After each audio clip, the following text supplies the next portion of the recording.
Check, check.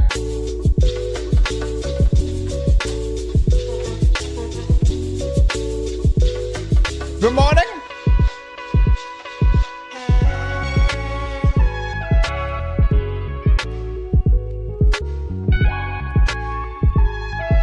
Corvaro with the 51 months. Sublinder with the 11. Forbidden with the 9. Thank you so much, brother.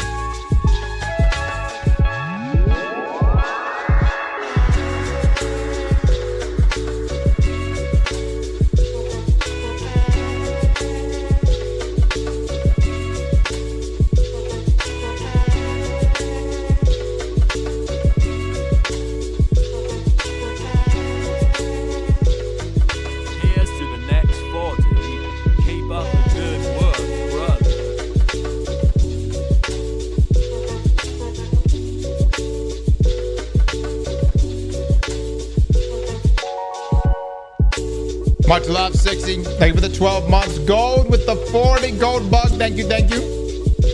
Still shot with the 21. Thank you so much, man. Check, check. I can't hear anything. What? Morning, brother. Hoping family is well. And another 37 months of the shit show. The shit show. Is that what this is? Oh, lordy, man. Jack West, thank you for the 37 months. Can I get a mic check? 3, 2, 1. By the way, Game Awards is this evening. I don't know what we're going to see, but I have a tad bit of hopium. Todd Howard is going to be giving one of the rewards away, or one of the awards away. Fellas, what if we actually get to see Elder Scrolls? Look, a lot of things are happening, right? Got the Fallout show. And I mean, it's been a long time since they teased that shit. I swear to God, if it's Starfield 2. That game is not ready. Don't you mean the Expedition 33 award show? Actually, it's going to be that for sure. For sure. That's Bloodborne's 2 level of cope. Actually, I think we're more likely to get the next Elder Scrolls game than Bloodborne. Frost, would you actually say no to Starfield 2? Yeah. No, I mean, I would entertain it. I would definitely entertain it to see if it's improved. But I don't think Starfield is good enough on its own. Like, I don't think it's an IP defining game. I don't think like when you think of Bethesda, I don't think Starfield is anywhere close to the top titles that's made them who they are. No, less. I've got too much damage testing to do today. We've got to get this thing right, man.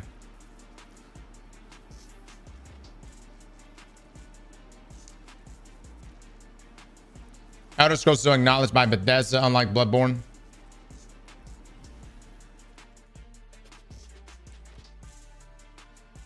Destiny 1 players report that their accounts have been deleted after today's server maintenance, with all characters and a decade of progress gone.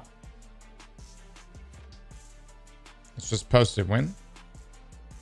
9:31 p.m. yesterday. Okay, there's been a follow-up tweet here. Looks like the issue has been fixed.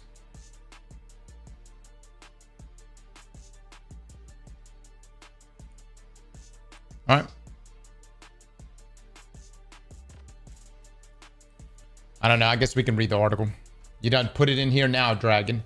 Dragon, what do you work for Destiny Bulletin or something? Every time I go live, Dragon, you throw that shit in here. You're like, hey, another article. Read it. Destiny 1 players say their accounts have been deleted, with all characters and a decade of progress suddenly gone. First up, who the hell is playing D1? like actively, to even notice. Like I would never have I mean, occasionally do I get on D1? Yes. But it's rare. Who was like, yo, I'm coming home tonight, about to get on the console with the boys, about to play some D1 at 30 FPS, 72 field of view. A lot of people, or is a lot of people in the room with us right now? Is the a lot of people here with us at this very moment? One person. No. Who in this stream actively plays D1? And then I want to look up your accounts.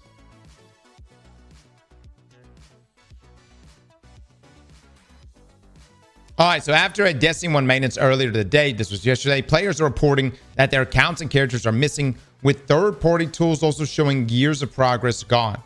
Destiny 1 is more than 11 years old now, but for a lot of people, it's still the comfort game. Bungie has not added new content in a long time, yet the original Raid, Strikes, and Crucible still have a loyal core of players who log in to check off bounties, help new folks, or just relive some very specific 2014, 2017 memories. New? There's new people playing D1? How much is D1 right now?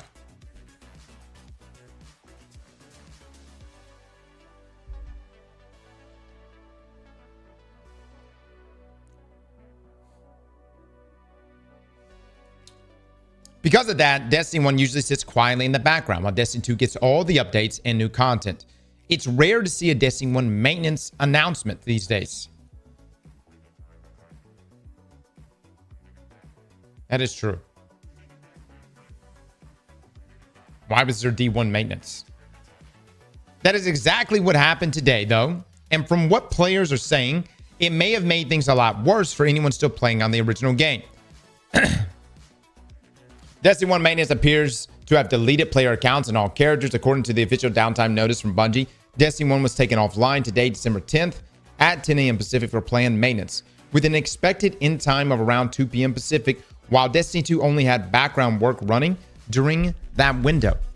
Now, once that window ended, Destiny 1 came back online. Very quickly after that, posts started to appear on Reddit and the Bungie.net forums from players saying that the game now treats their profiles like a brand new account. Instead of loading into the tower, they are being thrown straight to the character creation screen with no sign of their old characters. Oh, didn't we have this bug in D2? Anybody else run into this bug in D2? So occasionally, I don't even know I don't know how it happens, but occasionally you can be kicked to the create new character menu. And I'm gonna be honest, I close Destiny down every time. All right. So players checking third-party tools that read from Bungie's APIs, such as Destiny Item Manager, Wasted on Destiny, and Destiny Raid Report, says those sites now show no Destiny 1 characters or activity for affected accounts. Everything looks as if the account has never touched Destiny 1 at all. Nice. There's been a ton of reports from players across social media. Okay. All right. Help Destiny 1 server connection errors leads me to the character creation screen. Okay. Well, it got fixed. All right. On top of that, some players say that Destiny 1 have been brought back offline again, with the game now showing a maintenance message instead of letting them through to the title screen. That lines up with what you would expect if Bungie is trying to investigate a bad server-side change that only showed up once the game went live again.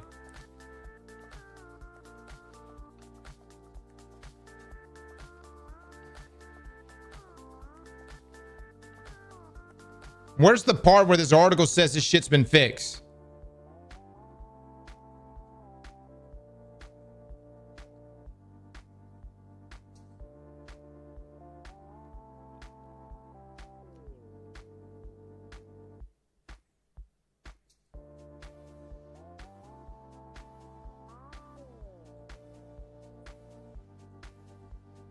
They're working to fix it? No, they literally replied under the tweet, though. It says, looks like the issue has been fixed.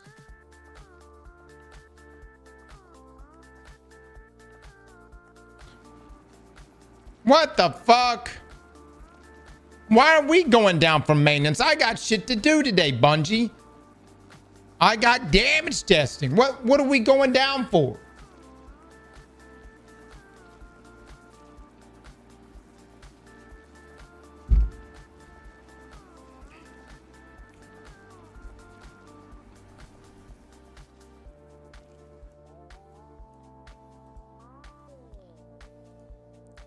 Les, what are you asking me to look at? You said you tweeted something. What did Les tweet? Say less. Also known as Oh Say Less. I'm hearing Destiny 1 accounts got nuked. Y'all know what that means? Ladies and gentlemen, Destiny Classic confirmed.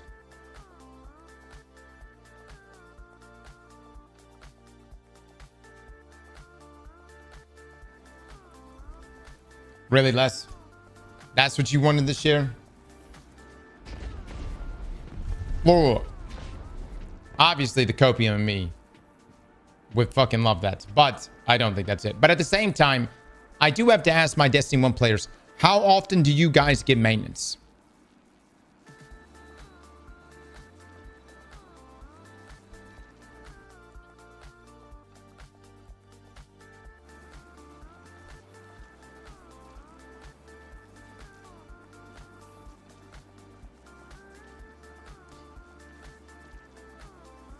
Am I playing PoE this weekend? Of course. Once a decade.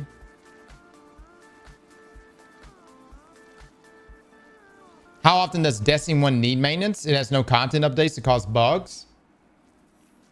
Yeah, just what I'm saying. Like, people are saying that the fact that D1 is getting maintenance is what's so unusual, but I don't know. I don't know how often it gets a maintenance update or anything on the D1 side. So who knows what Bungie's doing? I can't see them trying to optimize D1 any better than what it is. I don't know what they would be doing. Server maintenance. It gets maintenance every week. Yeah, so you're saying this is a big nothing burger. Thanks, Dragon. Thank you for sharing your nothing burger.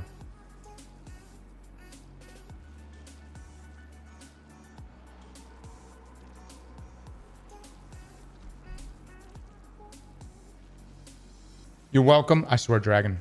I swear. All right, guys. There are 3 weapons. Actually, probably more than that. But there are 3 weapons that I really want you to look out for. One of them is Peculiar Charm. And not just any role of Peculiar Charm, which I know people are looking at the roles for PvP, and there's a lot to be said about a PvP role. What I want you to look for is this combination right here. Shoot to loot and kinetic tremors. Now, the reason why I want you to look for this is that it's this combination that will allow you to blow your load forever. Like literally forever. Let me just show you. I'll show you. All right. So if I'm sitting here rocking a 200, over a 200 weapon stat with Peacekeepers, right? Snores with that 5 gifted subs. Snores, thank you so much for the 5. All right. So let me shoot Coral here in the face. All right, everybody seeing this? All right. That doesn't look like forever. Okay. If you come over here, let me just select a few things. This perk right here, kinetic synthesis, sustained kinetic weapon damage, and rapid final blows have a chance to generate a unique ammo brick. Collecting this brick will grant ammo to equipped kinetic damage weapons and grant special and heavy ammo progress. You see where we're going with this? You see where we're going with this?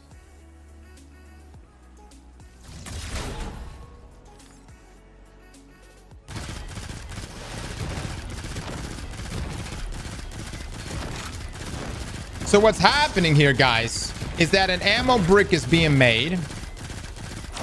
Kinetic trimmers is proccing shoot to loot. And you never have to stop. It's not a pulse rifle, it's an SMG. Jesus Christ, dude. This is a burst fire SMG. You've got peacekeepers are on. I've got peacekeepers on. You can blow your load forever. All you have to do is just hit the target. Just hit the target, guys. And here's the thing. Slap on a volatile mod. The Cabal boosting one against Cabal. I wish we had Temporal Blast, but it is what it is. But, you know, we don't. Skill shot's still pretty good, though. But I also want to just point out just how quickly you get your super back, too. You get your super back insanely fast.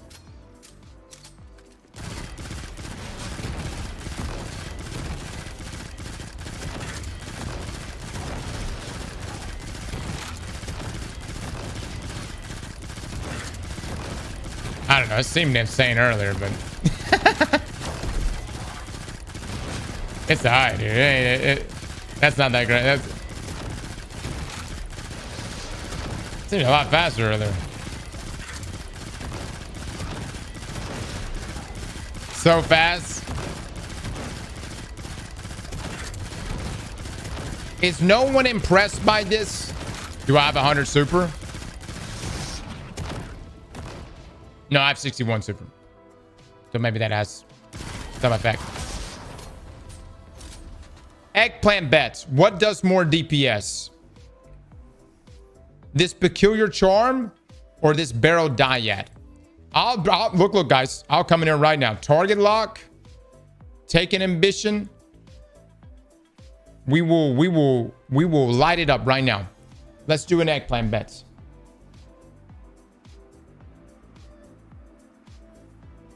Does the kinetic trimmers proc shoot to loot? Yes, it does. Yes, it does.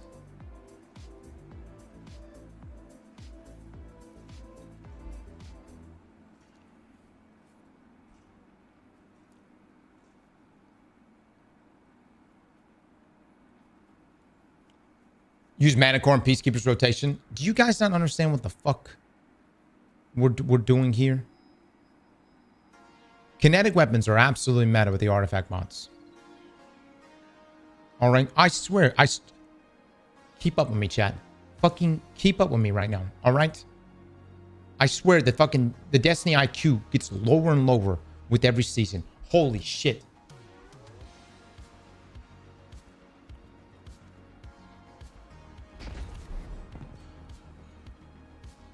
Use bolt charge? No. I can use bolt charge literally on anything. No. Why would I throw bolt charge in there for no fucking reason? All right.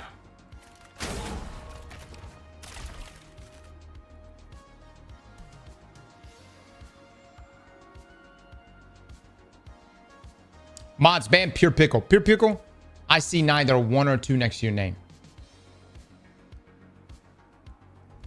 Let me see a motherfucking head on a spike. All right. Oh.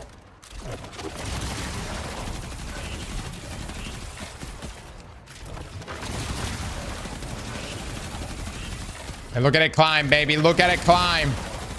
Look at it climb.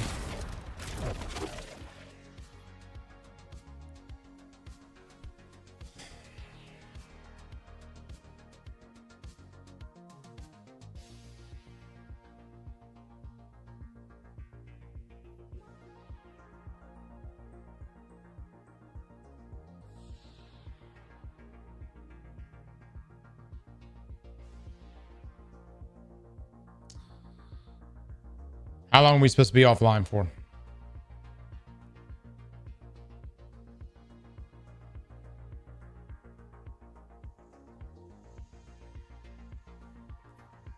Barrel would have won. You guys forget the 5th column mod. There is a 5th column artifact mod.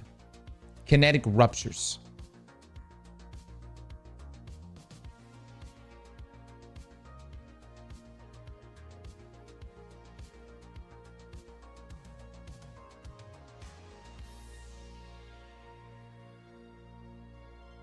And that's peculiar. Is a kinetic weapon. That wasn't the bet? Yes, it was. 1000% part of the bet. The fuck you mean? Refund? Oh, no. I'm about to fuck you. I'm about to fuck you live at twitch.tv/Aztecross.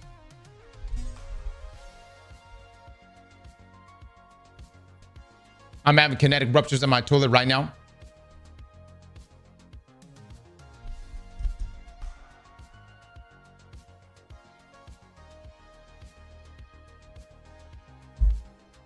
All right.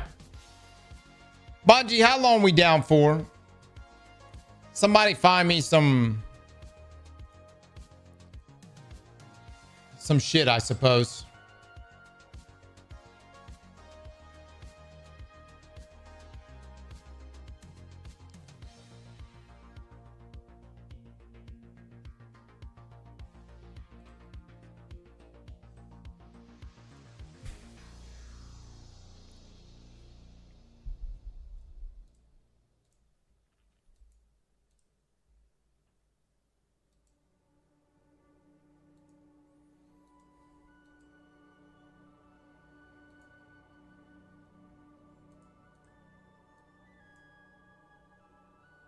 Does the artifact mod work with Kvostov?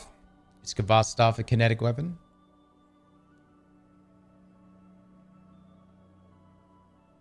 It does. It does. It also works with Osseous Trigger.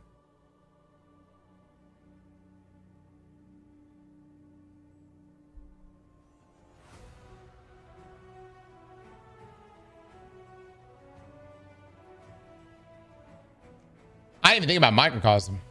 Yeah. Well, that's a great one. Actually, though. This is a 28-minute long video. Holy shit.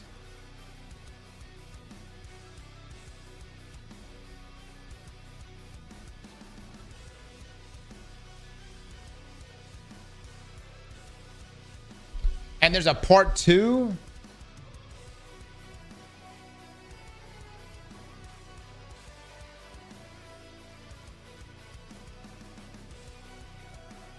Oh my god.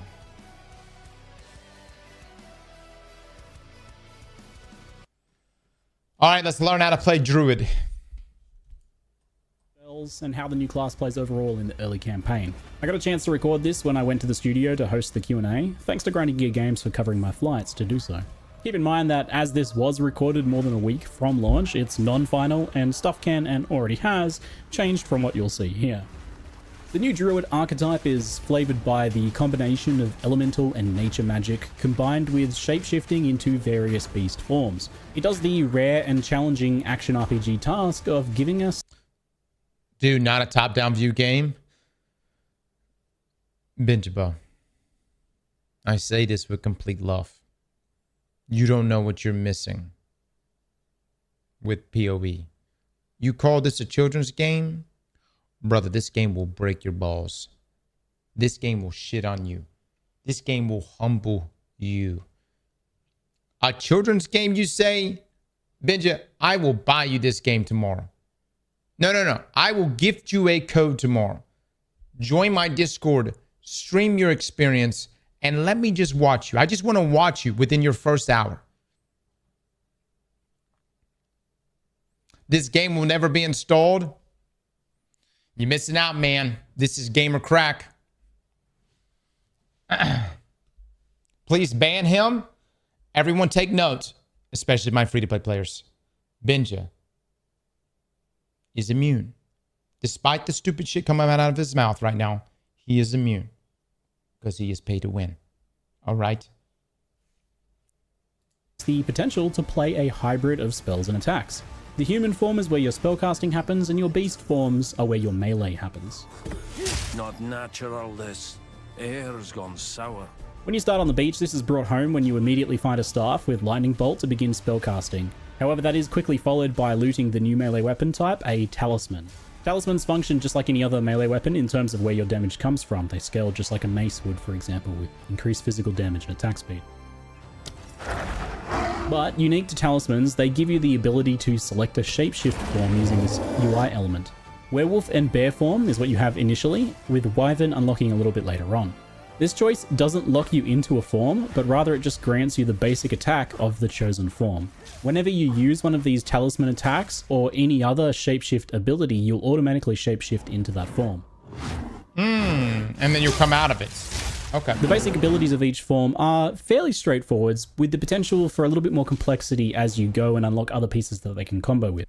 The bear's maul grants rage on hit, while the werewolf's form, for example, creates exploding chunks of ice on attacking frozen enemies. So they're designed to support or reward the other shapeshift skills that you unlock later on. Feels familiar somehow.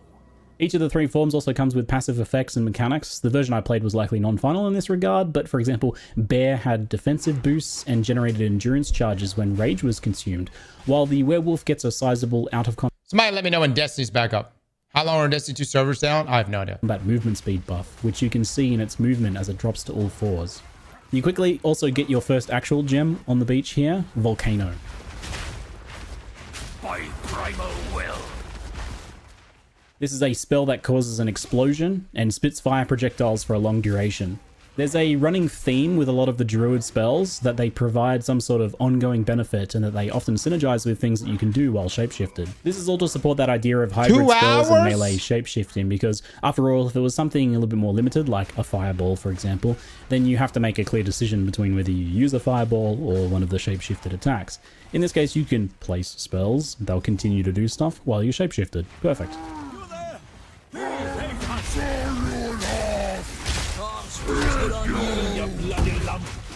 More on Volcano later. For now though, we can fight the Miller with volcanoes and That's follow so up with lightning strong. strikes from the staff if we choose, or with our chosen shapeshift forms melee, which is Oh my obviously what I go god. for. This is at base.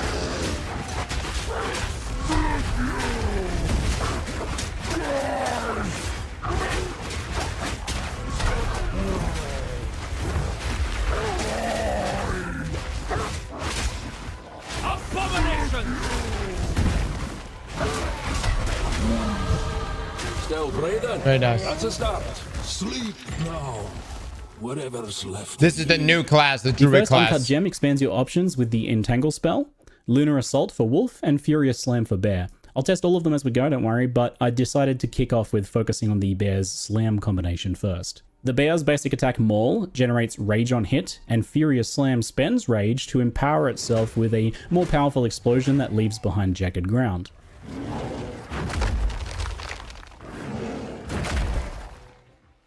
The fact that you're spending Rage also means that this constantly maintains endurance charges due to the Bear's passive bonus. Rage has been simplified across the game, with Rage spenders now more consistently costing 10 Rage, and a new visual effect shows in your character to indicate that you have at least 10 Rage, making you glow, even in shapeshifted forms too. So this means that whenever you're glowing, you know that you can use a Rage spender. I find the Devourer first up, so we get the first test of our metal a little bit early. Aye, this reeks of the Devourer's lair. Little And here we get slow to see there, a bit but of you the better speed potential it up. power of the Bear Styles combos. You'll not harm another soul. You drop the little volcano thing, and then you just go ham. Look at that. Oh So my god. volcanoes spit fire globs at an even pace, but slamming them causes an extra set of projectiles to fire. So placing volcanoes on bosses and bear slamming them while generating and spending rage is a simple and chunky feeling combo. And it makes pretty short work of the Devourer here.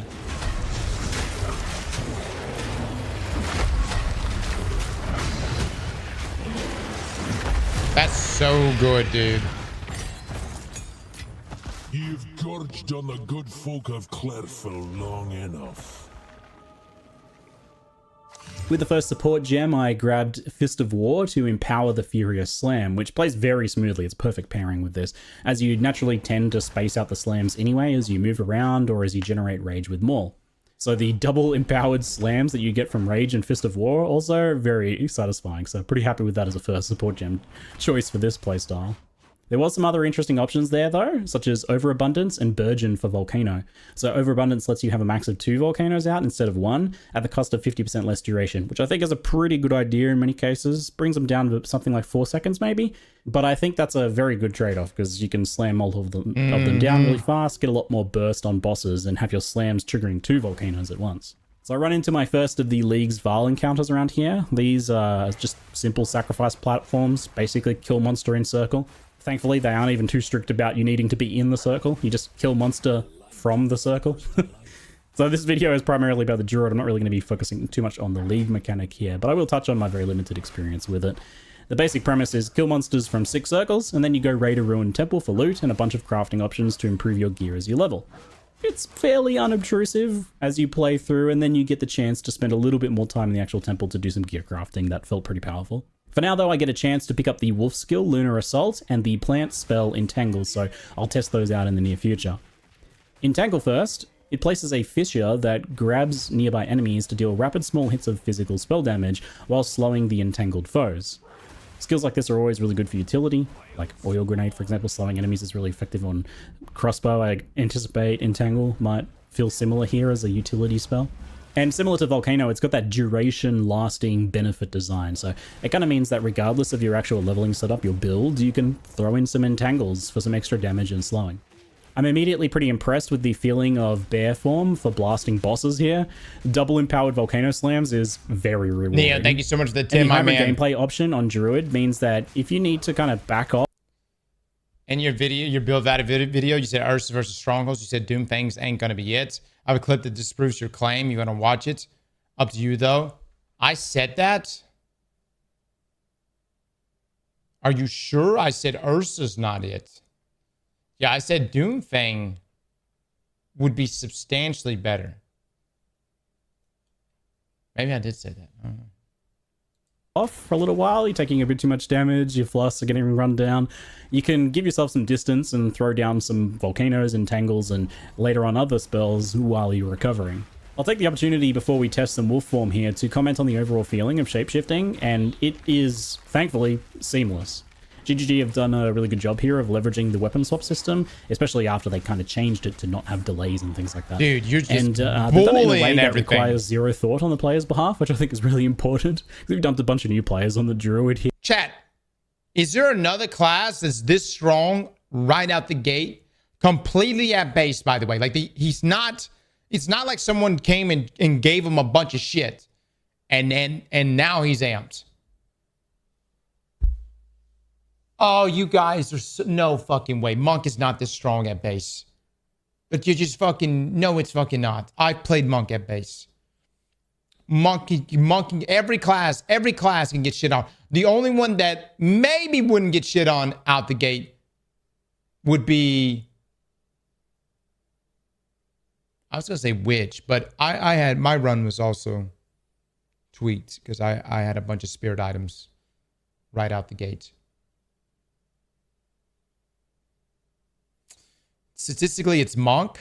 Are you guys fucking with me right now? Are you shitting me? Or what? Have you ever played this game? You realize people in hardcore, when they play Monk, they actually play as a fucking ranger for the first 15 levels. It is highly recommended for hardcore players to literally play as a ranger.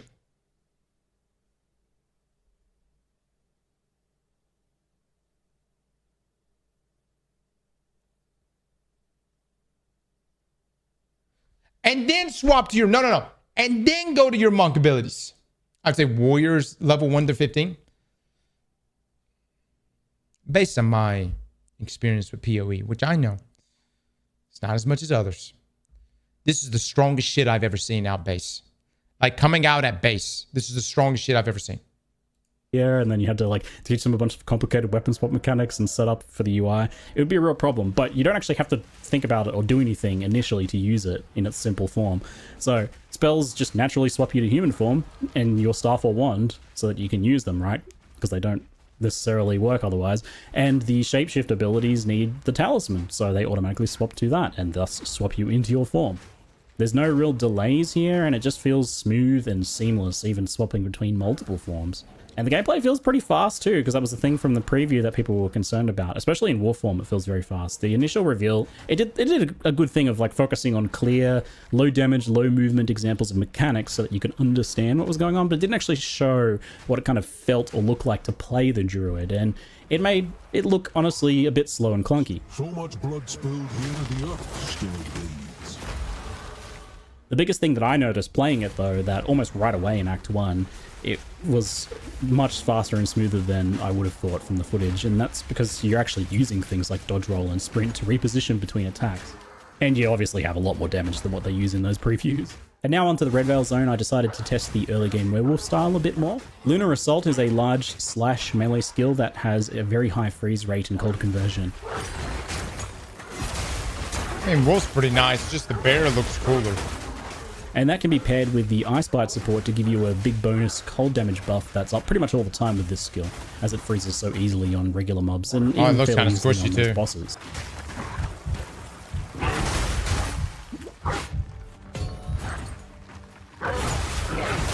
Jackson with the 5 As get a the quick subs, thank you aside, so I much. can confirm that you can be knocked down while sprinting in animal form, and I can confirm that it's just as hilarious as it normally is. Though this only happened like 2 or 3 times in the entirety of my playtime. I'm not sure if I'm just getting better at using it, or if the shapeshift forms are naturally more resistant to heavy stuns maybe. Either way, it only happened a few times. Anyway, the werewolf I've died quite a number of times from that shit. doesn't have any immediate synergy with the volcano stuff, but there's no reason to not just use them anyway. Like, you slap them down Yams, and then the you 11 go months, in thanks so melee, much. tear them apart, and you're getting the bonus damage, right? And it's all scaling kind of just as well as each other at this point in the game. The early combination for Wolf is using the Shred attack on enemies frozen by Lunar Assault. Shred's that basic attack for the werewolf. It's a rapid combination strike with the final hit in 5, I believe, hitting twice. Each hit from Shred on a frozen target chips off a chunk of ice, which then explodes after a decently long delay. The typical approach for rares and bosses is to use Lunar Assault a couple times to freeze them, followed by 1 to 2 full combinations of Shred, with the icicles exploding for some pretty wild burst damage at times, especially on any sort of larger bosses. The icicles do fly backwards behind the target, but on bosses, most of them tend to hit, especially those bigger ones. There's a lot more you can do with the icicles later on, and more combo pieces for the wolf form. It's only just this kind of basic bit here, but it feels fast and satisfying, and that freeze potency is very high right off the bat. So it's a I think bear is still where I'm going to be at, man. Can we get a poll on that? Will you play bear or wolf? D-Line, thank you so much for the massive donut, brother. Cross almost at 1 million YouTube subs. Hell yeah. Yep, we're almost there, man. We're almost there. D-Line, thank you so much for that. Too kind, my man. Too kind. Bear looks strong as fuck. Bear or wyvern? Oh, yeah, wyvern. Are you a furry now, Cross?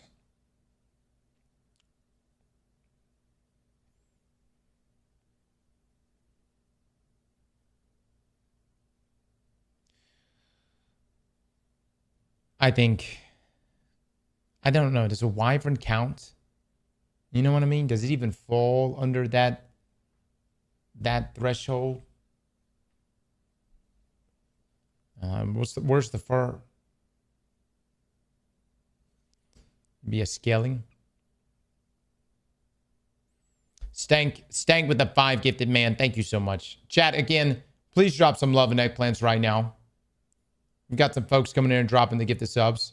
I'm going to give Wolf a try. The freeze looks good. Mods, did we not get a poll?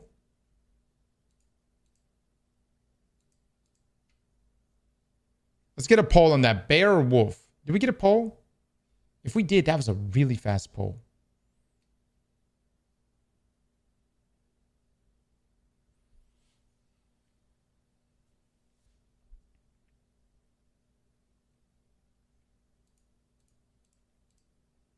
Six, you're a mod in this stream now. You've been a mod for the past 2 days. I'm not that impressed.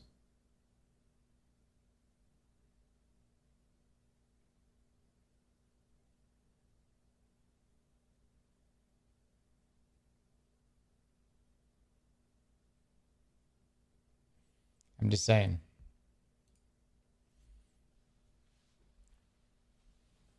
Curse Mark with the 5 months. Thank you so much. You never modded me for carrying you in Root of Nightmares, Master. What? We did Root of Nightmares together? When? The person who made the monk build I sent you made a bear build for tomorrow? Oh, shit. Already cooked it, huh? Where'd you send it to me at? You send it to me on Discord.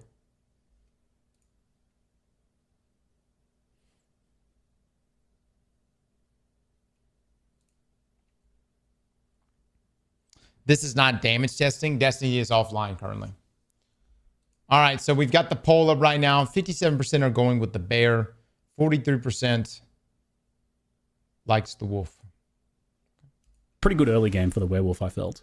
Honestly, for the first half of Act 1, I would say both werewolf and bear felt like very valid approaches with support from the spells. I don't know that I would go pure spells unless you maybe worked in something from one of the other elemental trees as well. There's no reason you can't mix and match those if you're using a staff anyway.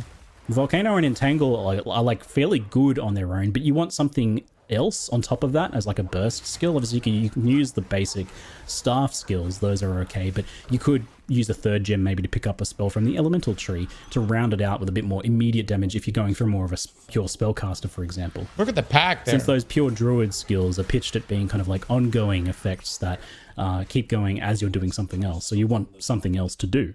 So after nice. Red Veil, the next tier of gems gives access to Shockwave Totem, Rolling Magma for the Wyvern form, it's actually a Wyvern skill, and Pounce for Wolf, and Wing Blast for Wyvern as well. So Wyvern gets 2 here because it's kind of first introduced at this point. You also like unlock the ability to swap to it on your talisman at this point, even if you've got the original talisman, I believe.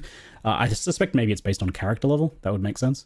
So this expands your build options in quite a few ways, about 4 different directions right away. There's a lot of lines of play on the druid here, even right at the early game. So you can totem with bear form for jagged ground eruptions, for example. Rolling Magma plus Volcano as a combo there for fire-focused Wyvern. The magmas trigger the volcanoes. You can incorporate Pounce into wolf form, which gives a bunch of benefits. And you can also grab Wing Blast for like a lightning-focused melee Wyvern with its default attack. Since at this point I was really enjoying the wolf form, I grabbed Pounce, and this is possibly the best all-rounded skill in the entire druid category. It's a skill of all time, I'll tell you. Big fan. It's a great movement skill that leaps gaps and obstacles, which is enough to use it just by itself, but it also slams and hits a large area of effect, which can be boosted with Fist of War. It marks a target on hit, and it automatically marks the highest rarity target, so it just works. You can link your own mark later on, or you can just use the built-in Predator's mark, which is honestly quite good on this skill. It gives the target increased damage taken. Great. It's based on the number of enemies of your enemy that it has nearby, if that makes sense. So, okay, yeah, if you and your minions are standing next to it, it takes more damage. And it also summons a wolf companion each time you trigger the mark on kill. Oh, wow. There's other ways to trigger it later on. So it provides its own minions to trigger Predator's marks effect. I don't know. Now wolf is looking really good. This skill does everything. Crazy. Obviously, it's a must-have in wolf form, but I used it in every single build I tested on Druid. I think if you're using a talisman in your build, you're probably going to want to use this skill. A leap initiator, mark on hit is really good for any melee playstyle, and it's good to just have unless you have like another movement skill that you really want to use instead. I can see you using it. It's important here, I think, that I drive home just how you aren't locked to a form as well. Like, you may know that, but it's easy to just not really think about it. Your talisman choice is only the selection for which basic attack you have. It doesn't lock you into a form. You don't choose a form like most games like this. It's only important what you choose on your talisman if you actually plan to do some sort of combo with it, and I don't think every build will necessarily use the basic attack. Some of them will because they have some pretty powerful combo effects. But for example, the Bear Forms one just generated Rage, and there's other ways to do that. Rage support gem on another skill, for example, so I can absolutely see not using the Bear's basic attack for too long. And you'd only use the Werewolf one if you were planning on doing some sort of like Icicle-based build, right? So you're absolutely free to leap in as a wolf and then proceed to wait till you see him mount bosses in a bear. And it took me a while to really fully take that in and incorporate that into my gameplay. I still catch myself thinking of each shapeshift form as this like own separate thing, even though I know it's not. Hating turn-based or third person is like hating grapefruits. Hate it because you can't taste real sugar when you have it.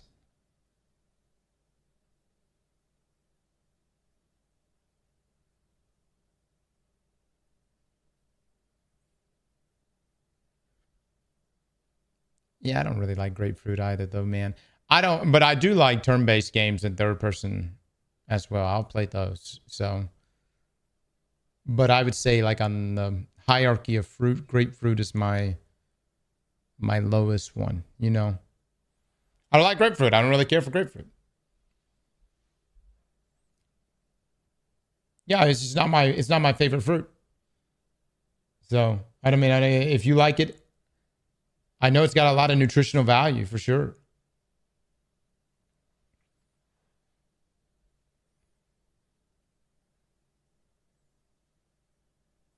Grapefruit is nasty. Honeydew and cantaloupe at the bottom, brother. No. You got to get that right. You got to get the right honeydew and the right cantaloupe. Look. You get a good cantaloupe or a good honeydew. That shit's good. It's so good. But it's hard to find. And I haven't even like it seems rare to actually find like a good cantaloupe. Most of them just like taste like nothing.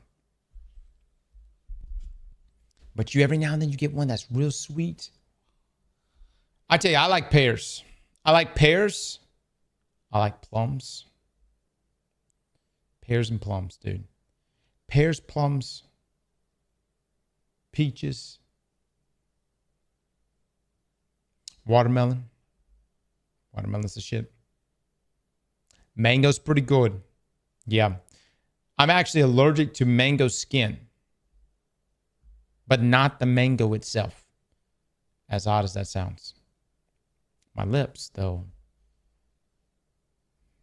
fucking swell up. Kiwis are the shit, yeah.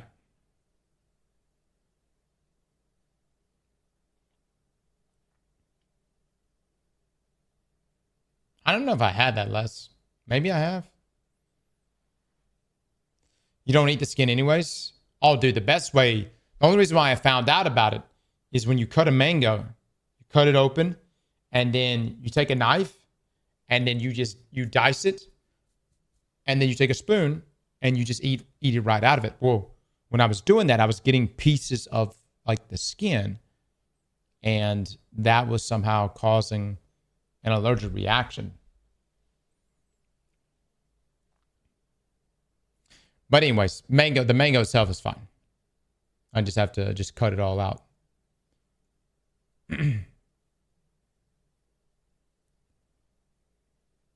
I barely eat fruit. I can't remember my last piece. I like fruit more than vegetables. And I need fiber. If you're not 30, eventually you will need fiber. And let me just say, pears. Pears are great for some fiber. So it really is. You got a shit ton of fiber in there. Pears are not good for fiber. How's that not true? Fender, how's that not fucking true? Tell me where that's a lie.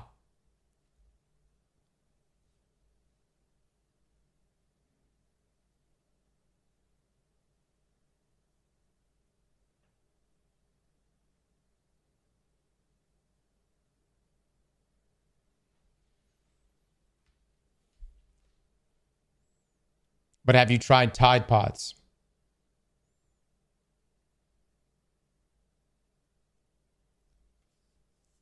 Misty's, I am honored. I am so honored. Coffee has fiber.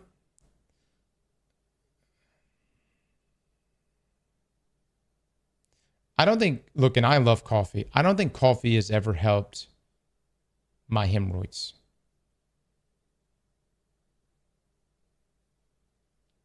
I know that, like, you shit right after you drink coffee, but it's a diuretic. And I don't know about you, but I mean, it's pretty explosive after coffee. So I've never felt that coffee has aided my hemorrhoids.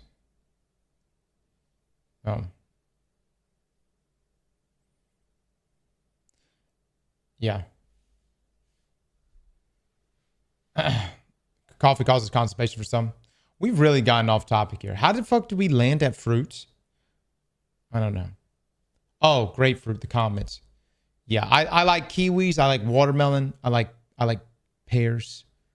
I like peaches. I like strawberries. I pretty much like every fruit. Honestly, it's hard to eat any fruit and be like, this is ass. Except grapefruit. It's interesting you brought up grapefruit. That is the only fruit that I think I eat. And I'm like, I mean, if there's nothing else, I'll eat it. You know what I mean? But it's like at the bottom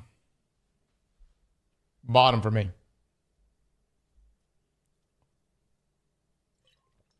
I don't really like bananas. I'll eat a banana, but I just don't think for a bit now. I just feel like bananas haven't hit.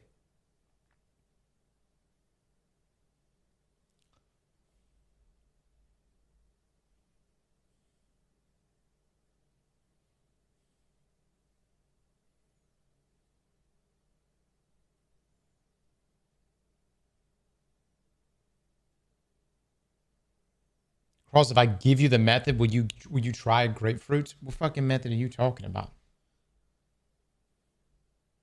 Honeydew, my man, honeydew melon's not even good as licking shoes. You gotta get the right honeydew. Where y'all from? Here in Florida. I don't know what it is, man. The honeydew and the cantaloupe here, it's seasonal, but when it's right, it's right. It's good, man. It is so good. I'm in Canada. Eat more fiber, people. Prostate cancer is on the rise. Dude, don't scare me with that shit. I gotta make an appointment now. Thanks.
cancel the Barrow Dyad quest or the Barrow Dyad poll or whatever, the DPS thing, so we can do some other ones.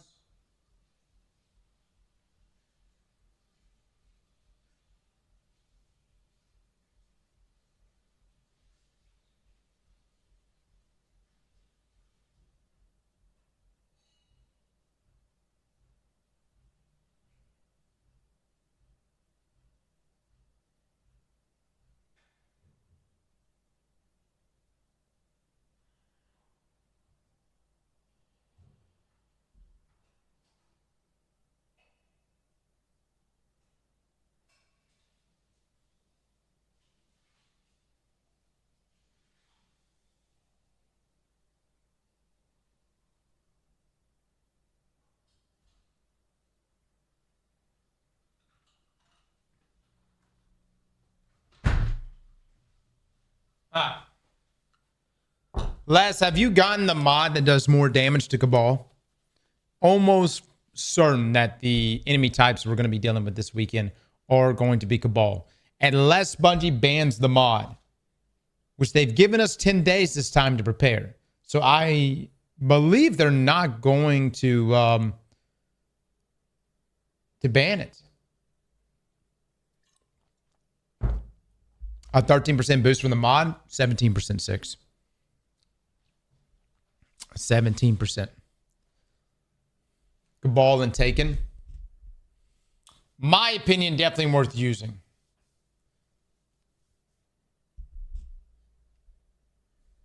I was gifted the Renegades expansion. Is it worth playing?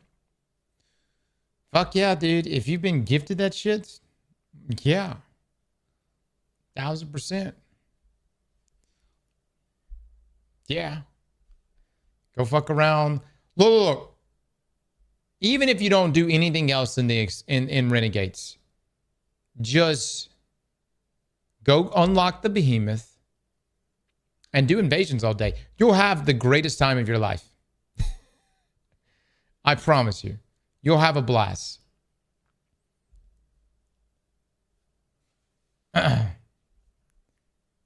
Dude, I hope tonight's Game Awards is going to be good, man. What is your favorite holiday you ever been on? I like Thanksgiving. Yeah, I've always been a big fan of Thanksgiving. I mean, it's pre-Christmas. That's what it's pre-game for Christmas, but I like it. You mean the Expedition 33 Awards?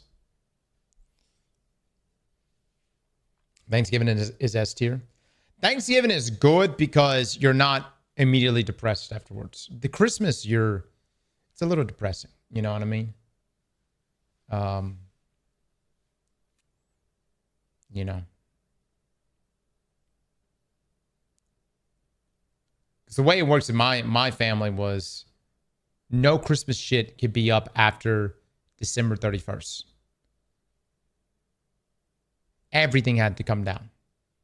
So like December 30th, man, you're throwing everything in the damn crates. You're outside with the Christmas tree, throwing damn diesel on that thing, lighting that bitch up. You know what I mean? It's over. And I remember my brothers and sister would be like around. They'd be like crying because Christmas is over. And my dad would just be like, Christmas is over. And it's like, good God. I was the older sibling, so I went through this process. But yeah. No one was happier about Christmas being over more than my father. But as a parent, I kind of get it, man. Because look, man. It's not necessarily the funnest time, dude. It's wrapping all these presents, and you got your kids, and then they open the presents, and there's always one kid that's like, afterwards, it's like, Santa. I mean, a kid could have like fucking 20-some gifts. Afterwards, a kid could be like, Santa kind of sucked this year. And man, you just like, Santa sucked? The hell you mean? Hey, I just didn't think Santa thought about me that much this year. What? Do you know how much Santa spent?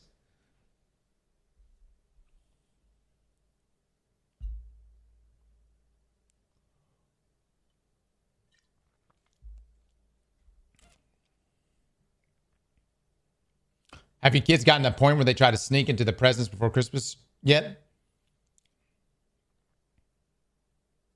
No. They'll shake some boxes here and there. You know what I mean? So you need to have some magic in your life. Santa needs to be real for a time. Yeah. I've never wanted anything for Christmas. What?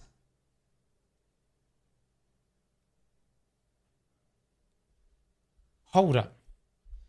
Nothing? You've never wanted anything. I struggled making a list just because I didn't want anything. Brother, you could just be at peace. You know what I mean? You could just been like one of those, you know, that's a good place to be. Yeah. Ain't nothing wrong with that. I want, you know what I mean? Like, it's like when someone comes to you and like, are you happy? I'm not trying, you know, who's chasing fucking happiness? Peace. I'm just chasing peace, brother. Here on out. I'm not looking for happy, bro. I'm just looking for peace. If you give me peace for the rest of my life, fuck yeah.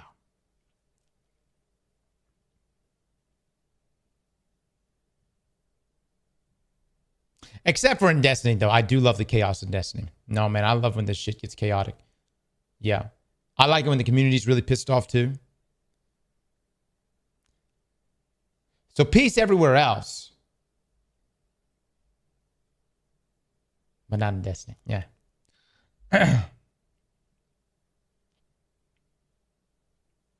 Man, being an adult is weird. I get excited over my wife getting me a new compact electric razor. Ain't nothing wrong with that.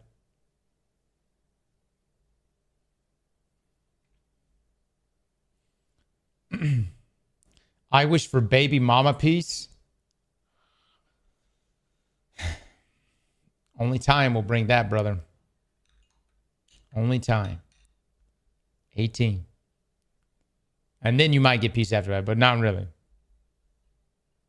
Good luck to you, though. But try and like remind yourself to take Druid a bit more holistically, right? It's if there's like a skill or passive bonus from one of the forms that you want to enable some combo or synergy with your build, then use it. Nothing stops you, right? What was my favorite childhood gift? One year, my dad got his paintball guns. And I was so excited, man. Because I had heard about paintball. I'd heard that, you know, I had heard friends talk about paintball. And I was like, fuck yeah. And so he got me a paintball gun. And he said, let's go outside and let's go shoot the paintball guns. I was real excited. Yeah. And we go outside and my dad's laughing and he's filling up this hopper. And he hands me the thing and I start to fill up my hopper. And then he immediately opened fire on me. And look, man, the first time you get hit by paintballs, you know, you're just like, you know what I mean? Like, and it was cold too, all right? And so, look, man, my dad was like, we were only 17 years apart. So my father was essentially a child most of my childhood.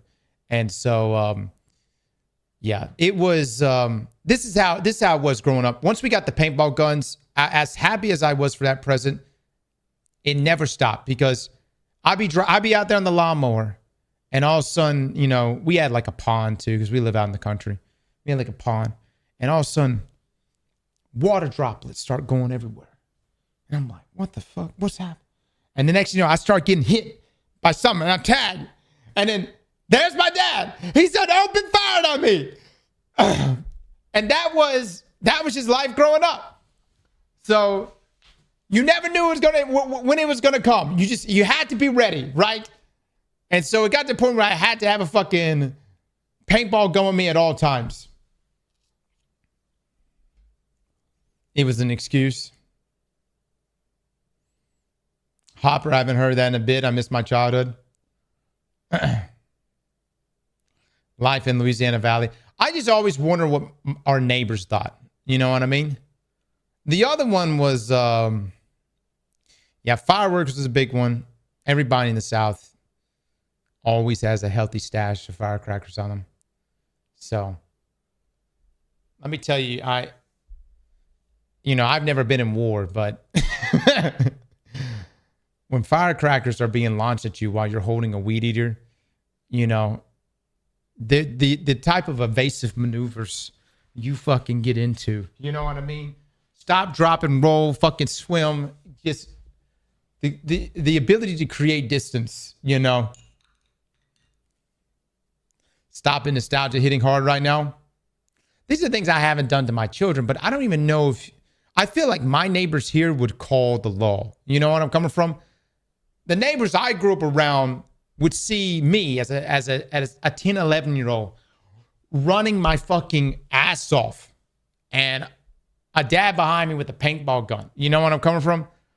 But I feel like if I did it to my kids, the police would show up. I really do believe that. I think someone would call the police. I don't think, you know what I mean? It's kind of wild. Yeah. Yeah, it's been, I think our generation was the last generation to really get like for instance, you can't whoop your kid's ass. I'm not saying that, every now and then your kid doesn't deserve an ass whooping, but now there's a lot of like teachers and whoever else really pushing to, talk to your child, things like that. And whereas like I feel like our generation that grew up getting one's ass whooped was just like, that's like a weekly thing. You know what I mean? That was just like, what are we doing tonight? Oh, we're going to have dinner and then we're going to whoop your ass and then we're going to go bed. You know what I mean? Like it was the sequence. It was just part of life.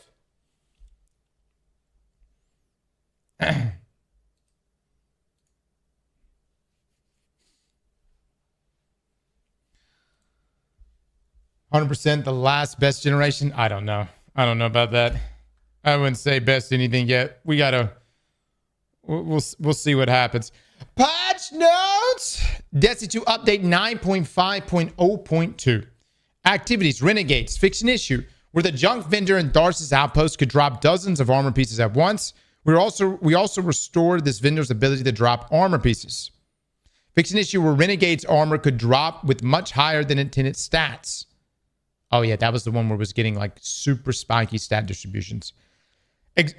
Existing armor that dropped with these out-of-band stats have been adjusted so that their stat peaks are within normal ranges. Okay. Raids and dungeons. Equilibrium. Address activity issues that were found in the upcoming Equilibrium dungeon. Sorry, no spoilers. So today we should be getting a ban list. Is Destiny back online? Yeah, I'll close it real quick.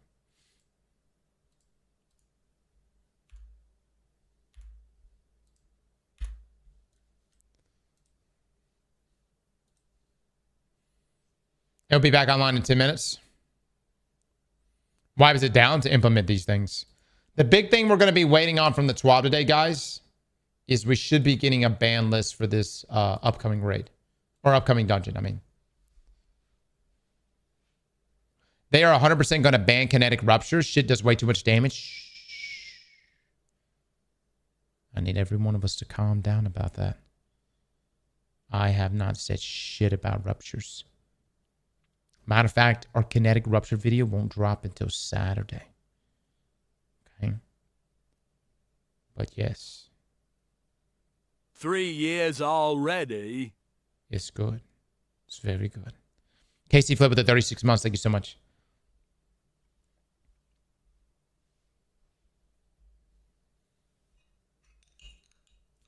Drops 5 minutes after the race starts. I don't think Bungie's ever banned anything mid-race. Have they?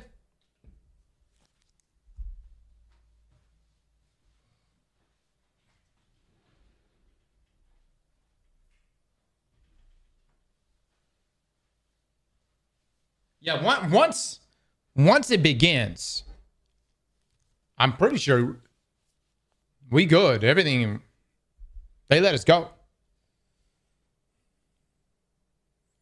You know, if Bungie had a game balanced correctly, they would never have a reason to ban gear or armor. Styler, first up, we had a Destiny that was super balanced. You know what it was called? Destiny Classic. Oh, excuse me. Destiny 2 Vanilla. We don't have Classic yet. Destiny 2 Vanilla, by all accounts, was balanced. I got Classic on the mind right now. My bad. Do you know how boring that shit was? You know what? I want you to know something. Hold on. And I'm not trying to talk shit here, but it's going to come off as me talking shit. The same developers that really structured Destiny for Destiny Vanilla were the same developers that went on to create Concord. And what was one thing that was said between both of those games? That it's extremely balanced. And yes, you could say that about Concord. Concord was, in fact, a balanced game. But balance doesn't always mean fun. You see where I'm coming from?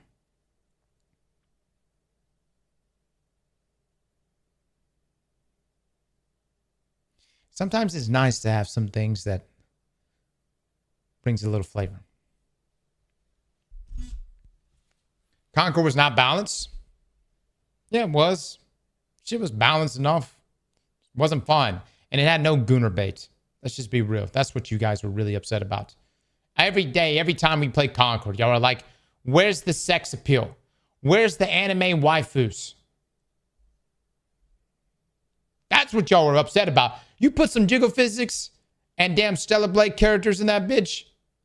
Suddenly, Concord's all right. It may not have made enough to make up for what it costs, but it might be all right. Needed booty.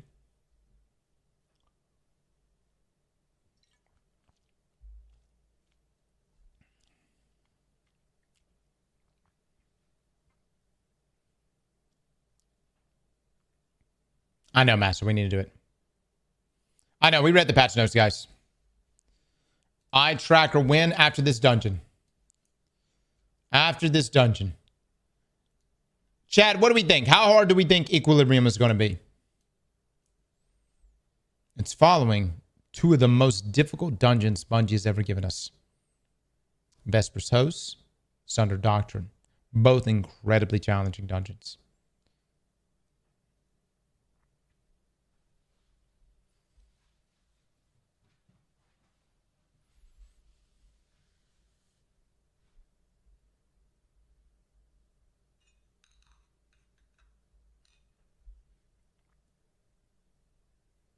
This may be the hardest.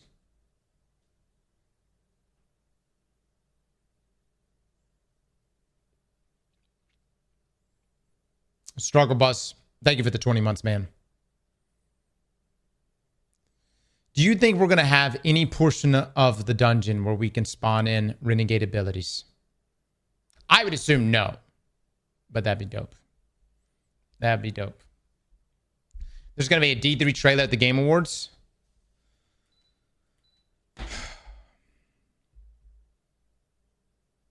Why do y'all want to hurt yourself so much? You know? I can't.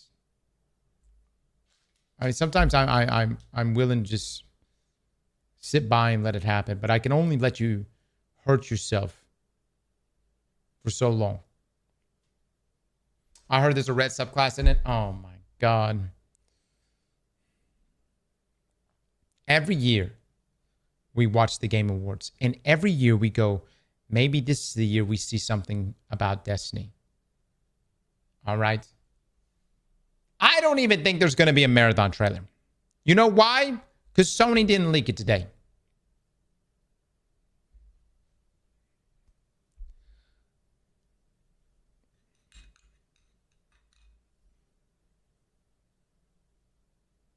Every time we ever get a new trailer in anything Destiny or Marathon related, Sony leaks it first. And never fails.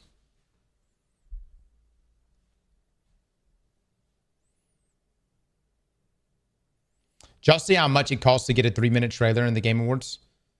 $1 million. That's an expensive 3 minutes. This shit's turning into the Super Bowl. Yeah. But that tells you how powerful. No, that tells you how much reach it has. Well, here's the thing. You can only have so many. Here's the thing.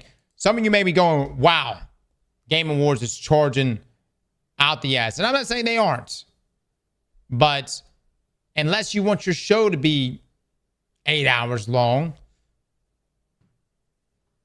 they're keeping it to what, 2-3 hours? They probably have to really like pick and choose what they show. And obviously people are paying for it. I'm working in the wrong job. Well, I gotta say, man, Jeff's done a really good job. Really, Jeff Keighley has done like what they've built over the years. He's done a really, really good job. Him and his team. The Game Awards is like, it's turned into something like it.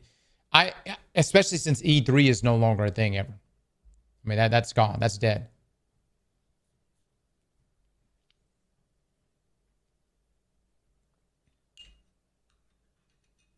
Too bad he's too biased for Kojima. I mean, look, he glazes Kojima. I mean, who doesn't in the gaming world? You know what I'm saying?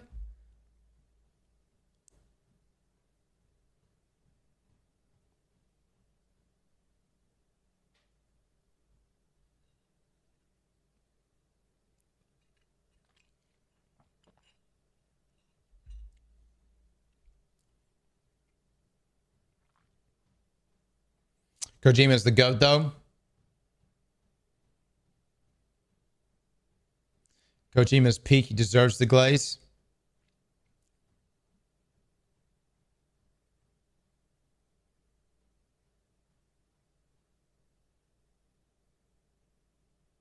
I don't know. I don't know what's all going to be shown tonight. I'm hoping to see something from the Cube. I'm hoping the next Elder Scrolls game. I'm hoping Witcher 4, but I don't know if we're going to see that. I think there was something that came out and said we're not going to see anything about Witcher.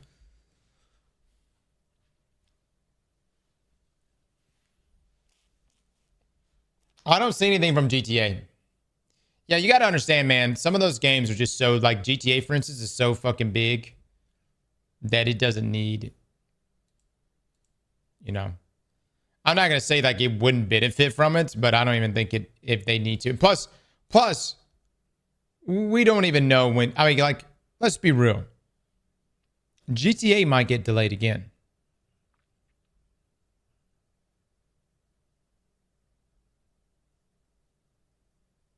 I'm just saying. It's done been delayed a couple times. Might get delayed again. CDPR said no Witcher 4, but maybe Cyberpunk 2. I'd fuck with the Cyberpunk 2. I'd fuck with it. Yeah.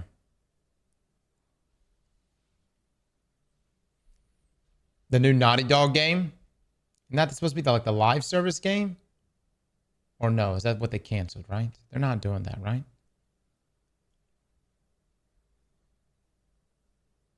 Do you watch your own content? What narcissistic fuck? You know, what do you think I like? At the end of the day, I pull up my own stream and I'm like, I'm going to watch this shit back. The only thing we watch around here is, and I'm not, I hope this doesn't come off harsh, but I have to check. I check my editors. I do check the editors. Editors probably don't like it, but occasionally they get late night messages from me with timestamps. But that's about it.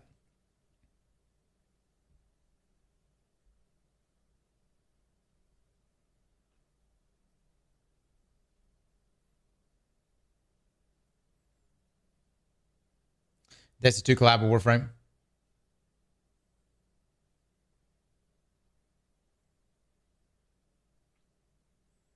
You wake up in the middle of the night to do that? No. No. No, I have my new rule is no phone in the bedroom. And honestly, guys, it's helped me a lot. Make your bedroom a no phone zone. It's too distracting and it fucks up your sleep. The moment you walk into your bedroom, it needs to be, I'm telling you, it needs to be a place of rest. If you like listening to, like, I like to listen to some thunderstorms and shit like that. And throw on some thunderstorms. But it needs to be a place of rest. When you're sitting there fiddling on your phone, that eats up so much time. And when I say no phone, I mean, like, even when you wake up in the morning, you roll over and you go to grab your phone, don't fucking look at it, man. Turn your alarm off. Turn your alarm. No. You can have a phone in there for your alarm. Just make your bed/bedroom like a no phone, like no phone zone, is in like you cannot sit there and go through apps on your phone.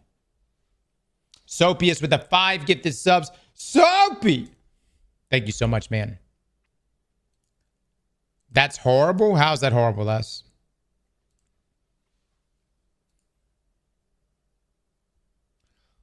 Hi, bro. I'm awake, brother. I was awake this morning. I don't know why I was up that early, but I woke up.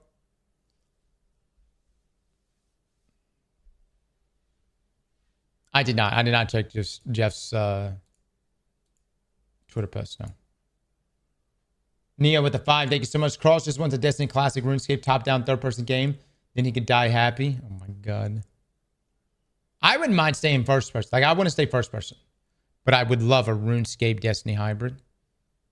That shit would be amazing. Captain Coochie with the 5 gifted subs. What a fucking name, dude. Coochie, thank you so much for the 5. Guys, listen, look, y'all handle your lives. Everybody's different. If you're really disciplined, then carry on. For me though, I have to like set up these boundaries for myself. So like no phone, no going through apps or doing anything, no checking YouTube, Twitter, anything like that in the bedroom.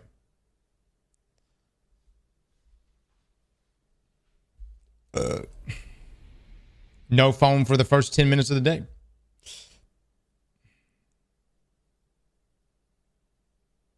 Dude, the phones are incredibly distracting, man.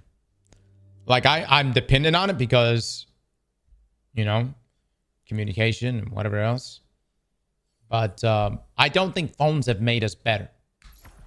It's made us better in some ways, but like in terms of like being present and in the moment, I don't think phones has made us better.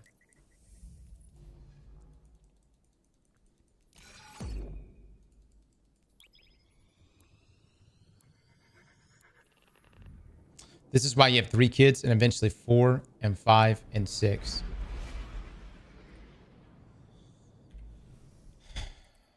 God, look, man, I'm getting a vasectomy in the next year. Like, I may have one more.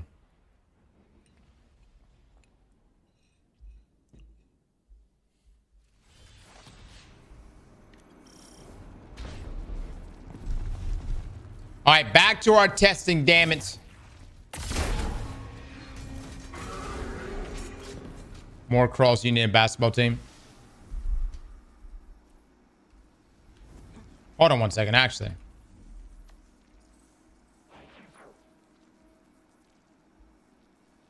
I can go get... what are the chances, dude? Come on, hold on. Let me go get some kills with this shit real quick. Before I finish out this testing.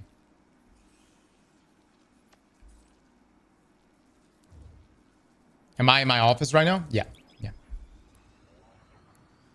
Where else would I be? Why? Finish the video, motherfucker? No. I shall save the rest for tomorrow.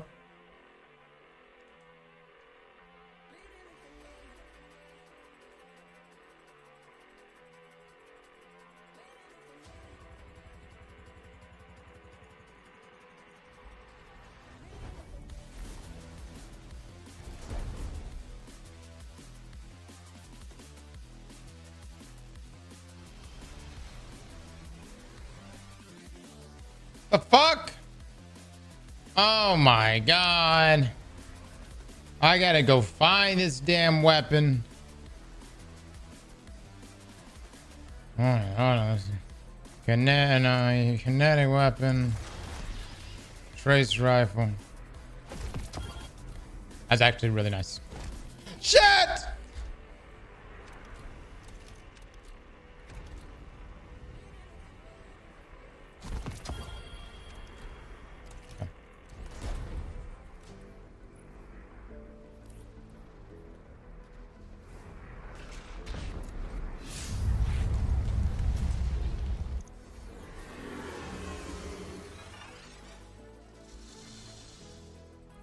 Hold on, where's the public event?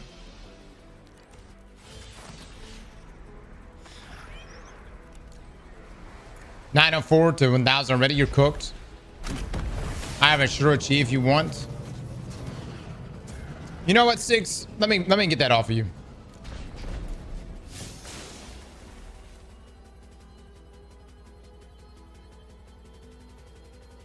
Drop your name, Six.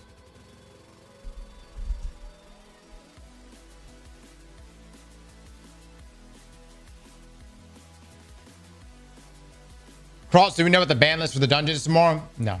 We'll be getting that today. Les, quit telling me to how to live my life. Les, are you going to be ready for this weekend? Seriously, have you got the new mod? Have you got the new mod?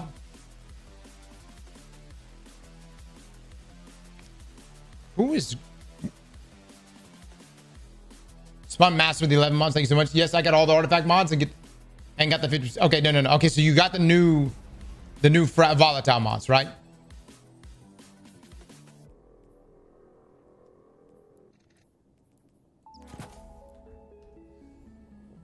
Those damn mods won't drop for me. I hope it drops for me right now. Come on, Bungie. I've only gotten 2 of them. I got Kill Shot and Calm Amidst Chaos.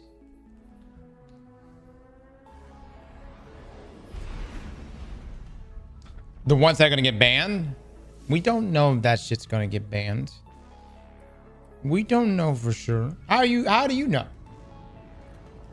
Why are you so convinced? For generations, the Dreaming City housed one of the 90% sure they're going to get disabled? closely guarded secrets.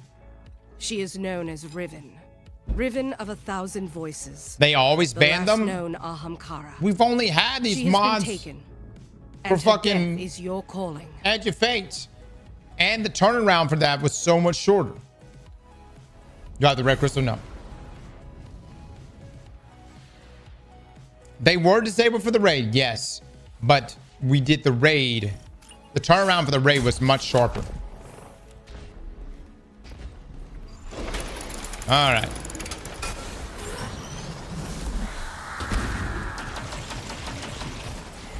Cross needs trace rapid kills the low star, I guess. Oh yeah, that's good too. That is true. That's true. Yeah, thank you for the donut, brother. That is true. Let's see if we get lucky. Eggplant bets. Will this drop an artifact mod? This.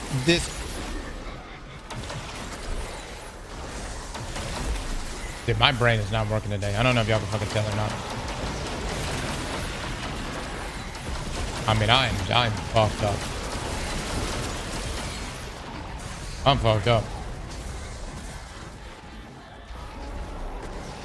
Yeah, never mind. They're not gonna drop it.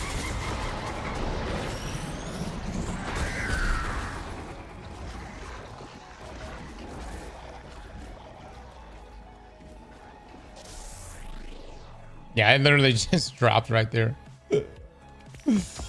Shit.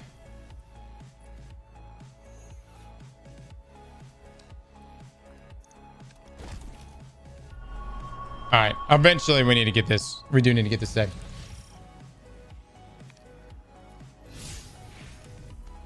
Bet in like 30 seconds. Yeah. Well, y'all literally saw it drop for me.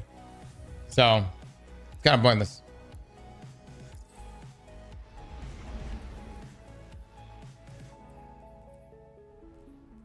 All right. Let's see. Back to the 3 weapons that I want you guys to get. One of them is this weapon right here. This shoot to loot kinetic trimmer roll. Doesn't have necessarily the best DPS. Barrel Dyad. Well, I'll even show a comparison here. Barrel Dyad does beat it.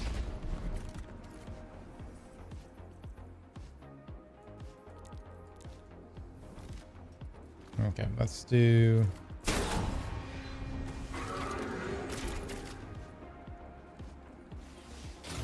Well, the reason why it's good, guys. Well, let me just show Barrel Dyad here. And again, I could put alloy on this thing, make it even faster.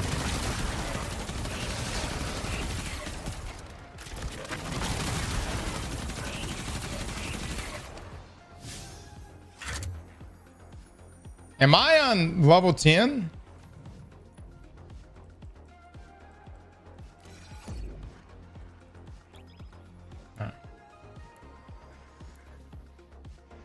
Make sure special weapon surge is off for the testing. These are primary weapons, yeah. But I know where you're coming from, yeah.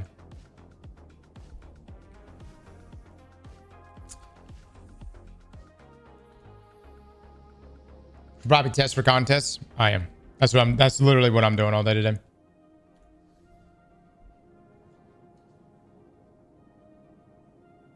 What about Caldera auto rifle with shoot to loot? That works too, but got to keep in mind, guys. That would work with, say, something like Acting War Rig. Sure. But we're doing the Peacekeeper thing right now. I'm saying you should test that contest difficulty. It doesn't matter, Les. It doesn't matter.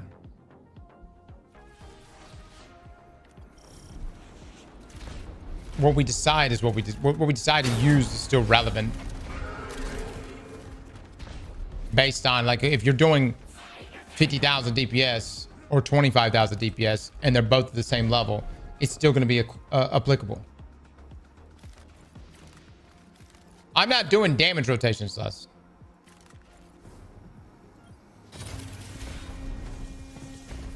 And no. Less damage does not equal less super. It's instances of damage. Have you not heard what Salt's been talking about now? Instances of damage. All right. Okay, Barrel Die. Yeah, Peacekeepers is nutty though. There's not gonna be many weapons that can beat this shit. In terms of SMGs.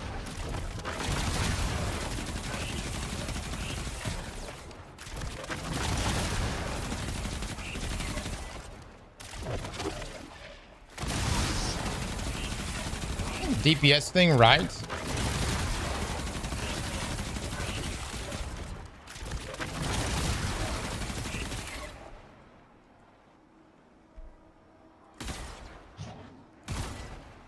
Why is it not dropping down?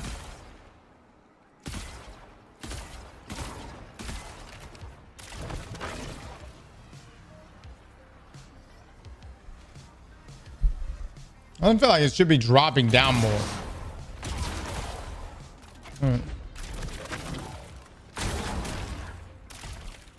All right.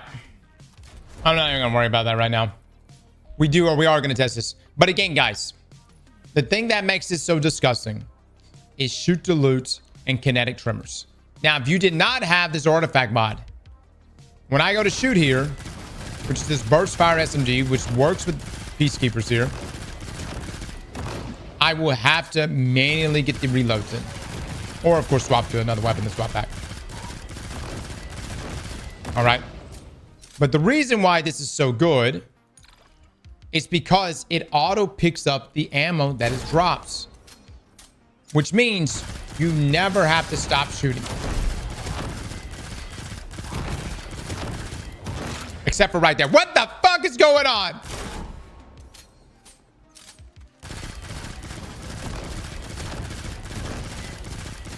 Okay, there we go. There we go.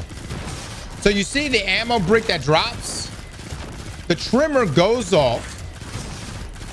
Okay. Shoot the loot procs from the trimmer. I don't actually have to shoot the weapon or shoot the ammo brick. And it auto picks it up. And I'm also able to maintain damage boost times 20. Forever. You'd never have to stop shooting. Now, someone brought up some other weapons. Someone brought up Giver's Blessing, which shoot the loot and Trimmers. You could do the same thing there, but again, you won't have the Peacekeeper buff. You could use things like Act and War Rift. I'm not grinding comp. PvE players, you might want to consider it. You might want to consider it. Giver feels really nice because this is pretty hot. Now, what's even crazier is we can amp this further. So let me just throw on a few things here. Here we go. Kinetic Rupture. Kinetic weapons damage against a powerful combatant has a chance to create a kinetic rupture. Targeting this rupture causes a damaging explosion that staggers combatants. Strong against unstoppable champions. All right, so I think you see where we're going with this. Wait, hold on. Did I miss that up? Did I miss that? So it's throwing some kinetic ruptures on there.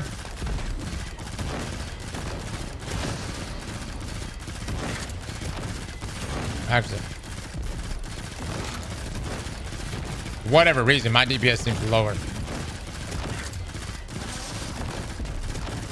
Target that every now and then.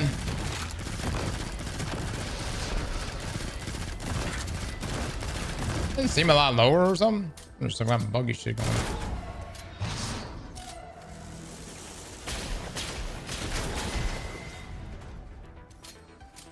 Super Gem would be nutty. Well, what you could do is this. Did I just fucking miss that? There we go.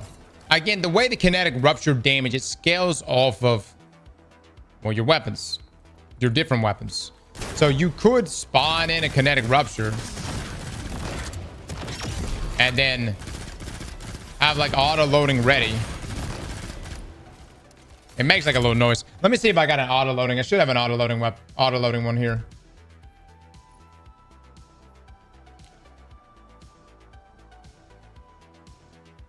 I know 6. I've seen it. I've seen it.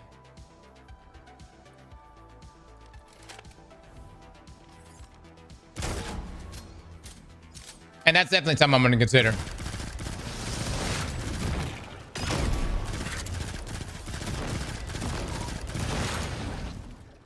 Sometimes I don't see where the fuck it is, though. Oh, it's on his ass. What the fuck?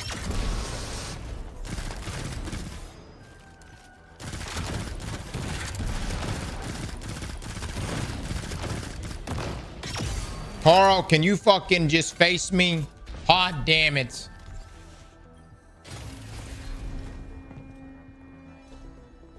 Okay.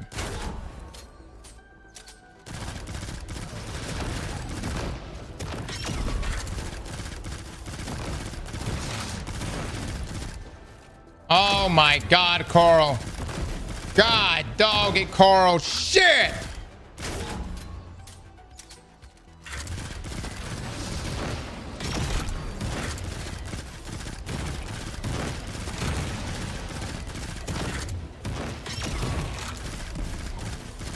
I don't understand. Sometimes it shoots.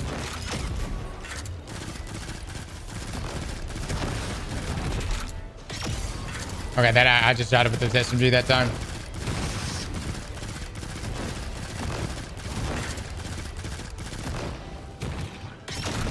I'm gonna try different balls, man. It's not just way more damage when they rupture. Please try it. Yeah, but then we have to take off this SMG. The point on what I'm trying to say here is that this SMG, in my opinion, is worth going after, guys. This shoot the loot kinetic trimmer combo is really solid, and you're able to maintain Peacekeepers the entire time. I know where you're coming from. Yes, I have seen Izanagi's and the scaling it does with kinetic ruptures.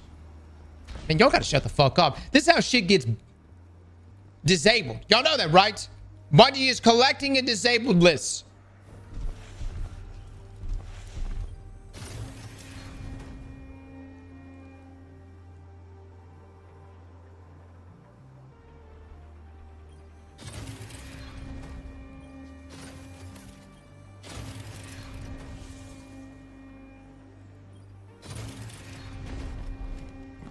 I can't see this even getting disabled. This won't get disabled. This is fine. This is fine. Bungie collecting disabled lists. Bungie will continue essentially adding to the disabled list for the next almost 48 hours. Yeah.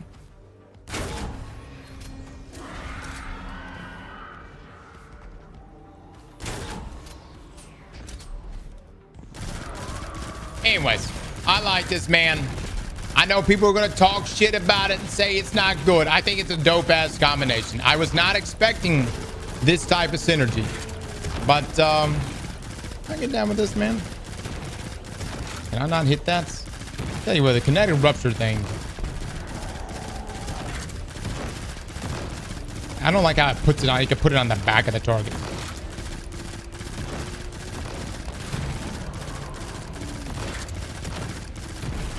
Yeah, the scaling there is just not that good. That's why I was saying, like, it's much better to swap off to, like, your heavy sniper rifle to essentially pop the kinetic rupture. 800 DPS, though. Yeah. What's a primary weapon, guys? Come on. Cut us some slack. It's a primary weapon. You know what I'm saying? I think it's still worth going after. And plus, keep in mind, this is still a fantastic combo. Like, even if it wasn't allowing for the auto reload here with kinetic synthesis, if I was looking at PvE players, I would 1000% tell you that this is a great combo to go for all day long.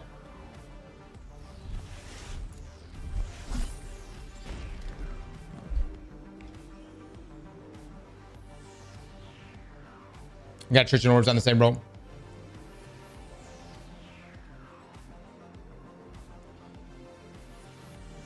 Great for charging super and collecting ammo. All right. Now this takes us to the second thing I wanted to look at. I just wanted to give you 3 weapons to look out for. The second thing I wanted you to look at is actually going to be over here for my hunters. You've probably already seen some clips of this, but we're going to talk about it anyways. Now let me see something.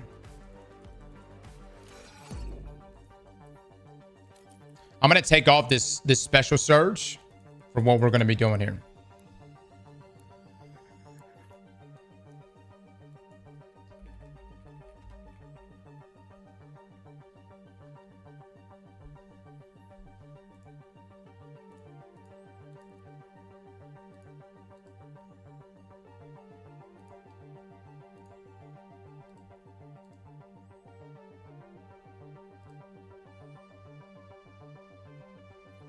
I'm like such a huge fan. I'm just like interesting interactions, you know?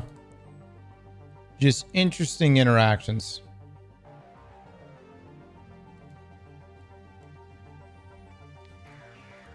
I think you guys already know exactly what I'm about to do.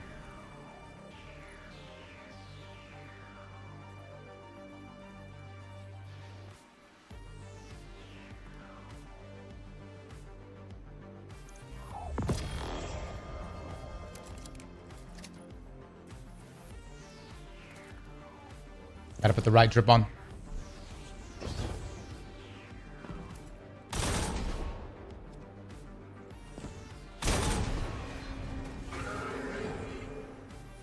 So guys, this is uncivil discourse.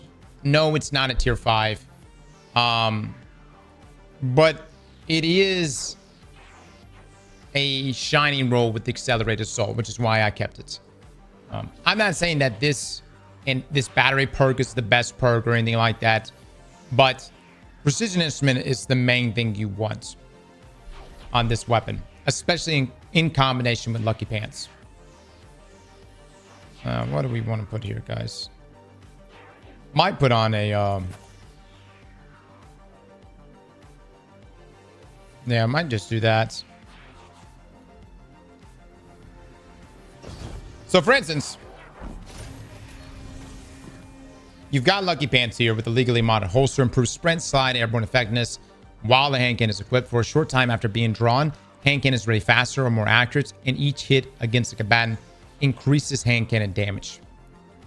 For the longest time, things like Warden's Law Crimson, even hell, people even broke out last word. Burst fire weapons were really good for this because you could get stacks so quickly of a legally modded host, right? And Warden's Laws is actually even better than this one. The reason why we're using Crimson here, I'm trying to remember who we watched here recently that was rocking Crimson, but because of the 3-round burst there, you're able to get stacks very, very fast. Who just soloed the Witness with it? Someone literally just soloed the Witness with this loadout, essentially. Not this particular loadout, but Lucky Pants is one of them with Crimson and Uncivil. Was it Bog that just did it? I got you. I got you. All right, so anyways. I messed my shot up. All right. I'm a novice at this, so. That's the kind of interaction that you're looking for right there. You get stacks, and you may even want to swap off to it even before you get to those stacks. So you get the big jumps in damage, and that's the kind of DPS you're putting out with this weapon, which is nuts. Should be up to 4K. I'm rocking this right here. Slightly increases damage in exchange for reduced cooling.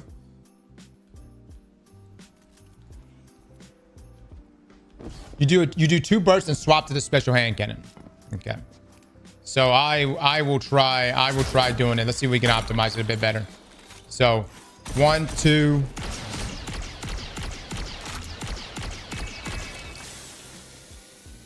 I think also my weapon might just be overheating too fast. So let me try taking off liquid or this what's that say? Overclocked heat sink. Which essentially liquid coils. But I'm gonna take that off real quick. It's scaling.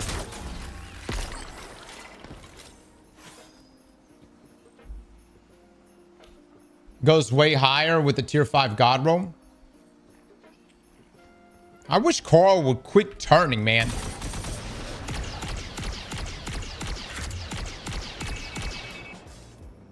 I don't know if I was able to get an extra shot out or not there. But impressive nonetheless, guys. Impressive nonetheless. You're missing the optimal mag perk.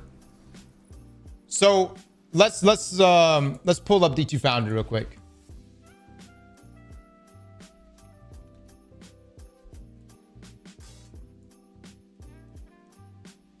What is the optimal mag perk for a Lucky Pants swap for that particular combo that we're doing?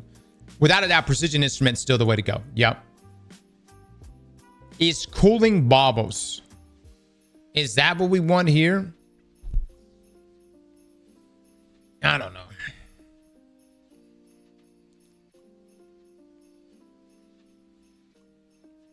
Air Trigger. It passively grants inventory size. Yeah, so that's really nice for reserves. I think Renegs is a positive movement to what we want in Destiny. Do you think it's enough to keep climbing? All right, so people are saying Ionize Heatsink is the best battery perk here. A large heavy battery increases the time it takes to vent in exchange for greatly reduced heat generation. Let me make sure I don't have that, guys. Let's see what I got.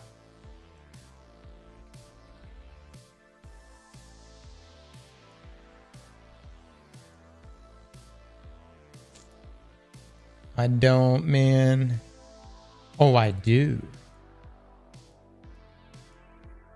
All right, so this roll I was rocking with Accelerated Assault. I'm going to try this one right here, which actually has Cooling Baubles and Ionize. Okay. I'm going to do the Enhanced Heat Generated.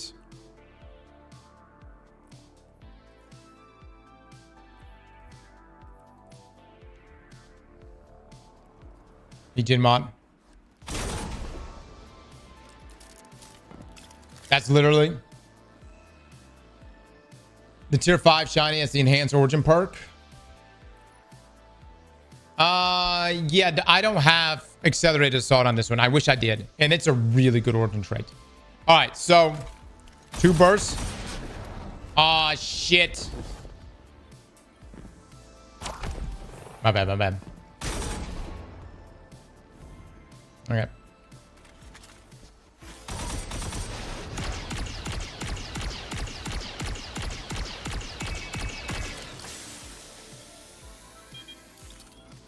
Okay. I feel like the DPS with my other one was better.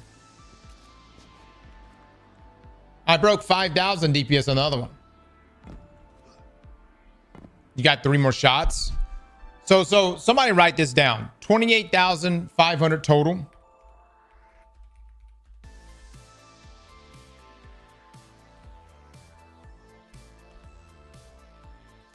Broke 5K before.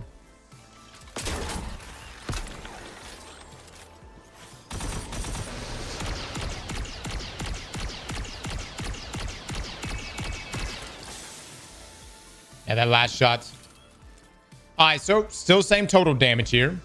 Let me put back on this one. Again, I'm being told obviously this isn't that good here because it's not the ionized one. And it's also not enhanced. Accelerated assault. Let's take a look. Enhanced order trait adds. Yeah, I know it adds more damage.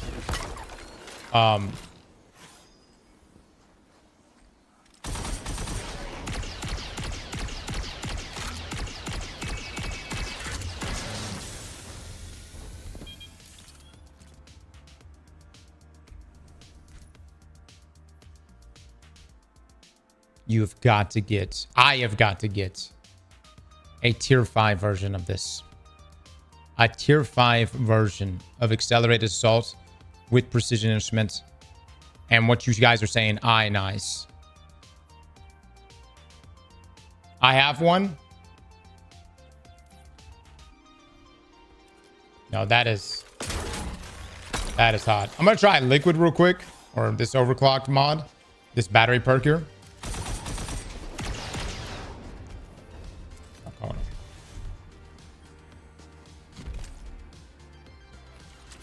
Ban that guy.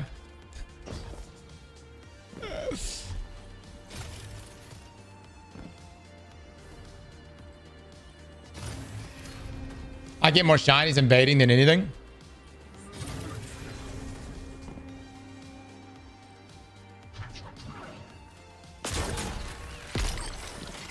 All right.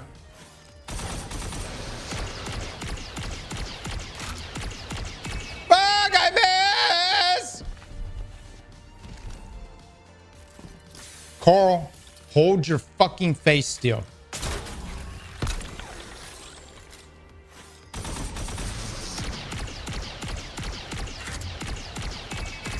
One of those is a body shot.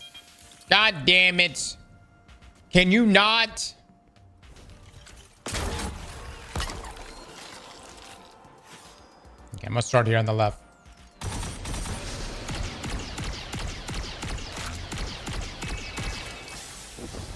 Yeah. Definitely don't want to go with this overclocking sync. Just go with a normal battery perk and then ionized battery on the other one. So, God roll.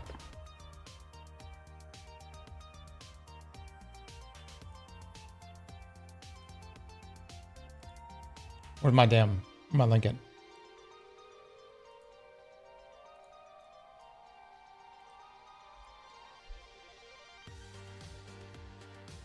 This is the God roll. Probably air trigger, I would assume. Again, though, cooling baubles might be really nice as well. But I think air trigger for the reserves and stuff is really good. But precision instrument, without a doubt, I think ionized heat sink is really, really good. But you need this. You need accelerated assault, and you need that tier 5. All right, so that is weapon number 2. Weapon number 3. And this one is probably going to be patched.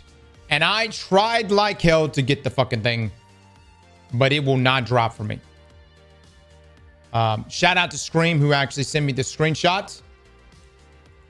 It is a sniper rifle, refurbished A499. But this is the crazy thing. Hers dropped with backup mag. Do you see the magazine size?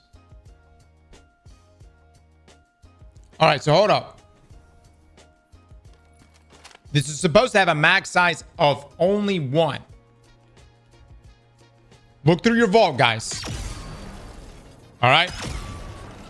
How was that? Oh, I got Mulligan on. All right. A mag size of only 1, right? It does a lot of damage, but you got to reload every single time. Not the fastest reload. And I actually think its first trait or its third column traits are not that good.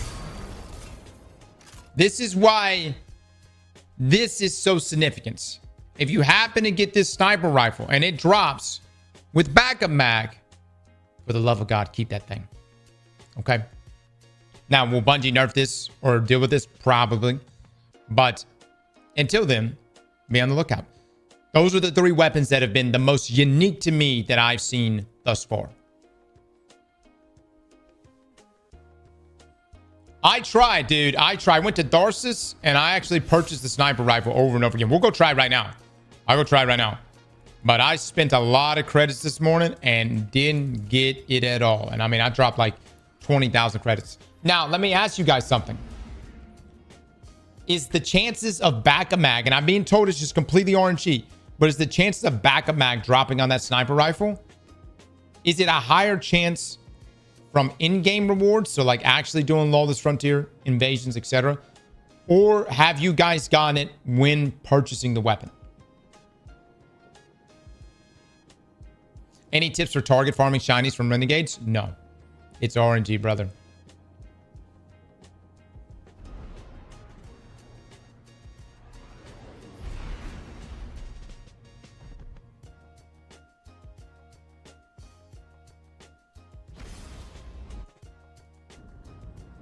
I got mine from turn-ins.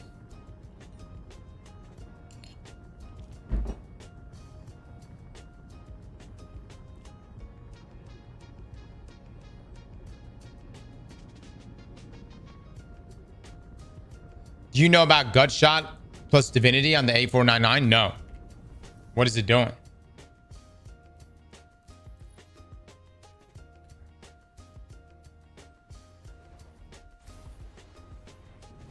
Ice Hawk with the 11 months. Thank you so much.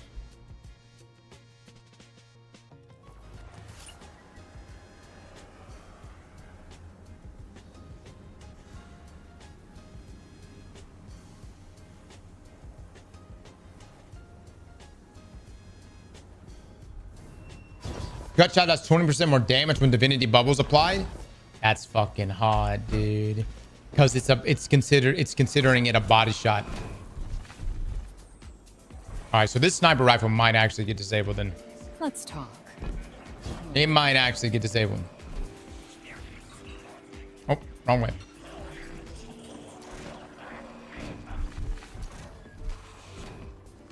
And well, we'll see. We'll see.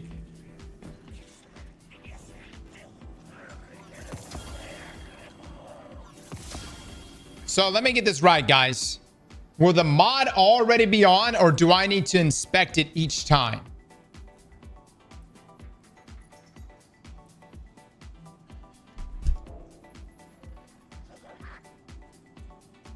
It'll already be on it.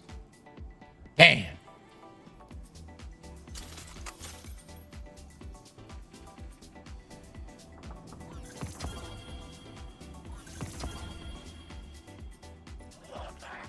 Don't fuck me. Come on, RNG. Come on, baby. Don't fuck me like this.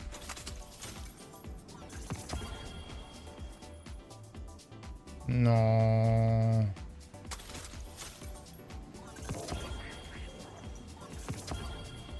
Does it need to be a shiny? I don't know. Does it?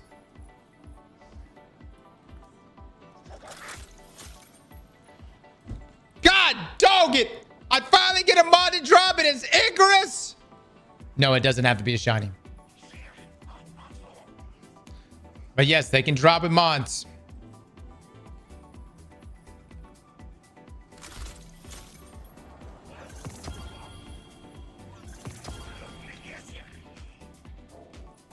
I'm just observing them just to make sure, but you'll be able to see if it's got a mod on it.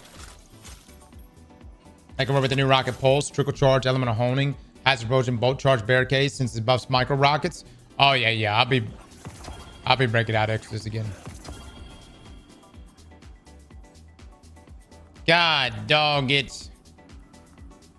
I'm about to be broke. Shit.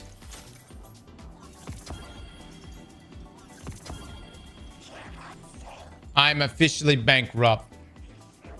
All right. Well, let me just say, it is RNG. Good luck to you. I would just say that if you're in the process of getting loot in the game, if you come across a sniper rifle, this A499, I would definitely keep one that automatically has backup mag on it. Will Bungie address this? Sure. But they got many things to address. Who knows when they're going to get around to this.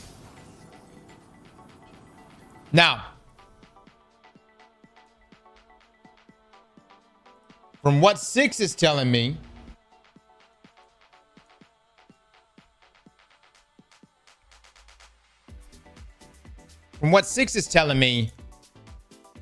gut shot straight is giving you 20% more damage when hitting div. Because aiming outside increases body shot damage. Even though the div is giving you a precision point, gut shot straight, though, is counting that as a body shot damage. Because normally it places the bubble right here on the chest of the enemy. And so, if I was you guys, the god roll for me would be gut shot straight. Probably aggregate here. It's just not a whole lot. And then backup mag.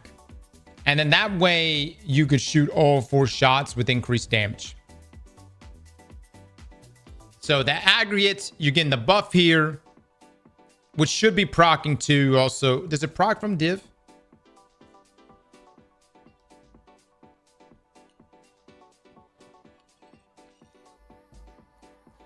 Is there no world where in-game content can just be run with the lightsaber? Yeah. Oh, yeah.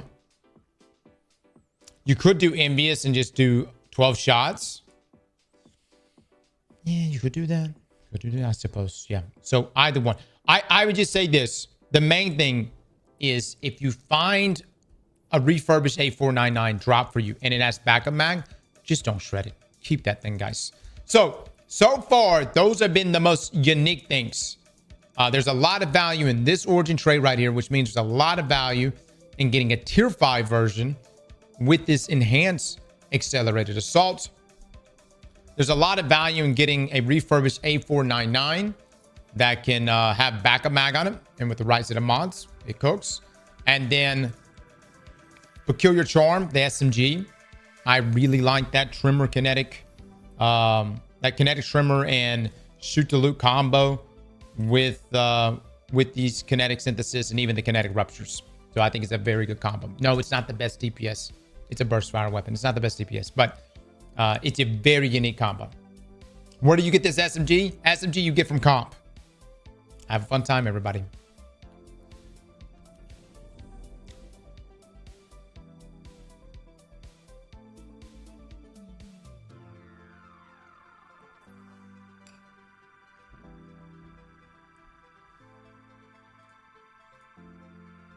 All right, we need to go finish doing super damage testing.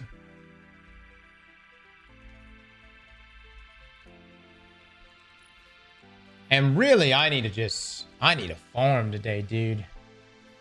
I need to farm for these damn mods.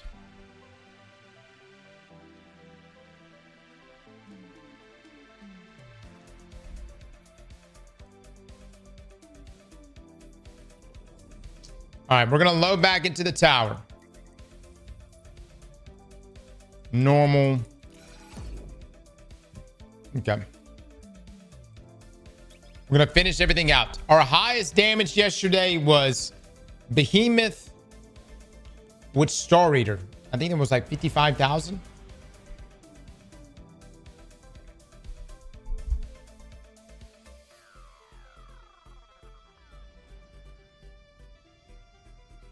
Why not minus 30 for the dungeon? Why does it have to be that? If you're sitting there deciding which super it is you're going to take into the dungeon, does it matter?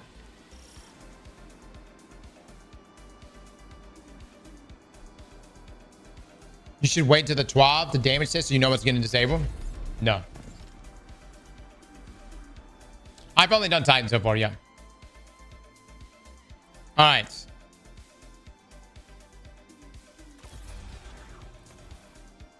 Fuck, I may have to leave. I gotta max out my super again.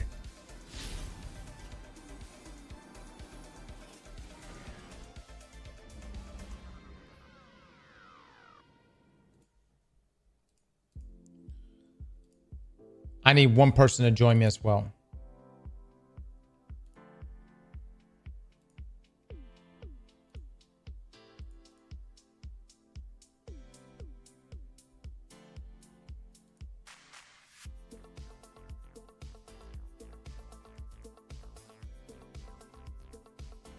Good lord, dude. Dim is taking forever today.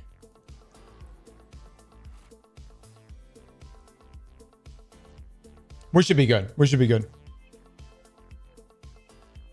I've got enough people on me.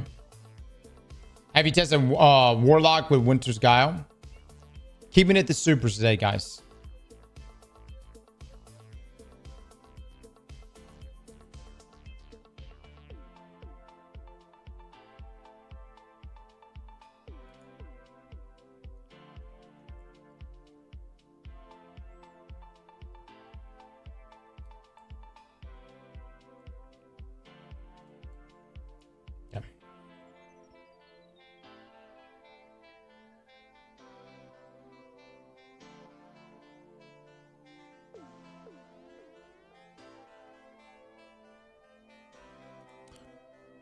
Cross never reads my messages. Can you highlight the issues with the order system and gives Crucible orders so much and replace costs are too high?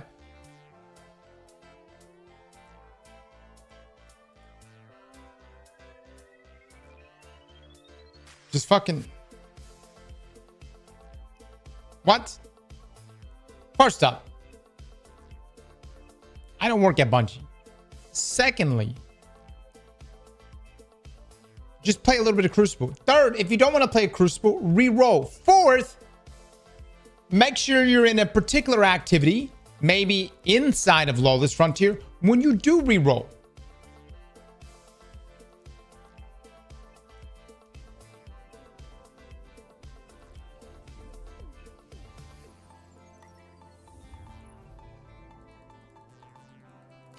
You don't want to be holding a trace rifle and re-roll orders. And then be like, why the fuck is this shit giving me trace rifle orders?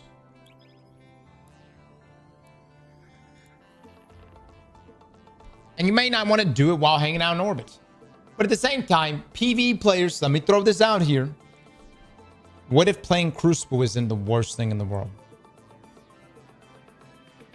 Brian, I'm not trying to burn your shit right now. But what if playing Crucible isn't the worst thing in the world? It's one fucking... Half the time, it's just one damn match.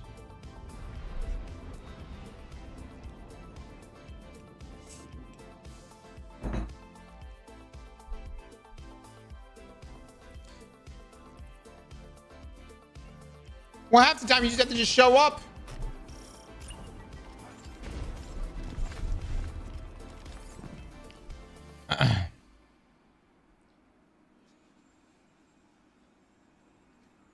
Abilities out the ass. Oh my lord. Disregard my drip, by the way. We're super damage testing. All right.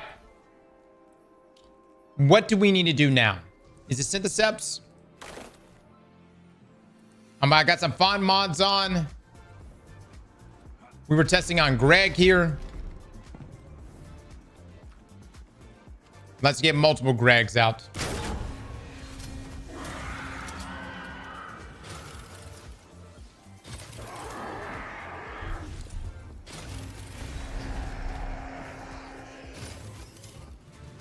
This looks like your regular drip.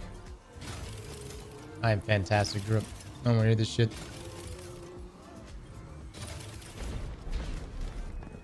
Okay. Biotic enhancements is on. Alright, eggplant bets. We'll Syntheseps. plus Blade Fury. Break 20,000 damage. The Greg Industrial Complex.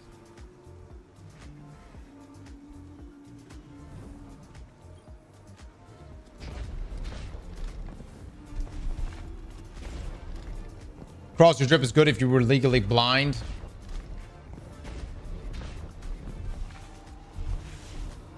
Great drip for Helen Keller. What the fuck is wrong with you, huh? Don't need Jesus. You know that?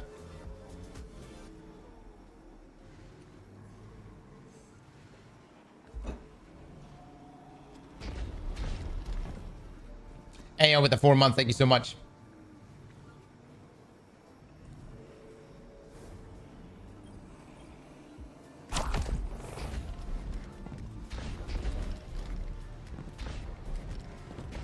All right, moment of truth, guys. Moment of truth. Hold on, let me get where we're going. This is gonna top us off right now. I know you're gonna say 200 super. Don't get me wrong. I wish I could get it. I haven't grinded enough. I've got super farm mods. Okay.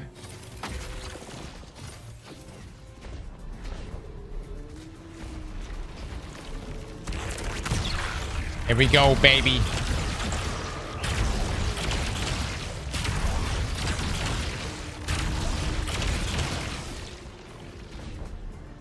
Well, hot damn it. 21,000. All right. All right. Not bad. Not bad. Actually, it's really not that great. Here, let me refresh that real quick. Reddit linked the dungeon weapons.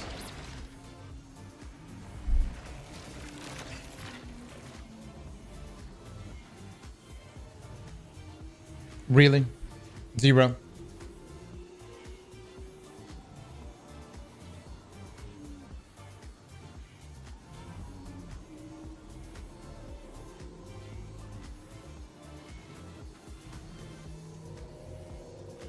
You realize we played with all the dungeon weapons, right?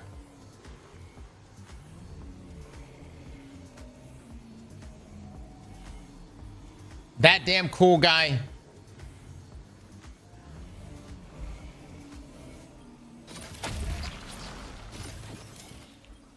I'm gonna be honest, I didn't even know they were the dungeon weapons. You know what? I had no idea. I didn't even know that was the dungeon exotic.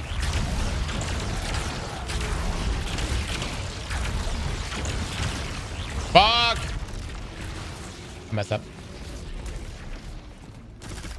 Alright. Oh shit, boys! I'm sorry! Okay. Alright, we'll move on from this. Next super. Twilight Arsenal. I gotta say, man, testing here is so much easier than at the... Why haven't we been doing more of our testing here? All right, well, Twilight Arsenal break 25,000 damage with Star Eater. We'll do Synthos and then we'll do Star Eater. Axe me, daddy.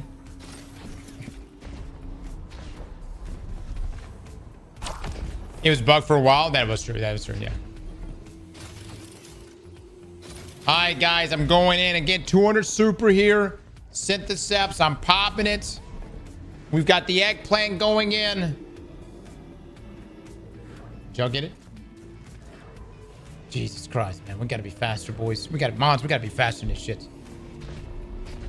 I'll do Star Eater. I'm gonna do Star Eater and I'm gonna do Synthos.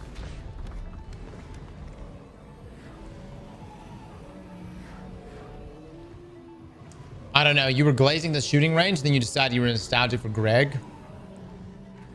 Well, I mean, I do like Greg. I do.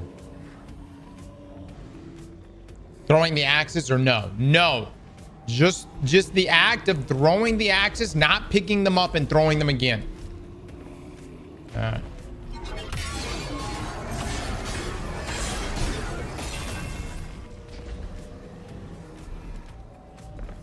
It's gonna be close. It's gonna be close, man. Yeah. We get another one in there. Did I lose my armor charge? Oh, I did. Okay.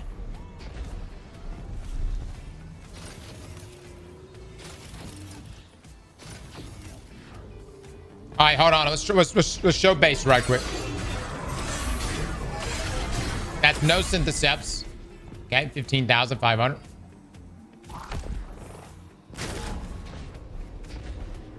Get syntheseps in here. Modix is up.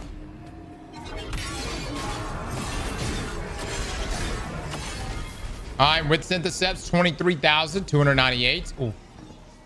Ooh. All right. And then let me grab Star Eater. Can everybody calm down? I'm gonna get it. I'm getting fucking Star Eater right now. Shit. I'm literally doing it.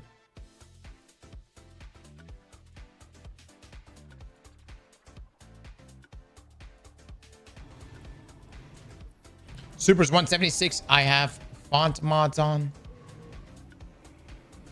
Dislodge thyself from my asshole. I got it, boys. I got it. It's fucking on. All right, let me get this up. I have pod mods on. You calm down.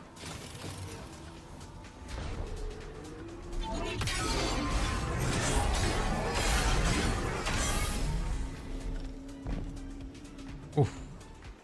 Not looking good, boys. Not looking good.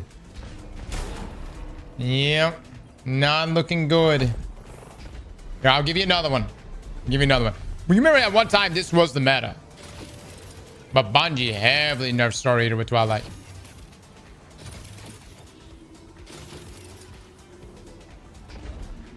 Super his ass now. Yep. Looking rough, looking rough. Here, I'll give you guys one more. With Sentinel. Everybody's saying Cross United at 200 super. I have 2 font mods on, guys. Don't worry, I'm topping it off. All right. Think this might pick up the armor charge. Cross, do you have the mod on? What mod?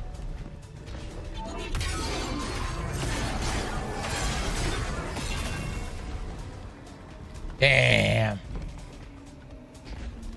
Did you put the mod on? What mod?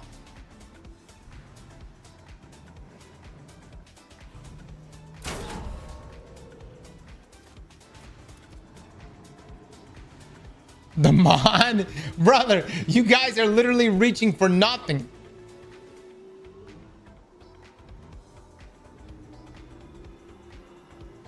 John Bacon. This is why eggplant bets should not belong during damage testing, bro. Faster courage. You realize we're not applying any darkness debuffs. If I did faster courage, I would apply it to everywhere else. This is just the fucking super by itself. It's just the super by itself with exotics. I guess Void Surge.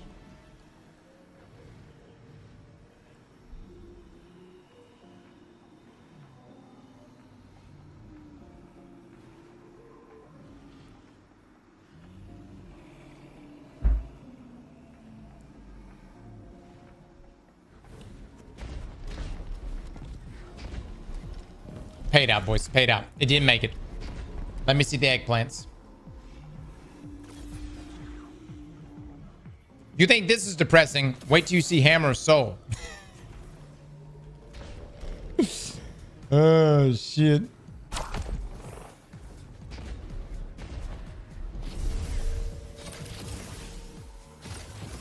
Will this break 15,000 damage?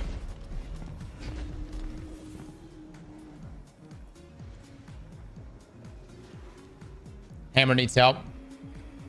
I'll even try a couple other, like, we'll go on just base Hammer by itself.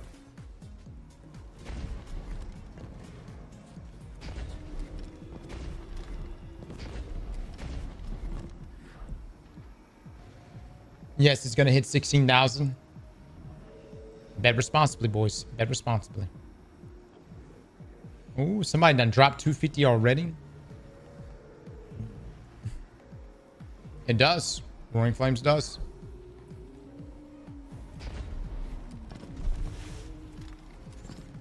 No, no, no. Everything within the subclass and exotic combinations count.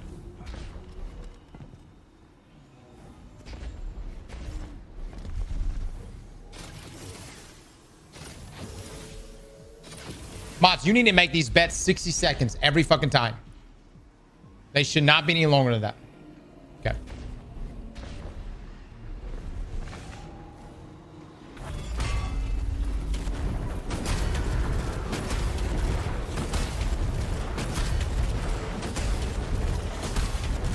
Oh. Wow. I'm kind of impressed. I was not expecting that.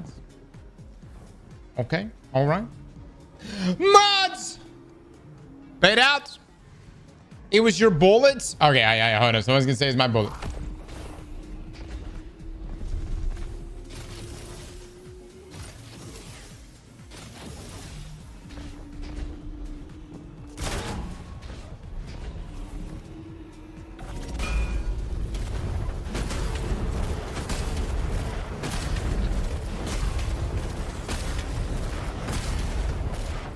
Yep. Still did it, boys. Still did it. All right. Let's see what else we can throw into the mix here. That's still not crazy damage. All right. Let's throw on straight solar.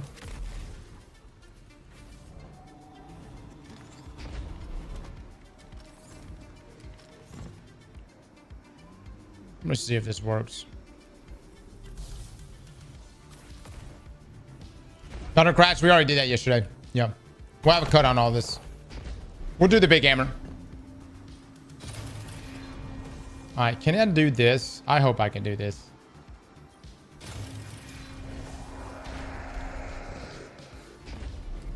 No. It won't let me go from multiple Gregs. Damn, dude. All right, 6. I'm gonna get Roaring Flames. You need to spawn in a Greg for me.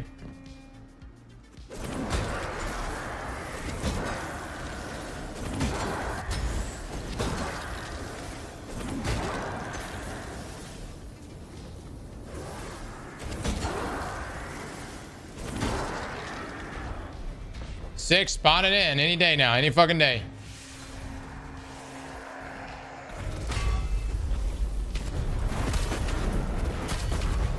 Oh my god, dude, I lost bionic enhancements. No!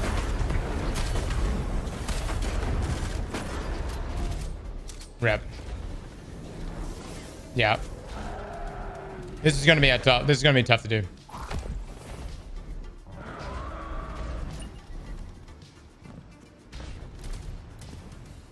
Yeah, I'm taking that into account. Let me actually show...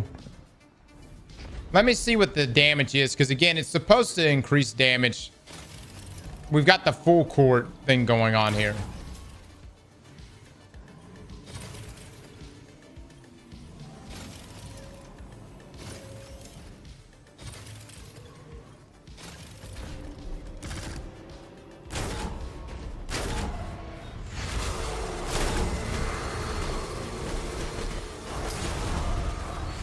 Six, you want to turn this off for me?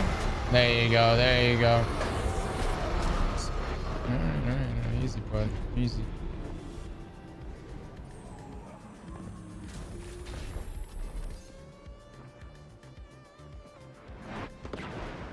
Well, that didn't help me none.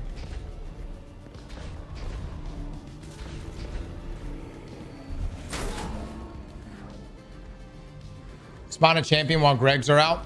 You can only spawn in one champion. How many champions can you spawn?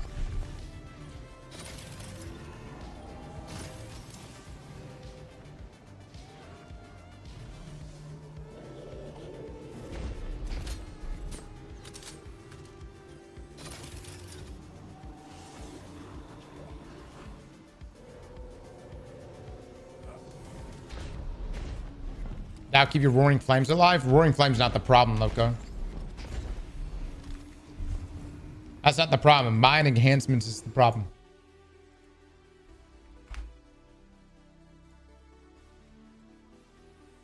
I had plenty of time on Roaring Flames.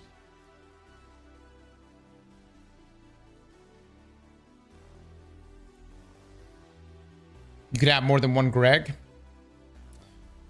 Yeah, it's the time duration to get it going. It might work. 6, join my Discord.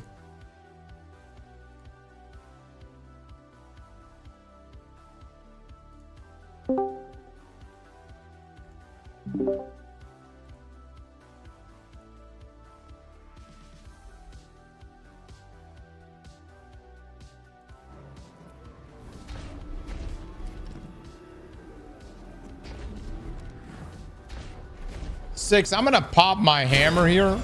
I'm gonna consolidate all of the Gregs, and then I want you to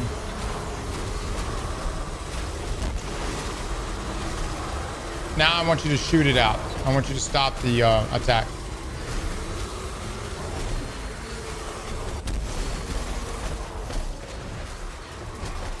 Six, turn them the fuck off.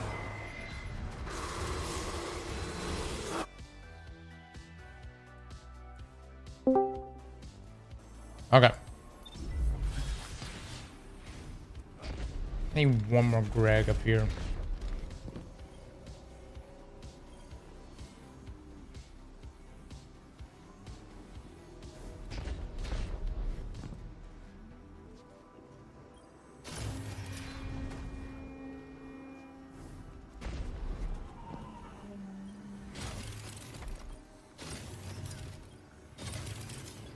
I don't need that many. All right, so I can get him to flip over here to this lane. 6, in just a sec, I want you to turn it off, okay? Mm-hmm.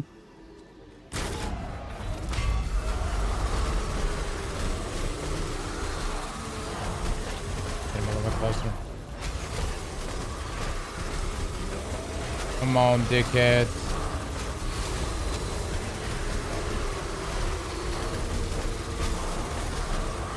Holy shit, dude. You can turn it off now.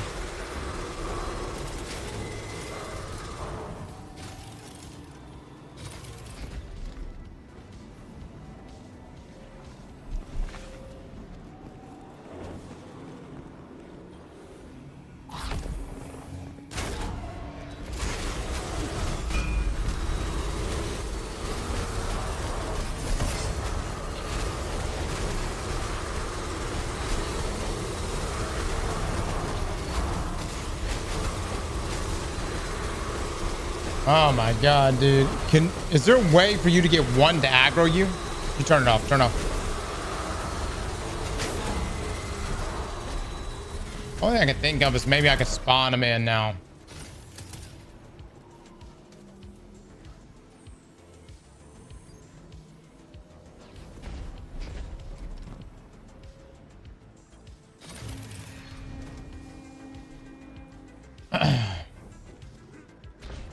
Where the firing range falls apart. Anywhere would fall apart right now based on this. But yeah, it would be nice to have some better manipulation of this.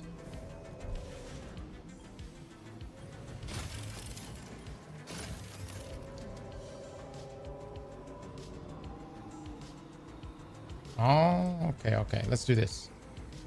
6, turn it off in just a second.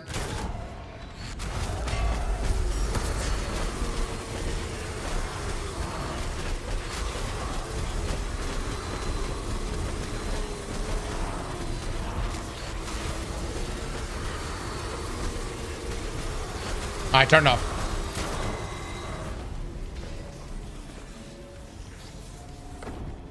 Okay.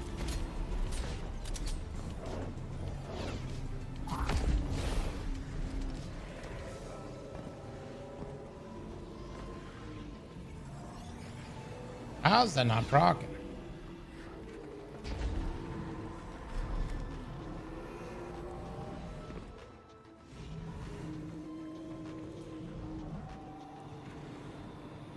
And you gotta be literally on top of the enemies.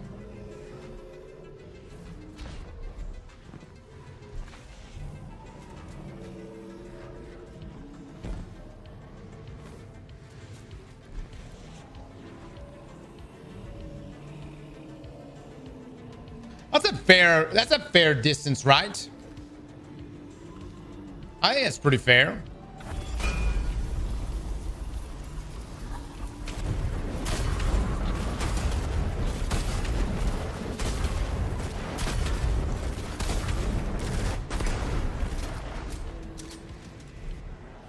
It does tack on a little more damage. Yeah.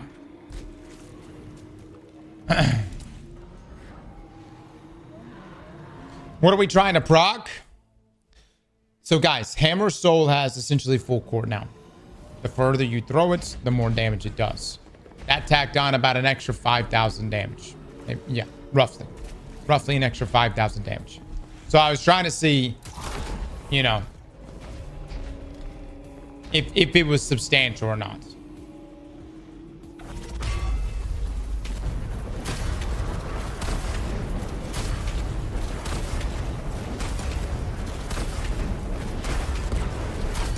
And this is with Synthesis, by the way. Ooh, my bad, my bad. All right, that's actually almost an extra 10,000 damage there. So yes, distance is your friend. Now, can you keep up biotic enhancement Synthesis? Unlikely. Unlikely. All right. Now let's get Roaring Flames in here. So this is what I want you to do now, Six. I want you to... You're gonna have to do two things for me. And I didn't even have maxed out 200 super right there. Actually, hold on. Let me get this with max 200 super out.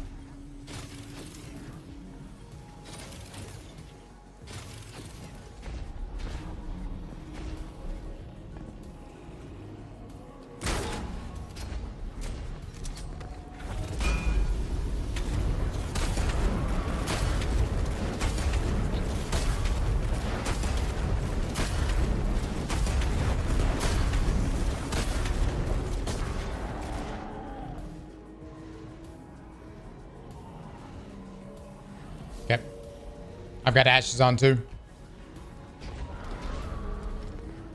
All right. Like an extra 11,000 damage there. Not bad. Not bad. Doesn't necessarily make hammer meta, but it's nice. We got something there. Now let's try Roaring Flames into the mix. This is going to be interesting. So Six is what I'm going to do. I'm going to put in these acolytes. And what you're going to do is you're going to proc Greg, and then you're going to run this single combatant over and over, okay? And then you're also going to put me in a champion. Okay. So let me get some kills going. Top off my super. Let me get this going, actually. Hold on.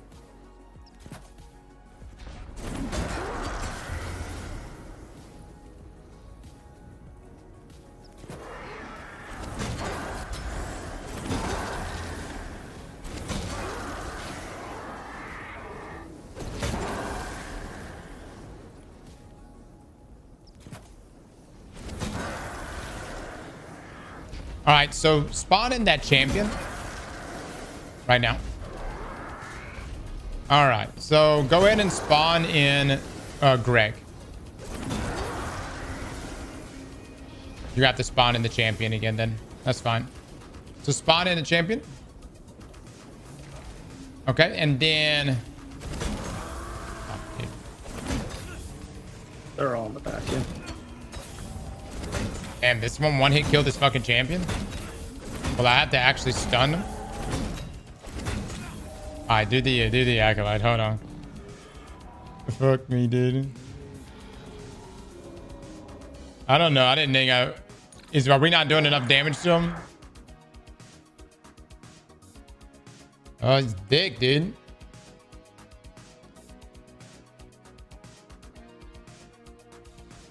We're going to have to get really good at this because we're going to have to do this twice. Bro needs to turn on display that shows the distance. What the fuck are you want? Does this not represent distance right here?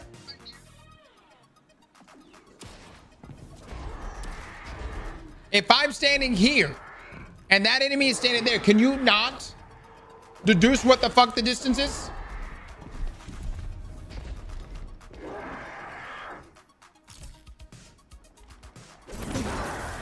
The second comment I've seen about distance. What do you need to know about distance?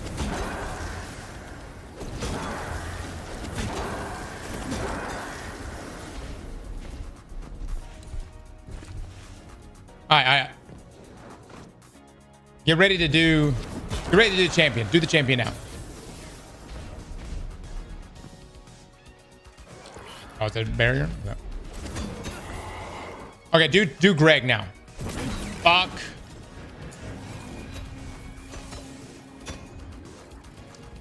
God damn it!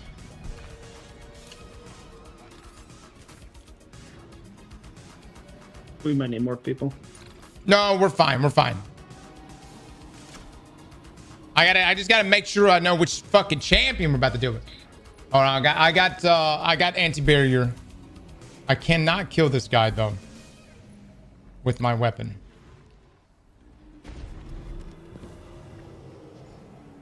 All right, give me the acolytes again.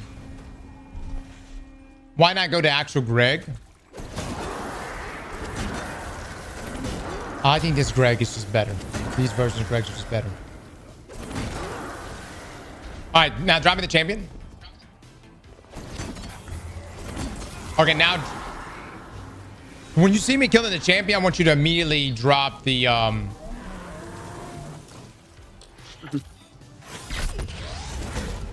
Okay, now drop Gregs. Yeah, keep dropping the Gregs. Perfect. Drop me more Gregs. Gregs, quickly. More Gregs! What are you doing, Zex? Right here, man. This is the button for Gregs.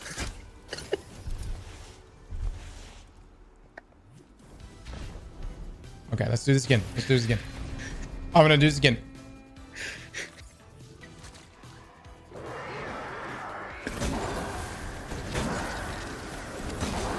Okay, now drop me. Go ahead and drop me. Go ahead and start dropping Gregs and a champion. Yeah, actually, you just worry about that. I'll get the champion. I'll do the champion. I'll do the champion. That's fine.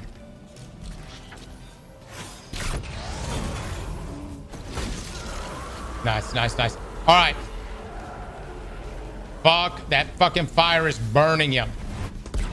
Oh my god. Now reset the thing. Reset the thing. All right, baby. All right, we're cooking. Yes, this was all worth it.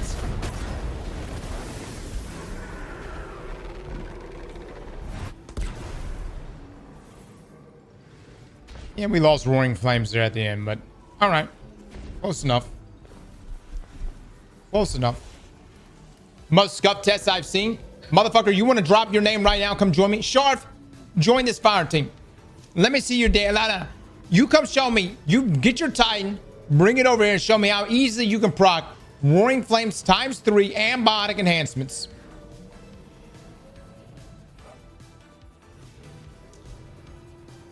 Loco, you keep hitting me with all caps. I'm about to find me another mod. No, I'm serious. And matter of fact, Loco, you join up right now if you want to show me how to do this shit. Do it on champions? Motherfuckers, I'm doing it on Greg. I'm doing it on Greg.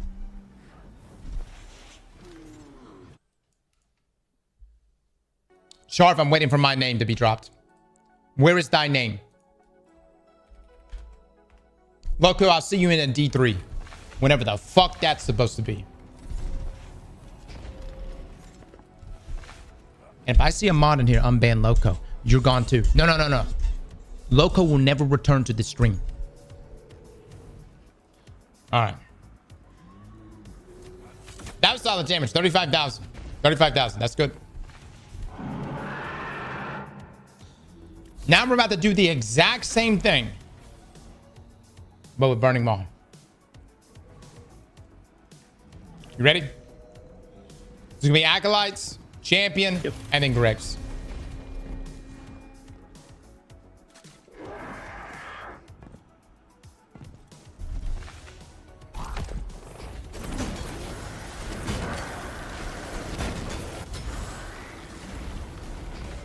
You just do Greg. It makes him despawn.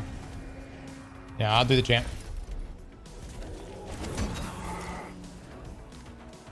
Just keep going. I fucking killed him. I figured that was gonna fucking kill him. We'll start over.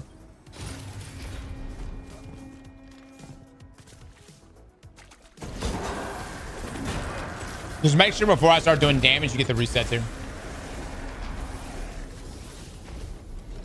There you go.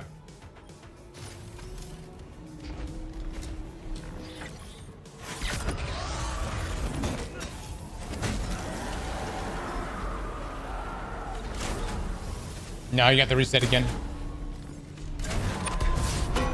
I reset now. Good.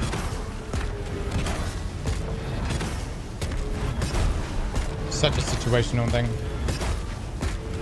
Like, where exactly are we ever gonna pull this off?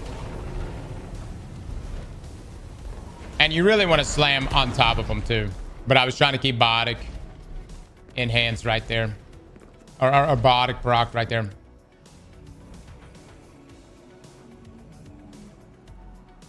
Oh, that's so fucking scuffed, dude. That's so fucking... I mean... I'm wondering... Hold on. Let me see if I can get right here. Spot me up another Greg real quick.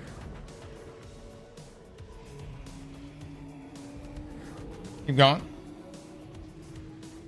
Is that max? Yeah. Okay, let's see.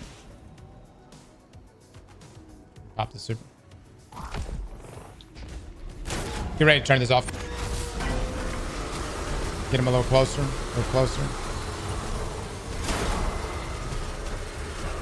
Okay, that's good right there. But now I'm not gonna have roaring flames. Oh, this is just too much work. Come on, guys. Who the fuck here is using... Who's gonna be using Burning Maul this weekend? No one. Fucking no. None of you are gonna be using this super. Can we just move on? None of you are going to be using this. No, you're not. Not a damn one of you. All right. Literally no one. It's T-Crash or GTFO. I don't think it's going to be T. I think there may be a play here for Sentinel. All right. So biotic enhancements. Ooh, this is going to be interesting. So 6, I want you to turn on the attack button.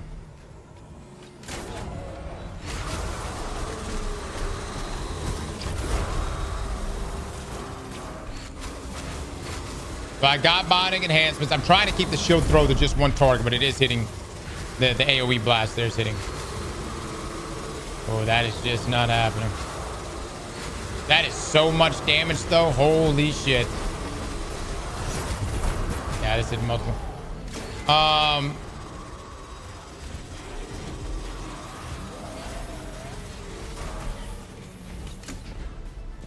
Do you want just one? No. Who just made the poll? Do we go until Burning Maul gets right? That was me.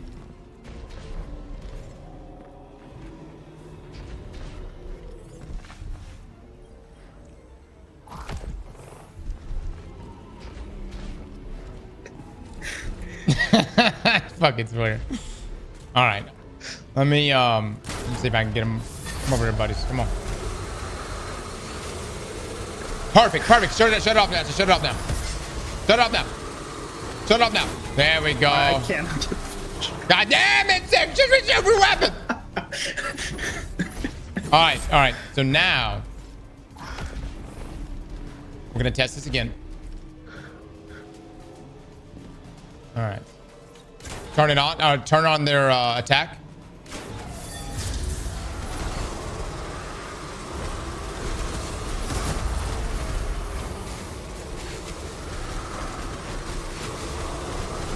Motherfucker, dude.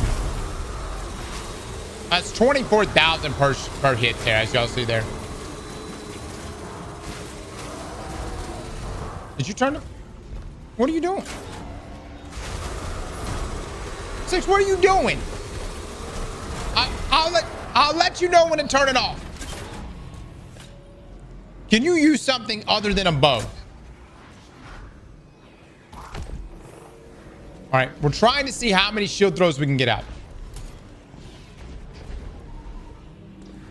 need 4 more other people to join right now. And just stand behind me. Because we're supposed to be able to get out a lot more shields than this.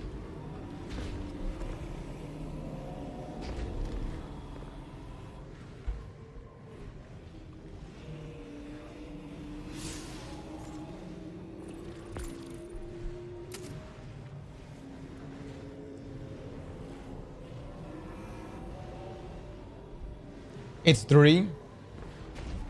3 is the max amount of shields that you can get up, but you can get it out at full.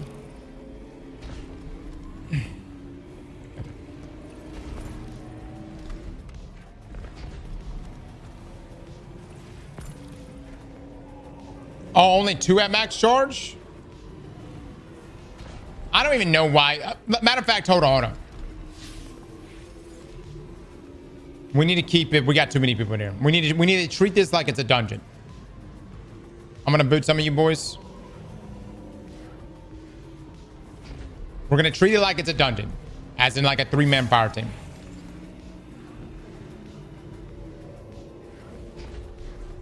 You get 3 at max.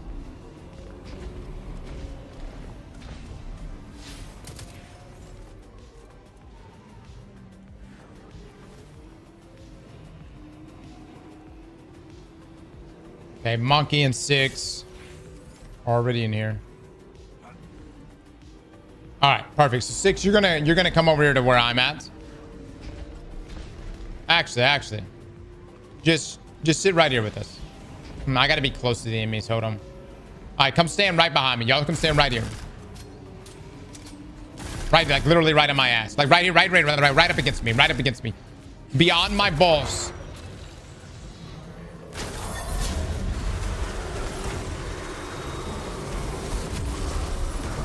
All right.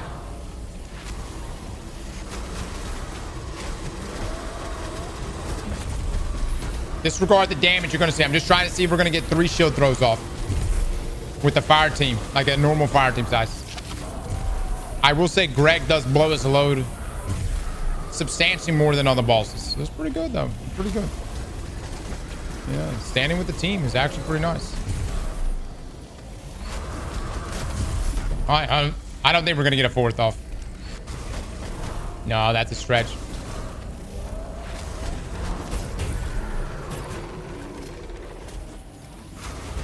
Okay, so do the math on that, guys. We may have to just get like, whoever the editor is that's editing this, we'll just do the numbers. Just the math on that, which is that big 24,000 hit per hit. It's also right before your super ends.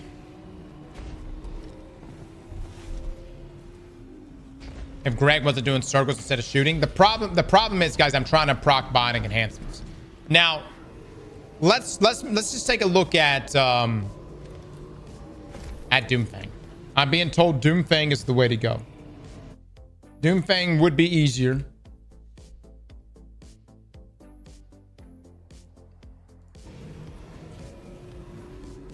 I do want to mention I did not have 200 super right there.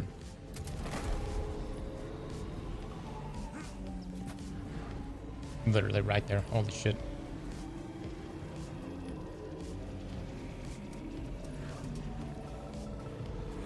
At 200 supers, around 26,400. With 2 people behind, you can get up to 4 max. With what? There we go.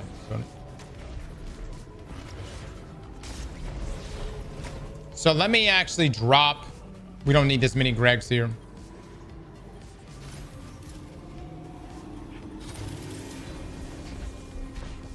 Again, y'all gonna stand right here, right next to me.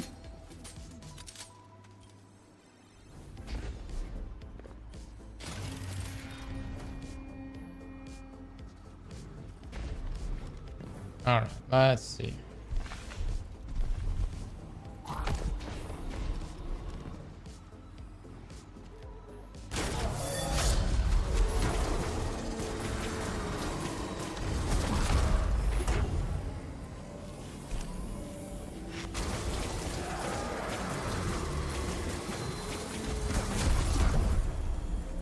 Okay.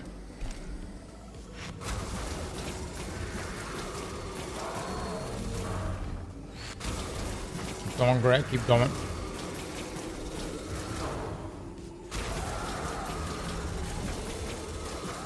Yes, yes. Pretty nice. Pretty nice.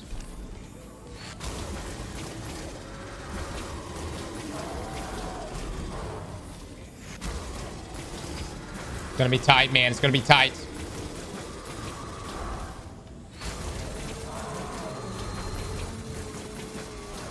But no. It's gonna get it. Yeah, that's 4.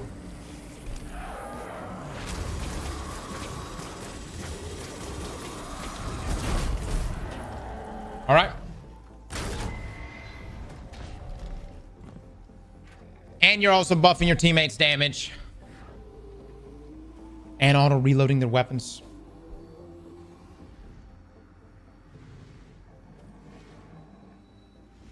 Those orbs are good. And you're feeding them orbs.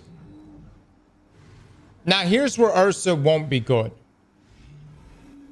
The floor is lava. You take something like Vespers. You know what I mean? You can't stand in one spot. And I'm suspecting that they're going to give us another floor is lava.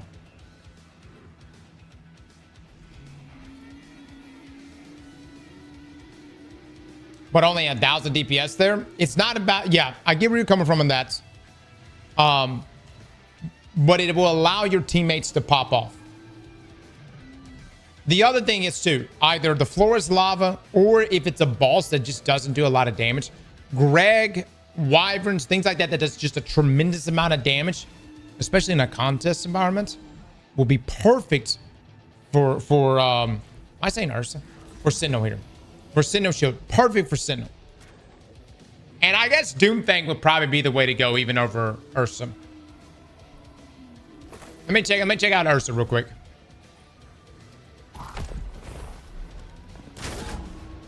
Alright, go ahead and let's do that. I got Ursa on.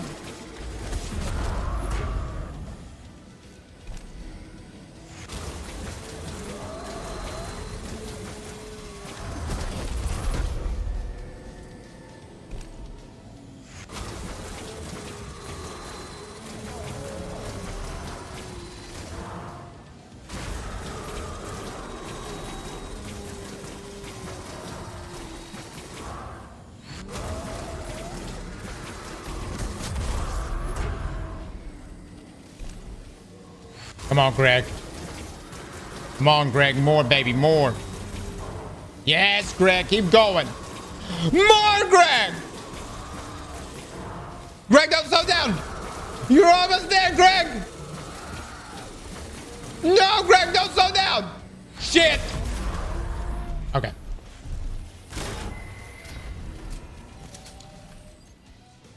You see where Doomfang is beneficial, right? Enabling that, that 4th and then a 5th shield throw. He can't blow any harder. But what Ursa has here is, look at that. We've got our super back pretty much, or half of it at least, and that can top off very easily if your teammates are providing orbs as well. And so if it's a very long damage phase and you're popping Ursa, you'll be able to carry it through multiple phases. Yeah. So there's a lot of pros and cons to this, guys. A lot of pros and cons to this. What I will say is that shield throw is a tremendous amount of damage. I mean, it is a lot of damage. I mean, we would have broke 72,000 a second ago. That is extremely impressive. Ursa or Sentinel is not just hey, pop your Sentinel, block for your teammates, and then you just remove yourself. No, you're still able to throw in good damage as well.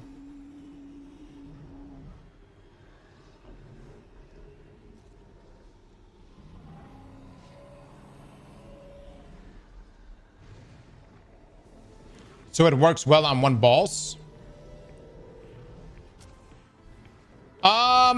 Here, we'll do this.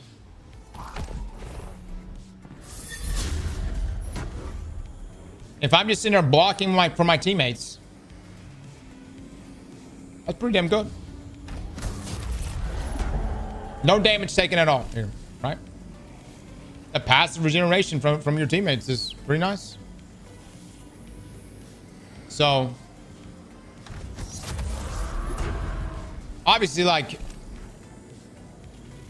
Greg doing damage helps tremendously, but you're still able to get two fully charged shield throws off.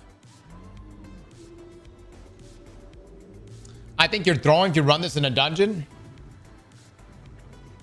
We'll see. We'll see, man. That's the beautiful thing about new content. You never really know what might pop up. Try it, but first put up a finality turret. Sure. There are definitely going to be ways that would actually be a pretty good play. Throwing up a finality turret, at least get something off, and then pop your Sentinel block. Whether it's Doomfang, Ursa, it's all going to be situational. But what I really think that there's a play to be made here with this subclass.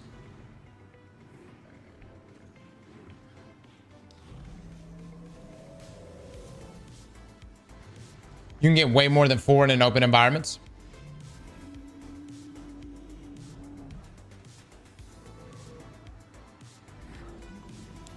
You should try your team right there to go full damage and see. Oh, no, these guys are not rocking. No, this is not that's not a good representation of what we're trying to do here. Of a dungeon squad.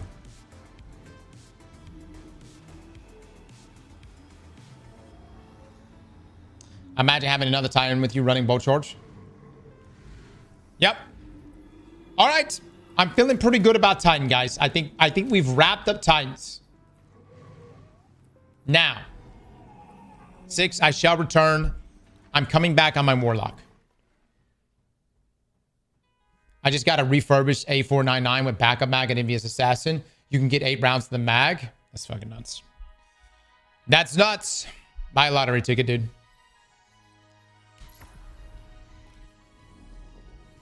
All right, I've got max 200 super here. Let's go try it out, boys. Let's go see if this shit cooks.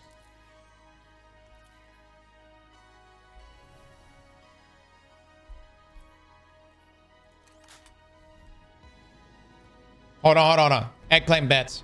The Storm Dancer's Brace break 30,000 damage.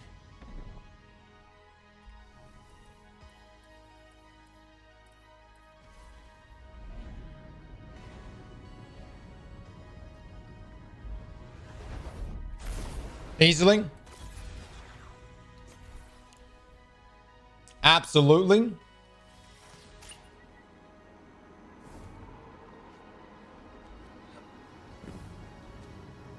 Okay. Get a reset on this.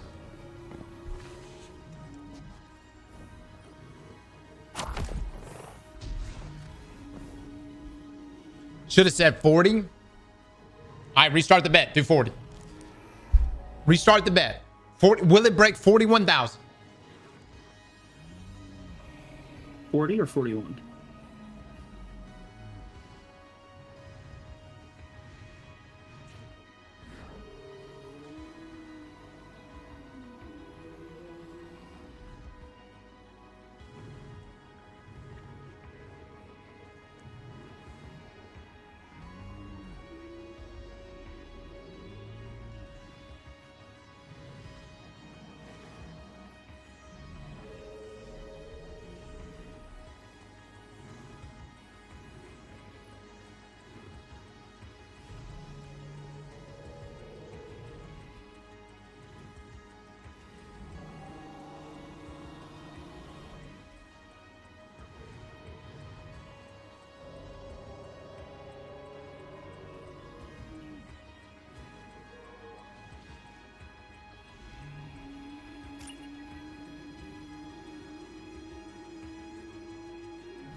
It does 44,000 damage.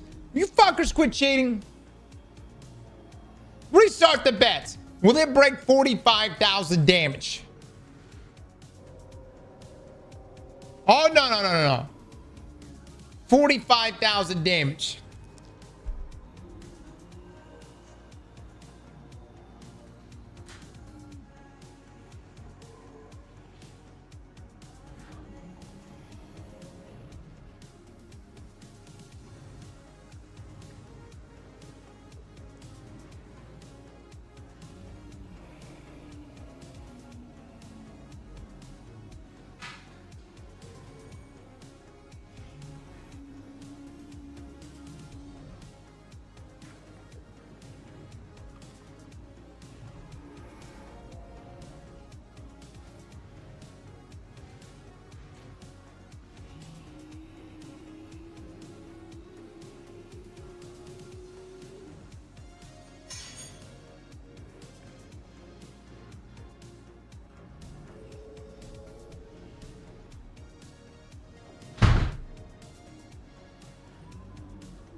Am I using prismatic?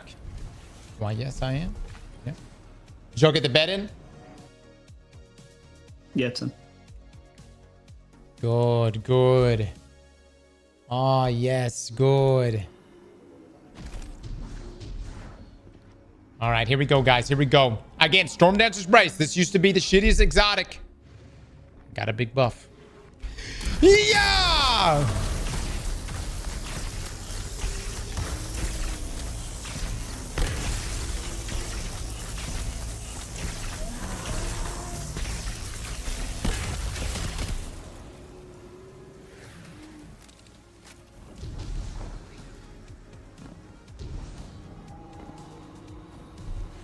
Hold on, hold on. I'll try it again. I'll try it again.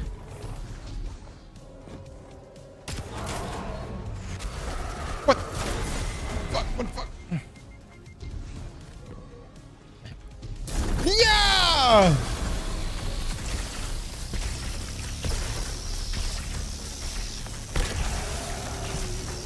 Yes, yes. Yes. All right. Now this is prismatic. Okay, so I'm gonna swap over to storm. Actual, like, complete storm. And I'll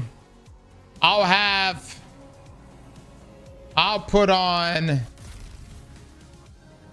where's frequency?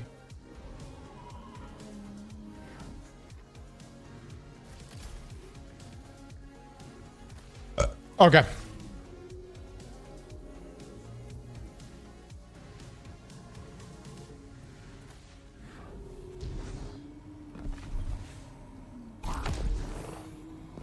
Am I amplified when I cast my super? Yeah, perfect. There it is. There it is. Come on now. Yes, yes. Oh. Oh my.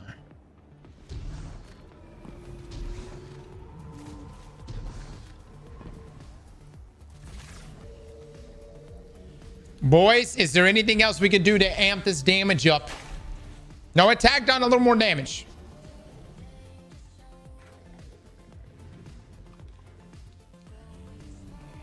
Oh, that's right. That's right.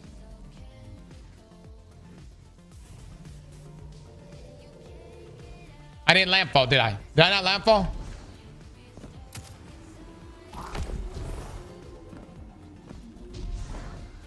Yeah!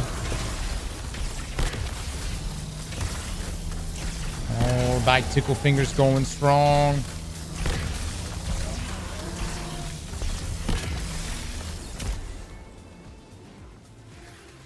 It's so close, man.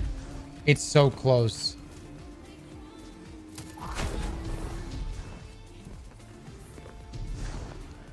Yeah! Come on. Come on. Do it. Ultimate power. Okay. All right. We're going to go back to prismatic.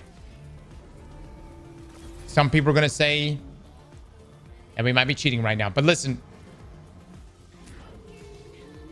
I just want to do it just to see what might happen here, okay?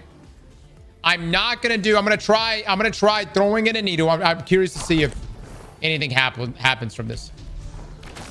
Yeah! There's the unraveling. The unraveling's going in. All right, all right. Oh, that's pretty nice. That's pretty nice. Now, here's the thing. I will actually... Here's the thing, guys. I want you to take away the melee damage here. I want you to remove 465 damage. Okay?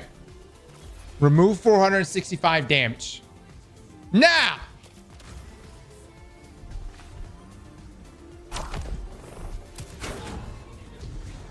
Let's see how this goes. Yeah!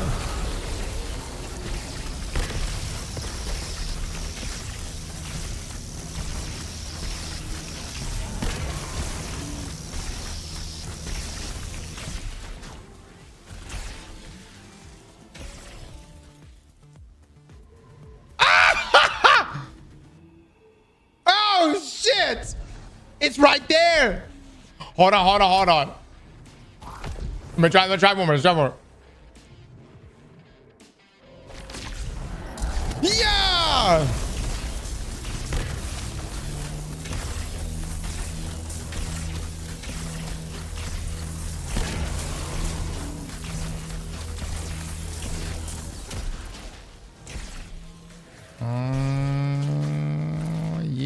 Yes. Oh, yes. Alice, it hit it. It did, in fact, hit that. It didn't. Hold up. This is how, I mean, that's what. This is all part of the subclass. This is not cheating. This is part of the subclass. Hold on. Don't pay out yet.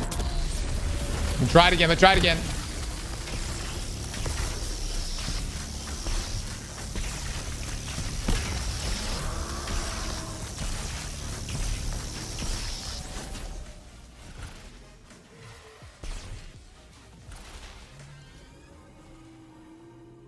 It cleared it, boys. It cleared it. I mean, hold up. How many of you are procking? All right. Oh, okay. That is a fair play being made right now. I'm being told, Cross, you said that it was supposed to be pure supers.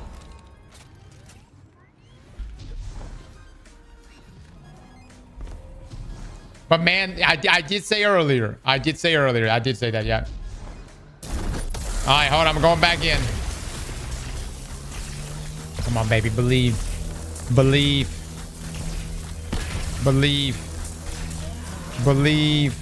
Oh, no. What the shit?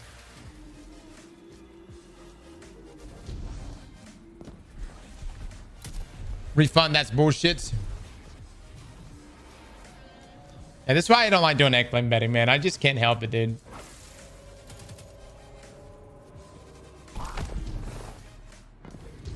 All right, one more time. Another month subscribe to my favorite React channel.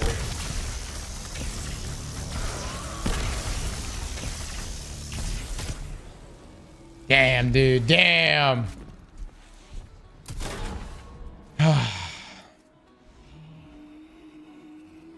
Transcendence Cross. Guys, what are you telling me to use Transcendence for? Hold on, what is your reasoning? What is your reasoning?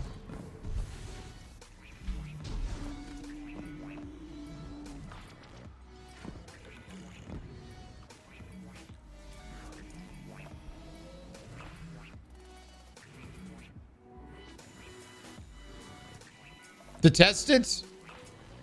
It only buffs my weapon damage here. It is not applying to my super. I'm not going to throw a Transcendence grenade into the mix. I'm not going to... No. Then that defeats the purpose. This is a super versus super. That's the kit. This is super versus supers.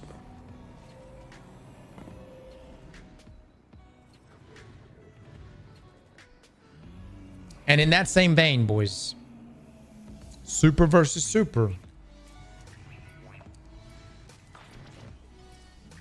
Should we count Facet of Courage? Poll.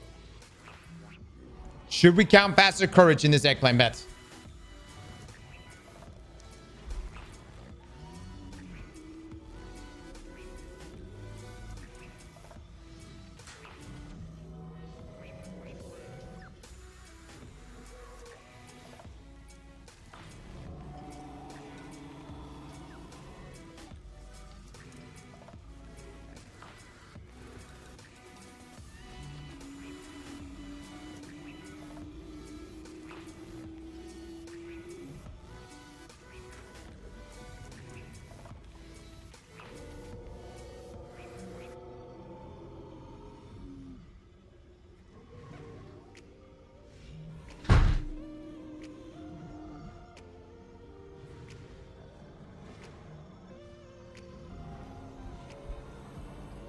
I will let democracy decide.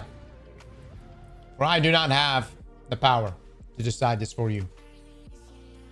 It is a very close, tightly contested poll right now.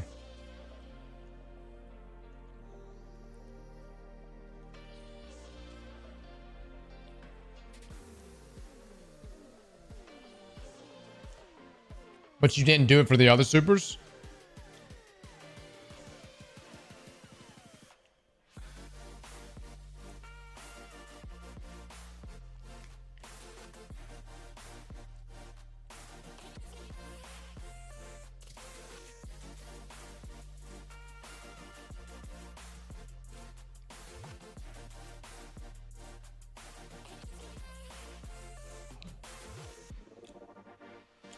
Bro, you're the most inconsistent damage tester ever.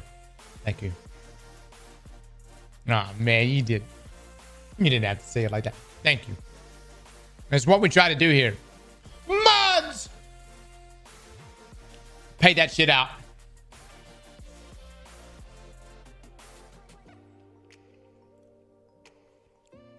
The item disabled list is on Bungie's website. What?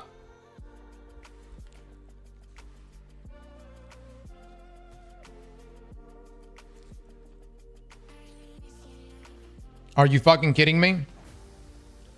Guys, I can try to rationalize this in a multitude of ways.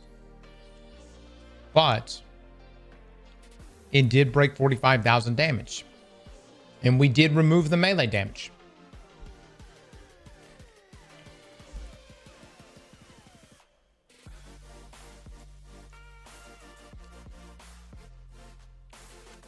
All right, disable list. Anti-barrier sniper rifle. God dang it, dude. Are you shitting me right now? God dang it, dude. What the fuck? What the fuck?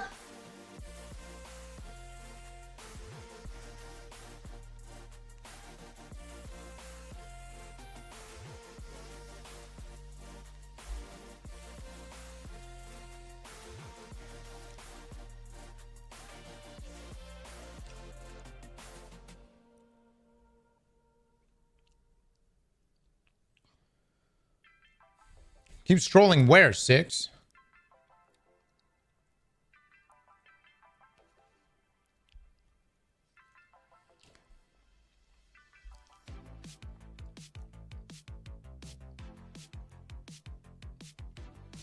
Uncivil ban instead of lucky bans? Well, Uncivil was the one that was cooking the most damage.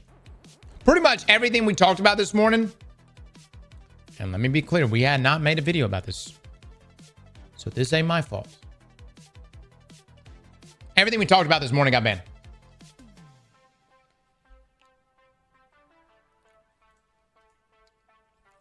Yeah, all volatile mods too.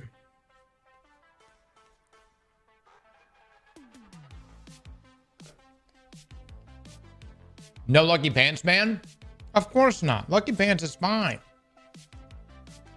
It was Uncivil Discourse that was pumping out the crazy DPS.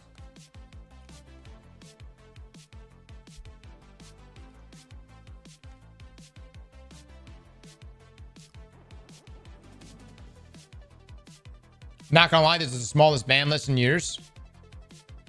Brother, this list only gets larger. It always starts off small on Thursday.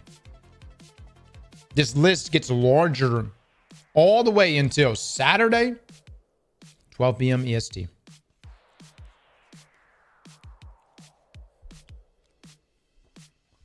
Dude, I was going to use the shit out of kinetic ruptures. Man, I tell you what. Bungie. What's up with this? Bungie, do you not have the balls to make RNG determine the winner? Technically speaking, someone could have just grinded for these mods. It's not completely RNG.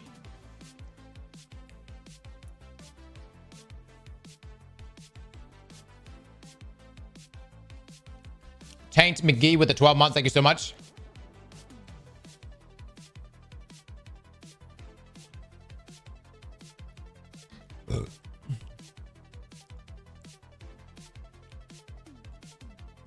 Bungie has balls, they're kinetic rupture points, but they banned having balls for contests.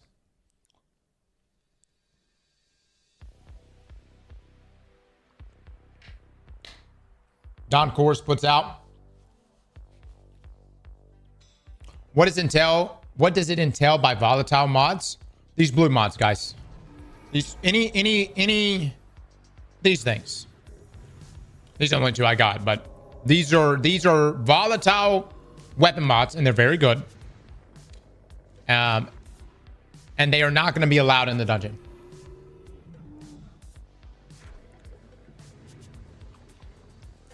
I'm calling it right now. There's a ball so you can damage with a sword. That's why Navigator is banned. Yep. Yeah.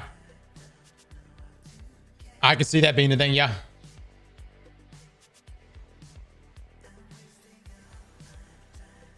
Night Owl with the 14 months. Thank you so much.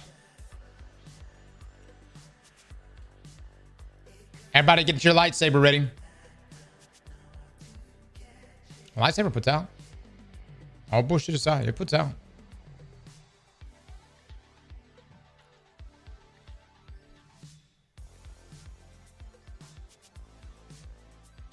I need somebody to give me a crow to checkpoints.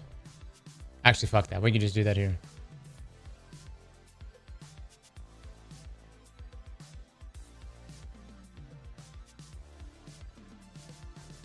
A Bell duel for sure. I don't think we're going to kill Bell. I would even be surprised if Bell's in this dungeon. That'd be dope. That'd be dope. All right, guys. Let me break out the Geomax. Let's continue our damage testing here.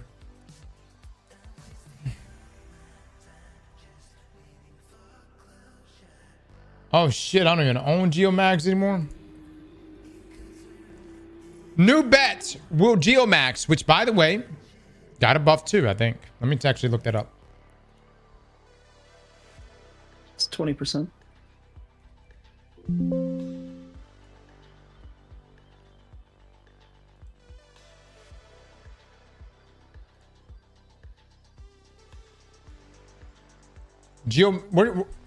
Or is it Chaos Reach as a whole? Okay, Chaos Reach Super increased damage against combatants by 20%. Okay. All right, eggplant bets. Never mind, we're doing a Twab right now. Another week, boys, and another Twab. This week in Destiny, we are getting ready for our next dungeon race. Read on for all the information about Equilibrium's contest mode before it launches Saturday morning. We also have content creators fighting for their favorite syndicates in Renegade's lawless frontier. Hopefully next week, the Dawning event brings them together after their friendly exchanges of banter and bullets. All right, so Equilibrium Dungeon Race this weekend. The Dawning is almost here, refreshing the new player guide. New dungeon, new Bungie rewards, cosplay, cosmodrome, moves to the lawless frontier, hunt down the system's most wanted, and join creators in the Oath of Renegades. Pause this music. Okay, so the Equilibrium Dungeon Race begins Saturday, starting at 9 a.m. Pacific on Saturday, December 13th. Guardians will brave the Equilibrium Dungeons contest mode in a race to claim the world's first title. Yep. The fire team that wins gets this thing. Nice. Contest mode rewards. In addition to the dungeon's new loot, completing Equilibrium during contest mode offers special rewards. Defeat all encounters of the dungeon before the mode ends to claim the heirloom exotic weapon and Dredgen's Descent emblem. Let me just say, guys, we've played with this thing. We've also played with the exotic catalyst. It is one of the hardest hitting weapons in the game. It chunks, man. Too bad it's a bow. Fellas, this is no mere bow. All right? This thing absolutely chunks. Hands down, is going to be worth the grind. That's the dungeon weapon? Yeah, it's the dungeon exotic, yeah. And then this is the contest emblem. All right. How we feel? Heavier special? Special. It's a special weapon.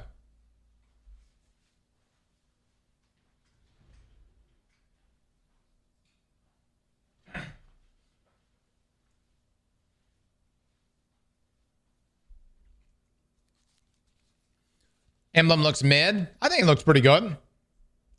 Now, contest mode will last for 48 hours following the start of the dungeon race. As with previous races, to give our server some room to breathe, there will be no bounty or weapon leveling progress for combatant kills below boss tier within the Equilibrium dungeon while contest mode is enabled.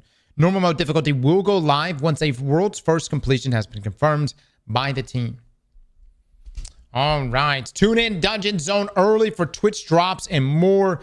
Evan and CB Gray will be hosting Dungeon Zone live from Bungie HQ on their respective channels starting at 6 a.m. Pacific on December the 13th. The pre-show will feature interviews with Bungie developers, previous Dungeon Race winners, and more. Watch the official Dungeon Zone broadcast on Twitch for an hour between 9 a.m. Pacific on Saturday, December the 13th, to 9 a.m. Pacific on Sunday, December the 14th, to earn the Paranoia Pink emblem as a Twitch drop. Which I swear looks just like... It's like got the same design as the Solo Flawless Vespers emblem. All right, and then for our French viewers, you can check out these folks as well. Contest mode entry requirements. Must own the Renegade expansion. Fireteam leader needs to have progressed their dungeon introductory pursuit titled The Way Between to at least step 2. The Equilibrium introductory pursuit is acquired from Honor in the Cantina of Tharsis Outpost after completing step 5 of the Renegade's pursuit. A fireteam of 3 players is needed to launch the activity. Fireteam power will be disabled during contest mode, and players are recommended to have a minimum of 370 power level. Players below that will see their damage output reduce against the combatants and will receive increased damage from them. All right, a number of rules here that I'm not going to go through because we've only talked about them a million times. Yes, you do have to stream if you're going for rules first. There is an overlay. Now, this list is going to grow larger all the way up until Saturday. And maybe even perhaps after reset after Saturday. So this is the disabled items list. To maintain the integrity of the race and its challenges, we will be disabling the following list of abilities and gear during contest mode. Artifact perks, anti-barrier sniper rifle, kinetic rupture. Pretty massive because kinetic rupture is very good. Abilities, Widow Silk aspect for hunters. Weapons, the Navigator exotic trace rifle catalyst, refurbished A499 sniper rifle, uncivil discourse hand cannon, and all volatile mods. Mods can still be slotted, but add no benefit in the dungeon. You might as well not use them. This is, yeah, it's pretty substantial. So this is by far, in my opinion, one of the strongest artifact mods we have. Uncivil discourse with Lucky Pants was doing tremendous amounts of damage. Volatile mods are obviously very, very good. Refurbished A499 had the ability to roll with backup mag as a drop, and it can hold 4 bullets. So, and you can imagine how good this would have been, refurbished A499, that particular roll with kinetic rupture. But again, I think this list is going to continue to grow over the next couple of days. But they didn't say still hunts. That's true. That's true. Okay, so not swap clarification. With the dungeon race going live in just a few days, we like to clarify miscommunication on the functionality of not swap. The update 9.5.0 patch notes from Tuesday, December the 2nd are accurate. Swapping ammo types does not trigger not swap. The December 4th tweet has been updated to reflect this. PvE not swap had its ammo type trigger removed, as well as its orb special heavy ammo penalties. The description has been updated to match current behavior, as well as mentioning changing armor stat mods as being a trigger.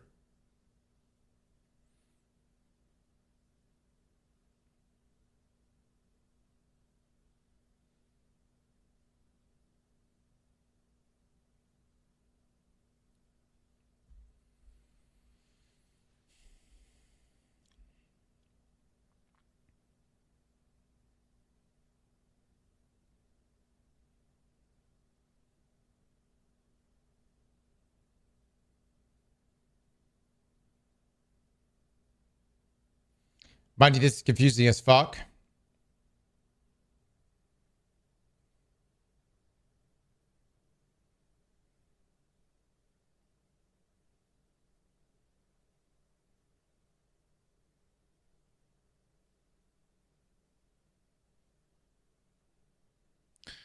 So we can swap now, but it's very limited. Swapping ammo types does not trigger. But if you swap any stats, or if you swap to surges, that will trigger not swap. Or not, no, that won't trigger not swap, but you will lose your armor charges. For instance, you cannot carry armor charges into DPS unless something is depleting it actively.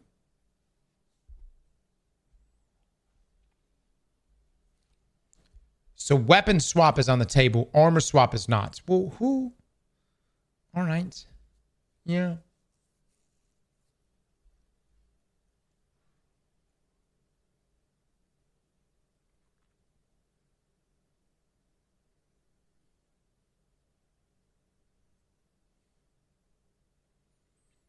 I still don't understand because it's still you swapping things.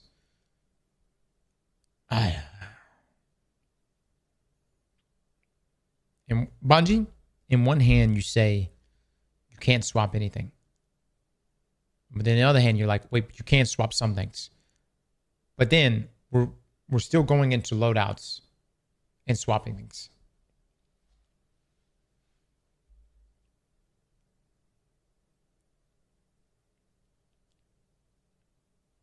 Weapons okay, armor not. It's partial swap.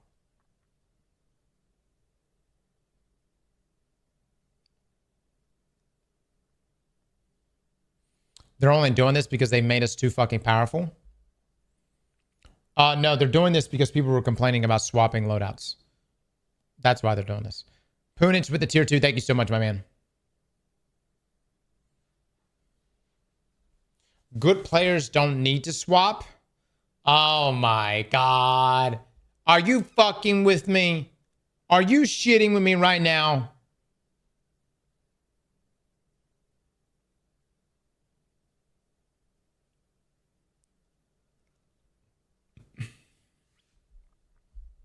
Here we go again.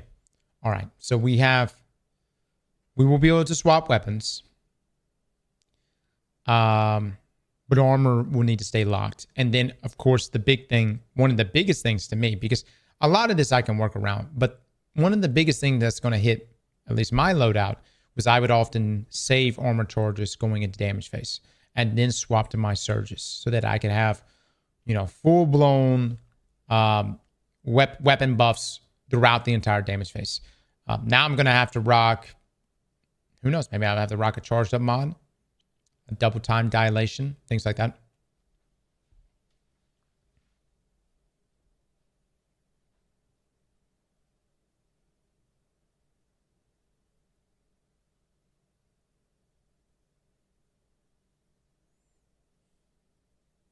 Earn your damage.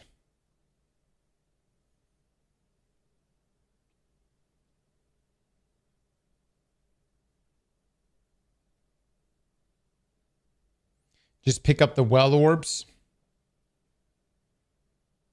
Just get good and make a build that could do everything. It's ironic. The same people in here saying just get good couldn't simply open their inventory and swap to another loadout. It's quite ironic.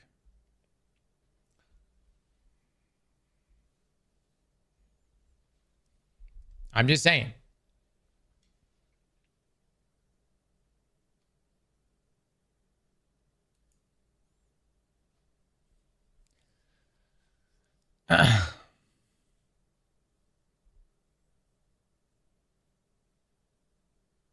Why even make loadouts?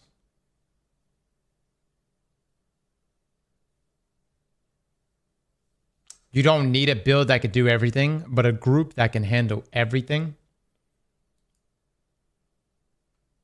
Look, I don't need some friendship philosophical bullshit right now, all right? Good for you. Most people are going to be doing this shit solo anyways once normal mode drops. Teamwork, fucking bonding experience.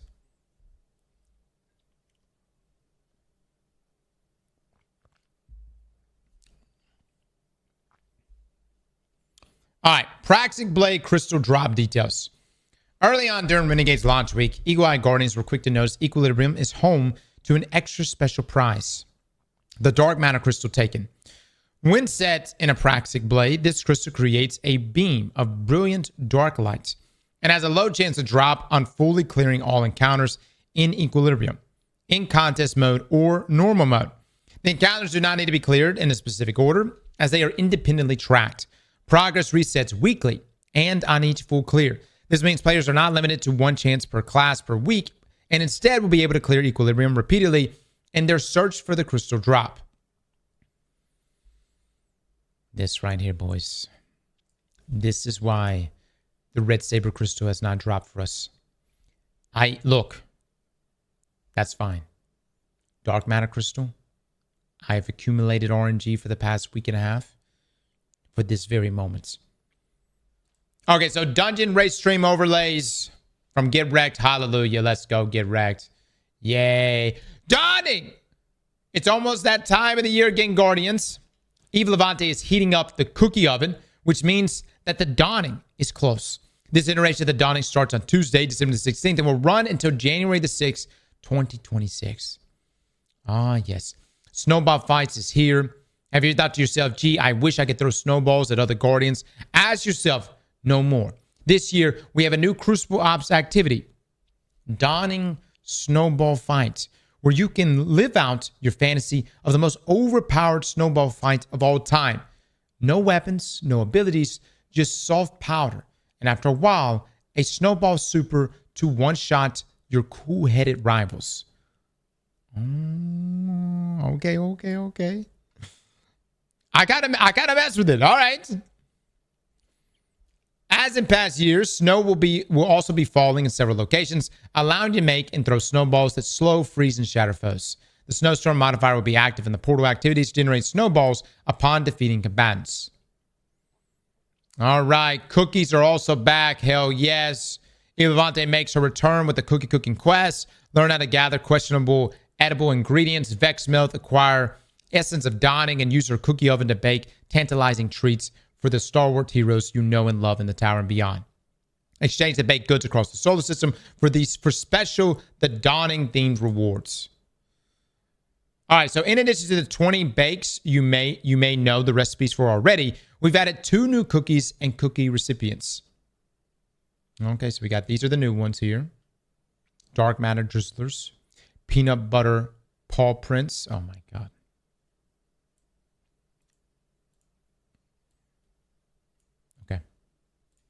And the rest of our cookies. No Lodi? Yeah, I guess we're not giving cookies to Lodi. What the fuck?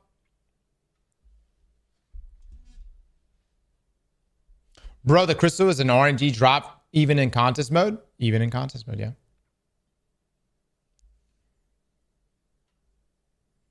Now, you might notice Lodi isn't on this cookie delivery list. Fret not. That's because you'll be posting real cookies for him during the dawning and trade for an emblem. More on this in next week's tweet. Interesting. A lot of rewards to earn As for Rewards, the Dawning is entering the event home for the first time. Much like we did for the Festival of the Lost and Solstice, there's a shader, a ship, emblem, ghost shell, and more waiting for you on the event's ranked track, as well as weapons, of course. Hallelujah. We've got Mistral Rift, an adaptive frame void linear fusion rifle. Permafrost, a waveframe stasis grenade launcher. And Fimbulwinter. Fimbulwinter Stitch. Precision frame arc sidearm.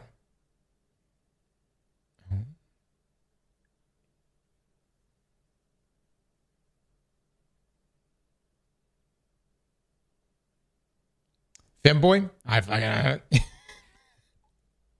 Fimbulwinter. Fimbulwinter. Yeah. Fimbulwinter. There we go. Fimbulwinter Stitch.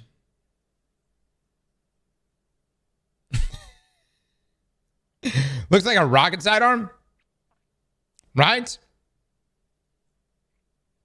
You get one guaranteed holofoil of each with a random perk from the event ranked track.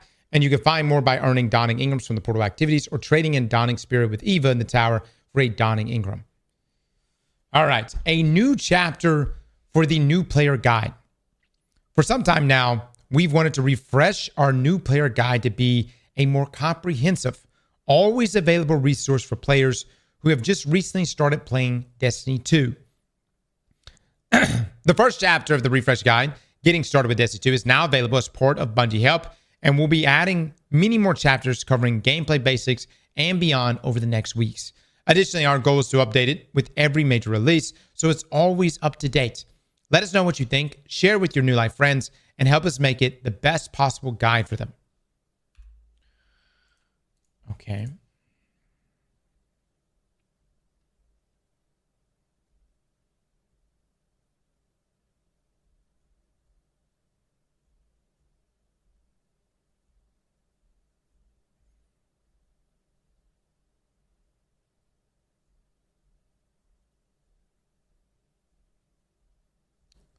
What are you talking about? That's it? This is a perfectly acceptable guide.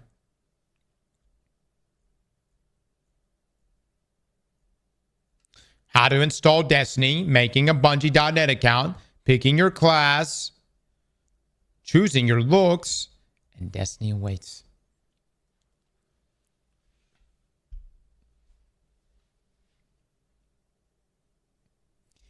I would say in-game guides are better, but we can work with this, I suppose.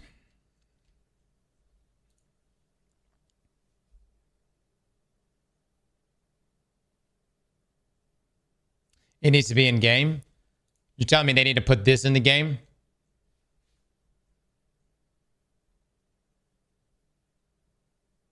Yeah, this is for people that have obviously not installed the game yet.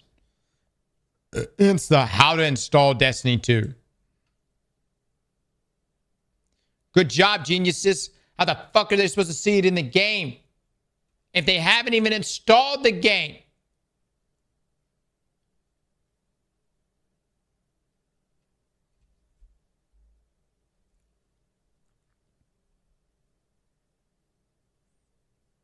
Yeah, put an install guide in the game you just installed. Just simply skip that step. Oh, okay. I don't really know. Like, I mean, there's so many things you could do. You could do like, you know, I don't know what new players get hung up on the most. Other than the new light experience being boring. That to me is worse than not giving guidance. Okay? Boring.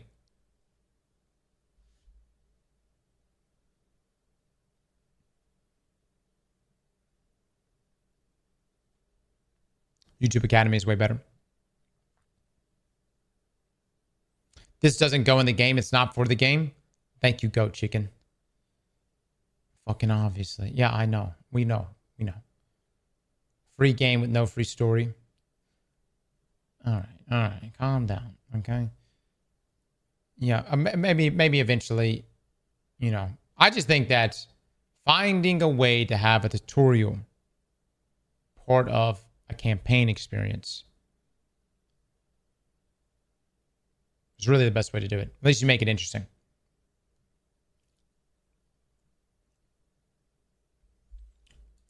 All right. Equilibrium Dungeon Bungie rewards. The dungeon launches on Saturday, December 13th. And with it, Bungie rewards to unlock. Oh, yes. Jackets, baby. Let's go. Cosplay Cosmodrome moves to the lawless frontier. Last week, we introduced you to amazing cosplays of Drifter, Eris, Morn, Honor, and Premier Loom. This week, we have cosplayers showing off Dredge and Bale. Oh, Boss Relix and Zephyrus Autonomous Mind. Am I saying that right? And Enforcer Rao. Oh, nice.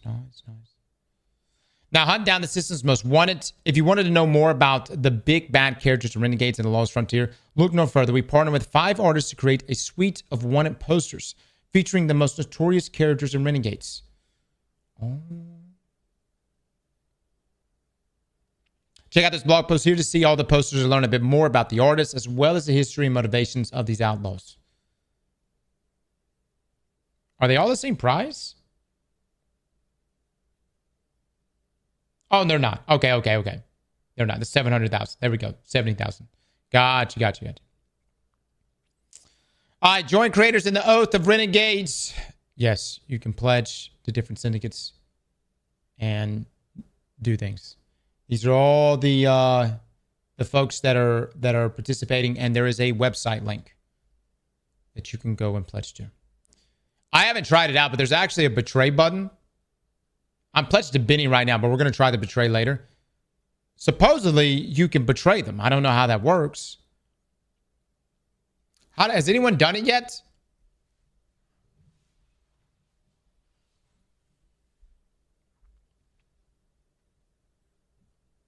Are there no in-game rewards for this? What, you need to have in-game rewards to participate in a community event?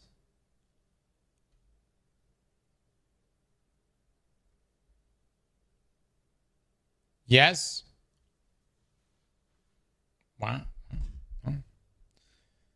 Fake friend, I suppose.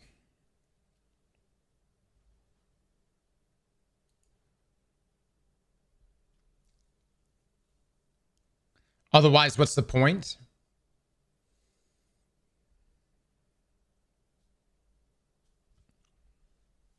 Role playing, I guess. I don't know. You get to join a faction. What would the reward be? Hold on. If there was a reward, who would even get the reward? Totality Division is completely stacked. Like this side is so stacked. And obviously everyone is pledging to Totality Division. Like, let me just say, Totality Division has Behemoth. Of course, the entire community is going to pledge to this first. So they automatically win.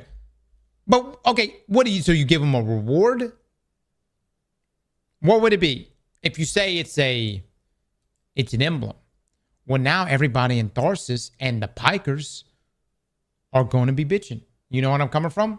They're going to be like, dude, what the fuck? This sucks. An in-game reward would be good. But y'all remember that one item we had where everyone bitched about when they couldn't get it? The helmets. You remember that?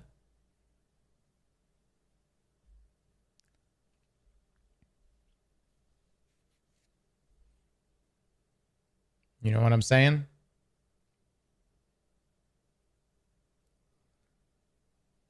The mid-looking helmets? Sure, but everybody wanted it.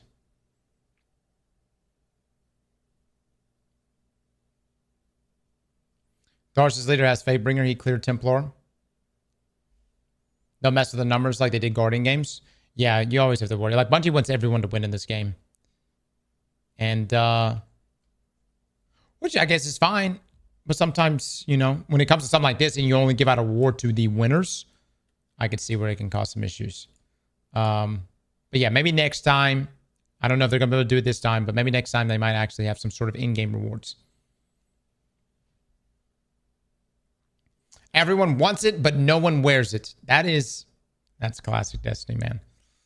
All right, so Vanguard alerts in Fireteam Finder. We are aware of an issue where some Vanguard alerts are not present in the Fireteam Finder. Players can get around this issue by clicking on the Vanguard Alert activity, clicking the Find button underneath the player's emblem, and either searching and joining or creating a listing in the Fireteam Finder. Gotcha. Known issues. It's a lot of them. Not going to go through every one of these, boys. We got a lot of damage testing to do. But don't worry, they'll be addressed eventually. And as a final note, that's our penultimate TWID for 2025. 1 week into Renegades has seen Guardians, Journeys, Drifters, Motley Crew, equipping and customizing their Praxic blades and staking their fortunes in the lawless frontiers. This week has also introduces Vanguard Alerts to the mix, a new feature bringing a set of activity playlists that grant great rewards. Be sure to dress warmly and with excellent fashion choices for the dawning next Tuesday, and we'll see you this Saturday for the start of the Equilibrium Dungeon Race, the Destiny 2 community team. All right. I will say Vanguard Alerts has been it's been pretty good. I enjoy it. It's difficult. Or at least the Grandmaster is difficult. I'm curious to see what the rollout of rewards are going to be as the season progresses. But it's fun. We're so back.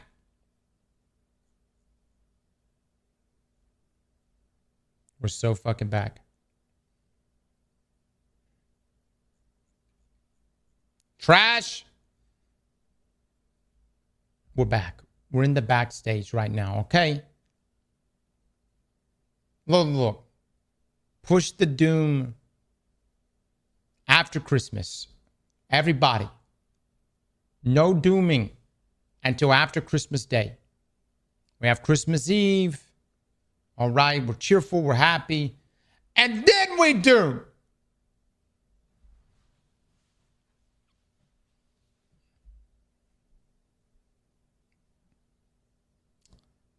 Where's Loco? Cluniverse, would you like to join Loco? Would you like to join him? Loco is gone. He's taking an extended vacation. And if I see you on Bantam Clune, you shall join him.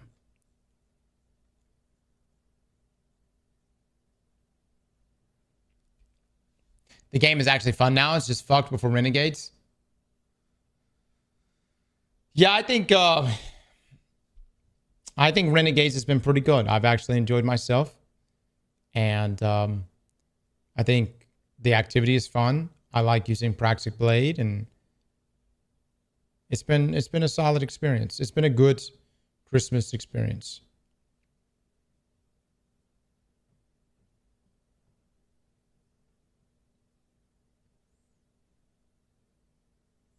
We don't have the horrific grind.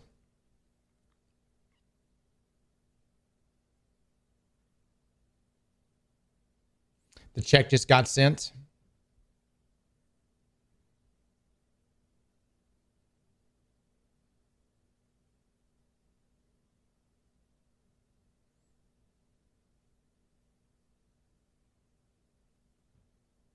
We're grinding when content is fun.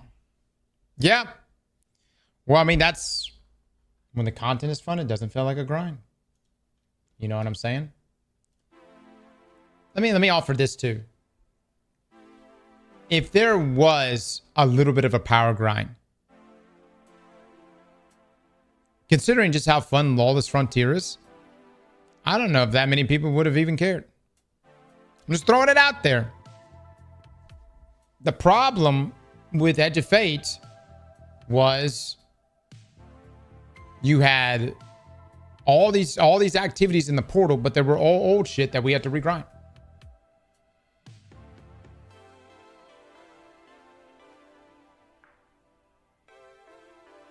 I think a lot of us have power grind because we didn't play Edge of Fate.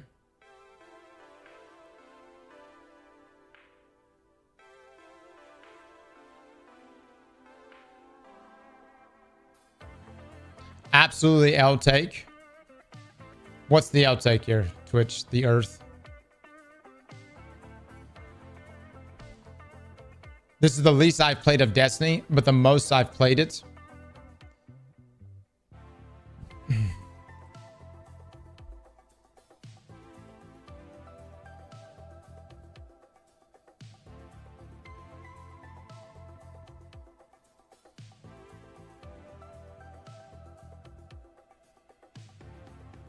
The most I've enjoyed it.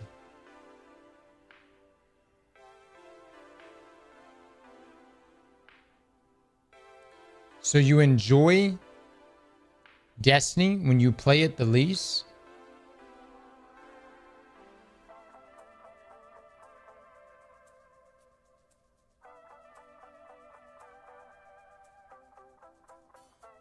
I don't understand.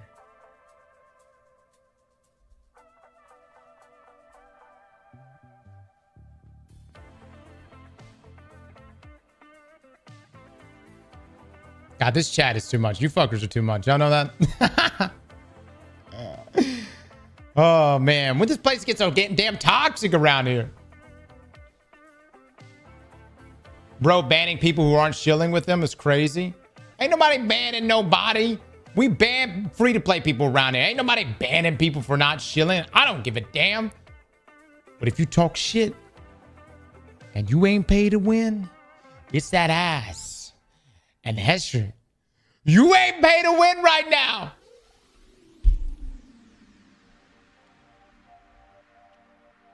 What about Loco? I got tired of fucking reading Loco shit. You fucking have Loco type up dissertations 24/7. Last thing I need to be looking at is all caps in the corner of my eye every time I fucking damage test. I will unban Loco when I unban him. I don't want to read that shit 24/7.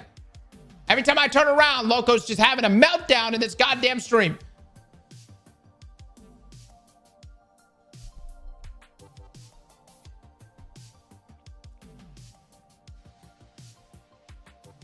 Odin with the 7 months. Thank you so much.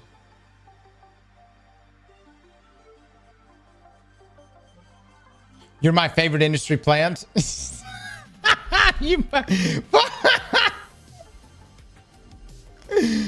Oh, man. Fuck you guys, dude.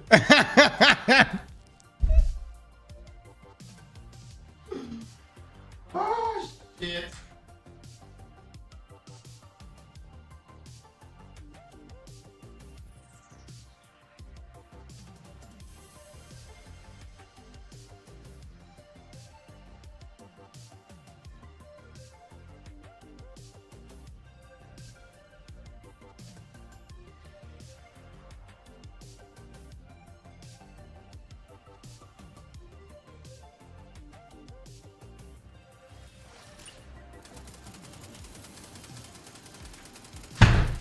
Alright, we're going to continue our damage testing. Next, eggplant bets.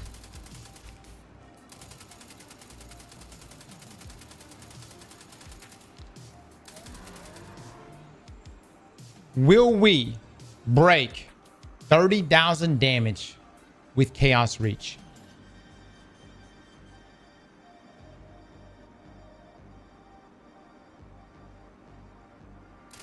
Hold on, I'm grabbing coffee. Hold on.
All right.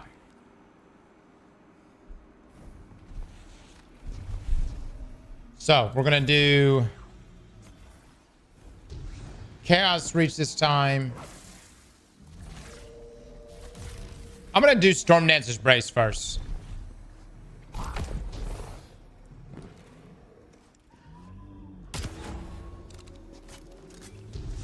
Alright. Oh, never mind. Storm Dancer's Brace doesn't work with this. Enhances Storm Trance.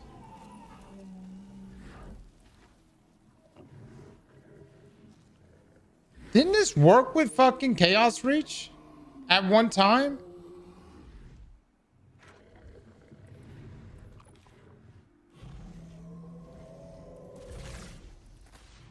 Never?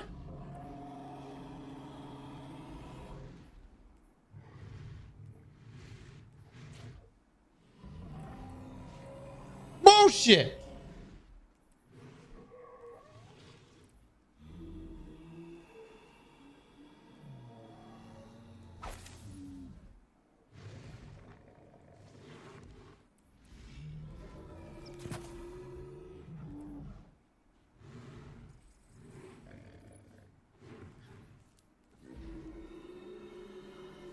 I mean, obviously it works with Geomax. I know that. But I'm talking about, I could have swore it worked with Storm Dancer's Brace. All right.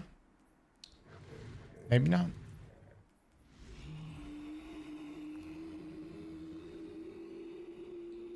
And you guys call me a Warlock main. Give him the new player guide. Alright, turn this on hard.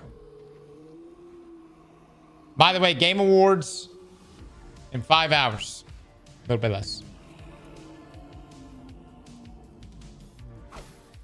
For all months, that's crazy. It's about 38 more than I thought. Keep doing what you're doing, and it might be 40 more. Ah, damn it. Jet Engine, thank you so much, brother. Appreciate the 40 months, my dude. Alright, I'm gonna have to get myself an orb.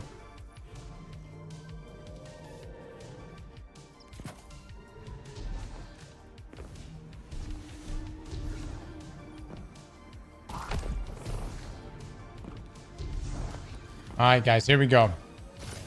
Myself an orb, I'm topping off. Do it, baby. Do it. Do it.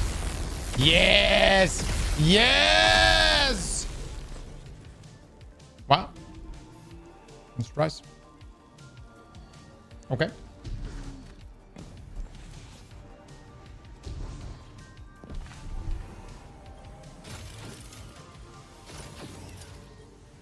Get one more in there. Impressive nonetheless, though. Oh, big payouts. What? I should have said 35,000.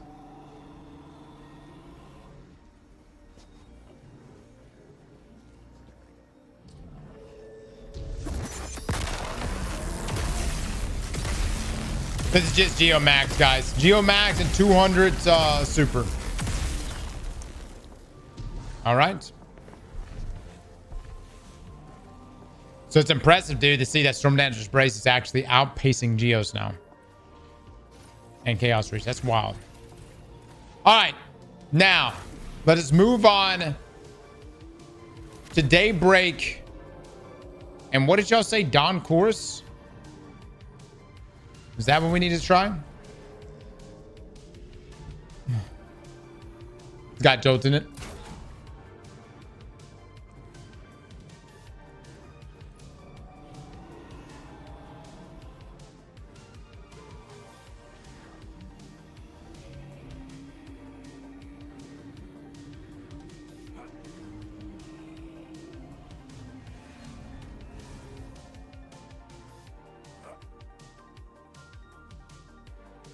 Chorus now ignites after one hit.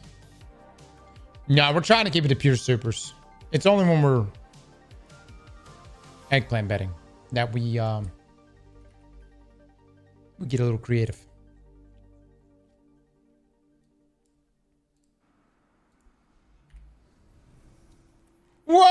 No! I said create. We like to be fun about things. We like to try some things. Okay, 176. Y'all don't make this political. Please. Come on. You're better than that. Let's just move on. All right, I've got ashes on. Let me do some other stuff. I'll put that on.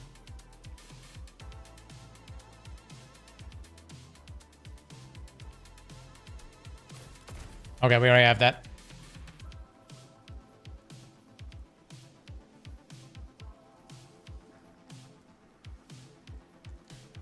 Am I planning on playing Warframe today? I wish I could, man. Right now, I have to prep for this dungeon. So a huge reason why I'm doing this is so I have an understanding of what I want to bring in there.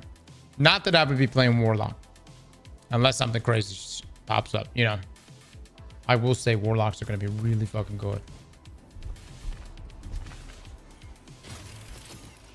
And much love. Thank you so much for the dono over there. Looking forward to hitting in with you. I hope the Game Awards is going to pop.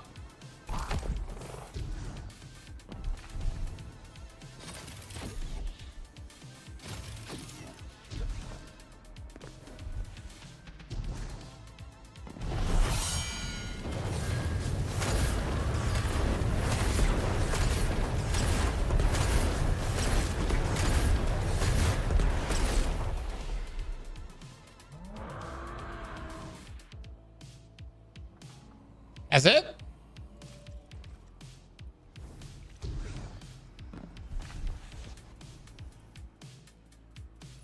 Oh, missing the font mod? All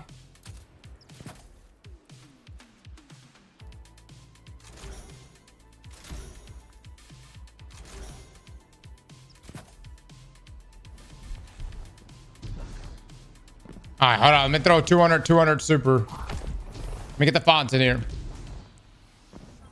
I thought this was going to be a lot more impressive. Y'all really built this up.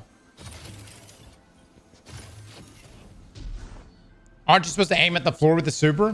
I don't play this class. Y'all tell me. Really? Aim at the feet?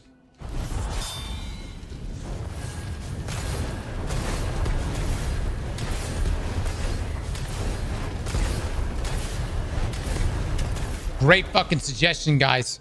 We actually did less goddamn damage. Warlocks, keep coming back to me. What do we do now?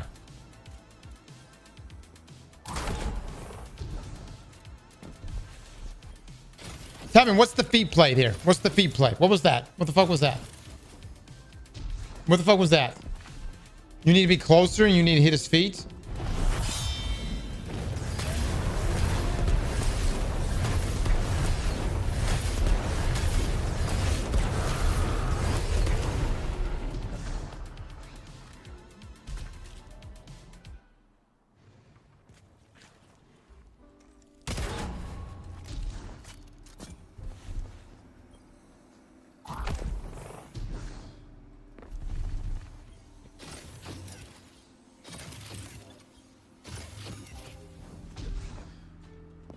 Got the Scorched Fragment? Of course.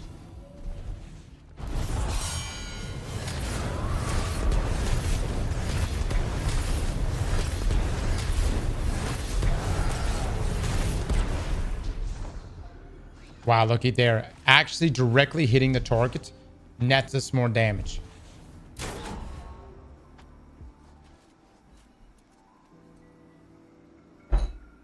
Chat, what the fuck was that? Ray, where are you at? You can't just say stupid shit and then just hide. No. Ray, what the fuck was that? Ray, come own your stupid shit.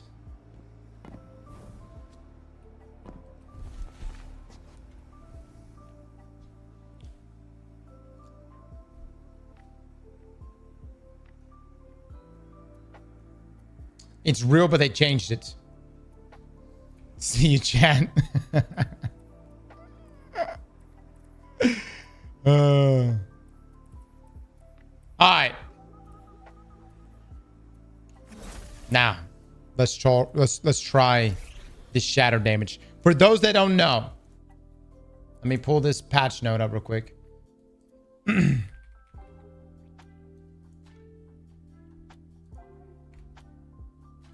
For shatter, Winter's Wrath Super. Increase Shadow Wave damage against frozen combatants by 210%. Ah, damn it, baby. This shit's about to pop. Where's my...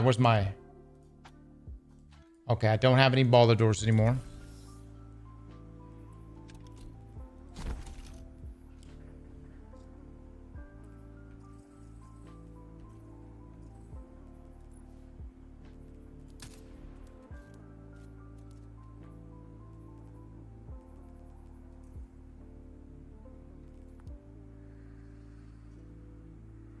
Will this break 30,000 damage? That's a great one. Yep. Do that one.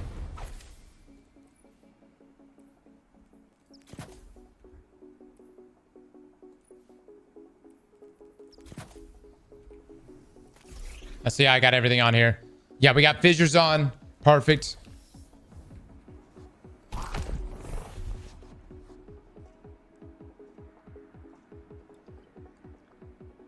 Make sure you aim at his fingers.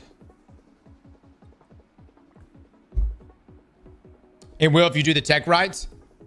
Umber, tell me what's the correct tech then. Does Cross know about the Bolidor's tech? I vaguely remember doing it way back, but walk me through it again. No. There's actually something legit to this. No.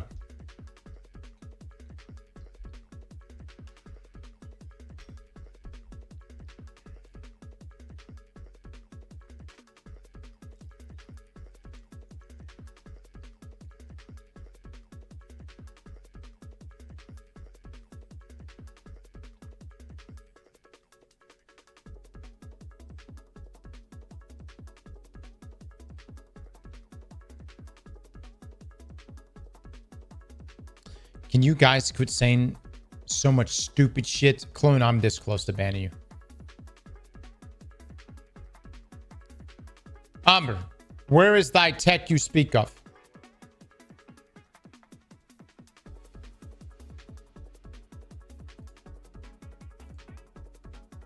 You have to shoot, then as they leave the staff, then as they leave, hold the pulse.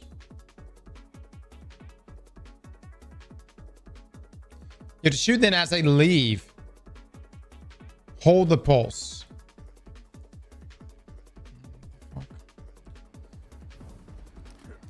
I'm gonna fucking look at this. Hold on.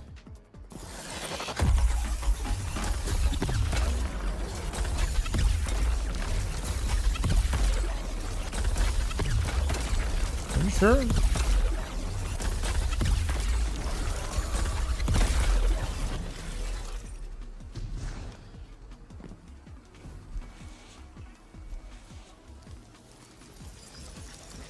You gotta be closer than that.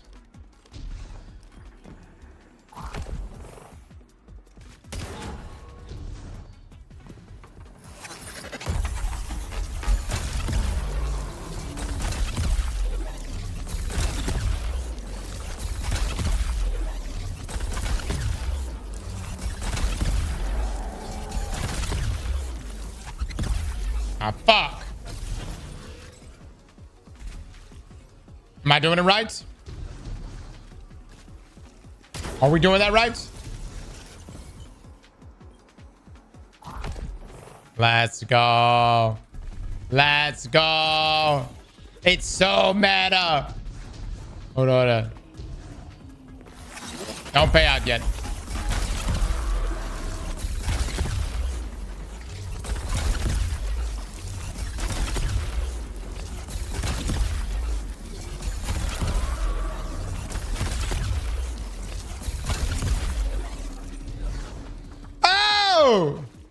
Okay. All right. 50. You can get 50,000 with Feast of Light. You think so? All right, mods, pay it out. We're gonna try it with Star Eater now. I just realized we have not been using Star Eater this entire time. We could have been using Star. Which I don't think it's gonna really help us too much on the Storm side, but we'll do it anyways.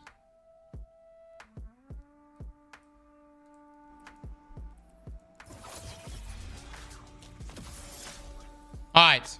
Will we break 50,000 damage? That's what you said, right?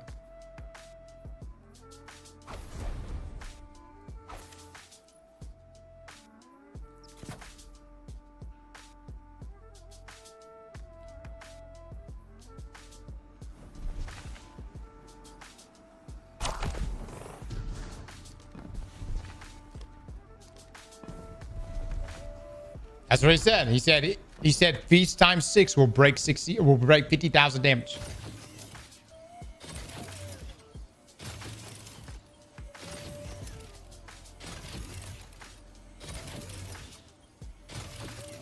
Fuck this damage testing. I've lost 120k. Fuck this shit. I'm bouncing. No. Deacon, come back.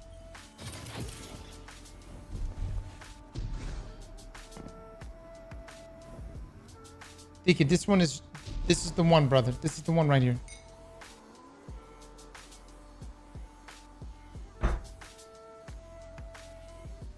This is the one, my man. You're gonna stop when you're about to win big. You got it, brother. You got it.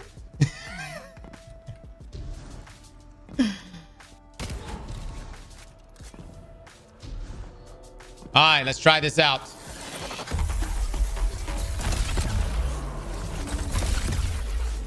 Oh, looking chunky. Looking chunky.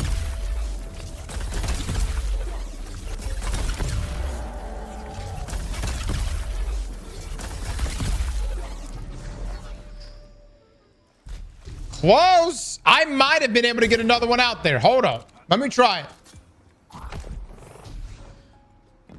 Yeah, we need to run it back with all the supers. God help whoever's going to have to edit this thing. I'm sorry. I'm so sorry. I'm going to let y'all know the editors dread editing this video. These super damage test videos every time. They fucking dread it every time. It's gotten to the point where they all draw straws here.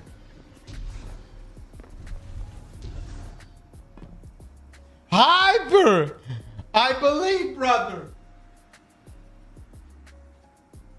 I've done the last 3.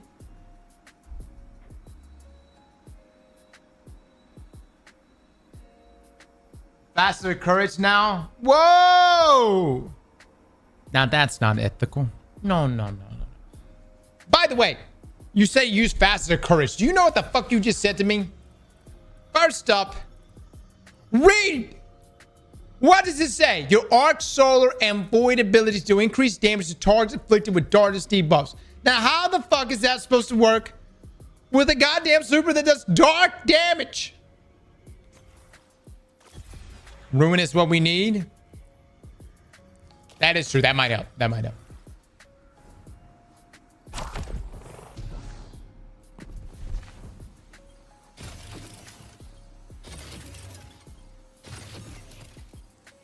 Hyper with the 27 months cross, please. I have a family. I'm sorry, Hyper. I know you do. But brother, we're only halfway there. Hyper, we're only halfway there. There's so much. There's so much. I never go into these things with a plan. Okay.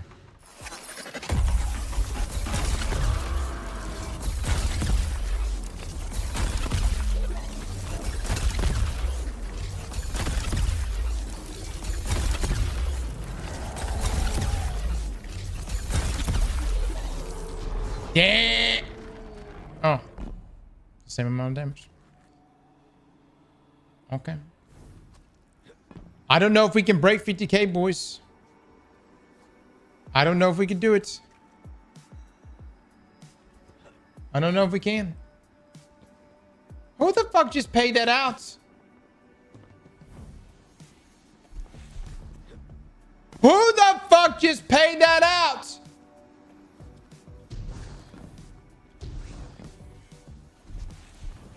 This shit was still rolling.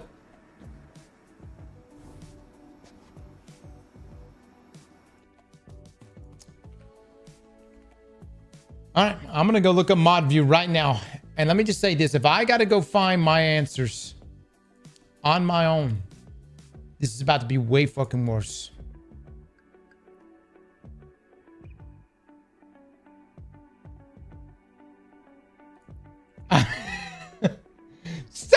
lying. Say it ain't so, man.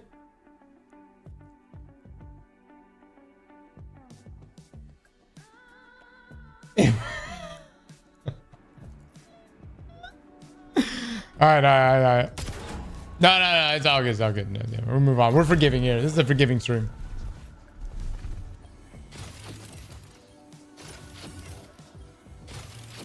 All right. I mean, I don't know. I'm gonna see what happens. Let me ask y'all something. What's happening to my feast? It's falling off here? Or something? Hold on.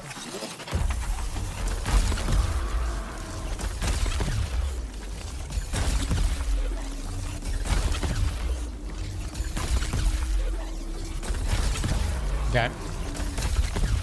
See how that goes to 3,000? Why the fuck's that going up? Why is that going to 3,000?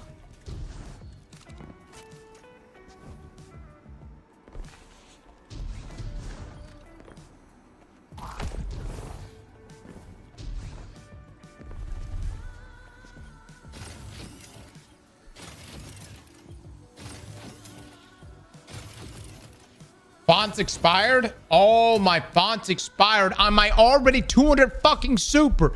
Are you shitting me right now?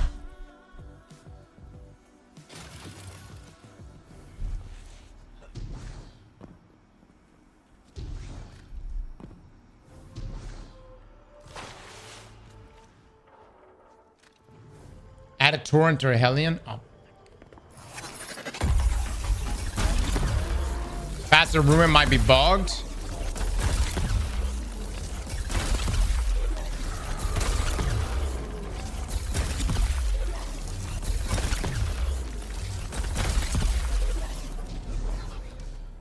All right, someone said Ruin might be bugged. Let me just try this. Hold on. Just gonna take that off.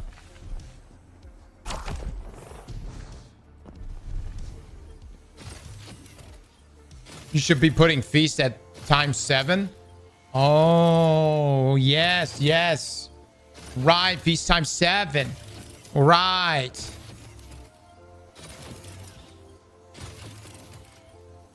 You're so right. You're so fucking right.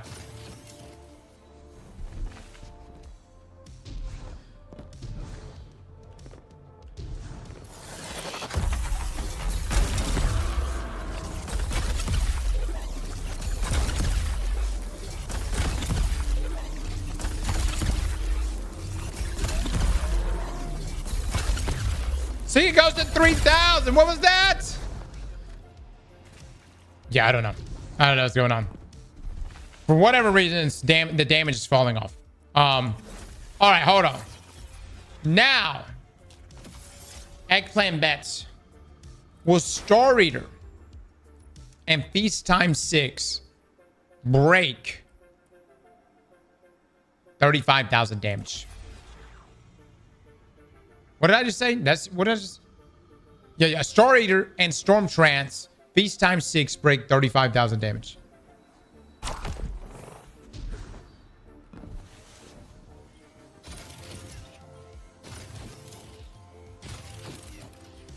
With the melee? No. By itself, guys. Let's be legit about this.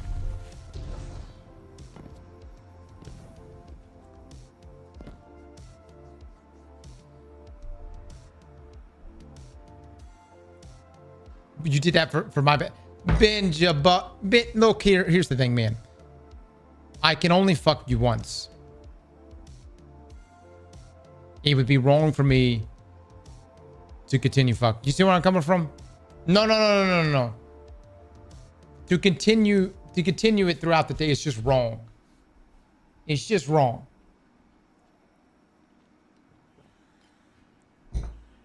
I just want look. The safest thing you could do here is wait for the potential fucking. Let that get out of my system. It's out of me. And then we're honest Abe around this thing.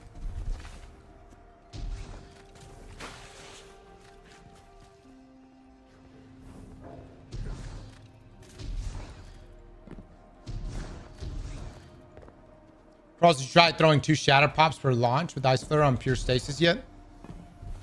I mean, I could try that. Yeah, we can try that. All right, let's do this bet though. Hold on. All right, guys, getting ready. I don't know who put Greg all the way out here, but it wasn't me.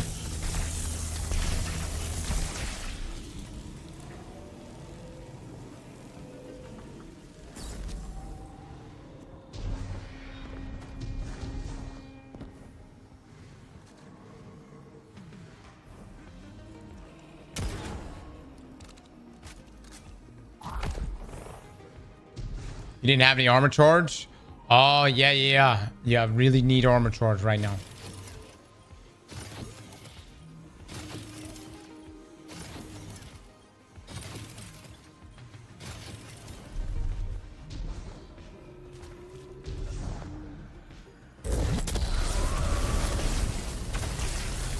Come on, baby. Cook.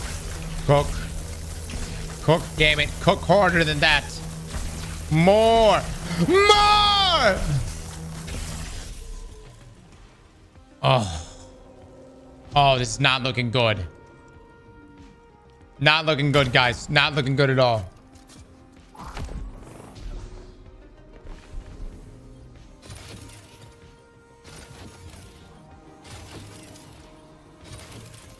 Ain't no way.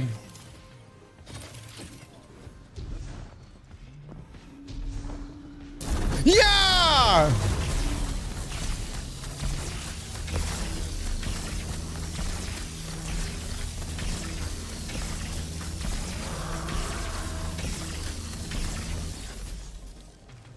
Oh.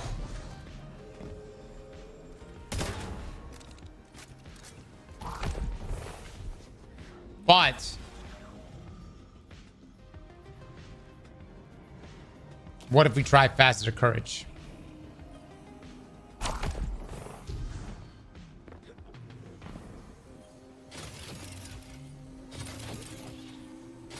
Part of the kit. It is part of the kit. You know what I mean?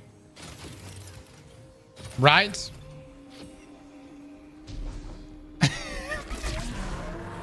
Yeah! Ah, shit. There we go, baby. Crank that damage. Crank it. More, Greg. More. Oh, that's pretty nice. That's pretty nice. All right, that's with courage, but pay out the non-believers because y'all know that shit is wrong for us to pay out. Pay out the non-believers. We did not break 35k with the damage itself. Ah, yes. Ah, yes.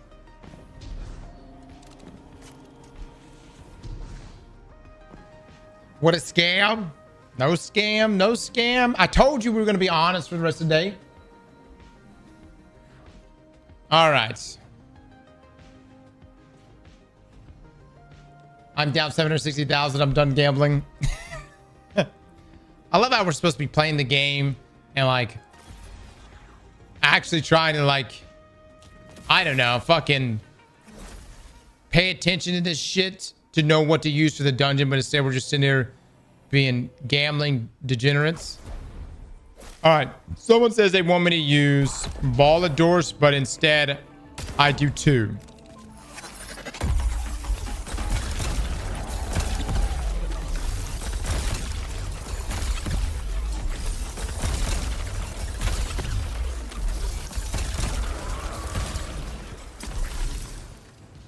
What? Wanna walk me through that one?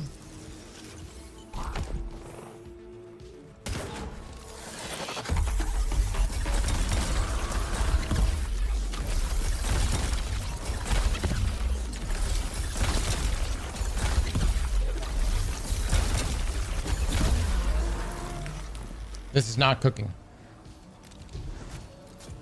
Yeah, this is not cooking.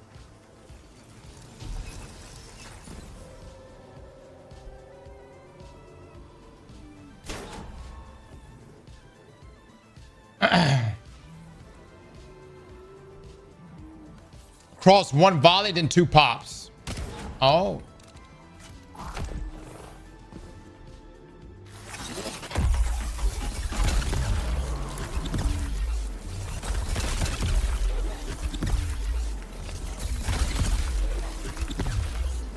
Yeah? You don't want me through this one?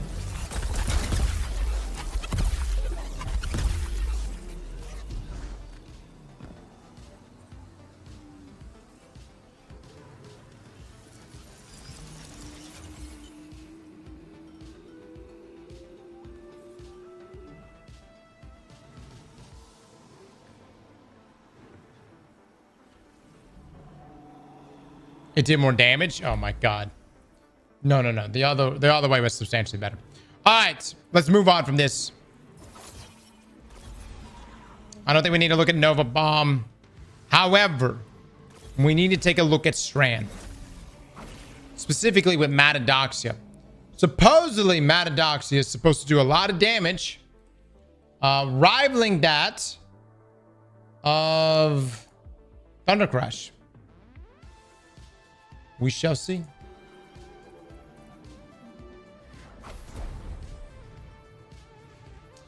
It scales with grenade, not super. What scales with grenade?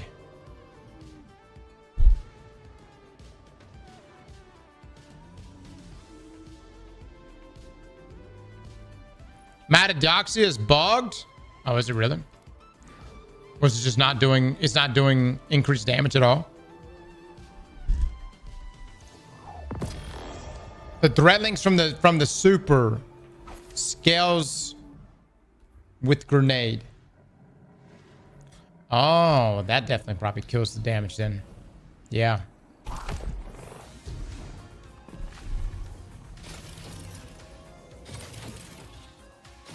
Thank you, Radu. No, it's scaling with the grenade. Well, no, that's obviously bugged. All right, here we go.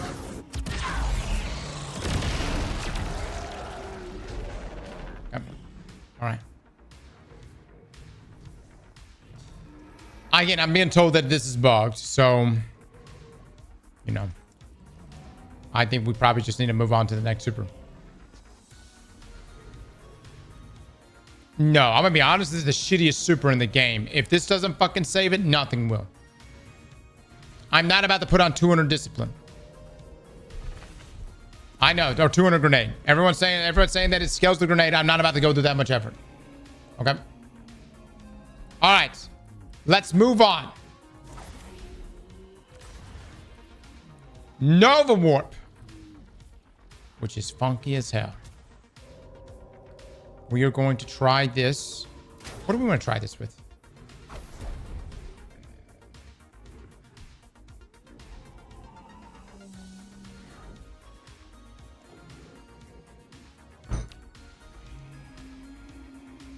This guy ain't testing shit. What do you want from me? What do you want me to put on 200 discipline? To what? To what? Are you shitting me right now? You want me to put on 200 fucking grenade stats?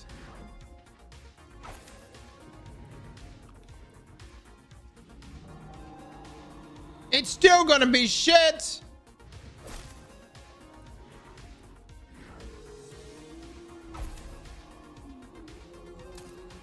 God damn it. I gotta go dig this shit out of my fucking vault.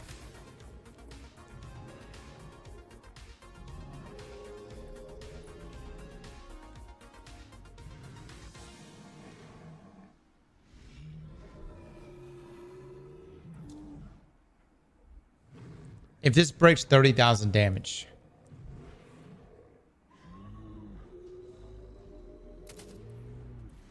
I'll unban Loco. If it doesn't, Mons, I want you to ban 100 people. Primarily the ones making me do all this bullshit.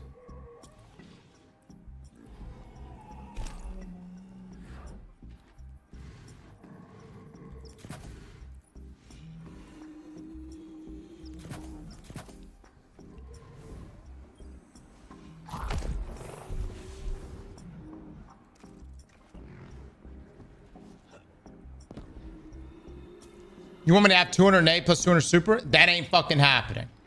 That ain't fucking happening. Wow, boys. Wow. That's tremendous. Super impressive. I'm blown away. What incredible damage.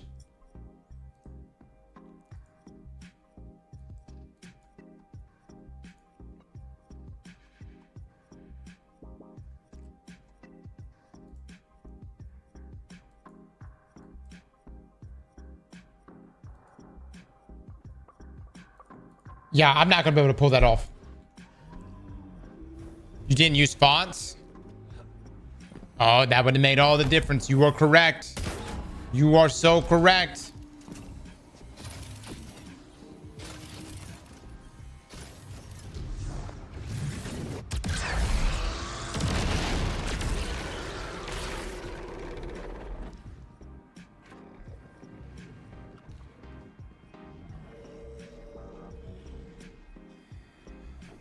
Mods, start executing. I want to see blood in this stream.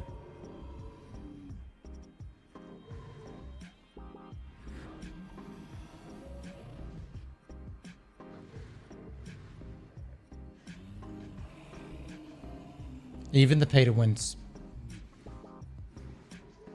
Especially the shit talking pay to wins. Good. Good. Yes. Yes.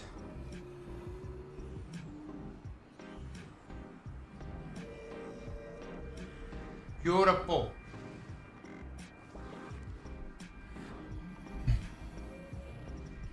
Doomsday is safe.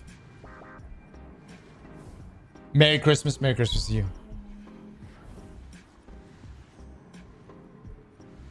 Do we do a round of unbans after stream?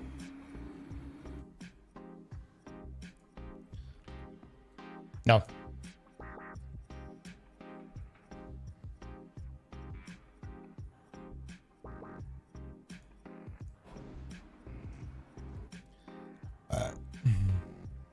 All right. Mods is good. That's good. Then we got a point across. I show unban everyone. Welcome back. But quit making me do stupid shit. Opinion with the 50 gifted souls.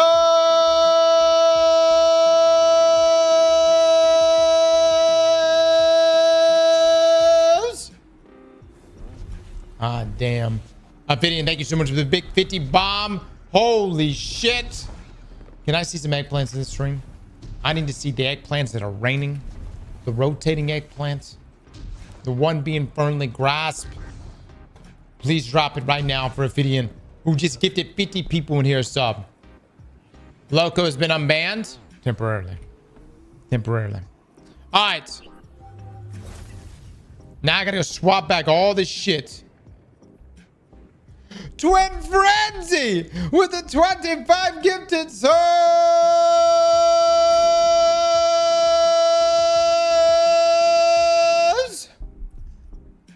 Dude, somebody's at work right now probably going, what the fuck, dude? I just wanted to turn on the stream for two fucking seconds. And I got this guy yelling. Neo with the 10 gifted souls.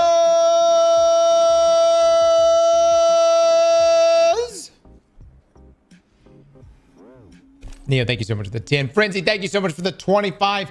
Chat, please drop some love and eggplants for these guys here. Man, I cannot wait for fucking tonight, dude. Fellas, I hope it's going to be a good Game Awards. I hope Expedition 33 wins it all. But more than that, I hope we get to see some damn good games coming our way.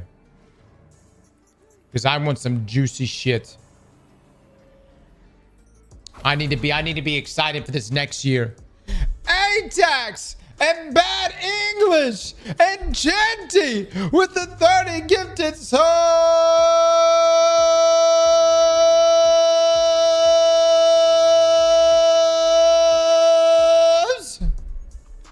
I'm gonna be fucking dead. They're gonna kill me, man. Imagine if D3's announced. I don't know where this damn gifted train is coming from right now. But thank you so much, guys. Too kind, man. Chat, let me y'all drop some eggplants in this stream real quick. Show some love here. RIP tonsils. GTA 6. We will have eggplant bets throughout the night. Dark Roxas with the 10 months. Thank you.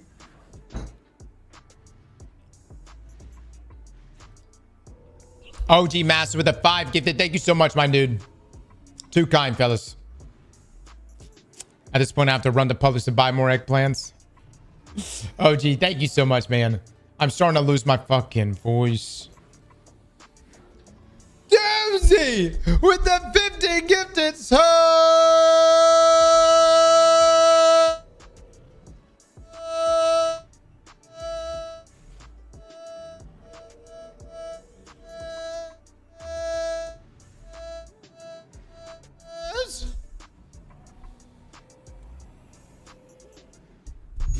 Guys, I'm gonna need my voice for a little bit longer. I gotta be able to make proper call outs on Saturday. For the sake of Les and Kujay. Take it easy. Doomsday, thank you so much for the big 50 bomb, brother. You are too kind and always too kind.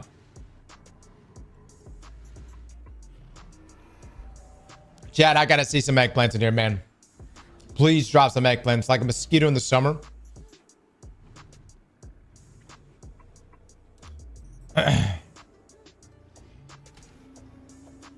Calling out all those ads you clear. You know what? No one, everybody talks shit about the guy who does ad clear. But let me just say, it's not the easiest fucking job. All right? A lot goes into that shit. All right, let's take a look real quick. We're going to try Vortex. Is there a super here for Nova Bomb that we should be using? Hot damn it, Jeremy. Thank you so much for the big donut on YouTube, brother. Much, much love, guys. Much love.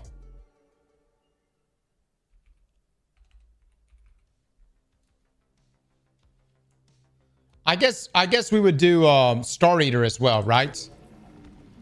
Yeah. Let's just go back to Nova Warp. Let me just focus up on Nova Warp. All right, guys. We're gonna do Nova Warp real quick.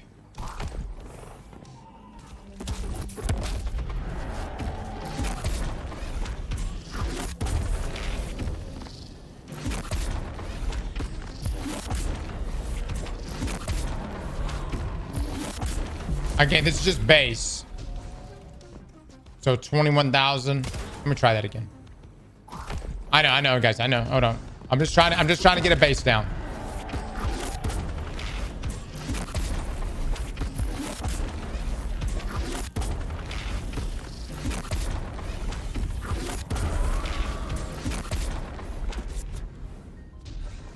$22,000 there, 755. Okay. Now, we're going to try just dodging. And I know that sounds crazy, but...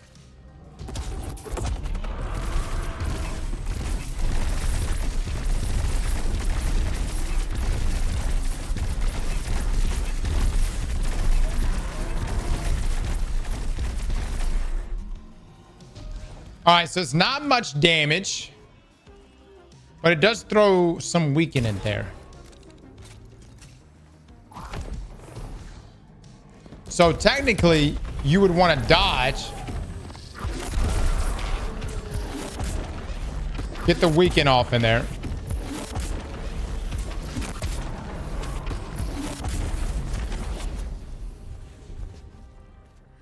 Yeah, and that attacks on a little more.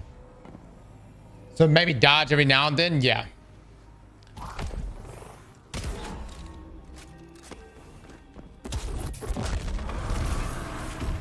Fuck, dude, I got way too far.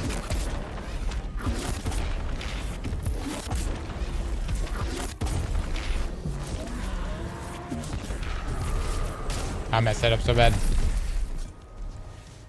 Now do Astrocyte as a dodge.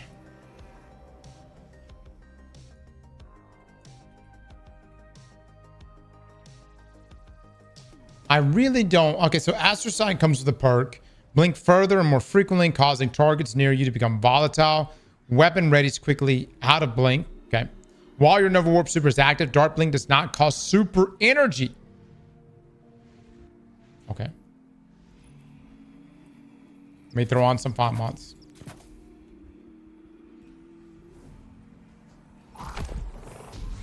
Let me see what this is all about.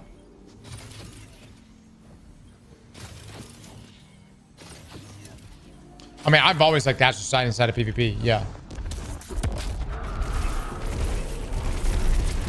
Oh, shit. I didn't reset. My bad. My bad. All right, chat. Will this break 25,000 damage?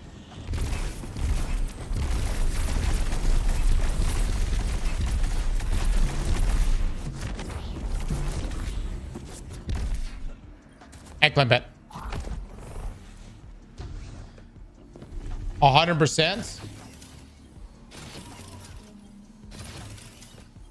All right. Will this break 30,000 damage?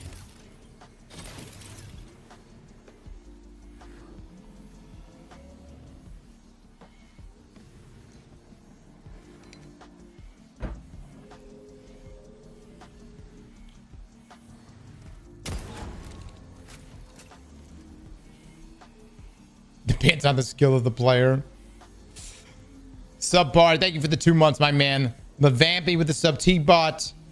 TD. Dark Roxas with the 10 months. Thank you, man. Nice job, assholes. Mods, initiate the next bet. Do 30,000. What'd y'all just do? Did y'all just break the bets?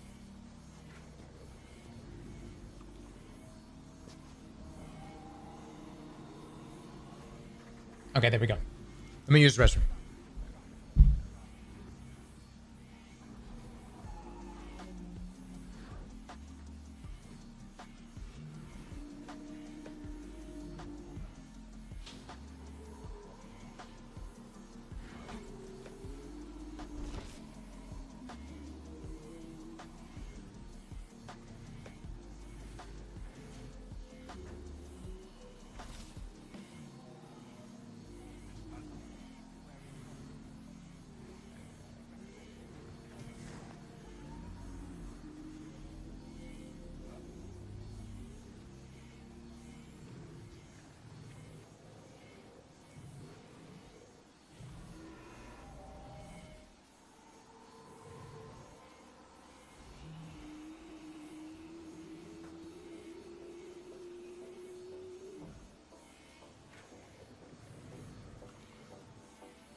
I voted on the wrong side by accident.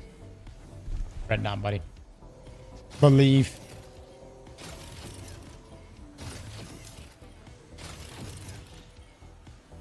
Okay. We're just gonna blink a bunch.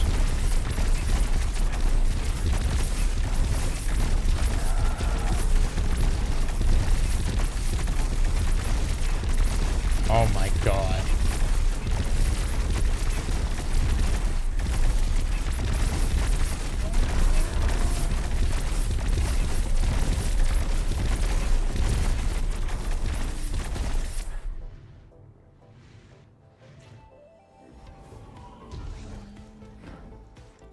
Impressive. That's actually, I mean, it's a strat. It is a strat. That was sick as fuck. Yeah, I mean, you could just dodge around and it lasts so long, dude.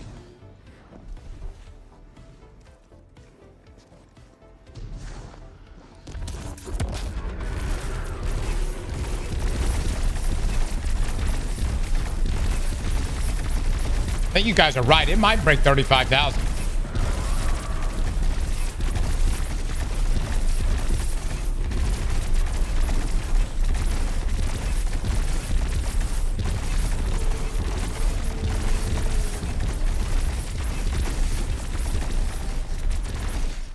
Oh, it was so close, dude. So close.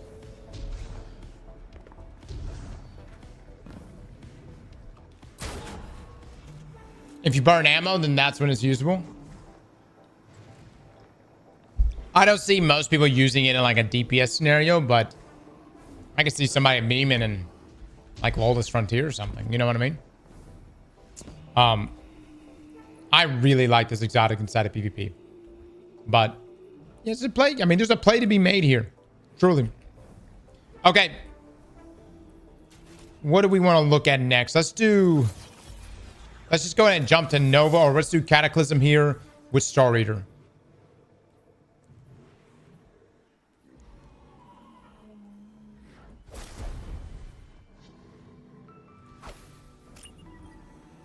Nova Orb is not on Prismatic? No. Could you squeeze out a charge? Probably at the end. Yeah. You still have Song of Flame? Oh, yeah, that's true. That's true. Yeah. All right. This is Nova Bomb. With Feast Time 6. Okay. 20,000, 209. Nice, nice. And then if I jump over here, I'll leave this on, but again, this is not working for it because we're not on Prismatic anymore. We do Vortex.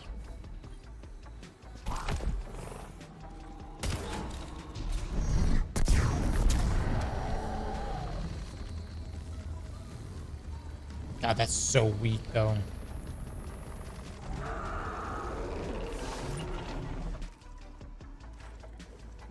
Honestly, if you could get like Star Eater with Vortex, be kind of nice.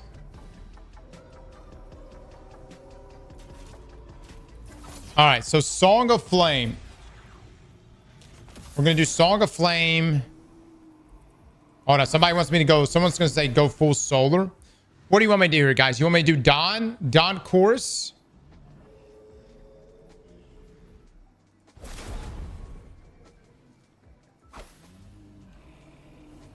With Song of Flame? Okay.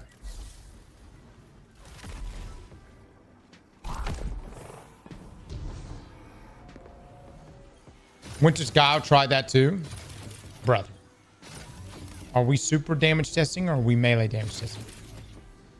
Alright.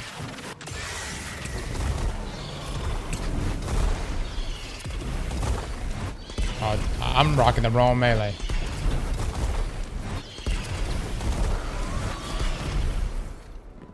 $18,000. Almost 19 here.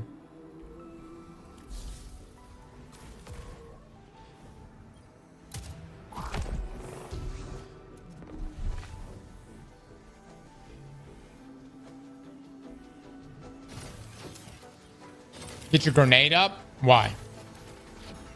Should be scaling on my super, right?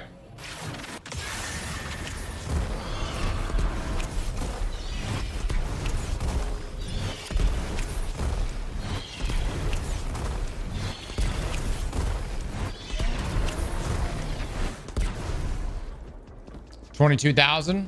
Okay. 22.5. All right. So if I was to go hop on, let's go get on Prismatic real quick. And let's do Star Eater. Oh, yeah, yeah. No, Snap's a lot better.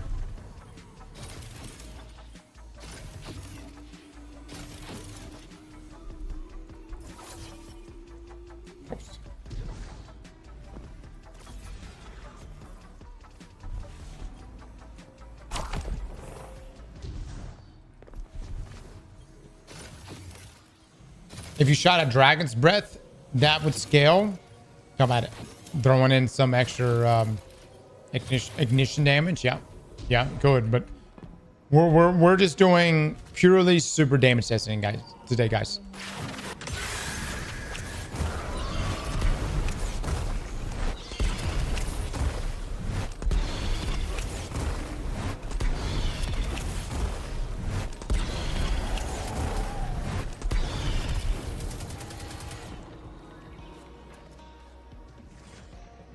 All right, so almost 30,000. How's Star Eater on Thunder Crash? Not as good as Curious. Cross, do you enjoy damage testing? It is a necessary evil.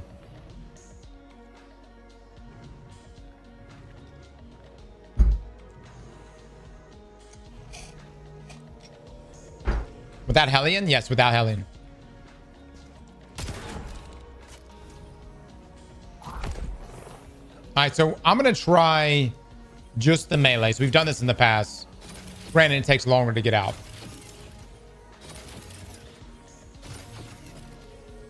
Okay, normally you do weapon and snap only, right? All right.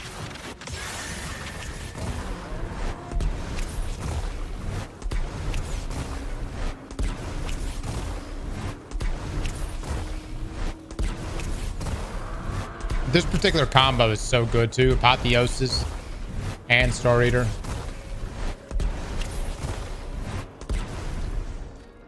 All right. You would have an Hellion out too?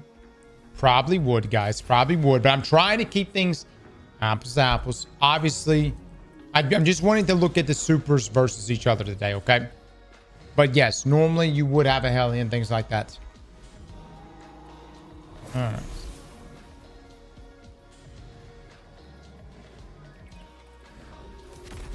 We'll throw a well in here just because.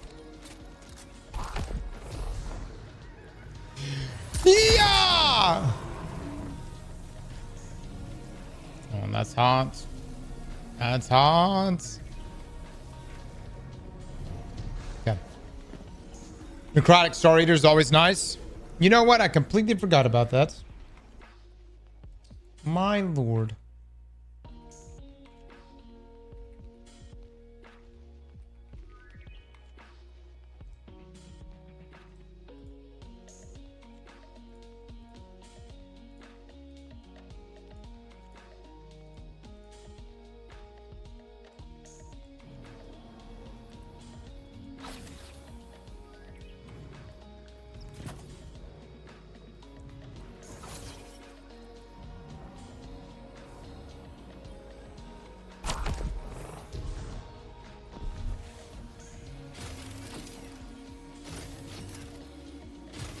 Let me take a look at this.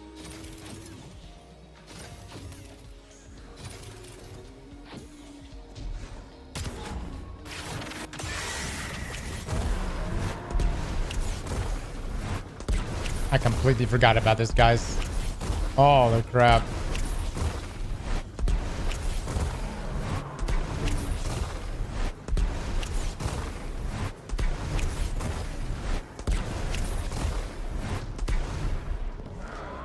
All right.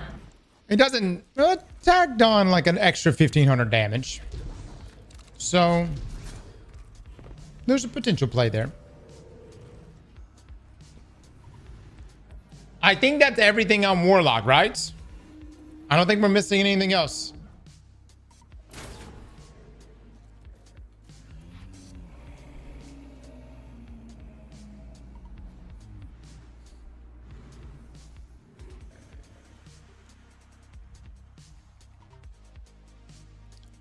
Fellwinter's helmet will weaken with the super.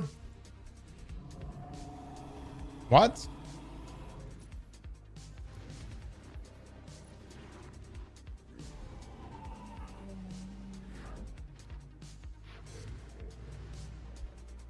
Will it?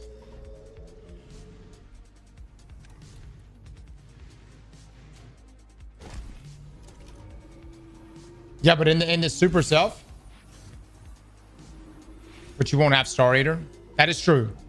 I'll take a look at it.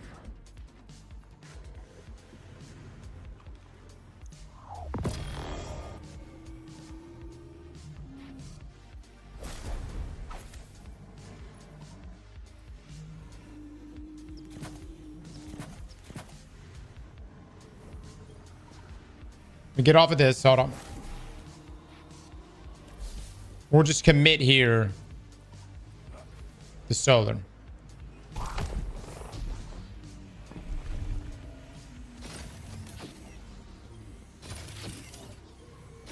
I not have the helmet in the vaults? No. Oh fuck, dude. No. When we went into the new expansion, I got rid of everything that wasn't tiered. Or no, not tiered, excuse me. Wasn't new exotics.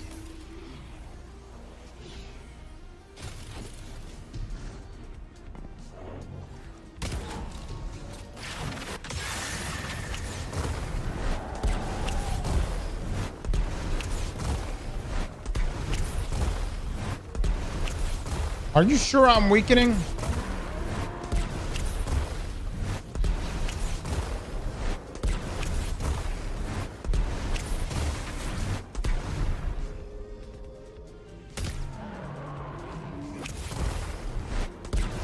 That's weakening.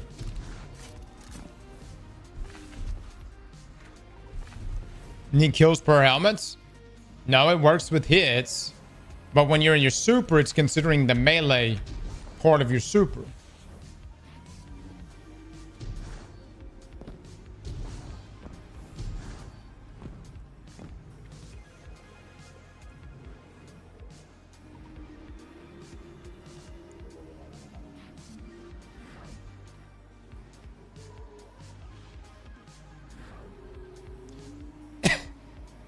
But if you use your melee before the super, then you can super.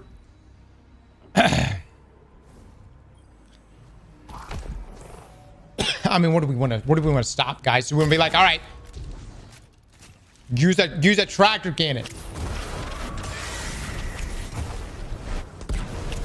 You know what I mean?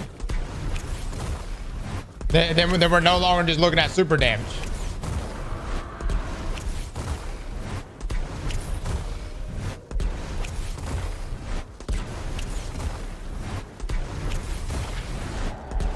All right. Anyways, Feldwinter is not working with the super itself. You would have to apply it out of the super and then move on. Okay.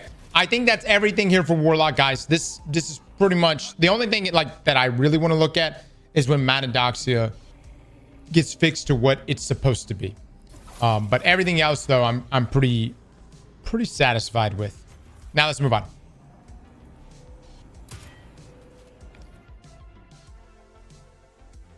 Prismatic Arcane Needle for Weaken and Courage buff. Yes, yes. All right. And join back up on 6 real quick. We're almost done, guys. We're almost fucking done. Will Blade Barrage break? 25,000 damage. Actually, I don't know. 30,000 damage. So, if you look here, Blade Barrage increased damage against combatants by 39%. So let's start there. Let's start there, guys. Oh, shit. I got to get my stats right. Reap. 6 out. I'll be right back. Hold on. With Star Eater? Yeah. With Star Eater. Yeah, I'll pretty much... I got to say, guys, this is so much easier than testing in the dungeons. So much easier. Holy fuck. Not necessarily for the editors. That's still going to be a bitch. But so much easier for us on the testing side.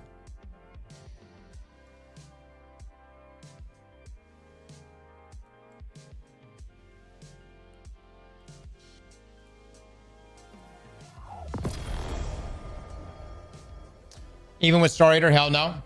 Mods, did y'all initiate the bed yet? Do 30,000 damage.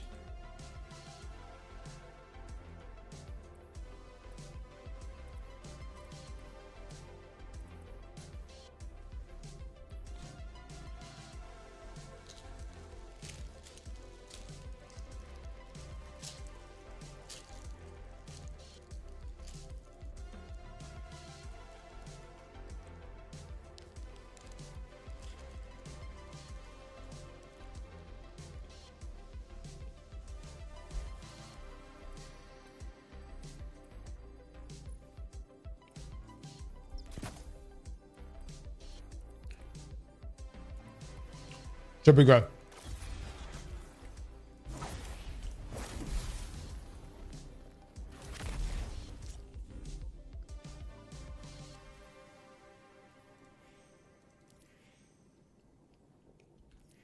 Got about 3 hours and 45 minutes to the Game Awards.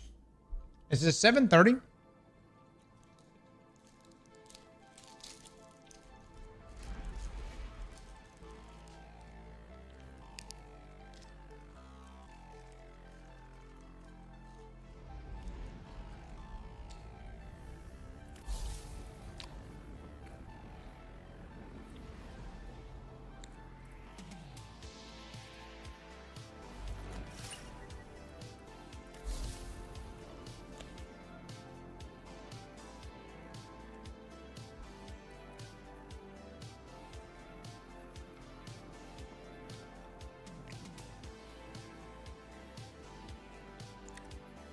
You need to be radiant to get Blade Barrage to launch more projectiles.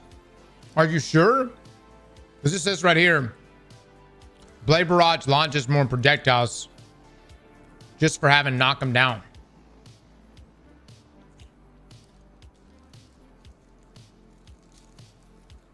Miller with the 22 months. Thank you so much.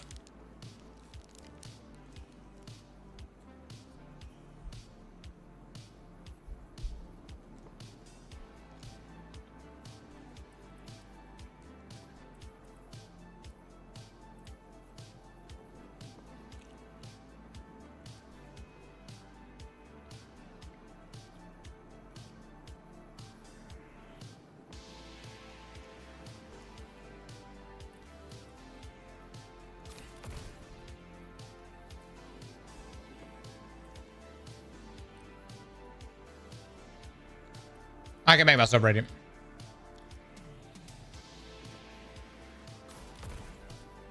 You talking about this one right here, guys?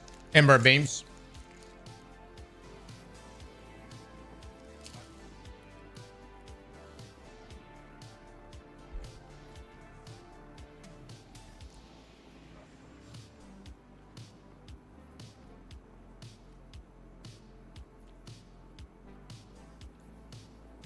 Do you have Spirit of Galanor and Story Eater Skill Hunter Cloak? That might be good for returning supers with Blade Barrage.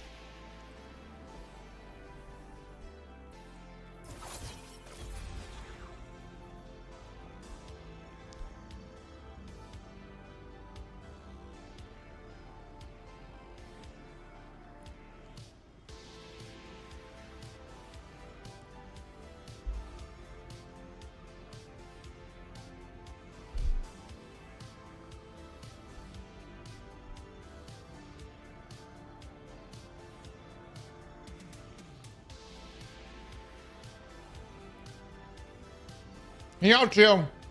Y'all quit busting this guy's balls.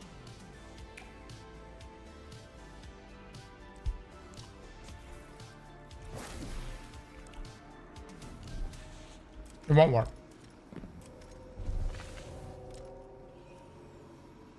Because we don't have Blade Barrage and Prismatic.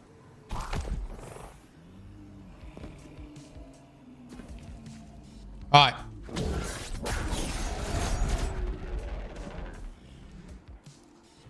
$15,715. So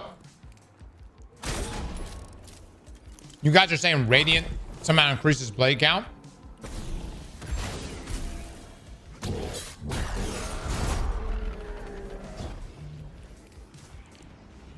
does not.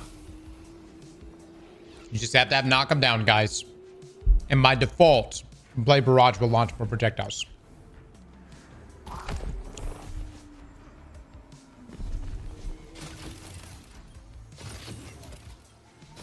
Not looking good, boys. Not looking good.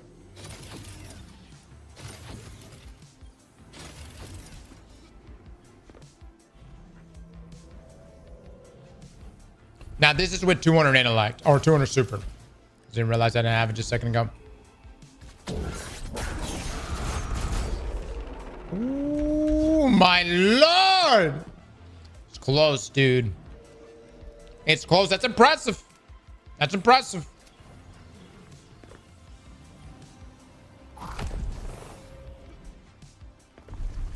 What a turnaround.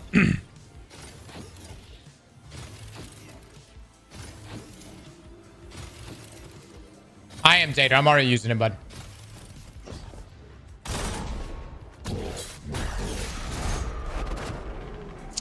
Oh my god! It's so close.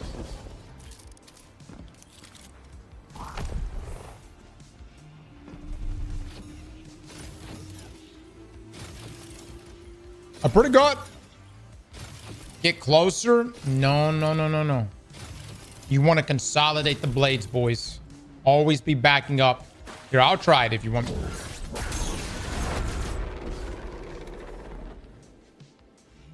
All right, all right. Maybe you're onto something. Maybe you're onto something. It's right there.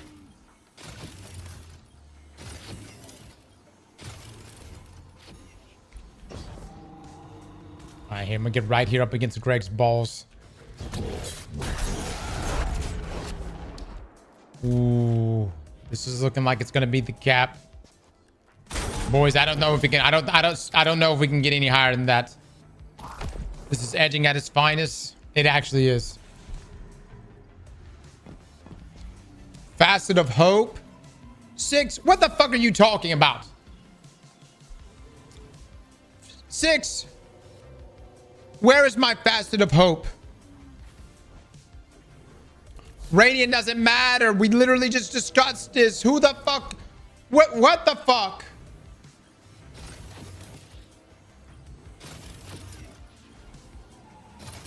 You guys, every time we introduce eggplant betting into this thing, y'all go fucking crazy. Y'all know that? What do you mean Radiant? We just showed you Radiant doesn't do shit.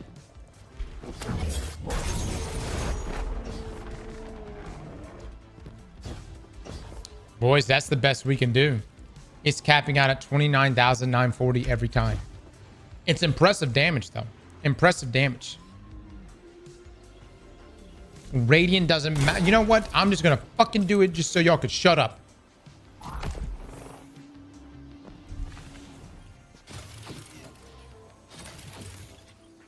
I'ma fucking do it. I'ma fucking do it.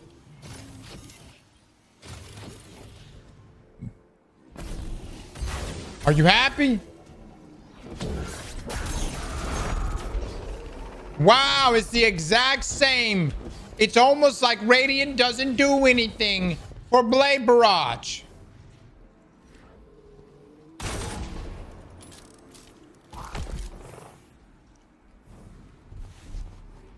Now hit him in the face. Yep, that's going to make all the difference, boys. God, man, you're on that next level copium right now.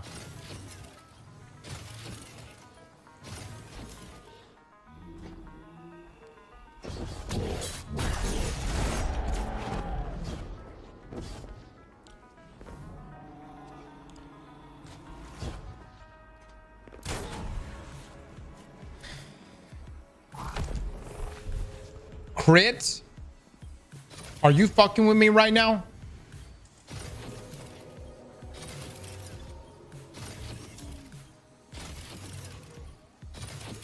Are you shitting me? Is the crit damage in the room with us?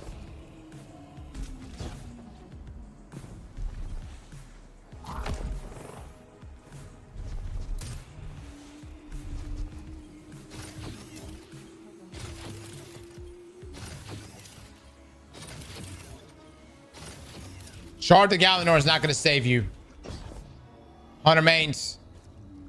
Not going to save you. No, GG's, boys. GG's. Our highest number was 29. It capped out at 29,000. What was that? 29,940? Damn, brother. That was so close. I mean, man. Woo. Holy shit.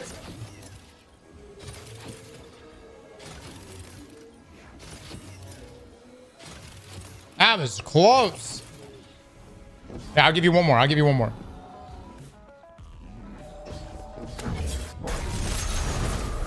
Nope, that's definitely not fucking hit the ceiling. All right, it's over. It's over. Let's move on. All right.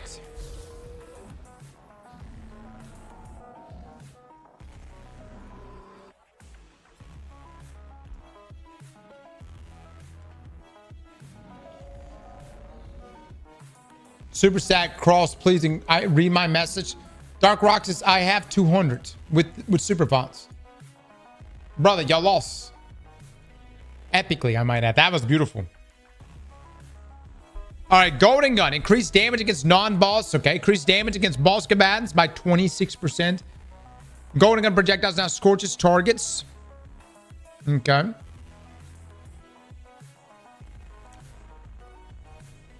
All right, so let's see. Let's make sure we've got on ashes.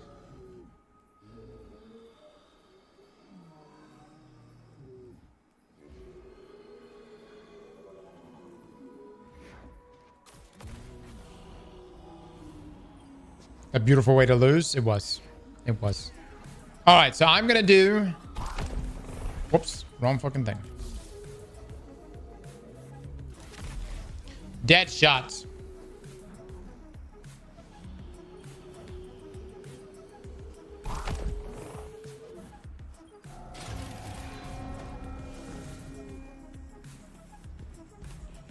He wasn't using Radiance. I just know it. Oh my god, dude. Do y'all even play your own fucking class? Good lord.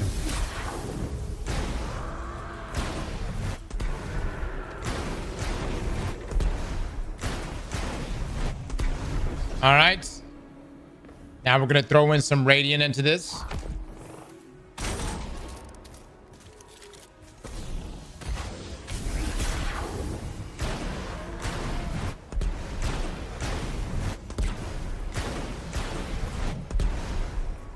Nice. Nice.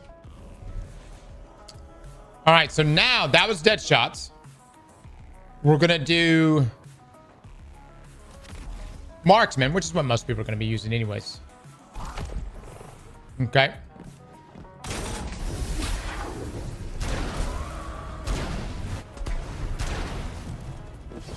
Chonky. Not doing Star Eater yet. We're going to do it in a second. Now we're going to do Radiant. Oh. Never mind.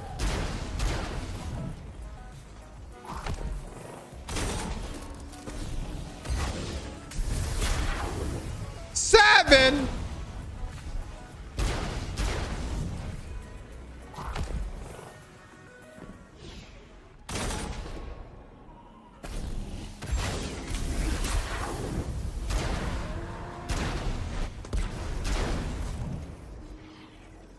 Okay. That's with the Radiant buff. All right. Now, we're going to crank things up with Star Eater.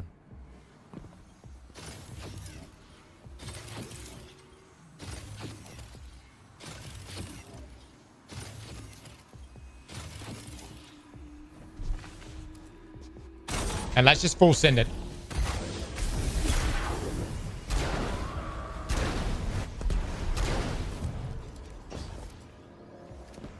Did I miss a shot? I must have missed a shot, right?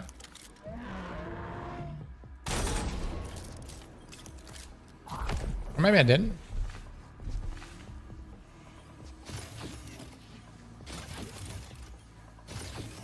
How did Radiant do for Blade? Oh my god, dude. What the fucking misinformation is this?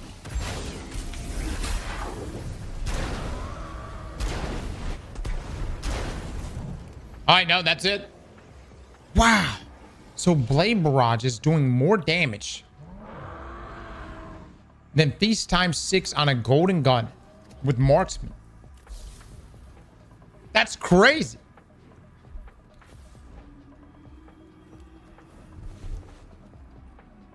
That's wild, guys.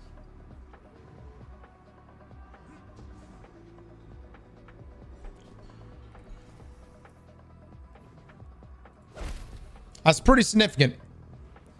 It's been a long time since anyone even cared about Blade Barrage. That's massive. Hunters, I would say, you know, I would just consider it.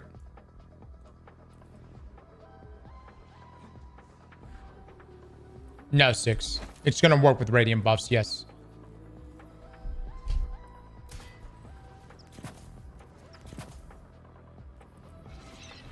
All right. I'm going to try Celestial now. No Radiance. Okay. Oh, actually, hold on. I got to top this off. Don't look at that. I got to get 200 stat here.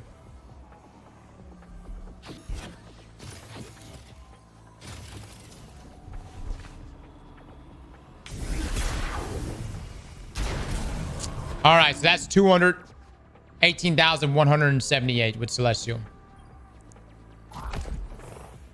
And then I'm going to get Radiant this time. Top this off.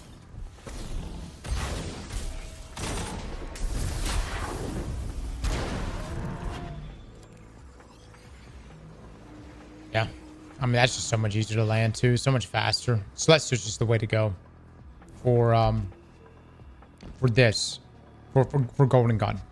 Especially if you're rocking with Still Hunt too. That's sad. Well, you got to think about it, guys. It's a single shot. Whereas like Blade Barrage, you can still miss some blades. And you're not having to use like Feast. You know. And it pairs very well with Still Hunt. So guys, Still Hunt. They buff Still Hunt's Golden Gun damage while using Celestial Nighthawk by a whopping 40%. Allows Sniper's Meditation to buff Still Hunt's Golden Gun shots. So this is supposed to be super damage testing, but it is the combo to be using here.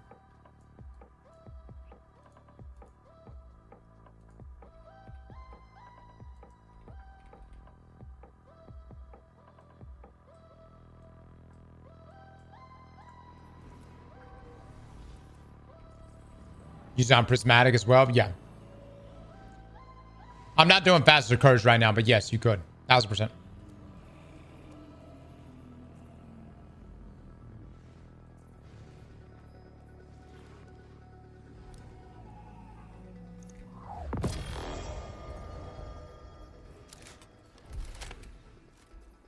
Obtain that drip. There we go.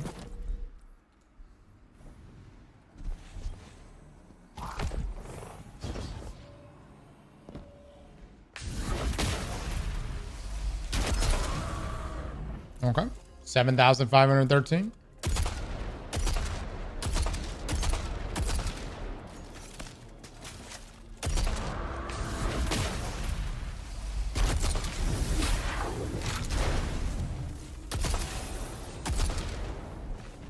Yeah. And then let me reset this. Of course, Radiant will work with this. Yep. Okay. Artifact mod. Guys, I don't want this to turn into... obviously, Sniper's Meditation will work here. I don't want this to turn into a web. This is supposed to be super versus super here, okay? Oh, my lord. Fuck me.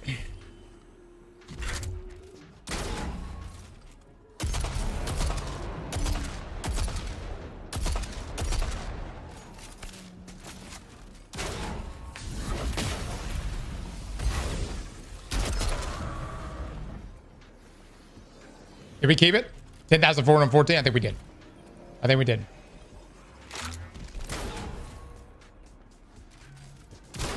You're already testing Still Hunt? I know. I was curious about it.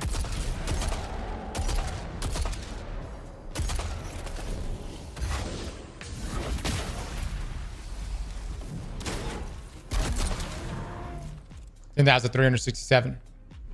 Yep. 4K increase.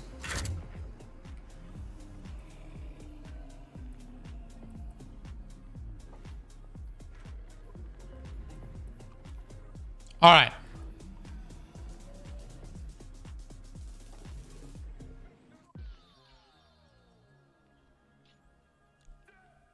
Six what? Stop.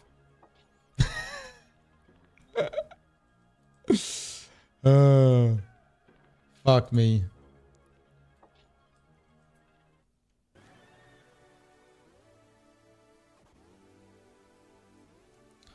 Oh yeah, did I not have fonts on that? Wait, hold on. No. Still Hunt would be weapon stats.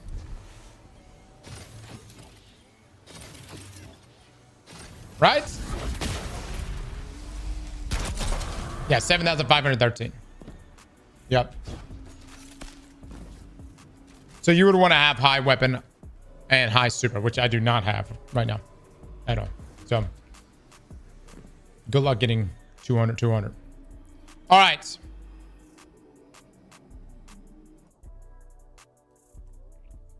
Now let's see. What else got a buff, guys? What? Oh yeah. Shouldn't we take a look here at Mobius? What was the... It was Deadshot and Mobius, right?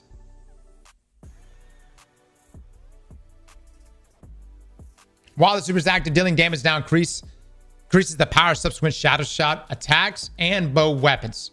Increase base super duration from 10 seconds to 16 seconds. Increase Orpheus rig duration from 16 to 20 seconds. Okay. And then increase the weaken effect 30 to 35%. All right. So in terms of damage, let's just take a look real quick. Eggplant bet. What will do more damage? Orpheus rig, Mobius quiver, or Star Eater, Mobius quiver?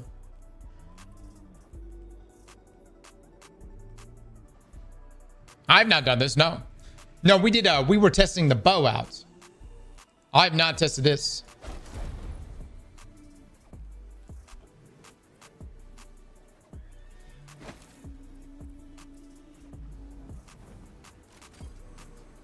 No weapons. No, this is just the super itself.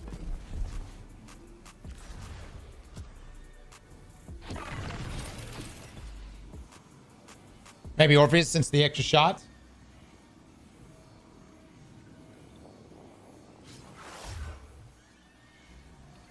I got it. I got invited to the marathon playtest tomorrow. Must be nice. Must be nice. Where'd you get invited at? Is it in your email?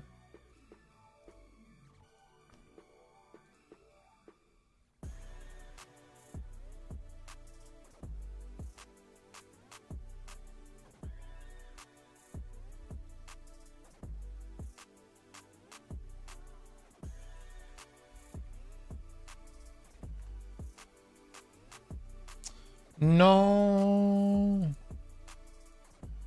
No invite for us. Email, I got one too.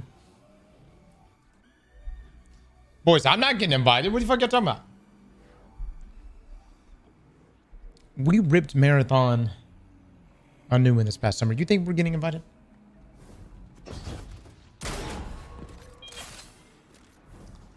All right, hold on. This is Star Eater. Let me go ahead and get this going.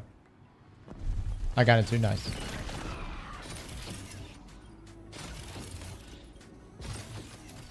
All right, here we go, baby. Here we go.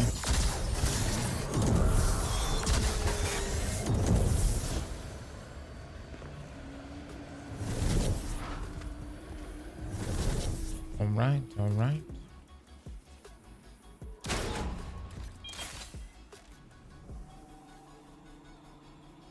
Now with Orpheus. You need to fill up the bar. I know we're just testing out the super by itself right now. You need to do damage. You just look at this. We're just looking at the super right now. That's the eggplant bet taking place here.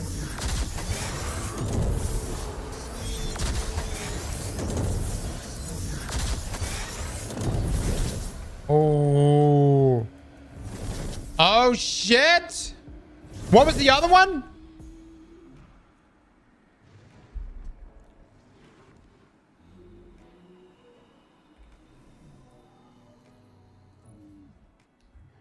$15,000.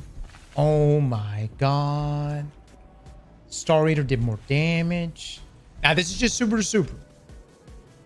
I wouldn't say it's necessarily the better choice. I don't think it is, actually. I think Orpheus is still better. And yes, the combo you would be rocking here would be Leviathan's Breath. So what you would actually do.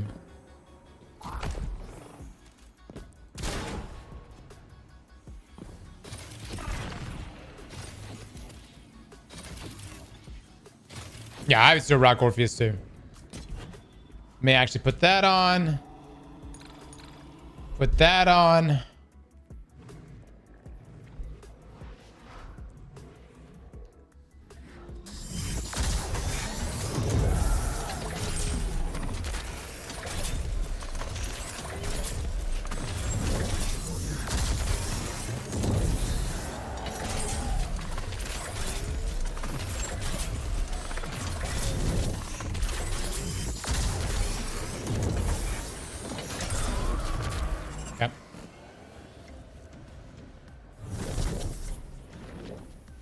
I haven't had Surge mod on. Okay. It gets nutty. Yep. So, And you still have a lot of total damage there with Leviathan's. Question is there a good crossbow that works with this?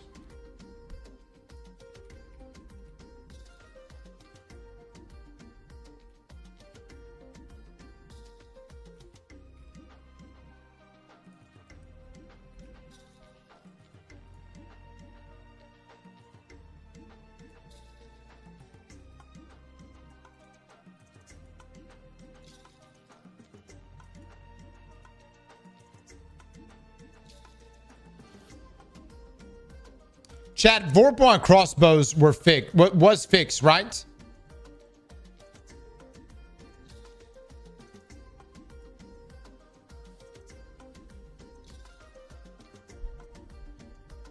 Okay.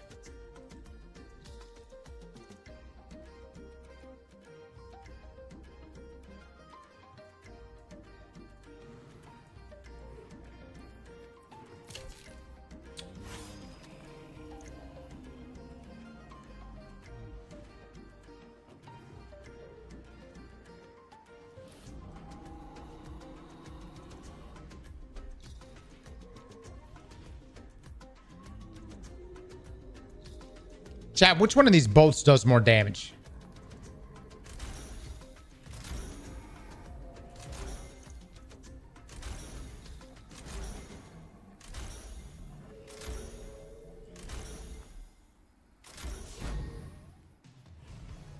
Okay.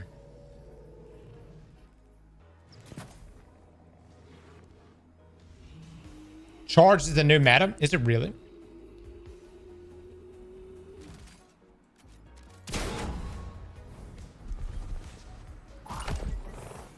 Heavy bow does the most. Yeah, I always thought heavy bow was the best.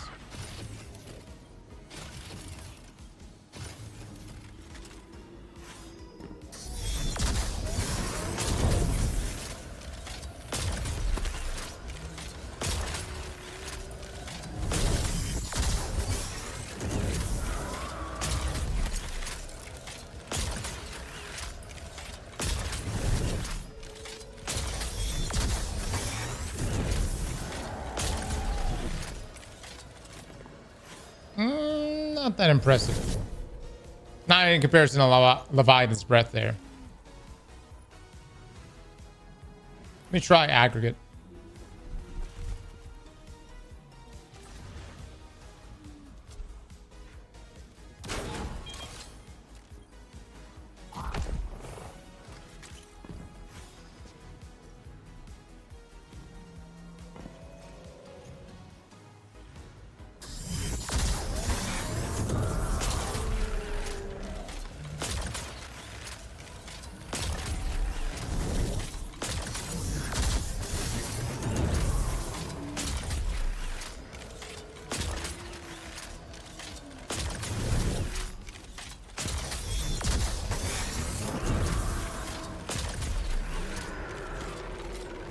Really about the same there. Yep.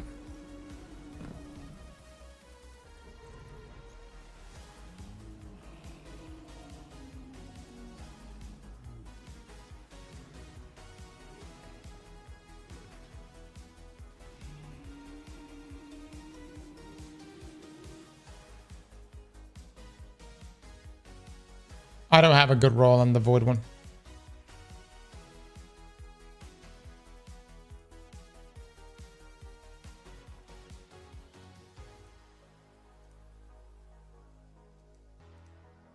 I just think Leviathan's breath is just better, guys.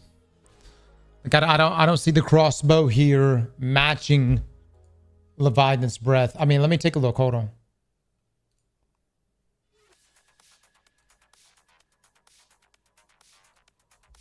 I'll try this one. I got heavy bolts on this one.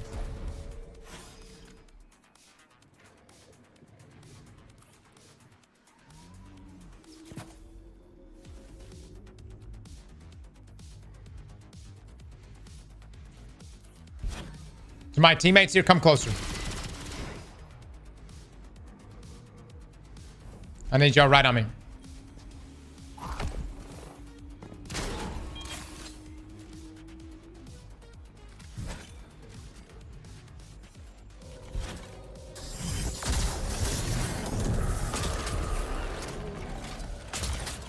think I missed on that first shot.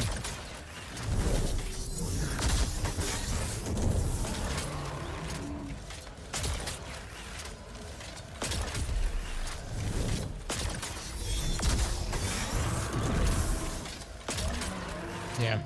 No. Need fonts? Oh, yeah. I didn't have font mods. Hold on.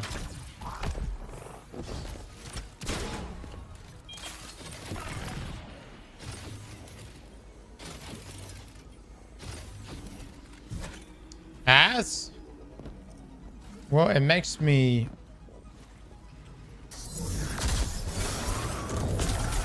Shit! Makes that damage up good, dude.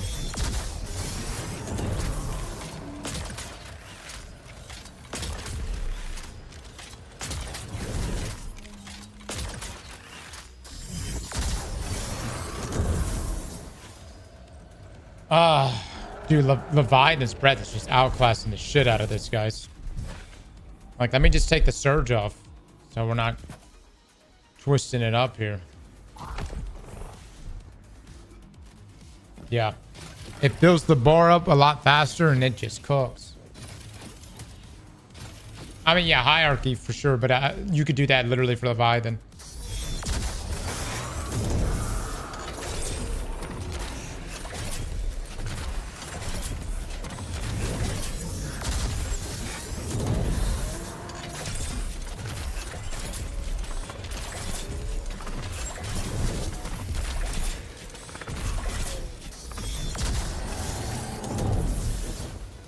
I mean, dude.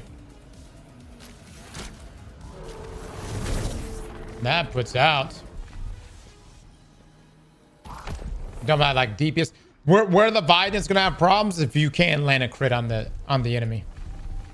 Like if it's some sort of enemy that like landing a crit on them is just extremely difficult, that's where Leviathan really falls off. And a lot of other weapons.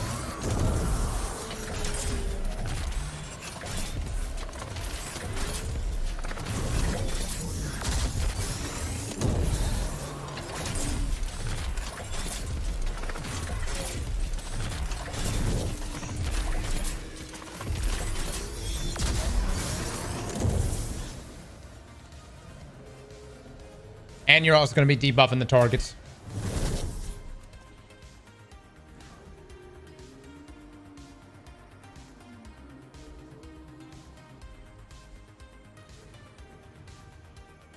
Leviathan also... Wait, Leviathan's got stagger. It's got great total damage. What I think could be possible tomorrow, we could be in a situation where someone's popping Sentinel, feeding orbs to Orpheus rig users. It could be 2 hunters and a Titan. Like just really 2 hunters and a Titan. Sentinel Titan is blocking, feeding orbs, and they just maximize damage. Not tomorrow, Saturday, excuse me.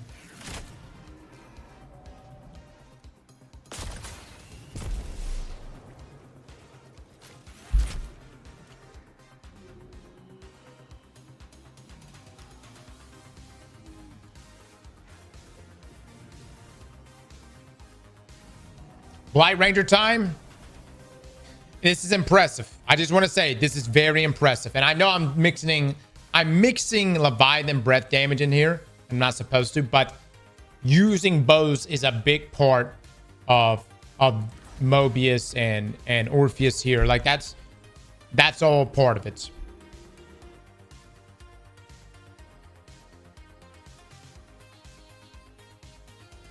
All right, let's see. Stormjet super increased passive energy regeneration by 25%. Okay. So nothing else there.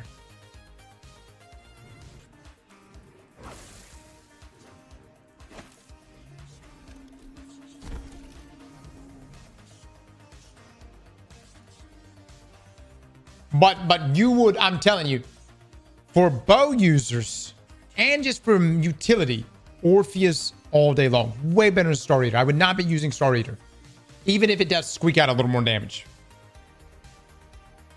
That's just the super.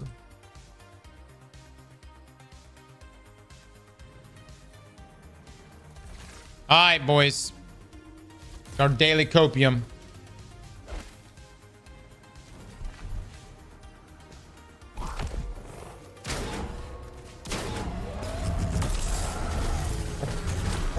Oh, my bad. Hold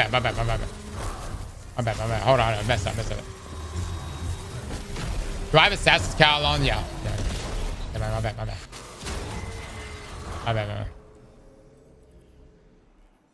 Wrong aesthetic.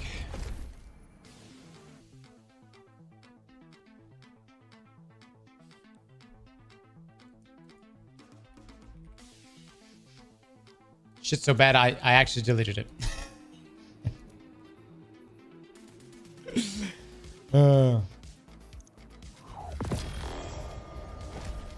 Fuck!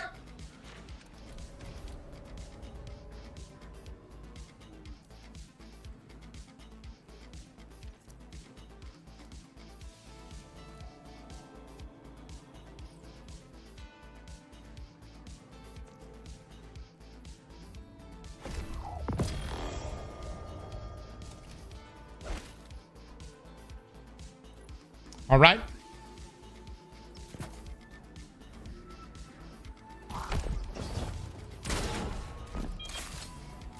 An Expedition 33 DLC would go hard. I thought they were going to be dropping one.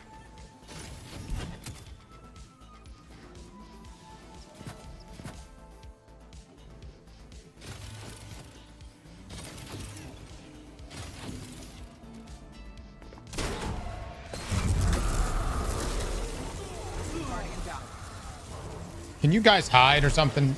Y'all like hide? I don't know. Just find somewhere else to get.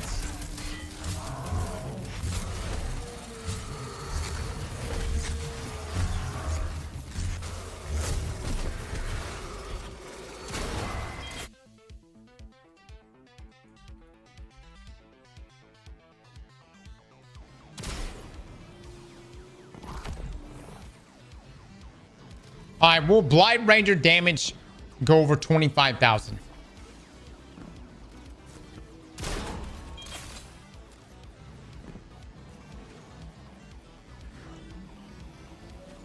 $25.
Any plans to celebrate 1 million on YouTube?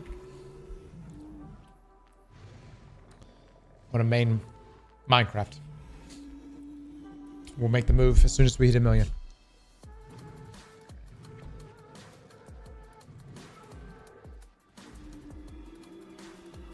My son will be so happy.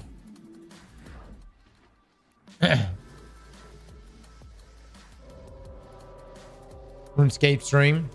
Delete the channel.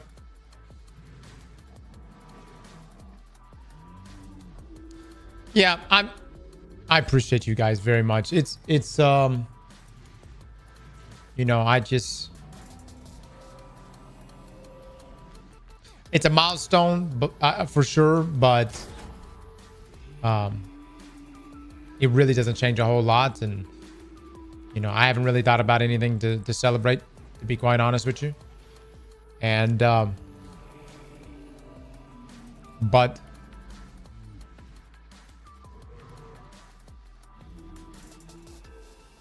I enjoy playing games with y'all. So whether it's 1 million a day or whatever it is tomorrow, I really enjoy playing games with y'all. Even for the fuckers in here that just like to give me a tough time and be a shitter. Y'all make the games really fun. So go blonde. We've already done that. Not gonna do it again. You mean it? I mean it. Y'all make the games enjoyable. Playing video games is scamming a lot.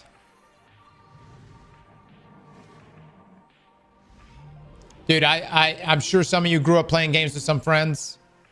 The best time, man, was like whether you were playing or someone else was playing, you know what I mean? And luckily we live in a world today where we could do this, you know, with a lot of people. That is until AI takes over. And then, well, you know, I don't know what the fuck's gonna happen. Well, you know, we'll be watching some AI play video games. Who fucking knows? And some of you be like, Cross, I'll never do it. I'll never leave you for AI. What if the AI has very nice tits? I'm just throwing it out there. What if the AI has... You see where I'm coming from? I've already lost half you. Right there on the spot. Not as nice as yours, though. Oh. Limitless. Limitless with the 5 gifted subs. Thank you so much.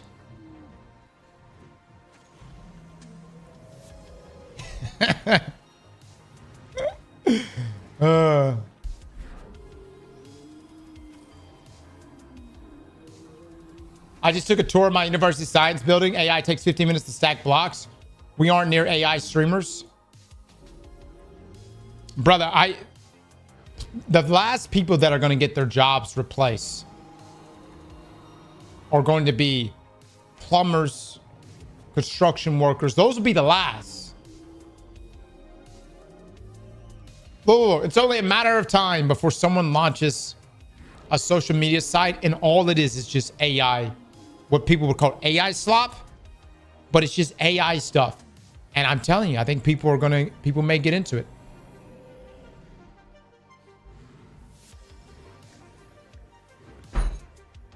But in the meantime, we're going to do this thing for as long as we can. I enjoy it, man. I enjoy it a lot. I like playing games. And I think the games are getting better year after year. I know there's a lot of like drama in the gaming world. I do believe games are getting better year after year. There always seems to be another game that raises the bar. May not be a AAA game like Expedition 33, but I've played games that I think I would never have played if I didn't have you fuckers being like, dude, you should play this game. Baldur's Gate 3. I probably would never have played BG3 if you guys weren't like, you got to play this game. Final Fantasy 16, same thing. The Zelda games I would have played. But Expedition 33, another game. Wukong, another one. You know what I mean? Warframe, another one. Remnant. I probably would not have played Remnant. So, and look, don't let this get to your head, because I know how some of you are. But this has been a good thing we've had going here. I would say some of you have really helped me play some or come across some great games. Call me daddy. Yeah, there we go. Limitless, thank you for the 5.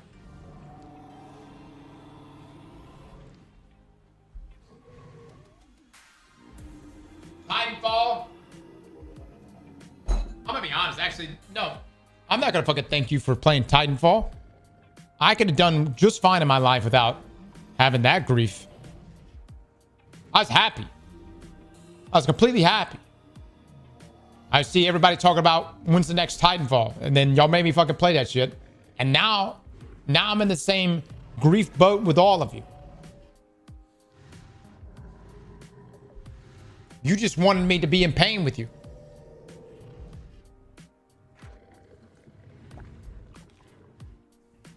Pacific Drive. What a game that was, right? All right. Hold on, let me top this off.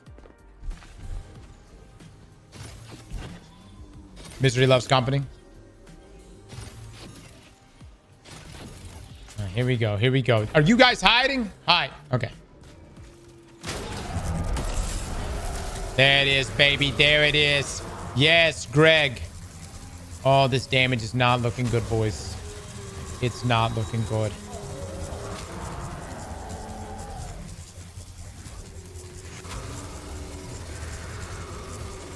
Oh. Oh, this is looking rough.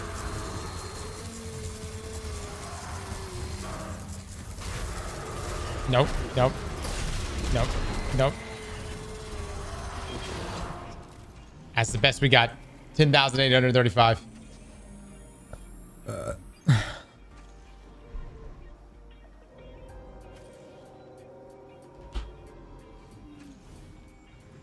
I don't know what the split was.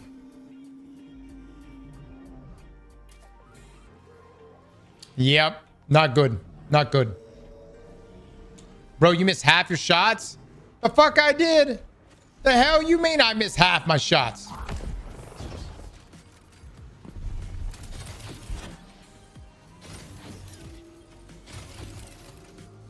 Blade Barrage damage was good. With Star Eater, almost 30,000.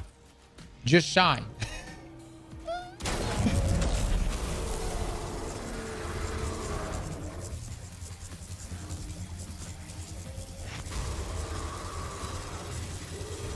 Hold on, don't pay out yet. Don't pay out. I have a way of fudging the numbers.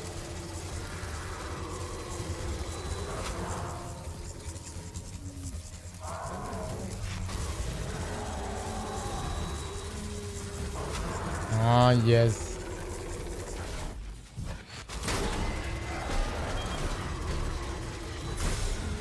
Will you calm down, Greg?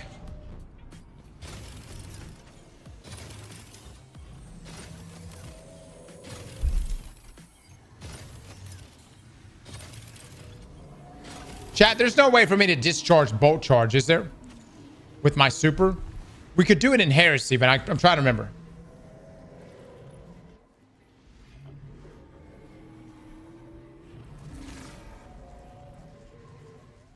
No, other than throwing a grenade or anything.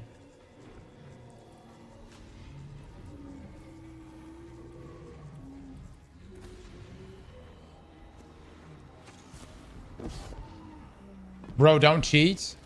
Whoa. This is for science. I just want to know.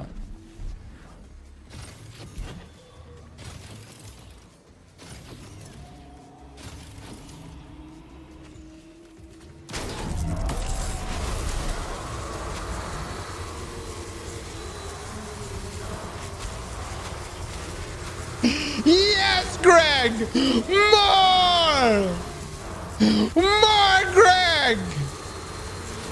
The reason why we're doing this is because there may be a boss in the future where we actually have this scenario in which, I don't know, there's 20 Gregs. You know what I'm saying?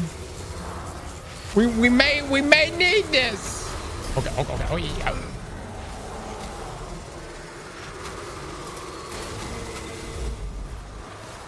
What the fuck happened? Are you shitting me right now? What was the damage number?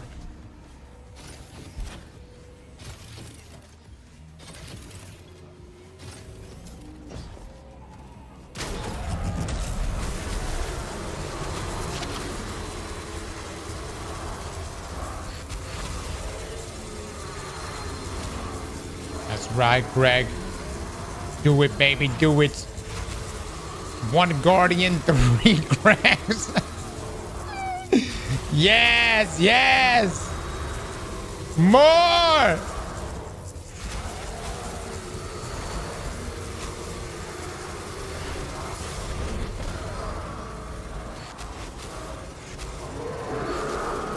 I don't know. Would you guys like to fucking, participate in some kind of way and help me out over here?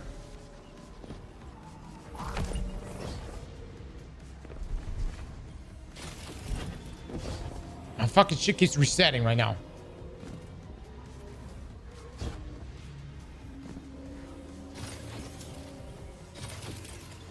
It's at 39,000. Damage is at 35. Are you shitting me right now?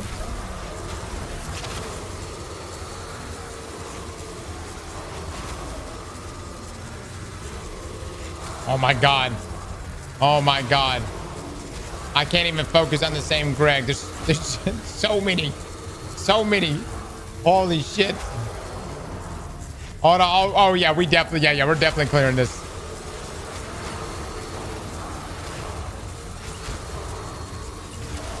All right, 27,000. Okay. Are we technically cheating? Yes. So pay out my non-believers.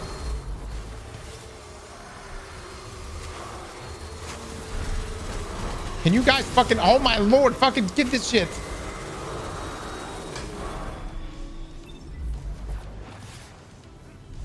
Thank God. All right. What else do we need to look at, guys?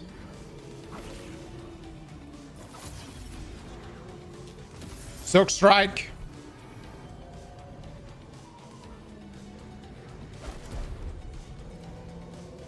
Storm's Edge.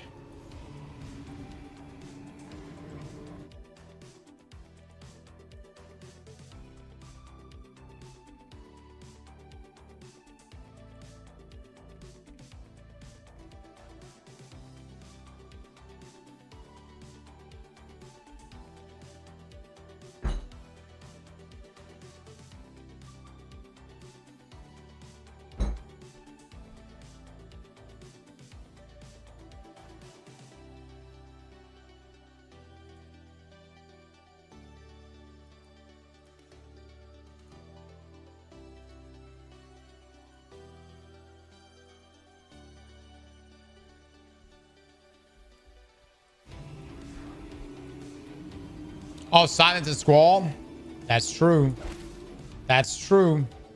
Chat, do y'all want me to use this, or would y'all prefer me just to use regular Star Eater? I'm doing like Silk Strike right now.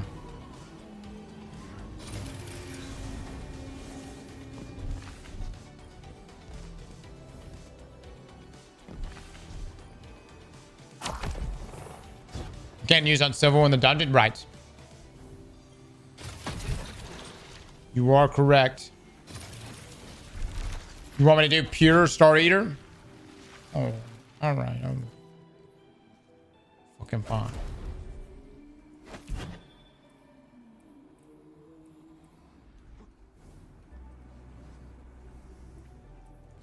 Yeah, I'll get on this.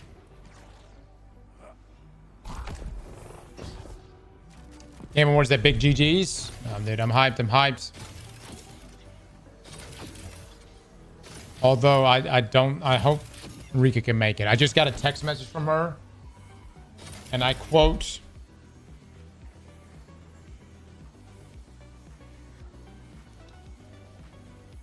I cannot take this anymore.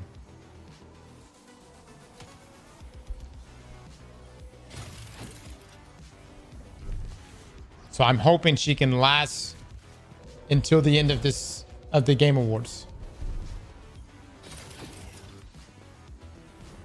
Fireboy with the 2 months. Thank you so much.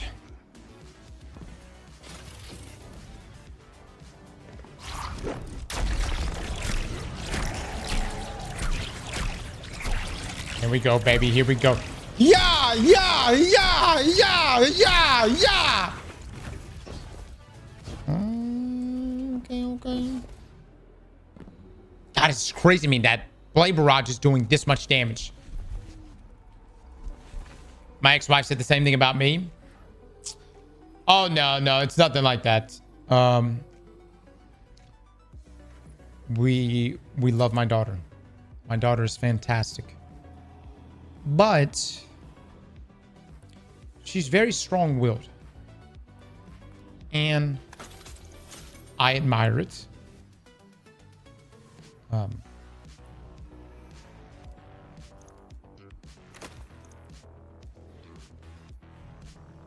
She kind of, you know, she puts you to the test. You know what I mean? She puts you to the test.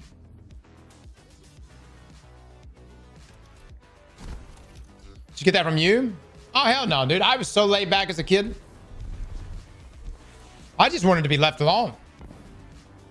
I was chill as fuck. Unless you have video games. If you have video games, I'm coming over.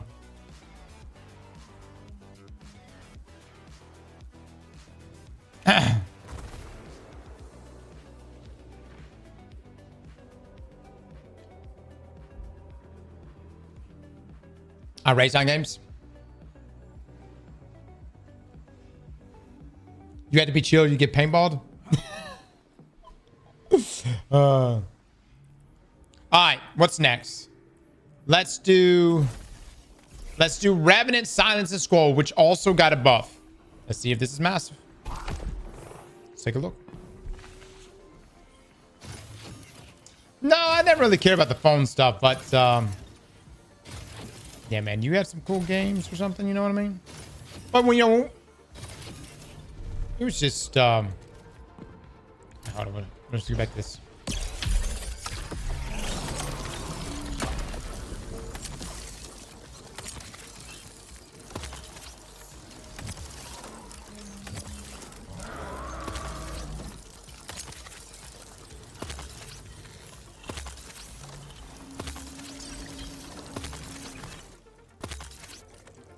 Honestly, that's not that bad. That's not that bad. It's a lockdown super, but that's not that bad. It's not the end of the world. Is there any other exotic I should be using with this?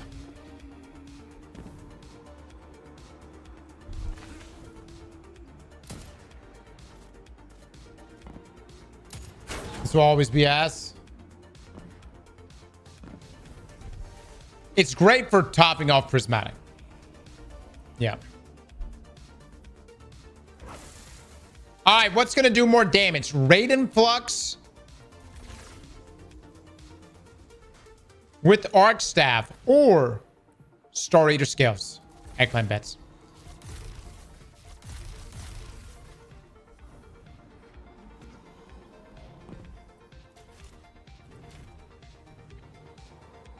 This is free.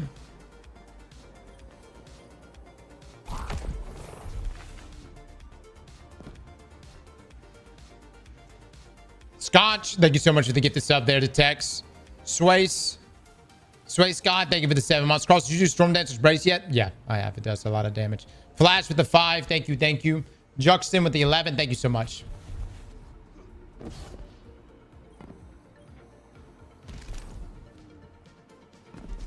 Are we drinking tonight for the Game Awards show? I wouldn't plan on it. Yeah. I'm reaching that point in my life, brother, where it takes me 2-3 days to recover. So if I got too fucked with tonight, I wouldn't. It would be Sunday maybe by the time I'm proper again. I will be.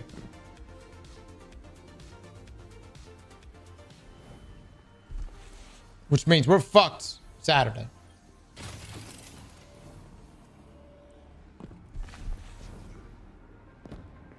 Radiant Flux? Are you guys fucking for real right now?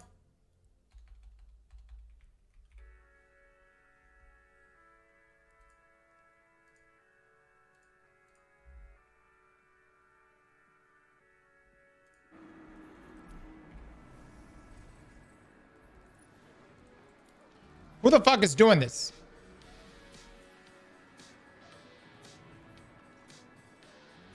I don't have this exotic. What the fuck? It's Radiant Flux. The fuck?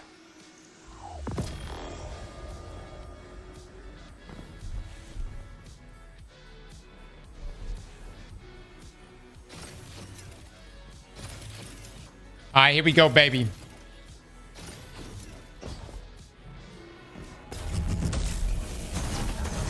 Yeah, baby, yeah.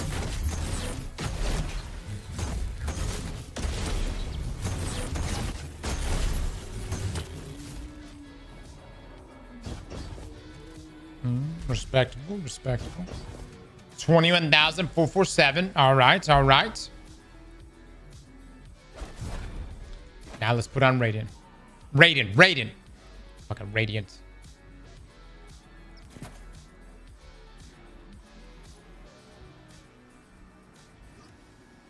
Lucky Pants, Ariana's Vows, nuts. Not as good as Sun Civil. That was Cheeks? Yeah, that was Cheeks. Yeah, that was actually Cheeks, though. Seriously. Don't use that shit.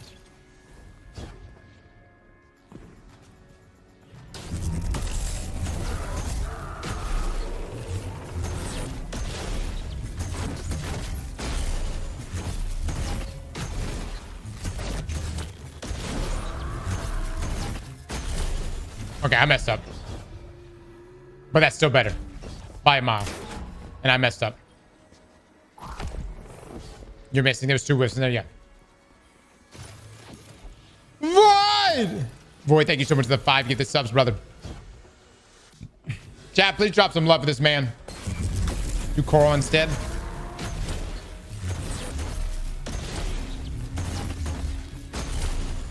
Put some respect on Greg's name here. Shit!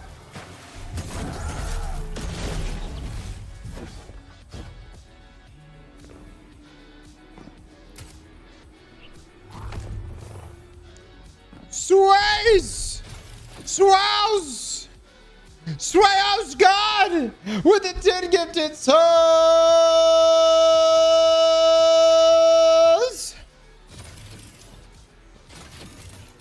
Last, thank you so much, my man. Thank you, thank you. Chat, drop some love and eggplants for this man. What the fuck? Greg, your legs are tiny.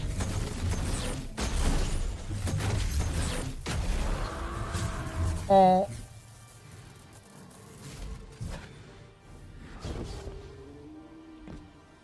Void! With the 10 gifted souls!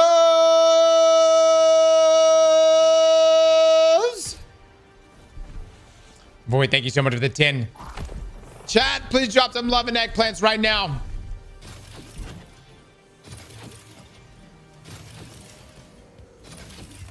Guys, since refurbished A499 is being disabled, has anyone thought about using Darcy? I did some half-ass damage testing, but the DPS was kind of insane, question mark. Good luck, buddy. Good luck. Have fun. Tell me how it works in the dungeon.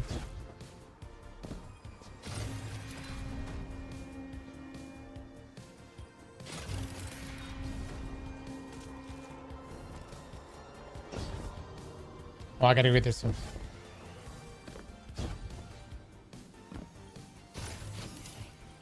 The disable list is out. It is.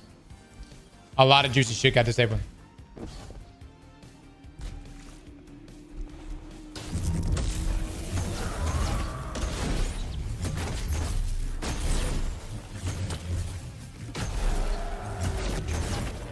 Just add 1,000. Add 2,000. Add 2,000. Nice, nice, nice. Would have been like close to 35,000. Would have been close to 35,000. Not the easiest super to control. But I could see like this exotic being good in Lawless Frontier though. Seriously. All right. Now the ultimate test. Storm's Edge. Let me show you why this super is so meta in PvE. A lot of people overlook it. They say it's shit.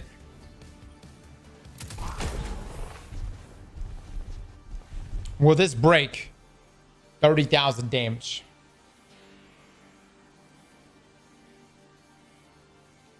Because it is eggplants. Will it break 30k?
Probably here in a little bit, I should go check on Rika for just a moment.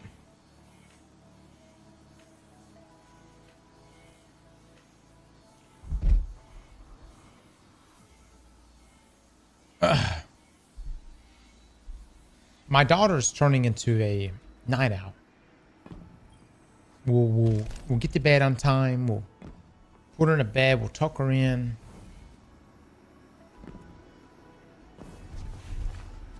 And then suddenly she just gets the fuck out of bed. You know what I mean?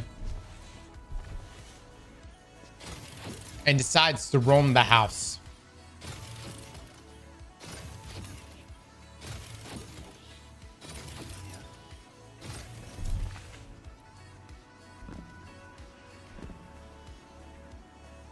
The problem is she's now extremely tired, like almost exhausted.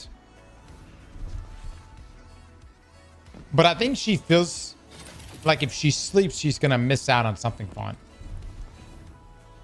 So essentially, my daughter has FOMO. So she won't nap, and she fights sleep at night. It's a lot for a 2-year-old to be feeling. That's my kid. Quick, make her Destiny account. All right, here we go, baby. Here we go. Yeah. Oh. Hot. Oh! Unfortunate. Unfortunate. Pay it out! Diesel, thank you so much for the big raid, brother.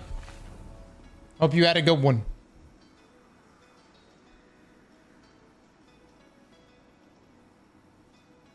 Did you have Star Eater? I did. This super is for angering me in PvP. It's not for PvE. Honestly, it's really not that bad in PvE. It's fast. It's a fast super. You know what I mean? Like I really don't think I really don't think Storm's Edge is as bad as people make it out to be. All right, guys. What else are we missing?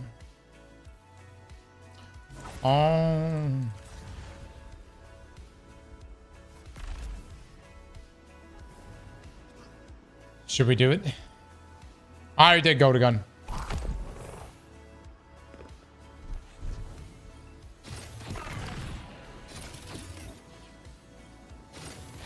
It's trash. I know. Will this break 12,000 damage? Oh yeah, Gathering Storm. We need to do Gathering Storm. You're right. Yeah, we'll do Gathering Storm.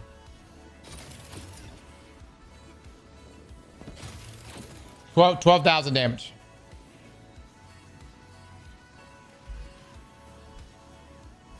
I'm encouraged we could, but I mean, like, we could apply that same logic to everything else. You know what I'm saying? I only threw courage in earlier because I wanted to fuck some people out of some eggplants, which we did quite effectively.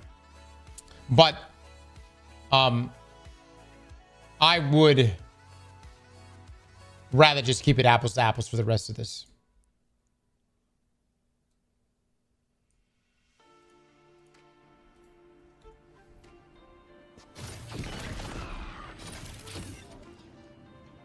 Did you see Aztecross at Destiny Bulletin put out all the weapons from the dungeons on X?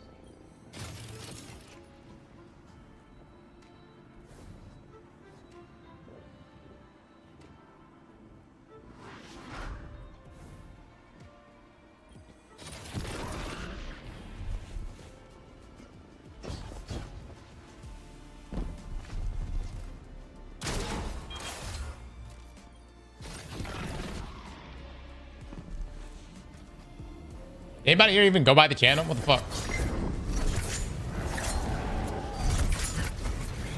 Here we go, baby. Here we go. Here we go. Here we go. Yes! You have a YouTube channel? Oh! Pretty good. Pretty good. I was not expecting that. I was expecting it to be a lot worse.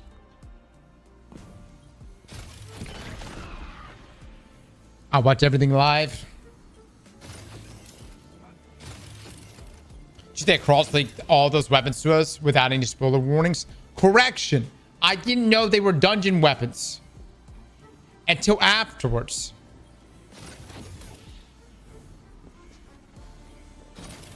Until Cool Guy had a thumbnail saying, these are the dungeon weapons. And I was like, wow.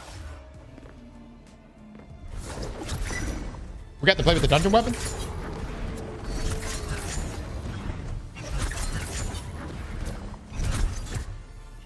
This super is so bad. Oh my god. That number we did a second ago is the best we're gonna do. That was the best we're gonna do. I'm not even gonna try. No one here. Who here is actually trying to use Star Eater? Oh, not Star Eater. Who here is trying to use Spectral Blades? Stop. Move on. Move to something else. Literally nobody.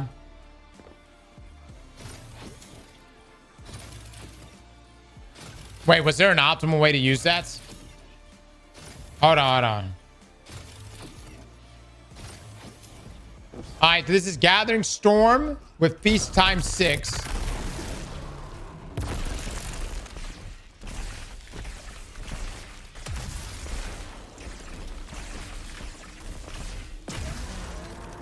Wow. Blade Barrage is actually better than that.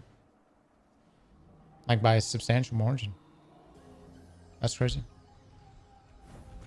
All right, hold on. Let me go back to Spectral. Somebody's saying that we were using Spectral wrong. I don't know how. Let me take a look.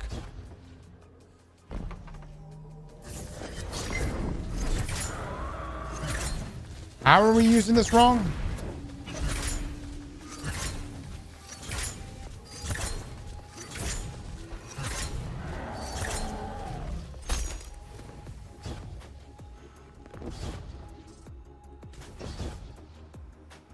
One volley, 2 pops.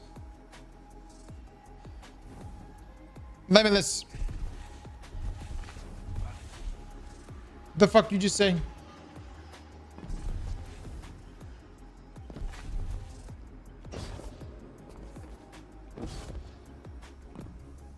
Not enough spamming. All right, I think we're done. I think we did this. I think we've done every super in the game. Wow. Oh, good shit, guys. Good shit. Oh, this is good. This would have took 3 days had we did this in the dungeon. Did you do Pyro Gauntlets for Titan? Fuck.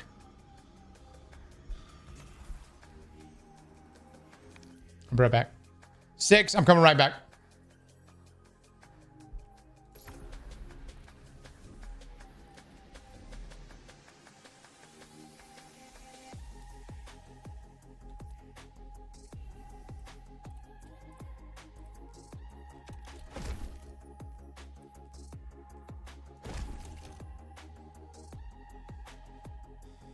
Let's see.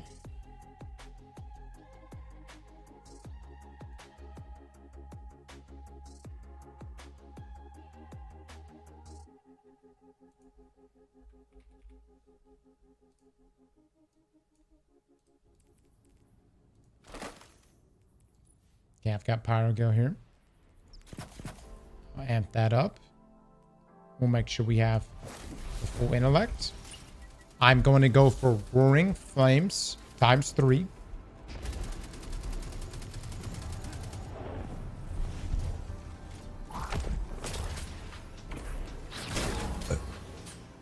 All right, so hold on. First, we're just going to do base.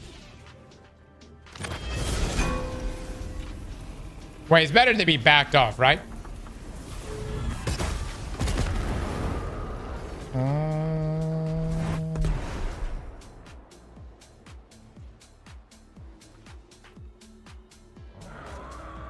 You just make sure. That's almost 13,000. Actually still burning. That's 180 super. Oh, yeah. Hold on.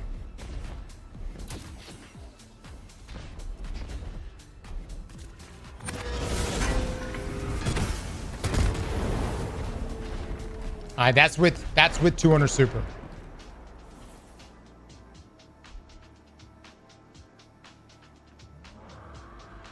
Okay.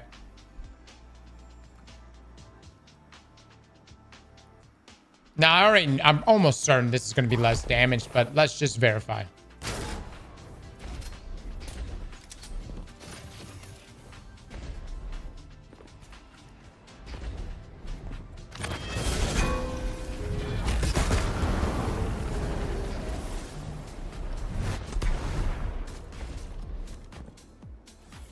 Actually, end up being a little more.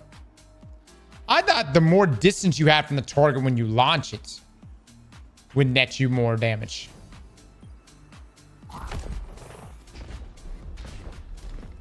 $14,102. More if you got the hammer hits. Right, but I thought there was some sort of like when I could have swore there was like a big benefit for being at a distance from your targets. All right, so y'all are gonna put in Greg in just a moment. Yeah, I'm gonna do Roaring Flames right now.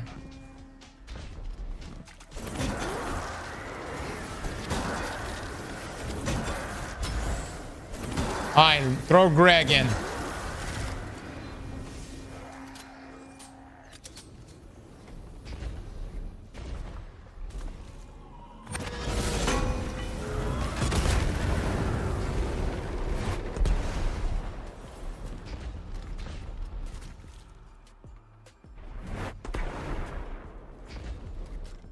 $25,000. It's a lot of work. Gotta get Roaring Flames times 3. And then you have to have a boss that's on the ground level with you. I mean, if a boss is like up in the air at all, gonna have trouble. You gotta get kind of close to him too and land the direct hit on him. I just feel like Yeet is just better. You know what I mean?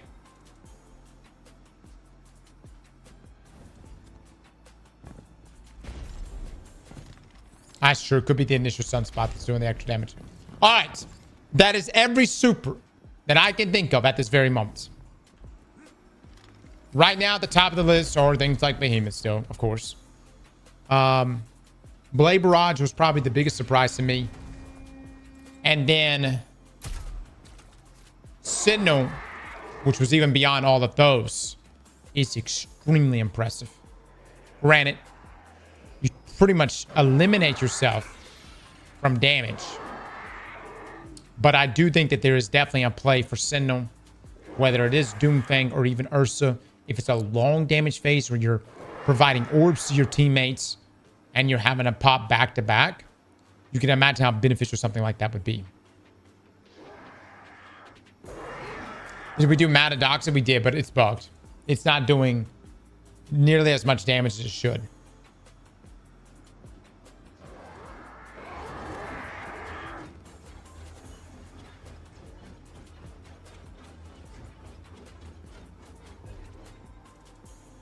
Limitless, you can go try that yourself. Or you could just take... Yeah, you just go try that yourself.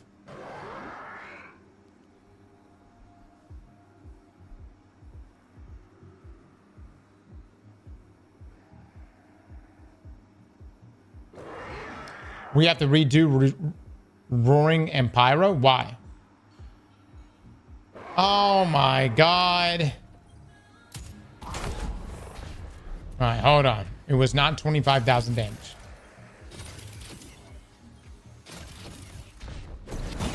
He didn't clear. Hold on. Alright, 6. Now do it.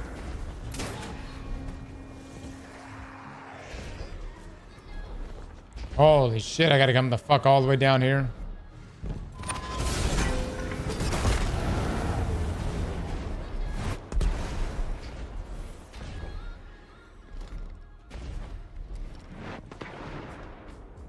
All right, so 24,000. 24,000 instead. We didn't clear the previous there, guys. That's the reason why it was 25,000 a second ago. Okay. That's it. Now!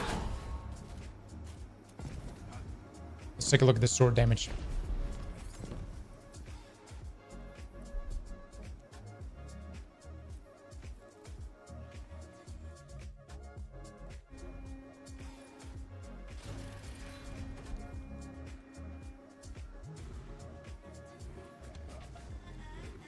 You forgot Star Eater with Burning Maw? No, I didn't. What's that look like? Is the Saber banned? No.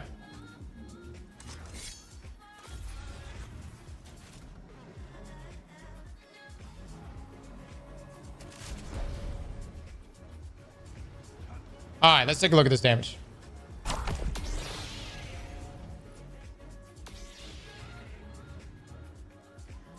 I still need to get this one. Balance. Impact core. Okay.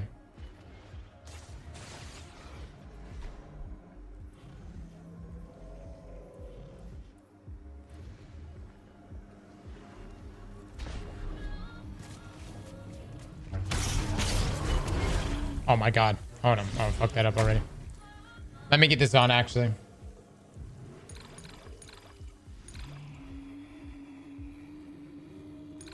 I would have that going too.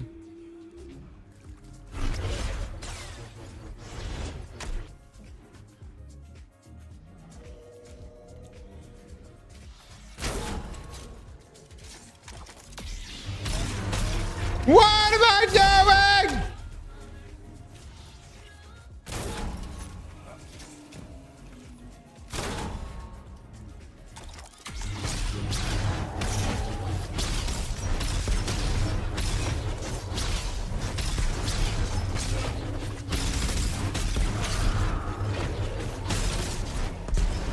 That's respectable, dude.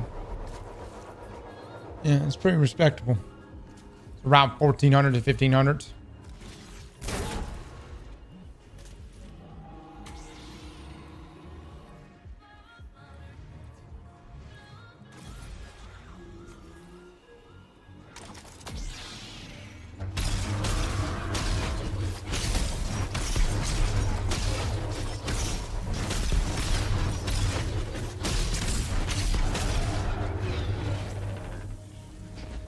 Is Carl better for hitting? I mean, Carl may be better for swords.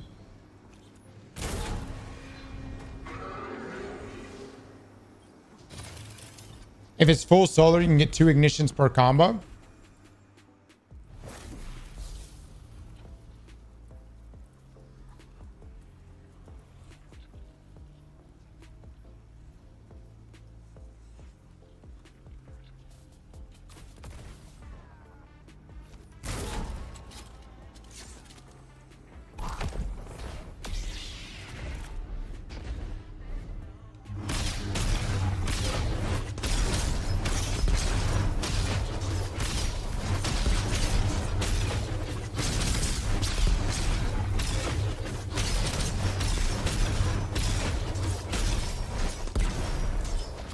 That's pretty hot.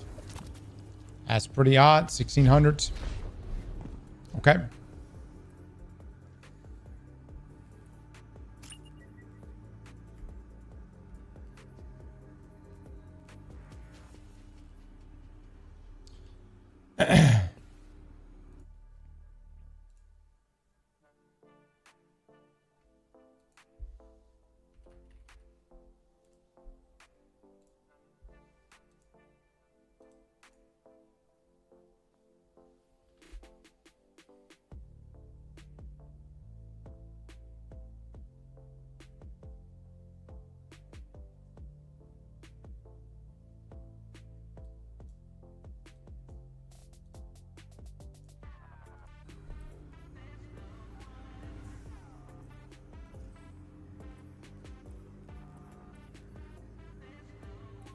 Yep.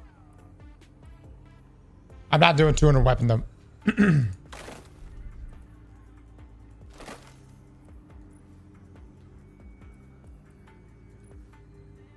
the surges.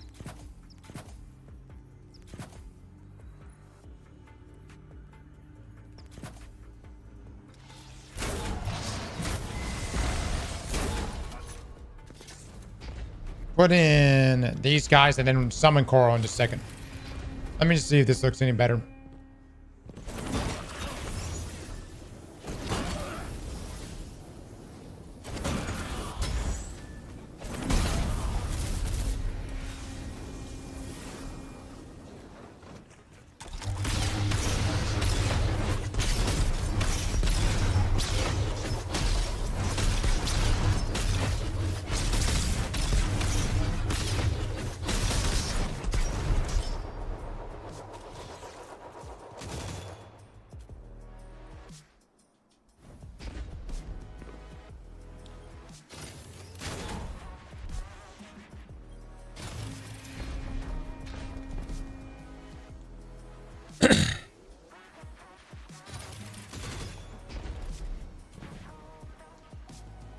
There's no way Bungie is sponsoring Mr. Fruit to play Destiny. Sad times. How's that sad? Voidus, how's that sad? I don't know if you know this or not. We fucking love Mr. Fruit around here.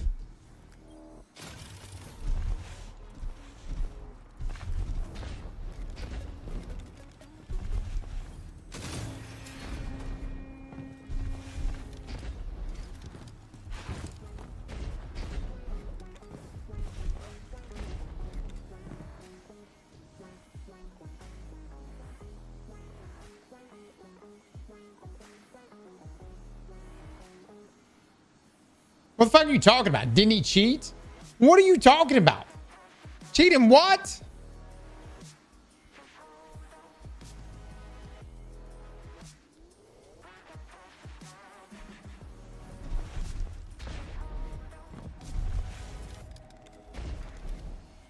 Ban that motherfucker in his whore mouth. God.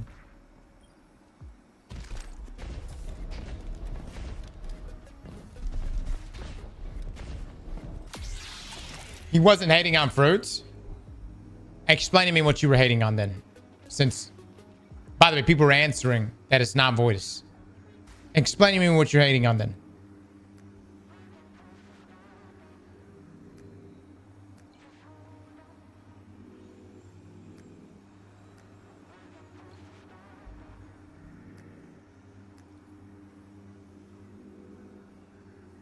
I mean, he doesn't play Destiny by his own anymore. That's what I meant. Well, look, man. Fruit was at the most recent capture events. And he put out a really solid review of his experience with Renegades. And not only that, the man literally defined D1. I mean, dude, there wasn't a place you could go in Destiny 1 that didn't have Mr. Fruit on it.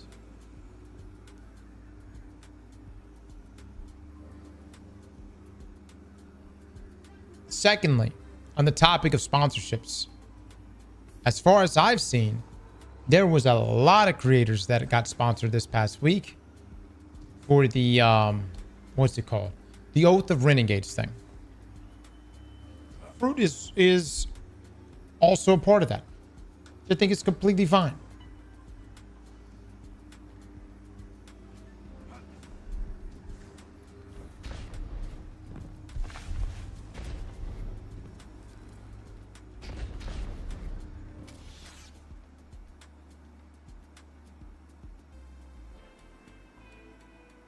Where is thy hammer?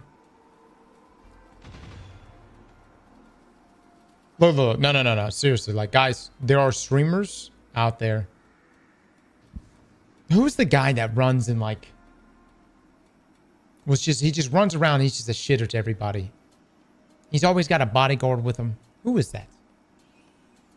No. The damn IRL streamer. Jack something. Yeah. All right.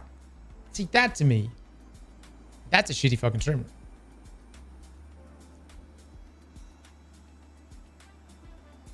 But like, and like, this is not me. Like, I'm not trying to get, but like, of all the people to talk shit about, Mr. Fruit, come on, man.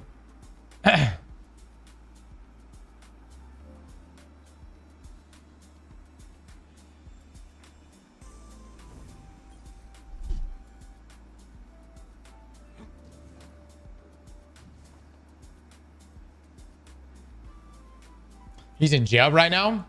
For what? That's how they pull views? Being a shitter? I can promise you, it ain't paying well. All right? I can promise you, it is not paying as well as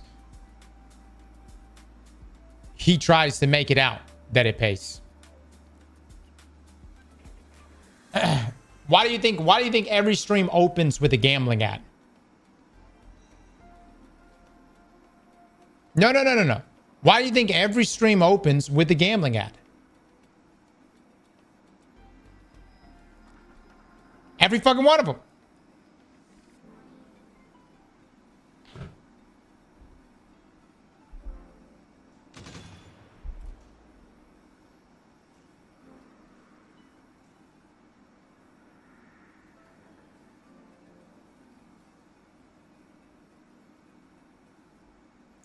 IRL streamers renting luxury cars to sell their... Look, I don't get... Like, that's not...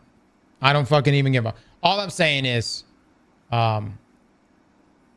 it's not out of the realm to have Mr. Fruit be sponsored to play Destiny.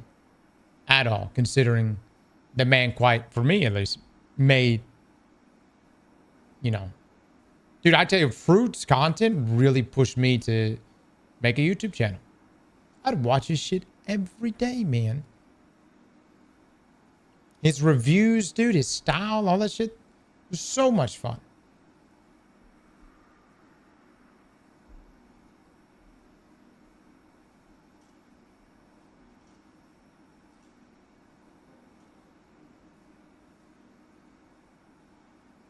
Him and Dado got me into Destiny. Yep.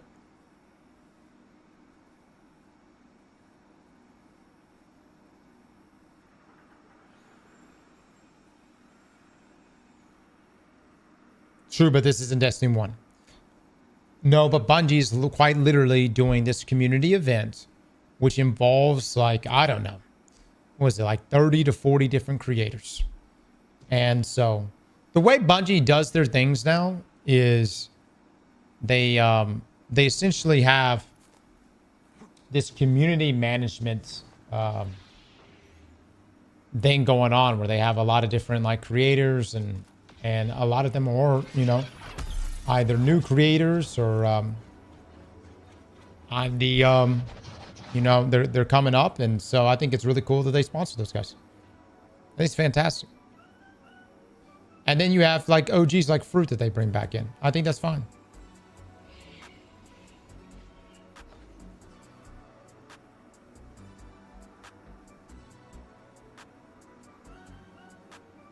Destiny 1 streamers that fell from the game should be part of the discussion.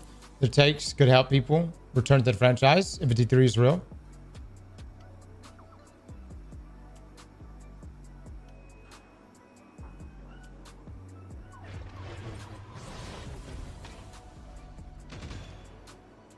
Love Zanny. It's me, Cuddy, with the 7 months. Thank you so much.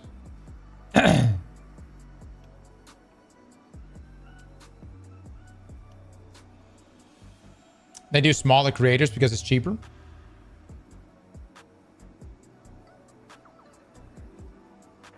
Void is with the 5 gifted. Thank you so much, man. I know I just busted your balls. I know I just busted your balls. But I appreciate the 5 gifted. I just don't... let's just keep the shit talking about other streamers out of here. Even for the streamers that we do deem shitty. Okay? Seriously, I just don't want any of it. But somebody like Fruit. I like Fruit a lot. I like his content. And I like seeing him play Destiny again. Except for Lupo and his chest. Oh my god. Look, here's the thing. We just... That situation, it's whatever. We just had to react to it because there was a lot happening last year, alright? There's a lot going on. And we were bored. We had nothing else to cover that week. Are we going to see Marathon today at the Game Awards? I don't know, man.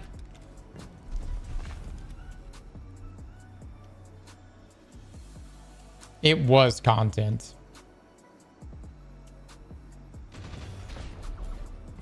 Well, you know what the Lupo situation really outlined for me?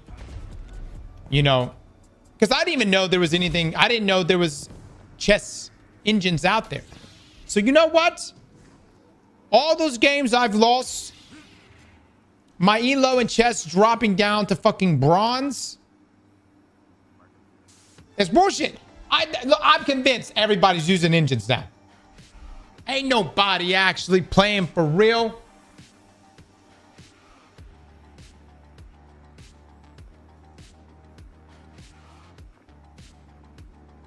That sounds like something a chess cheater would say.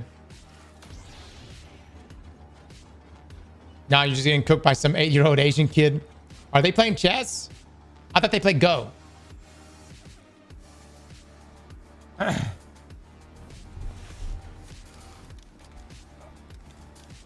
Ain't no way you didn't know engines existed? Dude, I just called me naive. I had no idea. Fuck no. Throw it a punch with the 9 months. Thank you so much. I had no idea. I mean, it makes complete sense. And actually, chess seems like a very easy game to cheat in. All right, what are we doing right now? Holy fuck, we just got derailed. All right. Give me the shit now.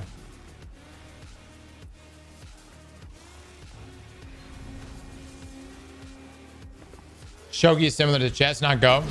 Okay, got you.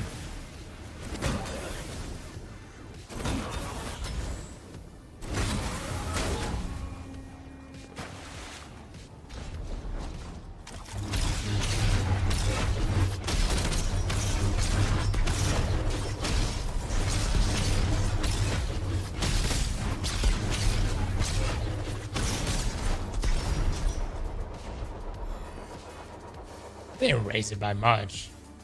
I was seeing a path of burning steps that help us out at all right there. It says improves weapon and ignition damage, but it didn't seem that crazy. I think I'm still gonna rock Pyrogel. You have ashes on? I do. It's still great damage. What do we got? We got 2 more hours to the Game Awards. Holy shit. Has to be a solo weapon. But this is causing ignitions.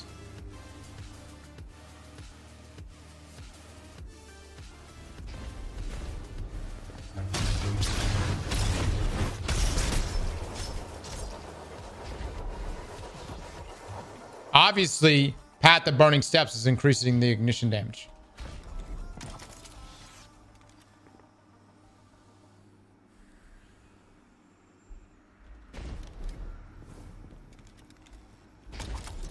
Tried Sealed Grasp? Wow. I don't even own one of those anymore. Dog, the portal is a bit confusing. You know, instead of doing all this damage testing, how about we just go get some shit? Fuck yeah, dude. Let's go get these damn. Let's do some Starforge. I gotta get some legs.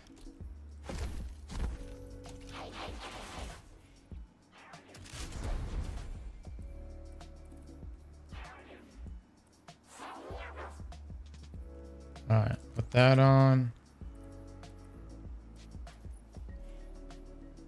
Okay.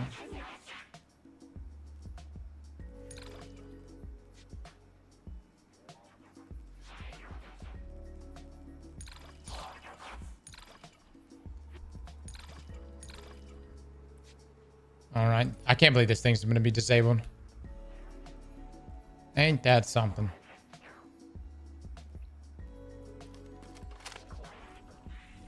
Two hours to get the red lightsaber. No sleep on sealed grass, especially for weapon swapping. Cross, are you playing on your main Warlock or Titan for the dungeon? Obviously, I'm playing on Titan. Melee and finisher final blows grant nightmare fuel, increasing handling and airborne effectiveness. While active, freshly drawn weapons deal additional damage and grant nightmare fuel on final weapons. Granting nightmare fuel reloads all holster weapons. How the fuck is this applied to swords?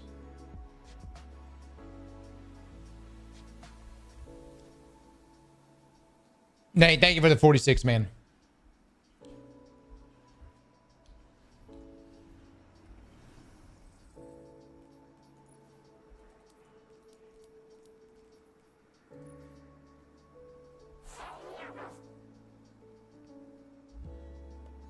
While active, freshly drawn weapons deal additional damage and grant nightmare fuel on final blows. All right, so you would still have to activate nightmare fuel. Finishing to swap the sword. It's a 35% global buff, supposedly.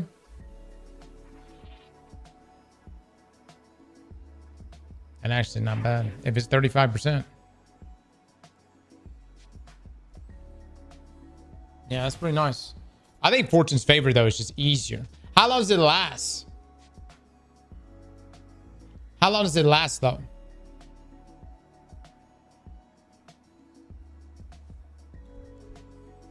Six, y'all can do all the testing in the world. My ass is tested out. I'm done. I'm fucking done.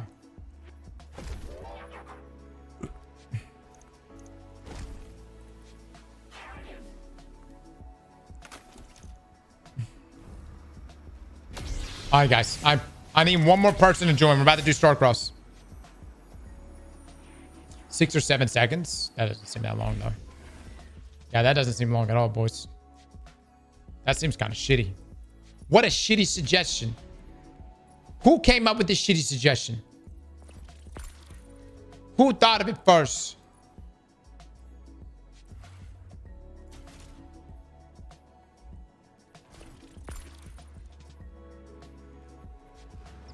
Six, seven.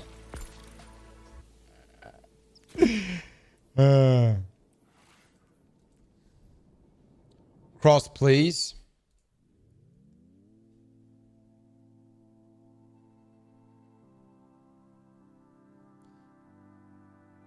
Caprice will assist in ignitions and slightly boost damage.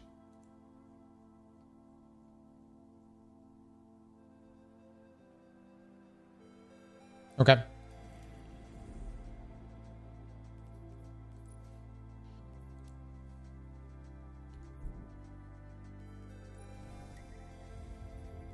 One of you will need to leave.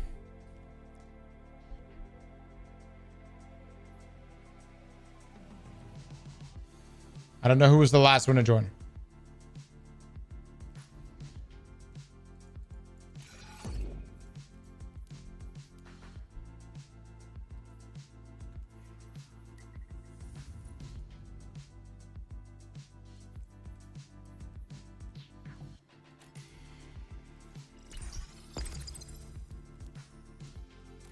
Pressure cook.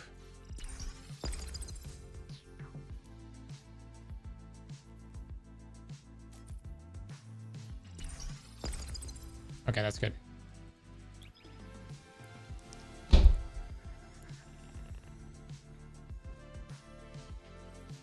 He didn't say I will fuck you like a pig. He said I will gut you like a pig.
Honestly, if I can get a high weapon stat roll,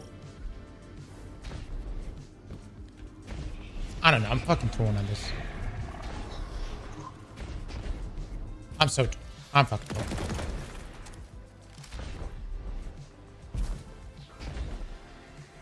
I need a high weapon stat roll for this armor.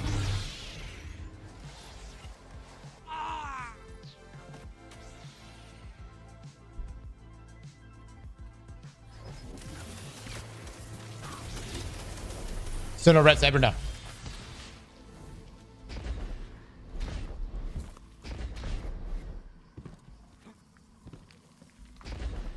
Do you want the 30 minutes game of the year bet just before the show so the banner isn't on the screen? I'm going to disable it. Actually, remind me to disable it.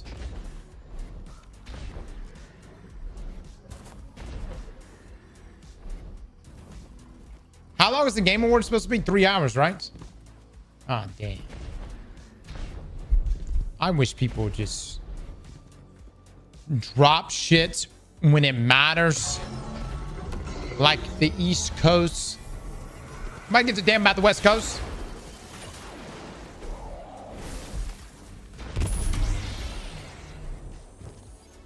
Roughly, yeah.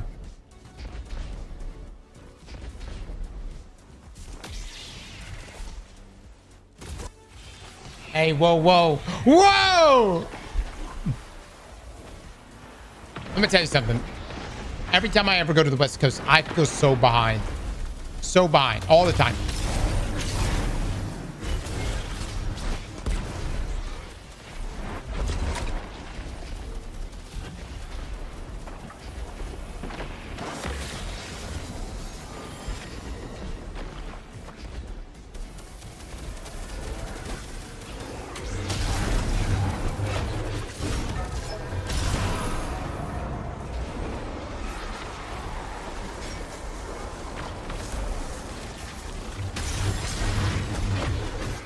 Nice.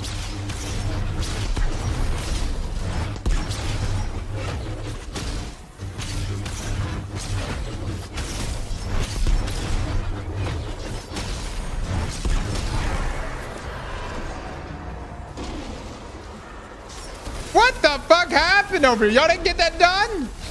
Oh my lord.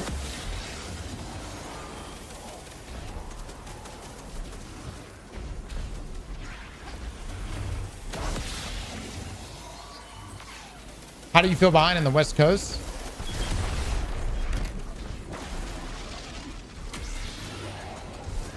What?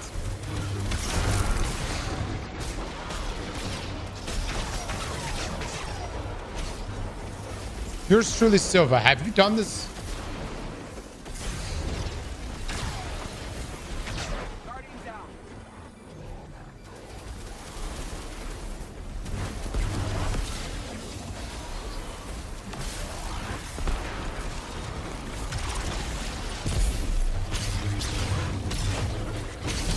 Red nuts.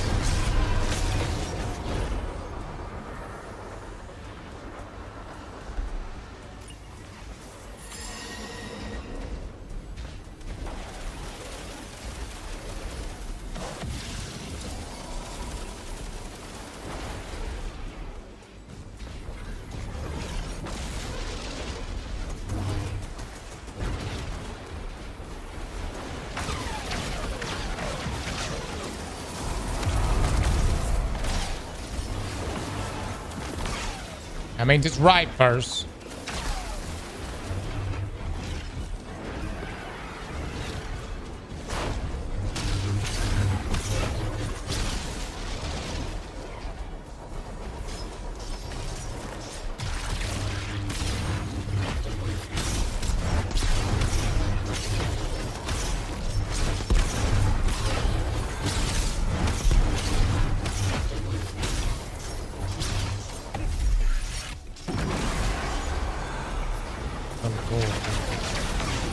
Oh, shit.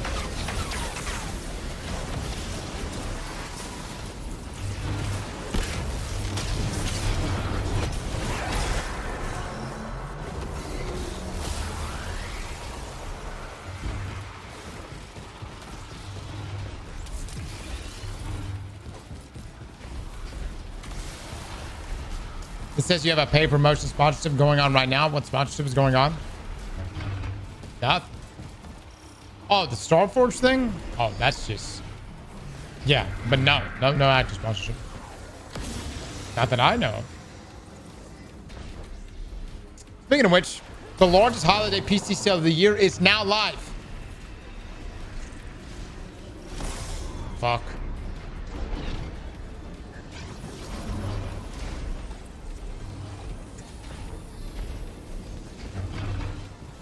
Classic segue.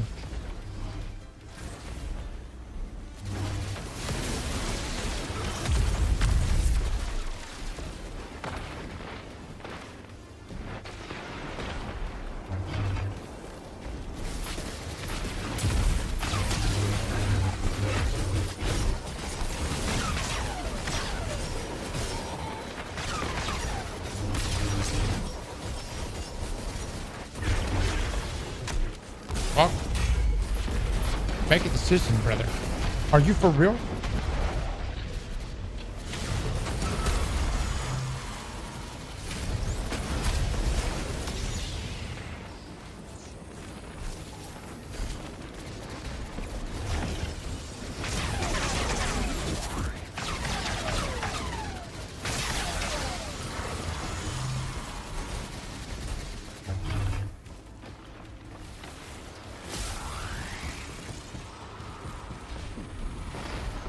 This doesn't even look like Destiny anymore. That make you sad, Guapo?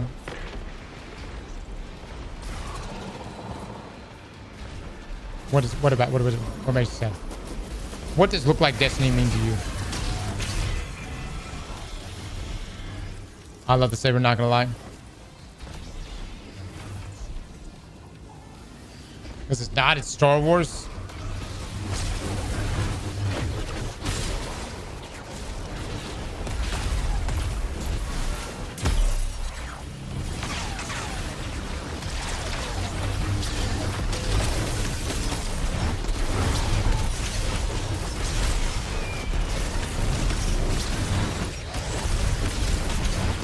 Let's go.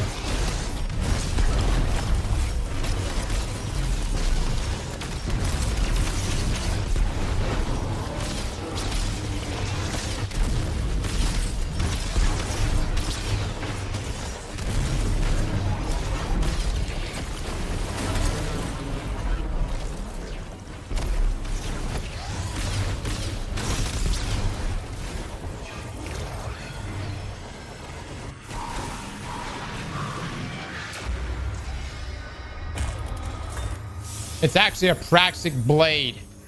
Oh, what a fucking lifesaver. I don't give a shit.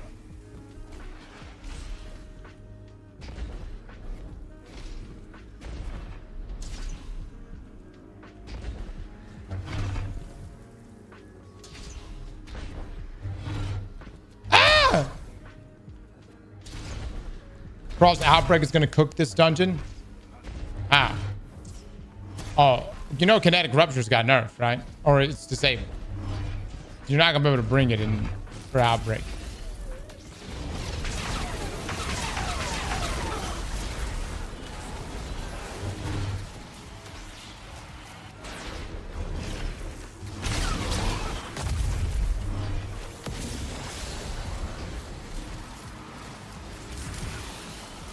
Bolt charge and Outbreak.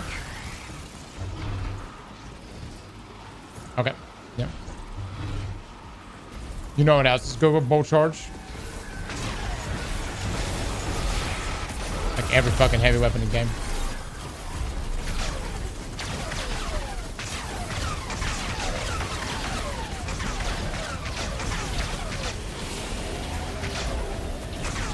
And like majority of special weapons.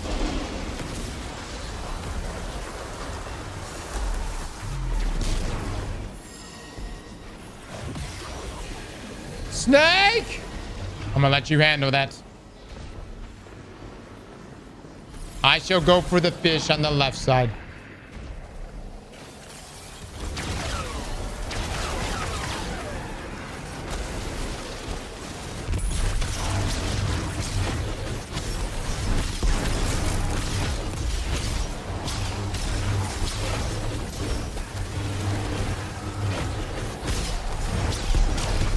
I await y'all's... Okay, there we go. Beautiful.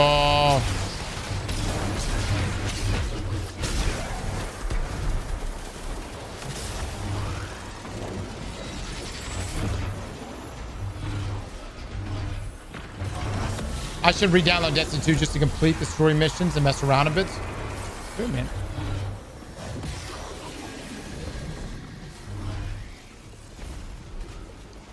Might like the lightsaber.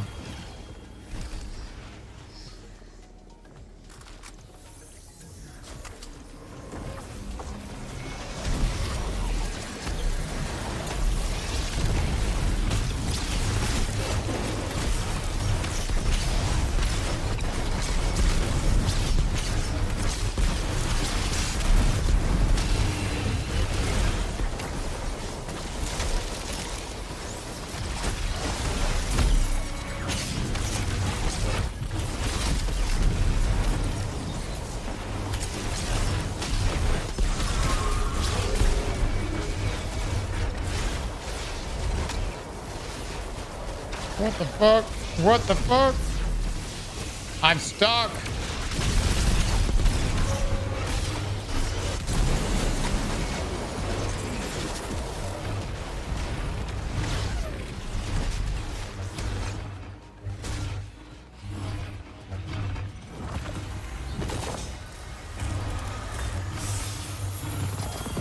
Let's go. May it be a god roll.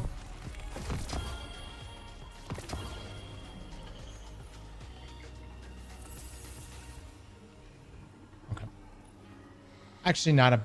I'm pretty solid PvP roll. No lie. Pretty solid PvP roll. But it doesn't have accelerated assault. So therefore it's shit.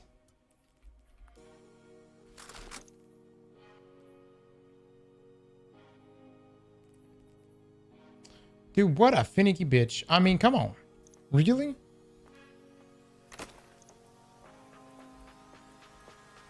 I mean, what the fuck is this?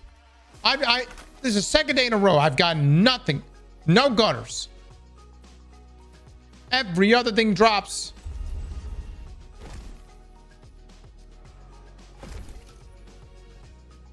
Don't dismantle sword masters. I'm looking for a very specific role. Sword master is very good. Yes. That's why we're going for it.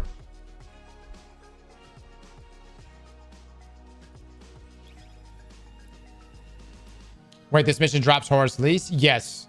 But the accelerated assault version doesn't drop, but from Vanguard alerts. What's happening here? It's something to do with your Onk status? Perhaps. Bufu with Reaper with the 6 months. Thank you so much. Cracker, a freshman with the 3 months. Just Nate with the sub. Throat punch and big tabs. Thank you guys. Swordmaster 2, perk, broken in PvP. How's it broken in PvP?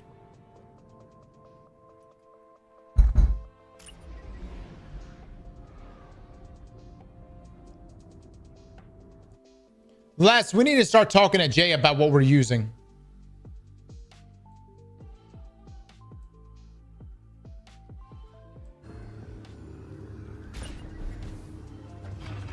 The 4 pieces, what's broken? Really? The 4-piece is broken? I figured the 2-piece was the only one you really wanted to use. Have you reviewed the new Horus lease? No. No, we talked about accelerated assaults. Our video yesterday, we broke that perk down. And it's good. You just want like a free 6% damage. You got it. 4 pieces constant, 50% DR.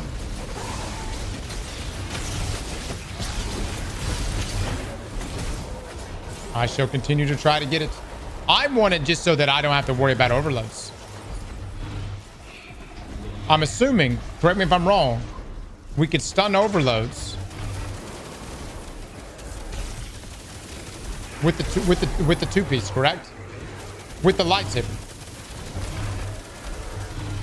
So you'll be able to deal with overloads and anti-barrier. It does. It does. Accelerated assault fucks you up on burst fire weapons. It's a shame. But I just gotta fix that shit. Oh shit. And unstop the artifact. Yeah.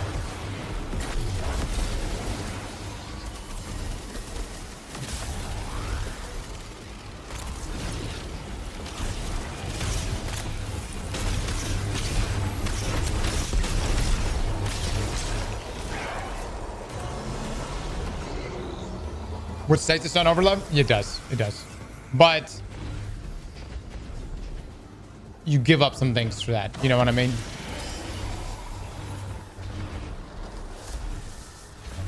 Cobra, not today, bud. We've got the game awards, and I've got to get. I'm gonna get dungeon prepped here. The fish bird. Fish bird. Oh, did I not get the buff? What the fuck? And I'm out of ammo. Son of a bitch, dude. How did this happen?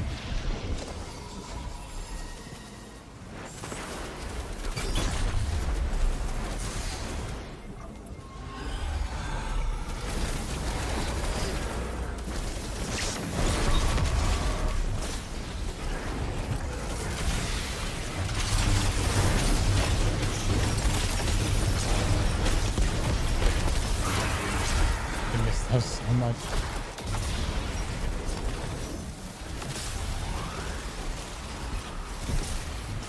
Nice to see so many options out with armor. It is. If Bungie's really thoughtful about these armor sets, man, I think they're cooking with it.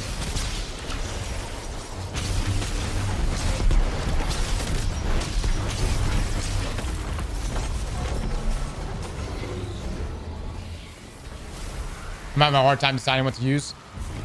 I think with armor sets, you're actually able to have like specialties. You know, you're actually able to be like, all right, I'm going to devote myself to, in this case, a sword build.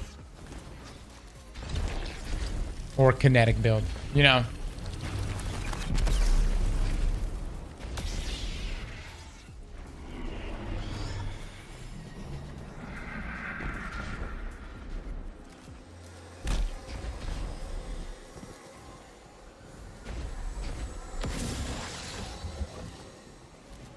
I will say that's the thing, man. We got to be able to hold. I mean, I know we just got 300 more slots, but I need to be able to hold more shit, boys.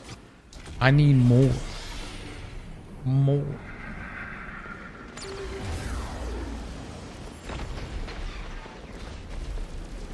Two-fold crown is broken as fuck right now with that saber. I bet, dude. But you're able to make ammo constantly and stay alive. If I didn't like the damage resist, I would do it.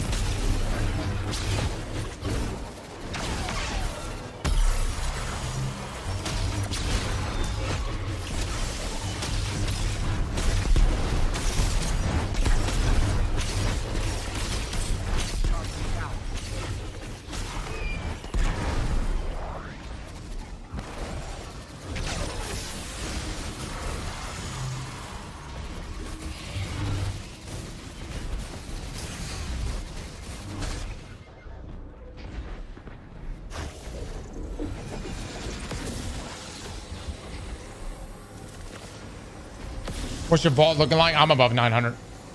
Well above it. Yeah, it's not looking good for the dungeon.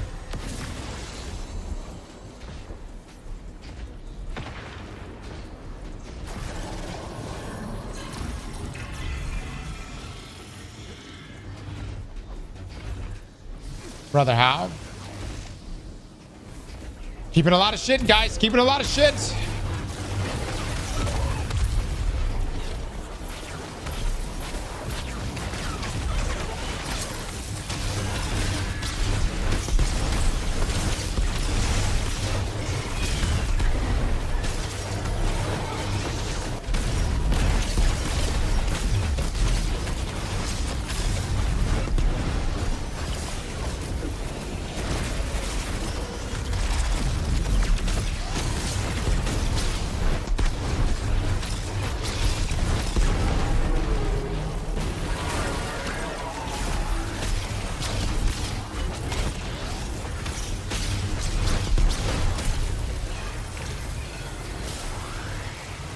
I like solo more than prismatic for strongholds.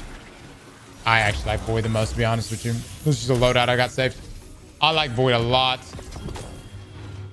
I am curious what's going to happen this weekend, though. I do think that Orpheus and Leviathan's going to be pretty good, and I think there's going to be an encounter that is close range. Guardian down.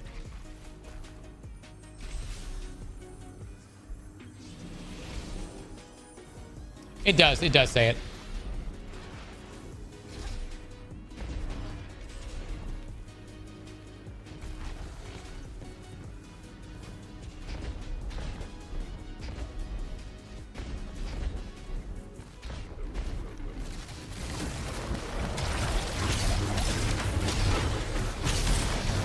Delete one ergo sum for each hour past 24 contests. What do I get?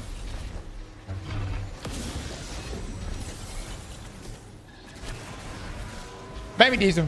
Depends on if I like it, man. You know. Vesper was good. I actually really I liked Sundered enough that I wanted to go for it. I liked Warlord enough that I wanted to go for it.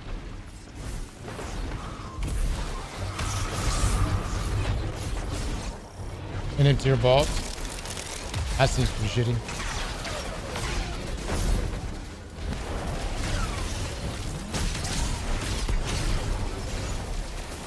I actually thought Thunder was the best. I don't know, it's tough, dude. It's tough. I think being wise, Warlord's Ruin is the best. But I'm just a sucker for. I think what I really liked about Sundern is just subjugators and all that shit with it, you know. It just seemed like it had a good amount of variety.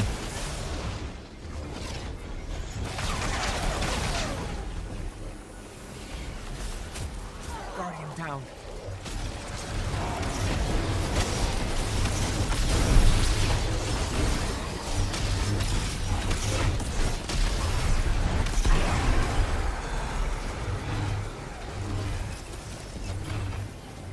Right over here. I was disappointed with Sunder Loots. Really?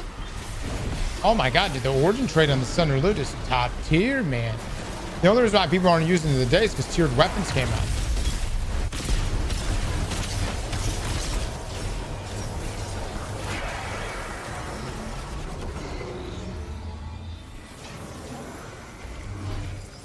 I'm telling you, people would be rocking Sunder Loot right now. But tier loot came out. So. That origin trade on it is fucking goated.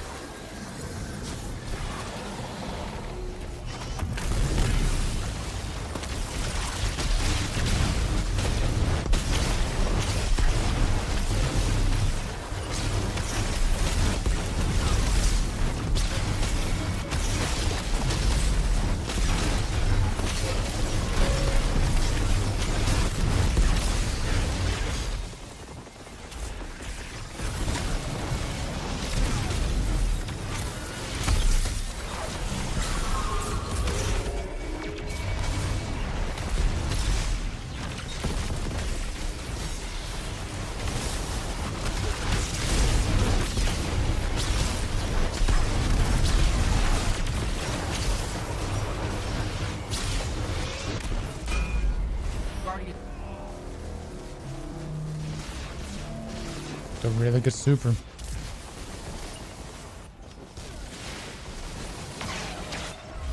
Oh, did I run out of the buff?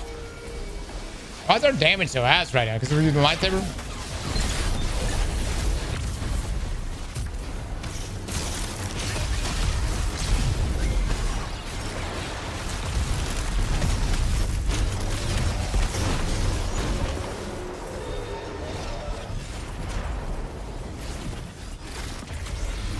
No, I need to go check on everybody right now, though. Hour and a half, guys. Hour and a half.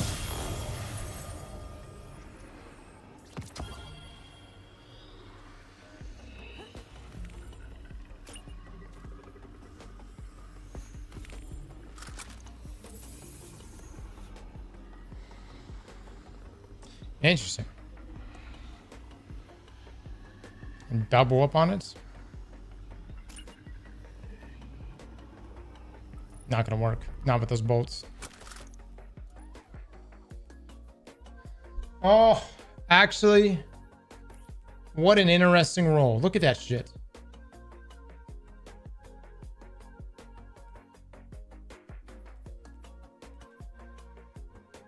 I guess you could just shoot forever.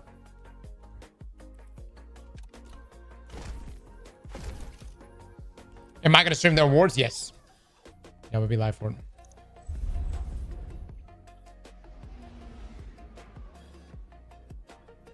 There we go. There we go.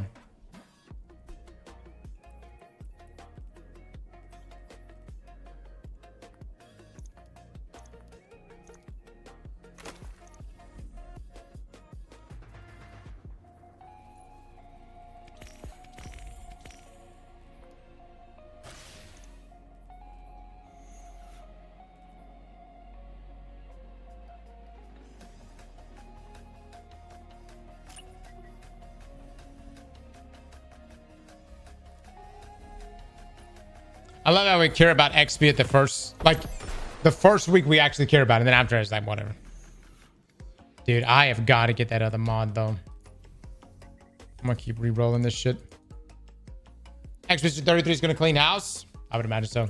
Yeah. All right, chat. Give me just a second. Let me go check on my fam.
Guardian down.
Guardian down.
Sometimes it happens like that.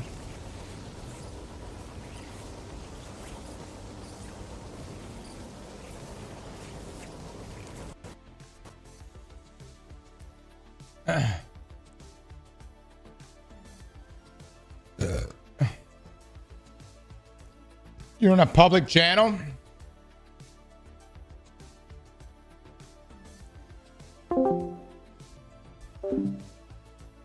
Who the fuck moved me down to AFK?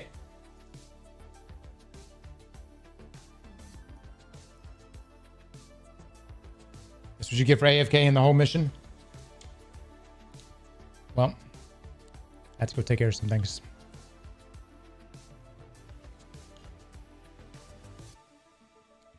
I had to go explain why I cannot assist with my 3 children.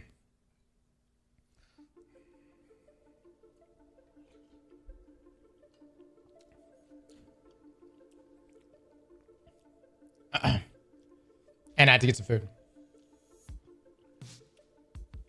Make her a HelloFresh meal. Let me tell you something. When you look at your spouse and you say, I can't help tonight. Why? I gotta prep for the dungeon.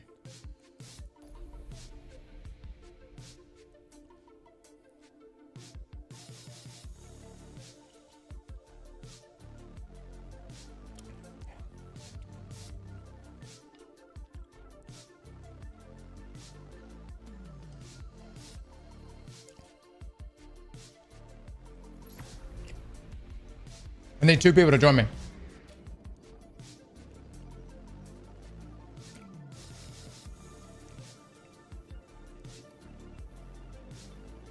How comfy is the couch?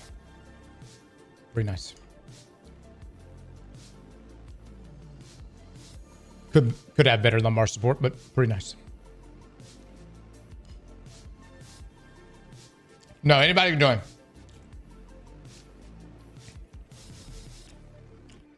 Six, do you want me to ban you? Leech. Look. I am sitting here. Everyone gives and takes. You know what I mean? I'm in my taking phase right now. But it's always a give and take.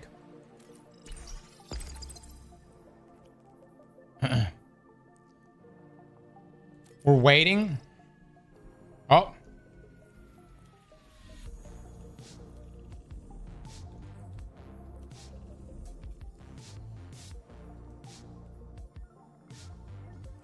That's not what your clan can do for you, but what you can do for your clan. By the way, fire team is disabled.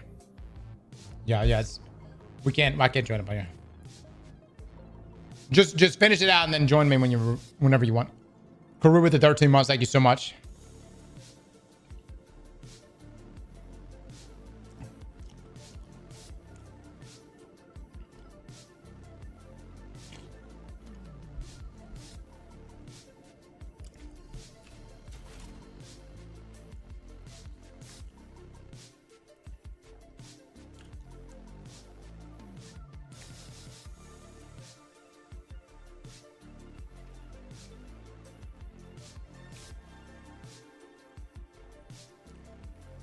Like really good damage.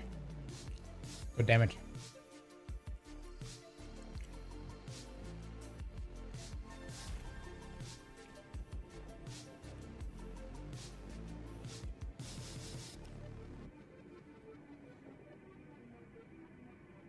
Cross be like, honey, I'm busy all weekend. I got dungeon prep, PoE, League, Warframe.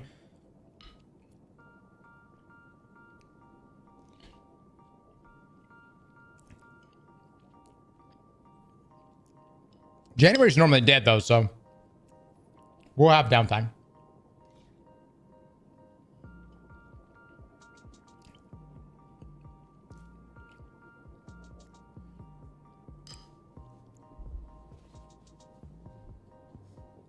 Shit.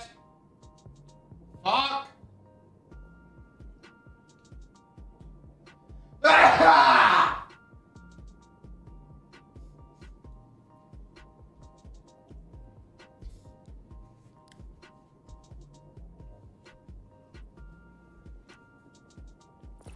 And the most game awards for the most AFK streamer goes to... Oh my god. You act like no one else leaves to go get a meal. Time is right now. 6:22. All right, this shit's about to happen. Do we want to have an eggplant bets on Marathon?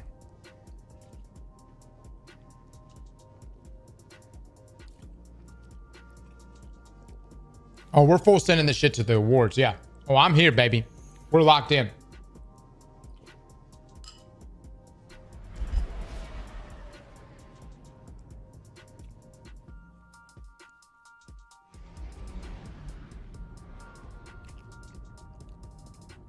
Alexander prepped some gambles.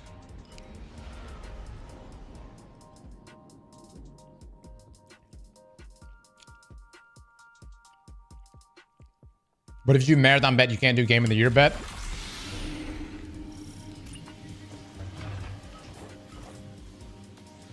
Y'all want to do a drinking game? Every time they say world premiere, you got to take a shot.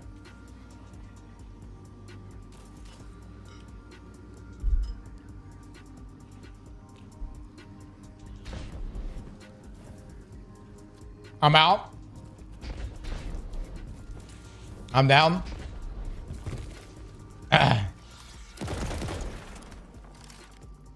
We would die.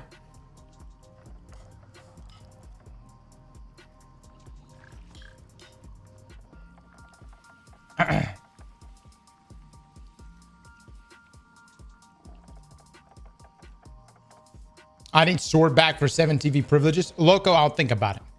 Are you going to keep spamming caps at me?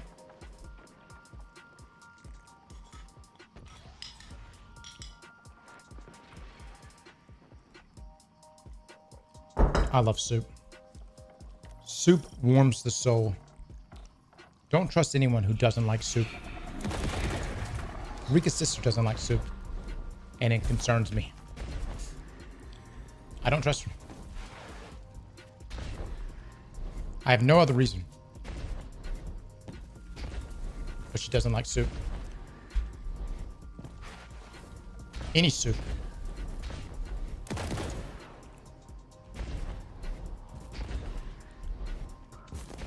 Soup haters are AI. Tommy Bahama, brother. Tommy Bahama. Not even ramen, not even ramen. Ramen's the shit, dude. Pho's the shit. But there's a lot of great soups out there. A lot of great soups. Pause, where's that?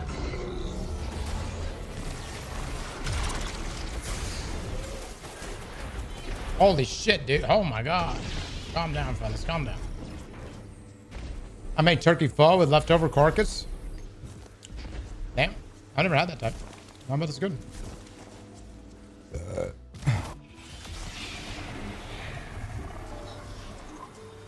I can't imagine not liking pho. Yep.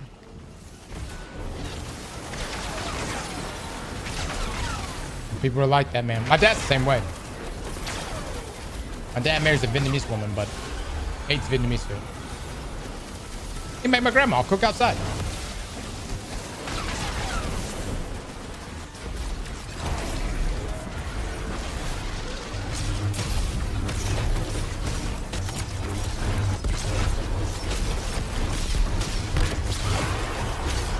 Base? I don't think it stings. It's a good aroma.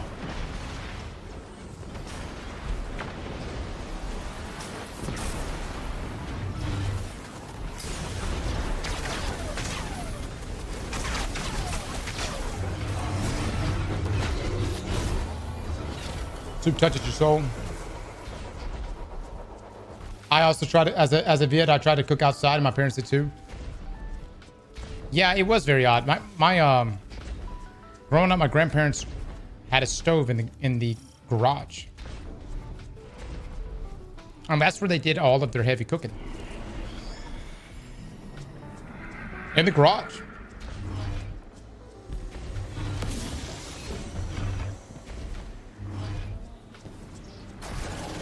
You anytime fried food or like heavy cooking in the garage.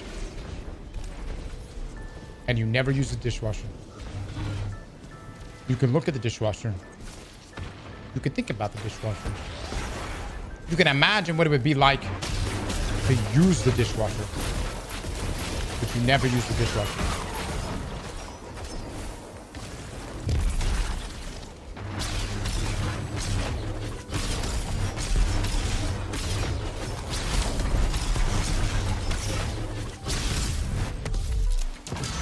You are the dishwasher. Yeah, yeah.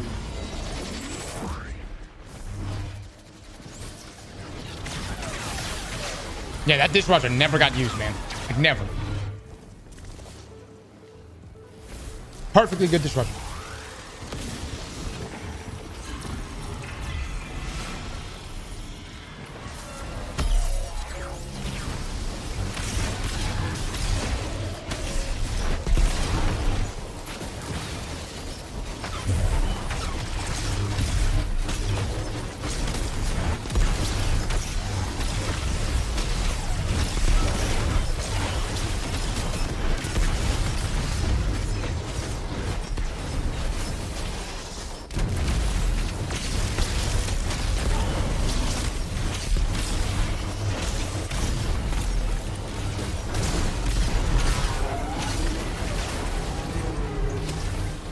You and I need to talk. What are we bringing into this dungeon?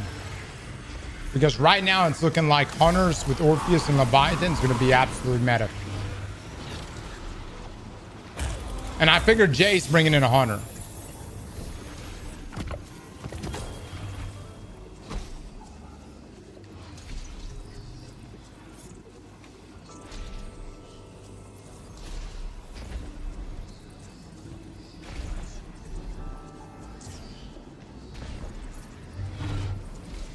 Now you need Warlocks? I'm not that impressed.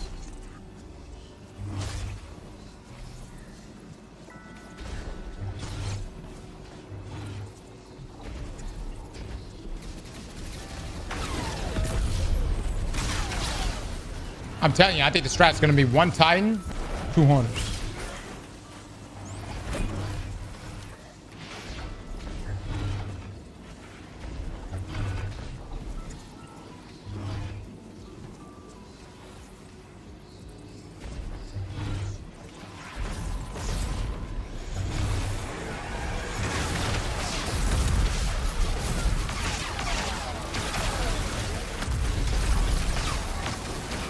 No Warlock is a crazy idea.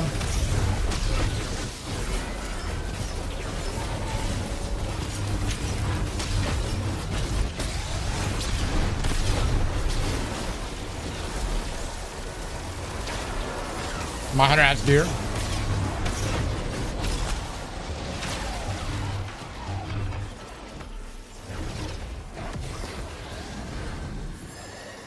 Fish snake.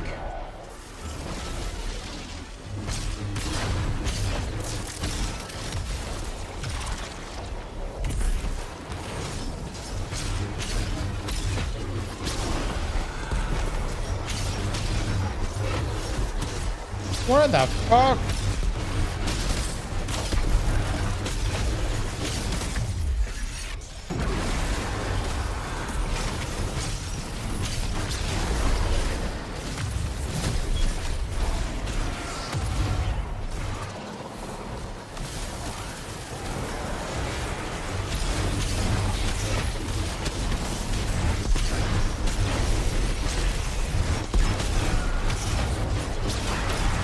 Let's go.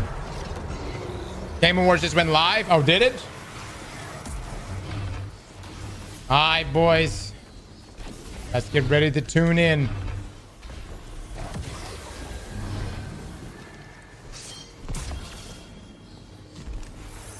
This is the pre-show.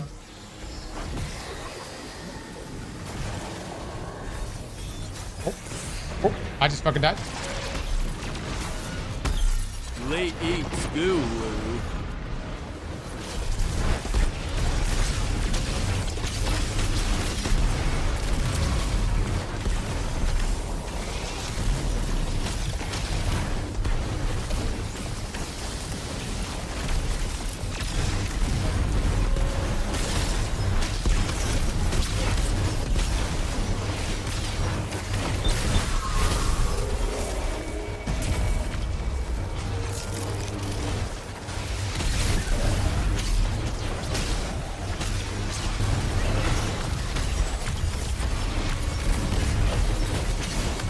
fuck? Obviously, you cannot sword yourself out of that bubble or you bug the shit. Shitsu with the 55 months. Thank you so much, brother.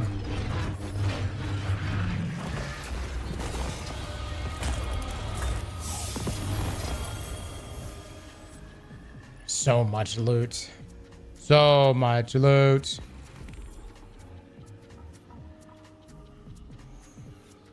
Okay.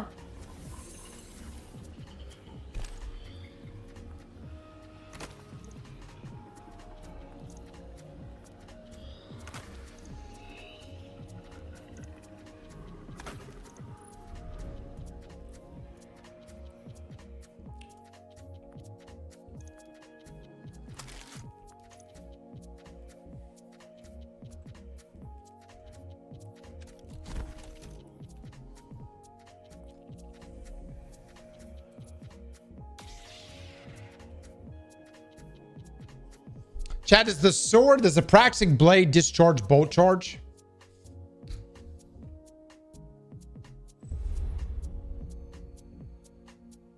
Cross, I'm an amazing time build for you. Easy minus 50. Submit away, my man. Submit away.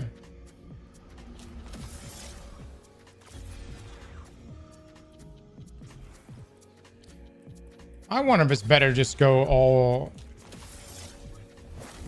all in on this. With the fragments.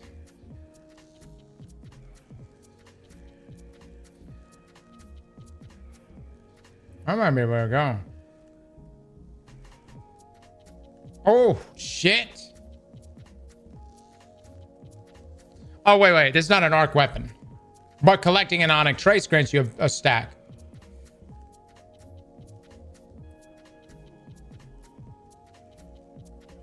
Ooh. I fuck with it. I fuck with it.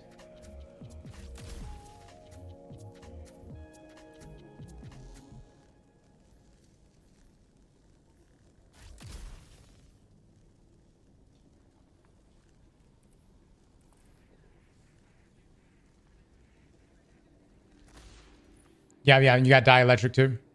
Yeah. I'm telling you, kinetic ruptures doesn't seem to do shit for the sword. Let me take off all this.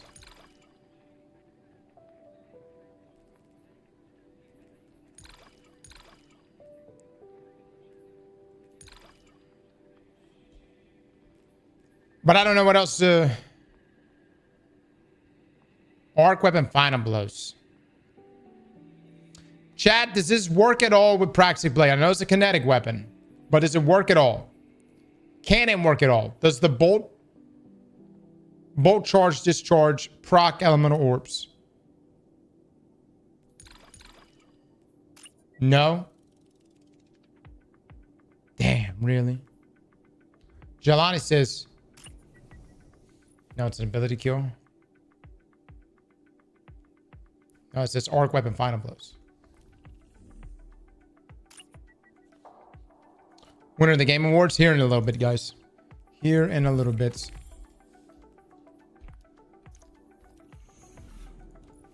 We're about to swap over. Let me do one more run.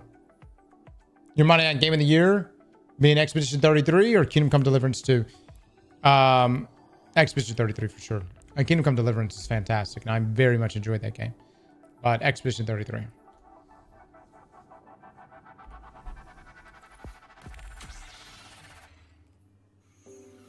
I'm not going to be blocking.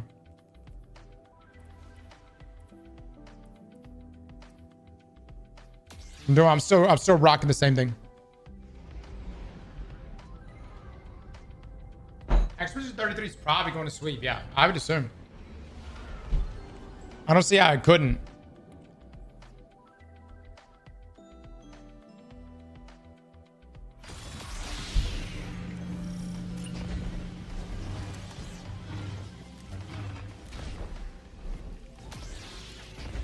Bolt charge builds fast with it. Yeah.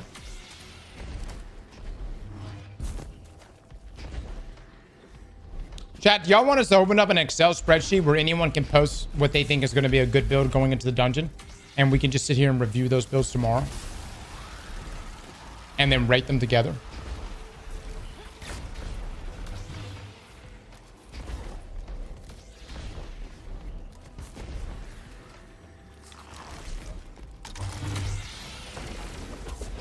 No, because it's chat trolls.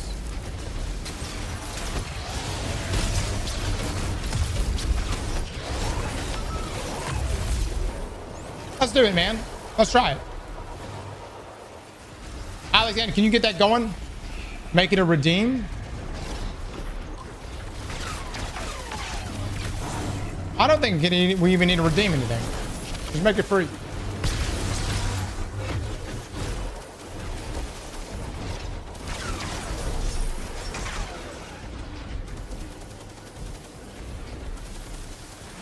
Huckleberry DPS rotation coming. If anything, we can fucking roast him.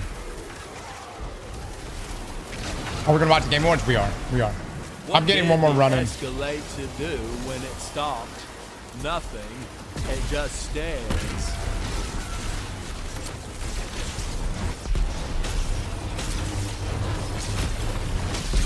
Proud of yourself? You proud of yourself?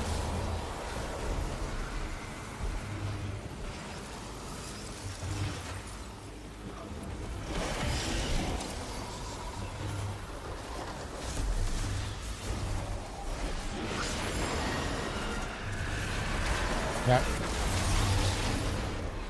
Bird, snake.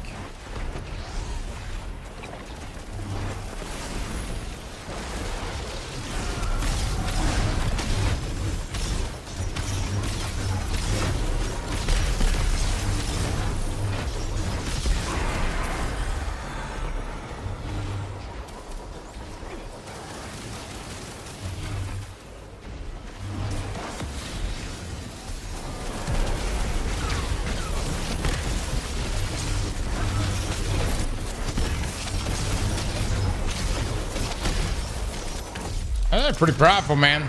That bolt charge's really nice.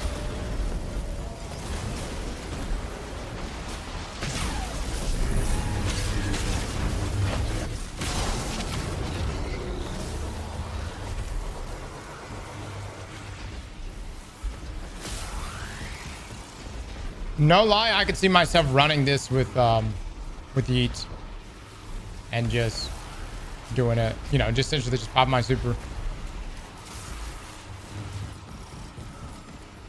I gotta figure out how to get 200 weapon, 200, I'm just not gonna be able to get 200 weapon, 200 super. Just ain't no fucking way.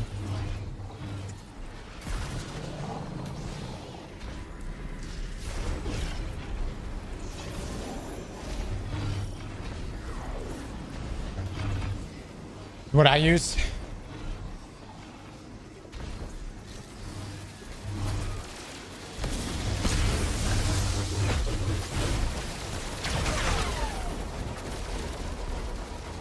Probably in the beginning, I'll rock strongholds.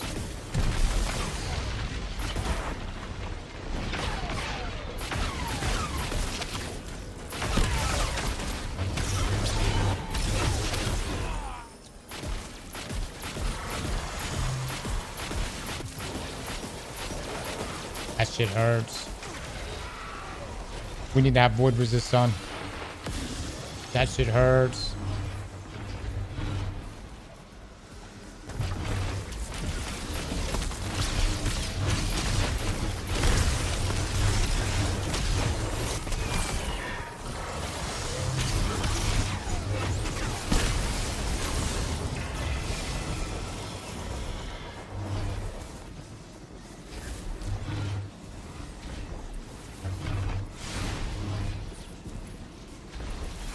$49 minutes. The countdown is on now. Oh, we got 49.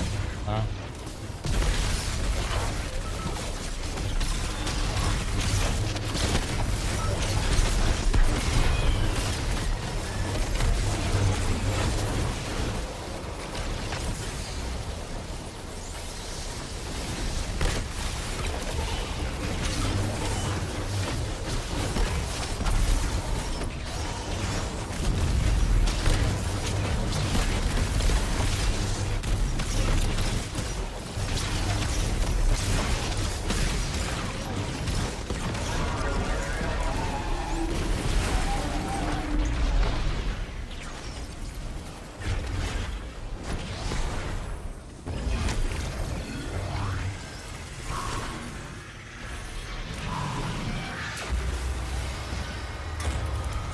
Well, I may not even do. You know what, dude? I may just do voice in them with the saber.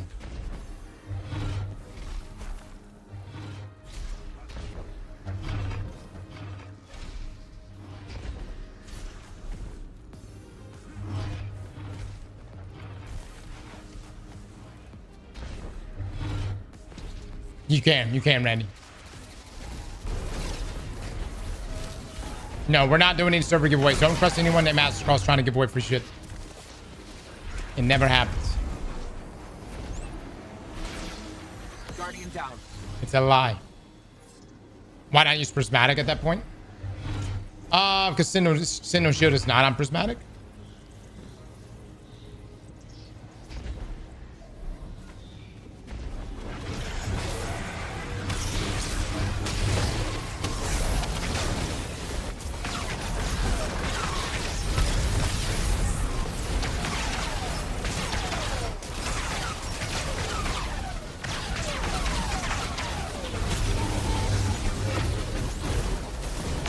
Touché.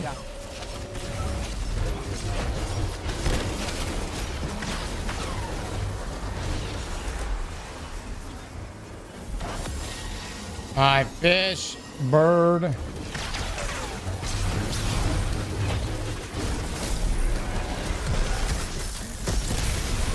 That did so much fucking damage. Holy shit.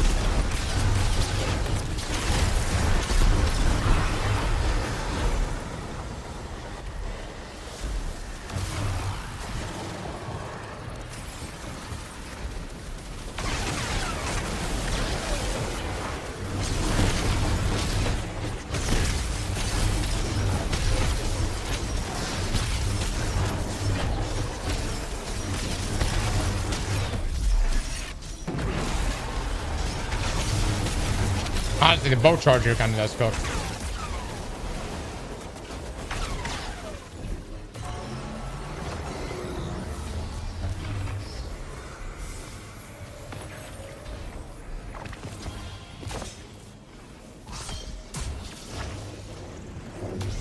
Everyone's been live? I know, it's a pre-show, guys. Pre-show.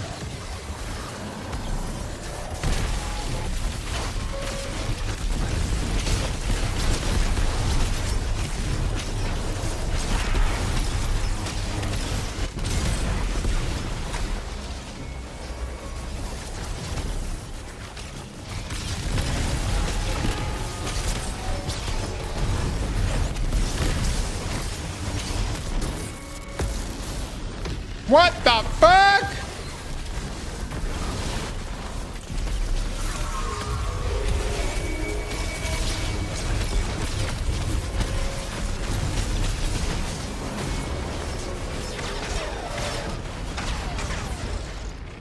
With the jetpack ornament acts as boosters? Yes.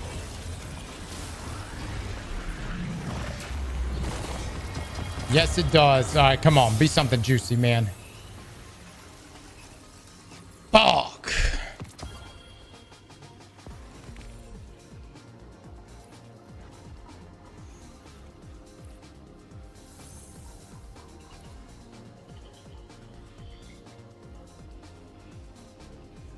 I'd fuck with it.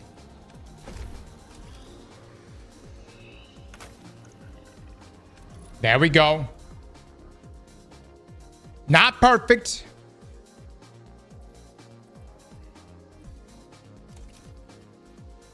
Ass.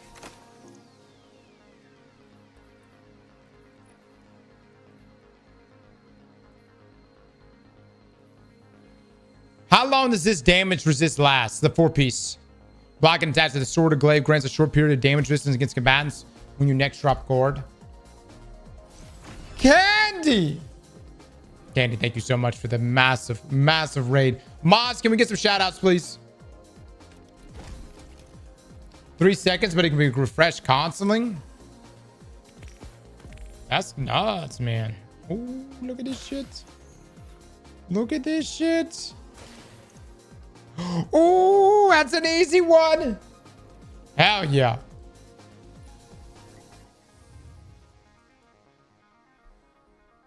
Two things. Form is pinned for people to show their builds. Disable the bet banner. Disable the bet banner. Disable the bet banner.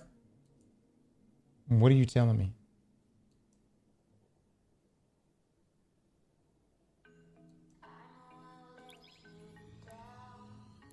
Oh, disable the bet banner.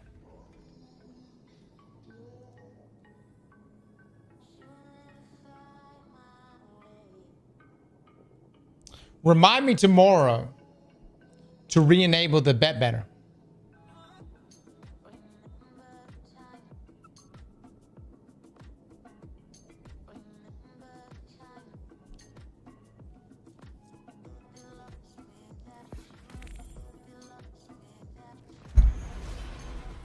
Well, yeah, but hold on. You've got the two-piece tech sec as well, which increases kinetic damage to combat shields, overshields, vehicles, and constructs. Now, hold up. If Bungie's memeing tomorrow, what if they fucking drop a Thresher in that bitch as a boss?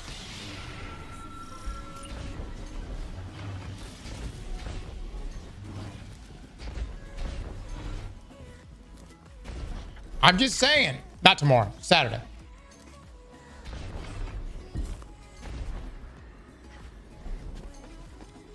Yeah, hit a Thresher with a sword. That's the thing. What if they drop a Thresher? But it's in melee range. Or maybe not. The point is that you would still want to use a kinetic weapon. You would still want to use a kinetic weapon.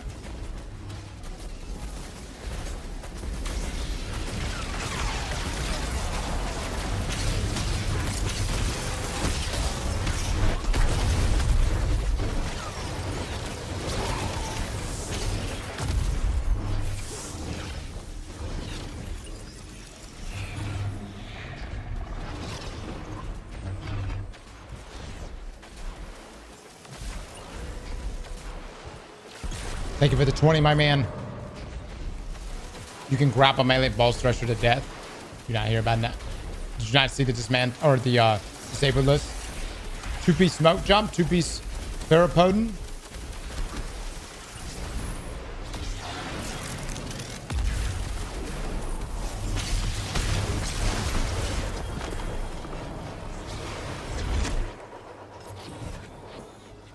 Alan with the 21 months. Thank you so much. Blue with the sub. Much love, fellas. Much love.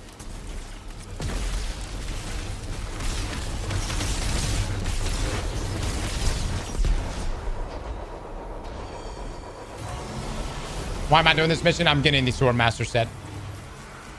Sword Master armor set, guys.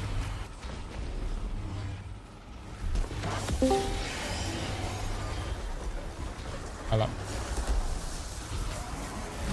Hello. Strats. Why isn't it working? Hello? Have you talked to Jay? Is he still? He's still going to be there, right? Yes. I think he's on Hunter. What's the strat? What do I gotta build? I would just have a really good Orpheus rig, Leviathan's Breath build ready to go. What do you know, Cross? What did Todd tell you? What has Todd told you? Not there. He's just doing damage yesterday. He does do a lot of damage. There's that NDA right there, man. Damn, dude.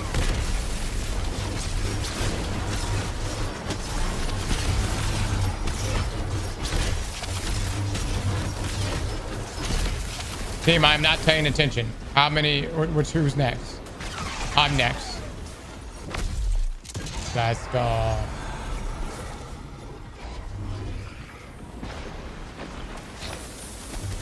Let's go.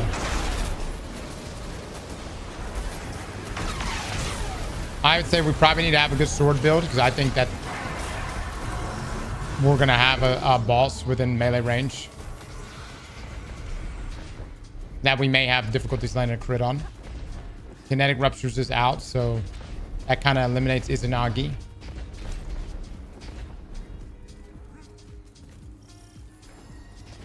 The heavy sniper rifle is out, which is so interesting. Probably because it's a bug. Yeah, because of the bug right now. What's gonna really suck if it's a 4-range boss and we don't have any. We could have used sniper. If that's the case, then I'm just doing hazardous propulsion. Guardian down. With what?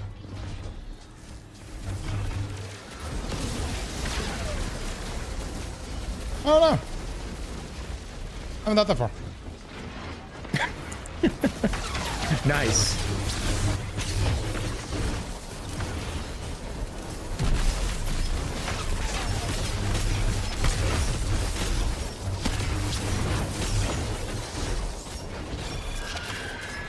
Cause you ready to see Destiny 3 today? Oh yeah, definitely. First thing they're gonna show. Yeah. First thing to go show, right off the bat. Yeah.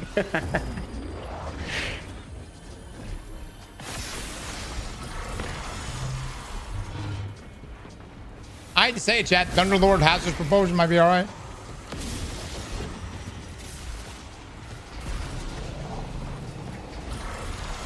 Probably finality's auger with rocket pulses still too.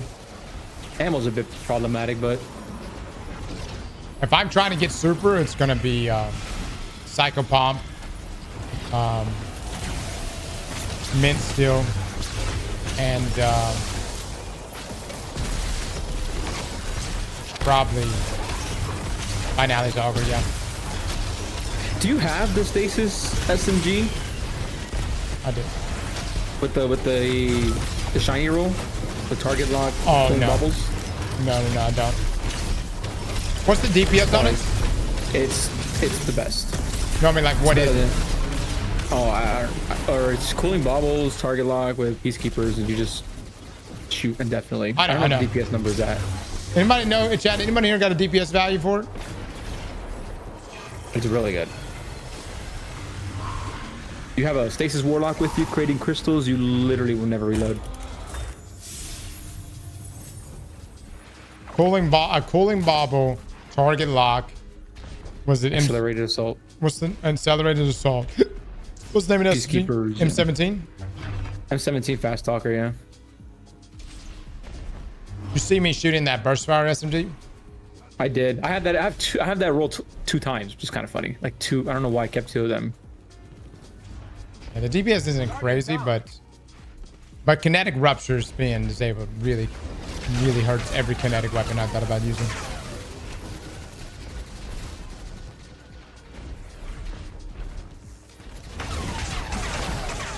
Turns out we might be neighbors soon, Cajun. That right, Zenji? You coming to Florida? You're not running PKs in a dungeon cross. It's made to be soloable.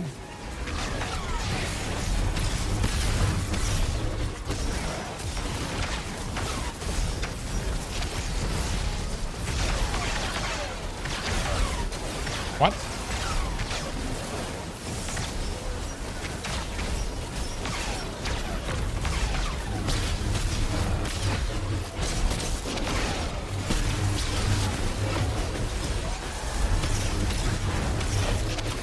You don't think you could solo a dungeon with peacekeepers?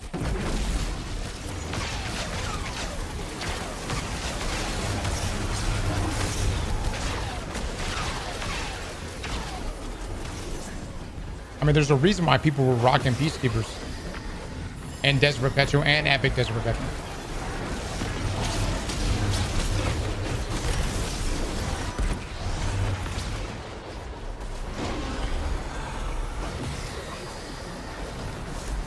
Peacekeepers that sit in, you can sit in a well. Yeah, you know what else you could do? You can rock Dielectric and sit behind Stormspeak. You don't have the healing as well, but you don't fucking need a well. So we're going further than the Thunder Doctrine.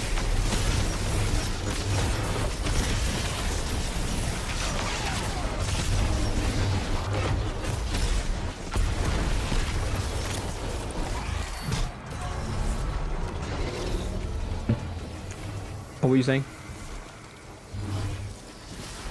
People talking about peacekeepers. Yeah. I don't know. Everything is all encounter based, and honestly, I will look at some builds tomorrow, chat, but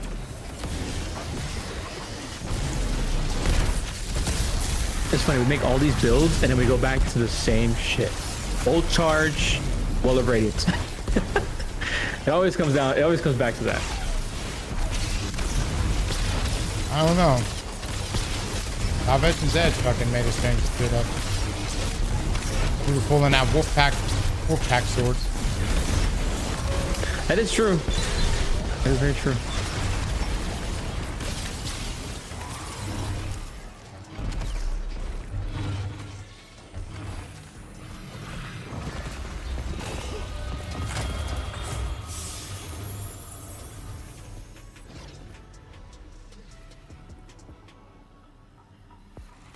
There we go, topping off my resources. Well, technically it is Gunner, but it is shit.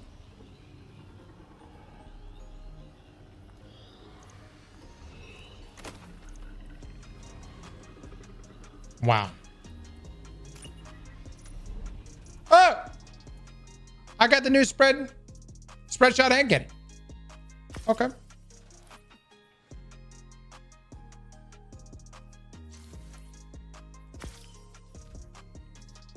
Is this thing any good, chats? It's an arc spread shot. It's ass, really? All right, is the show about to start, or do we got 30 more minutes? I think it's at 7, no? Or an hour from now?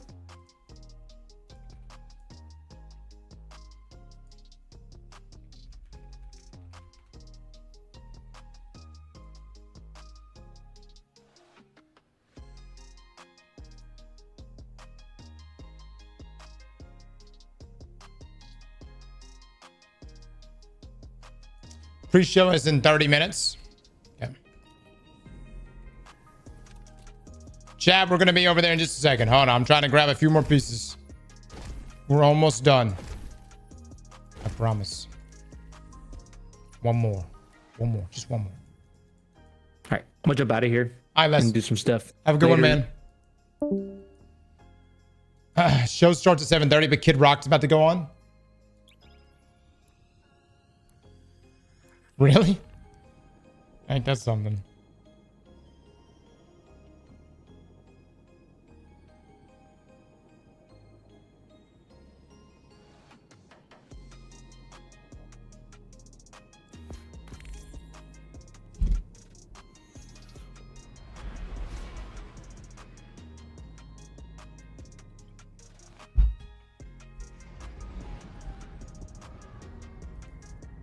Chat, do y'all want me to go ahead and swap over to the Game Awards?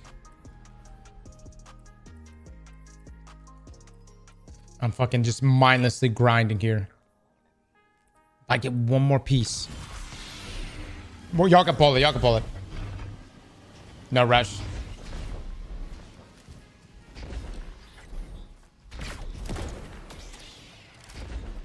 Yeah, but F Destiny.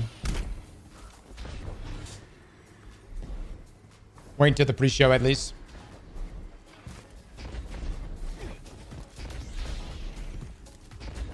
This fucker in his red saber. Fuck you. Ah, damn, that looks hot. I got this fucking piss saber. I need the red one. I can't go into this dungeon like this.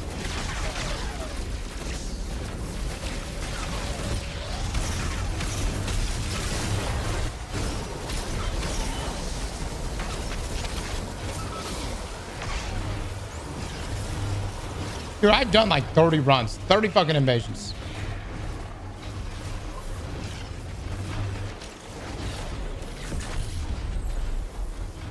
Orange is good. Just pull the Dark Crystal first try.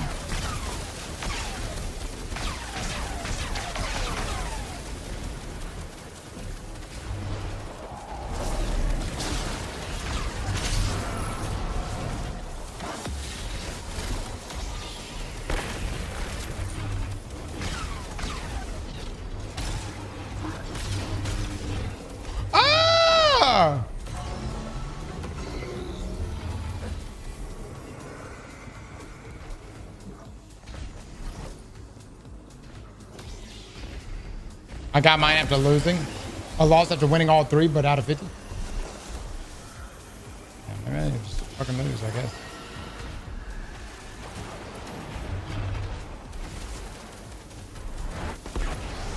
It's dragon. Okay.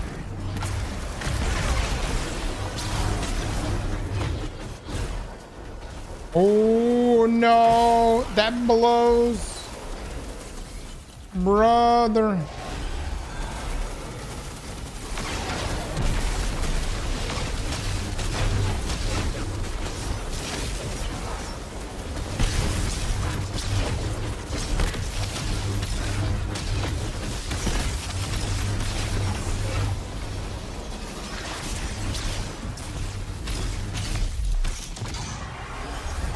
I know, we're about to look.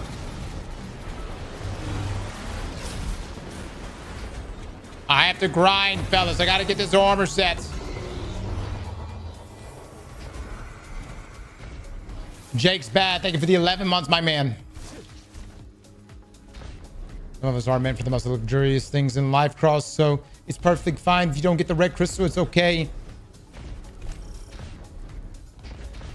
You really don't? I really fucking do. I really fucking do.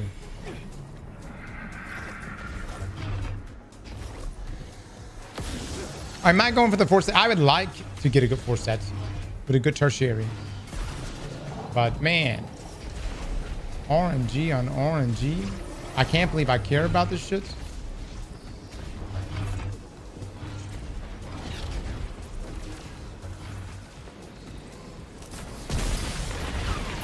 What the fuck?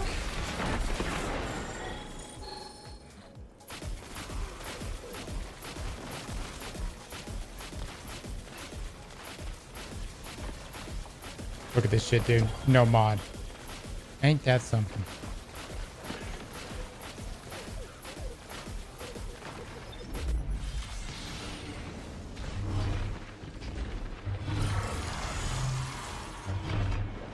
Chicken said your drip is weak. Re-roll it? What would I already? I already have the piss saber. What would I re-roll it to? Dude, that's doing so much damage.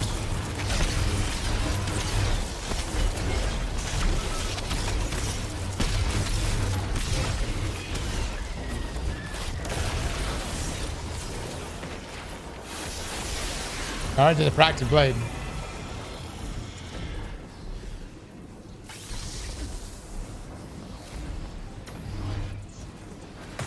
Wyvern's still the most OP enemy in Destiny? Dude, they are so fucking strong.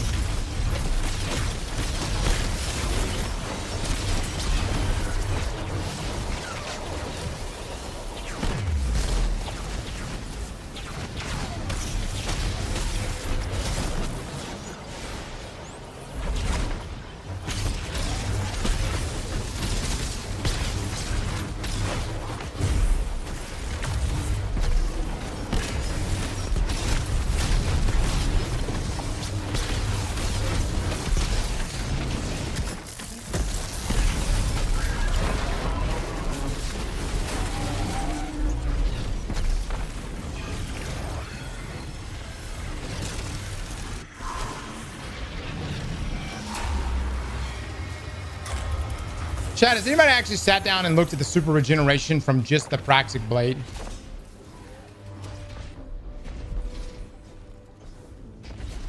The bolt charge. I'm rocking things like dielectric and stuff.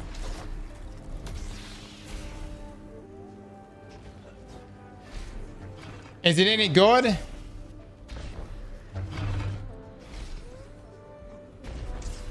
Alone, it's not that good. That's what I was saying. Like, alone, is it any good?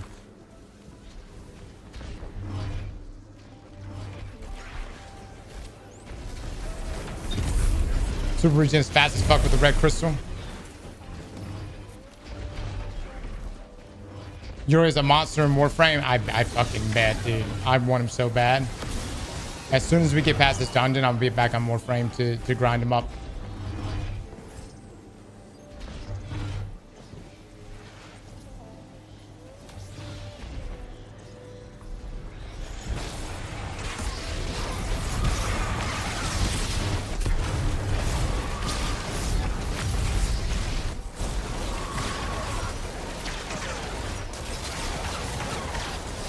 That's all right. I'd rather, if you're going to show your builds for Saturday, guys,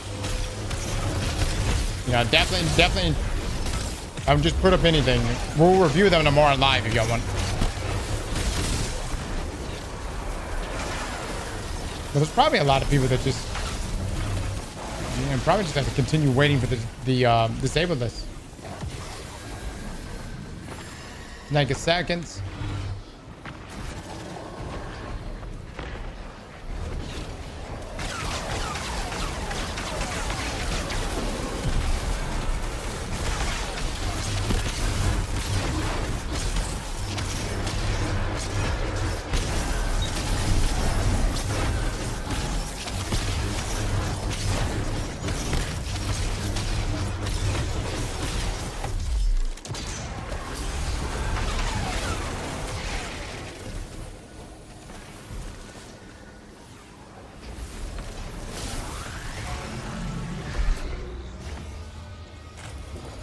My super's 54. It seems like it's coming back pretty fast.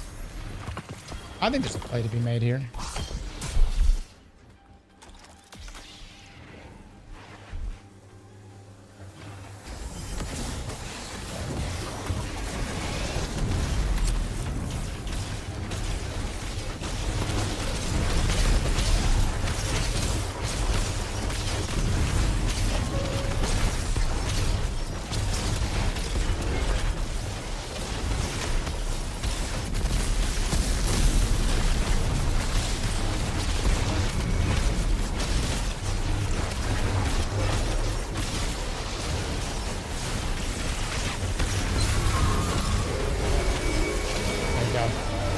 Guardian down.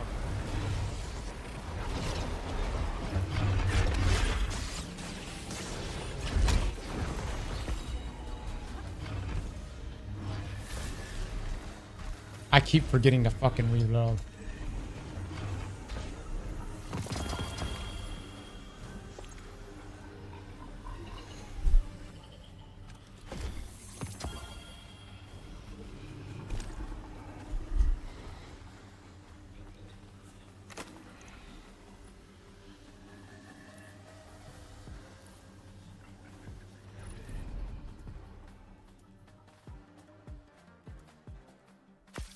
When I like it, dude.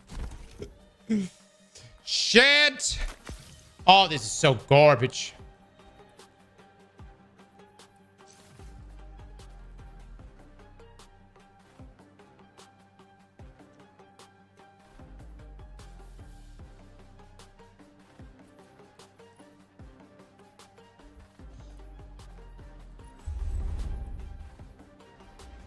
God roll.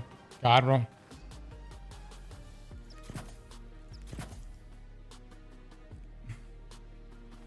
No red crystal, no red crystal.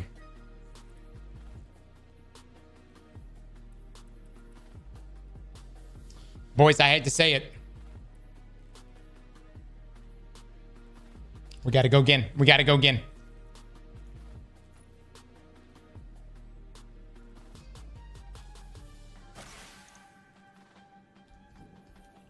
One more.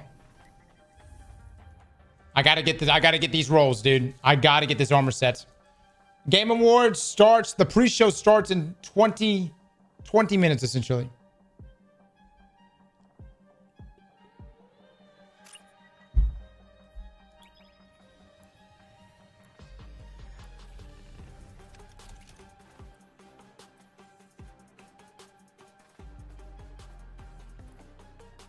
It's a really shitty roll.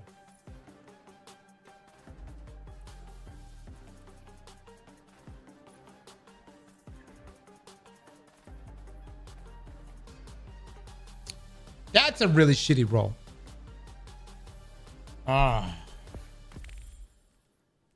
Okay, so I only got one. This whole time I've gotten one piece. And this is not even good either. Damn it, dude. Grinding a good armor set is a motherfucker. Like a perfect armor set.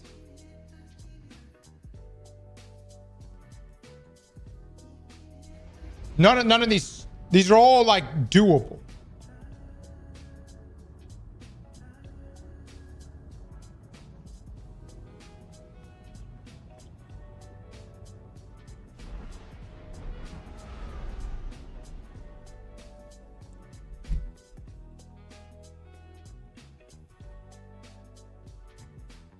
Didn't you want the grind back?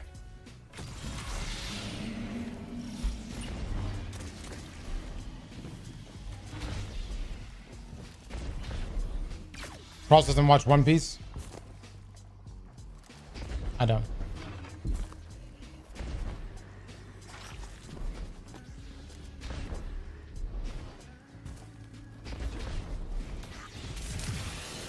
You're not grinding optimally at all, so you're making it harder on yourself.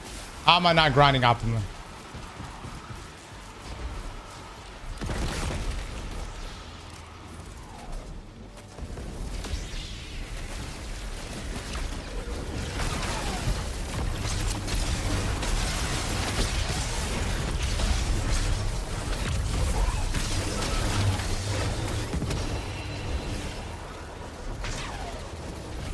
Bonus Ingram drops would also drop the arm, but instead you're just repeating this over and over.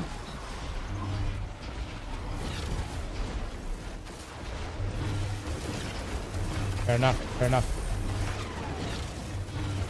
I mean, I'm getting like 4 fucking pieces at the end of this thing. What other activities should I be running? Starforge is extremely fast.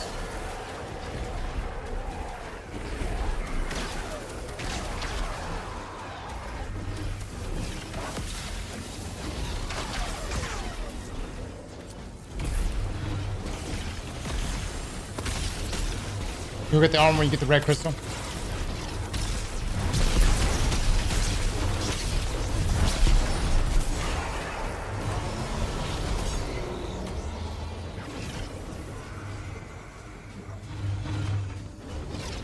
Pair opponent is greater than Swordmaster. What? Oh yeah, Whisper's on there too. Yeah, Whisper is fast. Never mind. High dragon it is.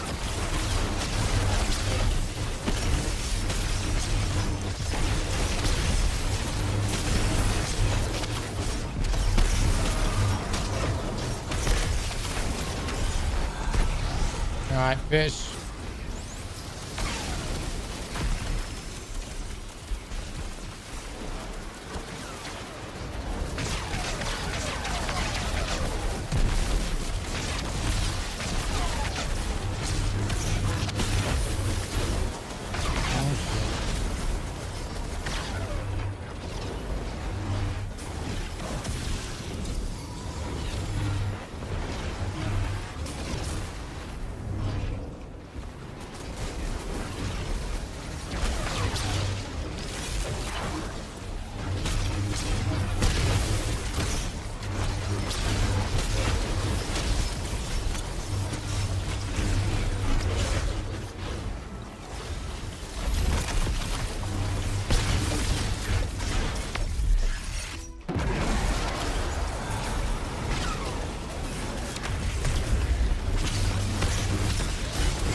Done an armor grinding for the dungeon. Barrel holds way more weight than sword master, so that's the entire dungeon is sword focus.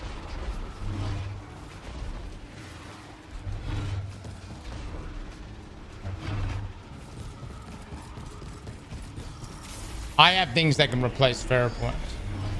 I don't have things that can replace 50% damage resistance.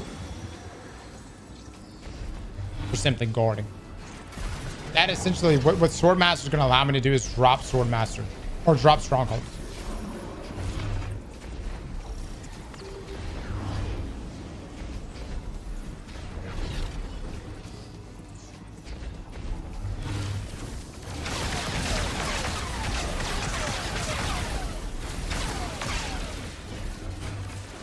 And exhaust.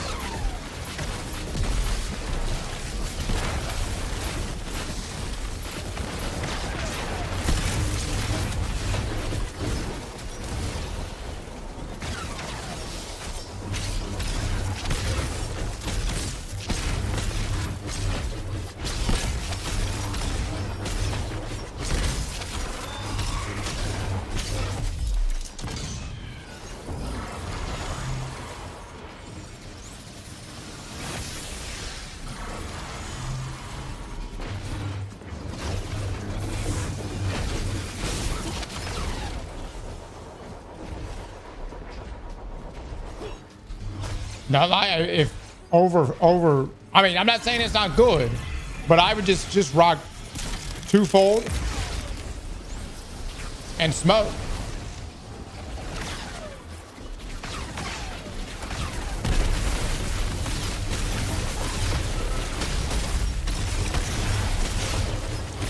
But there's a lot of reason why I'm getting this armor set. It's not just for the dungeons.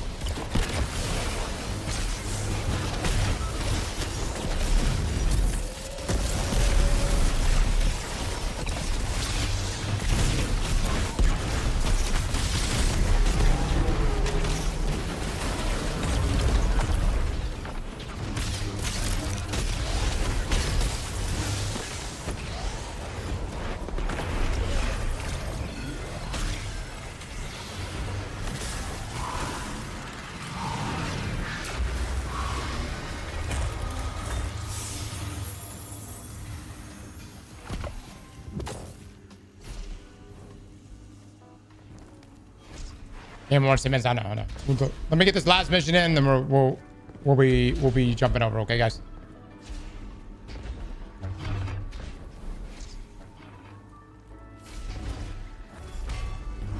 Guardian down.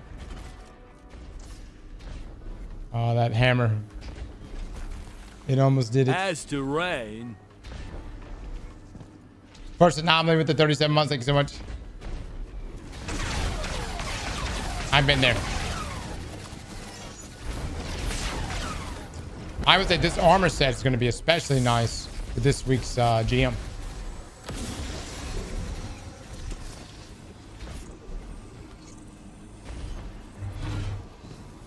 Just submitted my dungeon build. It's a very unique, special name just for you, Cross. Let me guess. It's a shit build, and you just spend all your time and effort in naming the thing.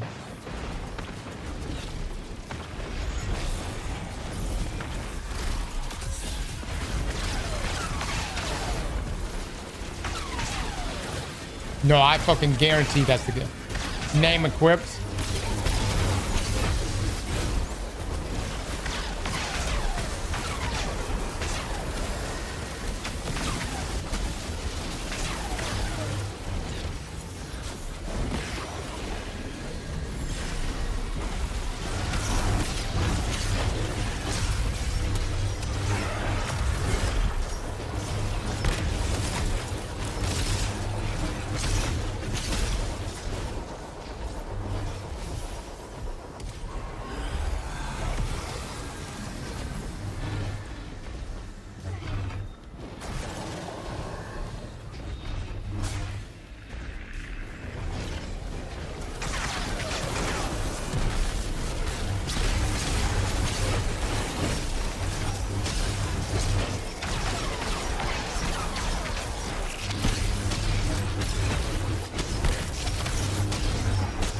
How many people are actually using the tech sec piece though for the 4?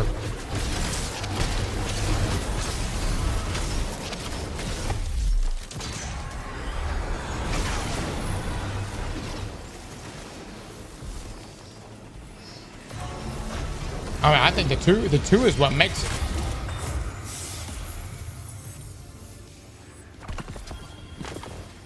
I'm not saying I don't use it either, but I'm not.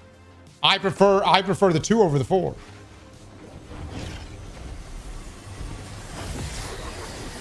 Two is whatever? Are you the same fucking people that don't like deconstruct? What the fuck is wrong with y'all?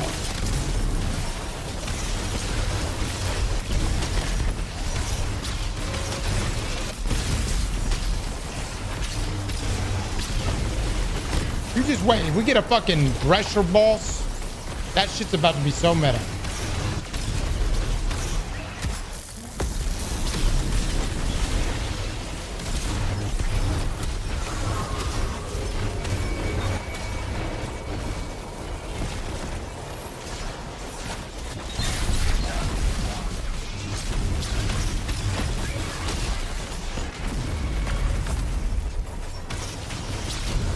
They never fixed lock sets, so why would they make deconstruct now to make up for their mistake? Deconstruct was supposed to be fucking meta.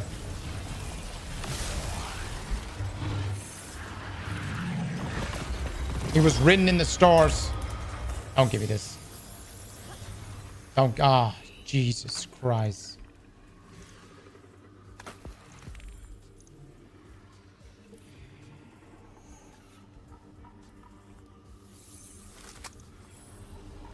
Ass. All right. Let's watch the Game Awards.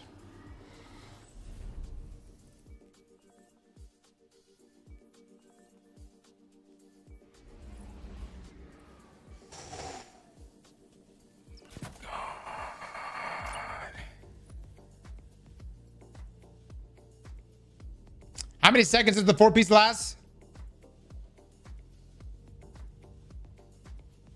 That's the one, dude. This is the one. All right, so we got it took us about an hour and a half, 2 hours to get this piece. Pretty good. Block every 3 seconds, which is like all the time. That's no fucking problem. That's no fucking problem. I need a better gunner. The rest of these.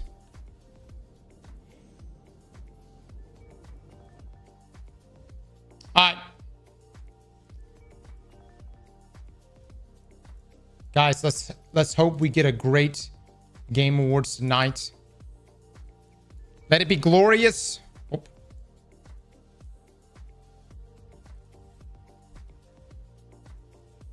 I'm gonna turn off this. Okay. While we are waiting, I'm going to run to the restroom. All right, Jeff. Wow us, baby. You've been building it up.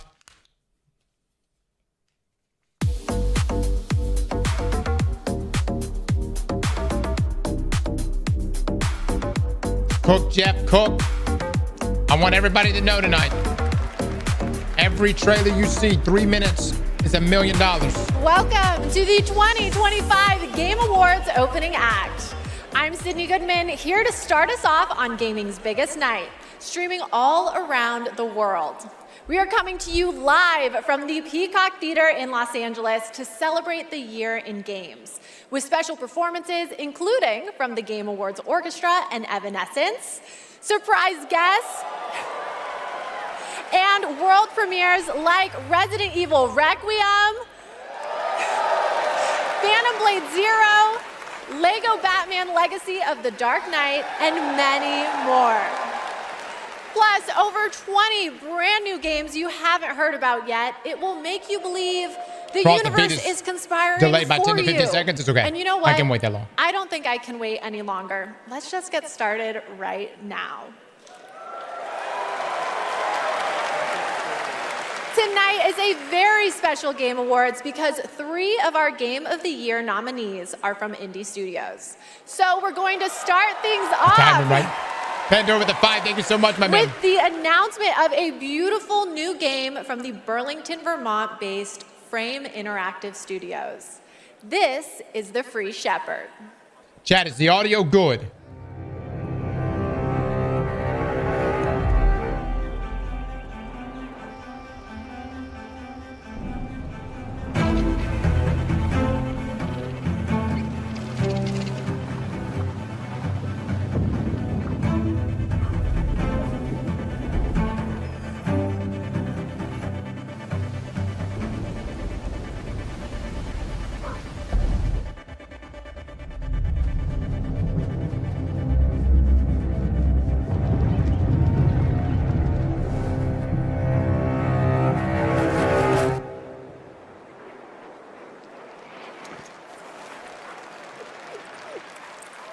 I love the art style.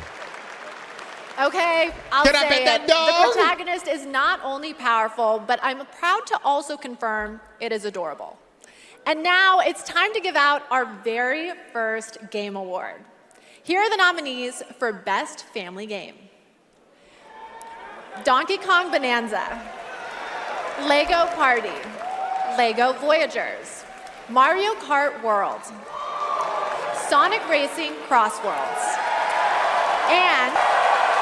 and the Game Award goes to Donkey Kong Bonanza.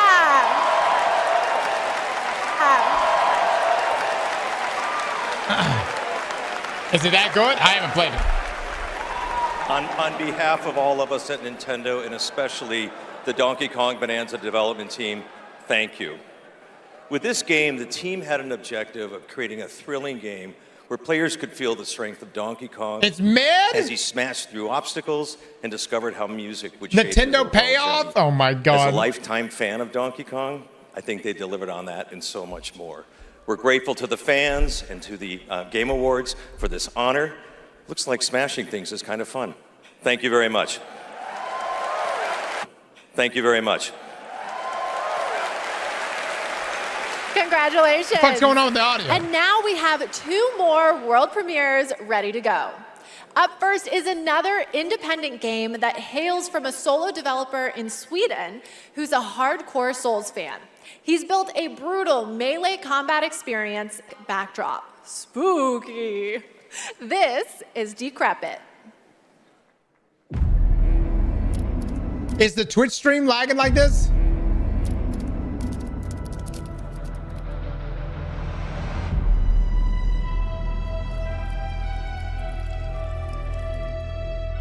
It is? Okay.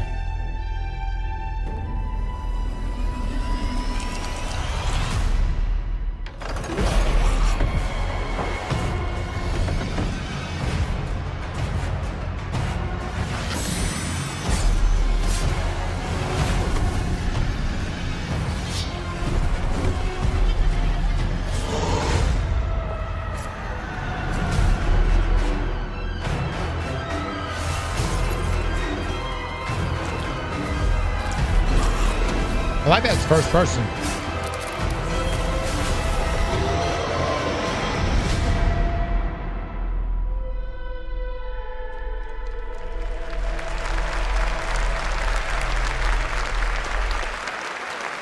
Got some spooky elements.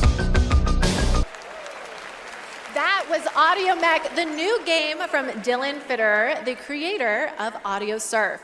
And starting tomorrow, you can play an Audio Mech demo available on Steam. If you want to check out that demo, other Game Awards demos, and wishlist games showcased tonight, we made it easy for you. Check out the Game Awards page on Steam. We'd like to take a moment to remind everyone that tonight's Game Awards broadcast is available on YouTube with dedicated ASL and descriptive audio feeds. And in that spirit, Breaking it's now point. time Thank you so much our for that next membership, award, brother. Innovation in Accessibility. This year's nominees have all demonstrated their commitment to making games that are as playable as possible by as many players as possible. And they are. Assassin's Creed Shadows, Atomfall, Doom: The Dark Ages, It was dope, baby. EA Sports FC 26, and South of Midnight. I Doom, baby. Doom. And the Game Award goes to Or Atomfall. Doom: The Dark Ages. Let's go.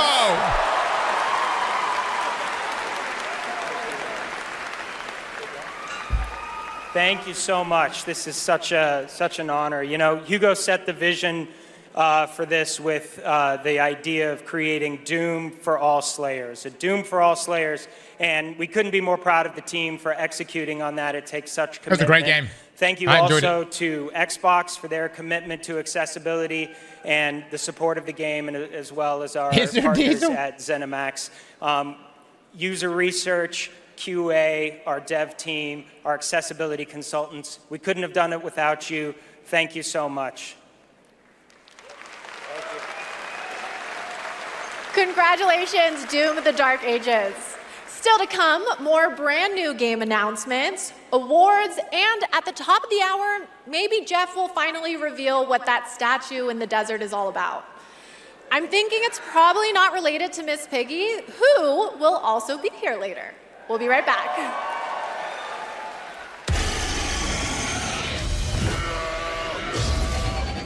The best time for you to play Guild Wars 2 is now. Didn't Guild Wars get a big update? In a realm of magic, mystery, and boundless adventure. Heed the clarion call as you join a community of millions. Didn't it? A real MMO?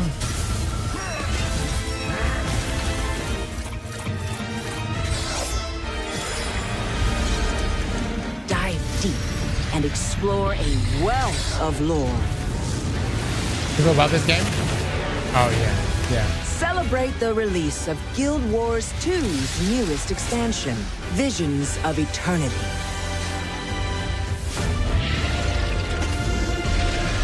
Download and play now.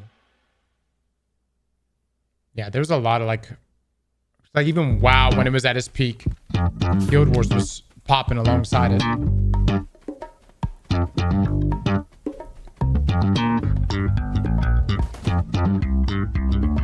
Oh my god! Is this Escape from Duckov?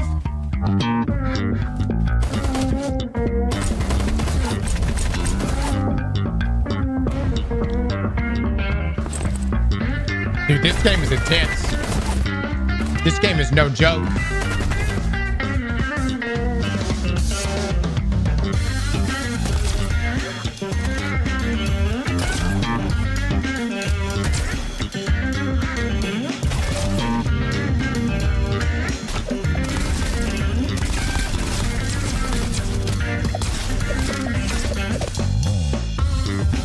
Indie Game Awards, I'm out. Brother. Welcome back to the Game Awards opening act. Game developers we have been. are counting down to the big show, so I signed an NDA, but I'm going to risk it all just for you. So here's a hint about what's coming up. There will be lots of new game announcements, including Lara Croft's return in the next Tomb Raider, a deeper look at Resident Evil Requiem, the announcement of the release date for Phantom Blade Zero, and the Game Awards Orchestra, conducted by Lauren Bouth, will pay tribute to our 6 Game of the Year nominees. And rest easy, I'm able to confirm Flute Guy will be back. Let's go! But for now, it's time for our 3 esports Flute awards. Guy again! The first up is Best Esports Game, presented by Game. And the nominees are Counter-Strike 2, Dota 2, League of Legends, Mobile Legends Bang Bang, and Valorant. And the Game Award goes to Dota 2. Counter-Strike 2. Damn it! The nominees for Best Esports Athlete are Brock, Chovy, Forsaken, Kakaru, Mena RD, and Zywoo. And the Game Award goes to... It was a great expansion. Chovy! Damn it! The nominees for Best Esports Team are Gen G, NRG, Team Falcons, Team Liquid PH, and Team Vitality. And the Game Award goes to Team Vitality. I was going to guess that. Congratulations to all our winners. The Falcons. Okay, I want to take a minute to remind everyone that we are streaming live Not those around Falcons. the world on more than 30 platforms, Yeah, the Falcons. including for the first time on Prime Video. While you're watching, you can head on over to TikTok to share your favorite moments using #TheGameAwards. We can't wait to see your videos. And now I have yet another world premiere and new look for all you real ones. Here's some important news about Capcom's Pragmata. Okay. Oh, yeah, this game. You've been to the sea before? On Earth? Of course I have. Got a house with a view and everything. You just gonna stay here when this is all done? What do you want?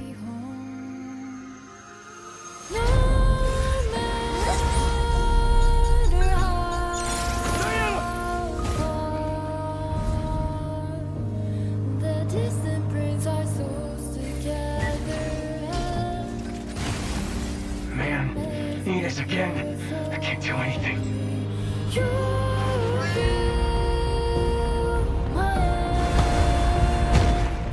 Hello, unregistered guests. Your presence here is a violation of Cradle Security Protocol. Bioshock Japan.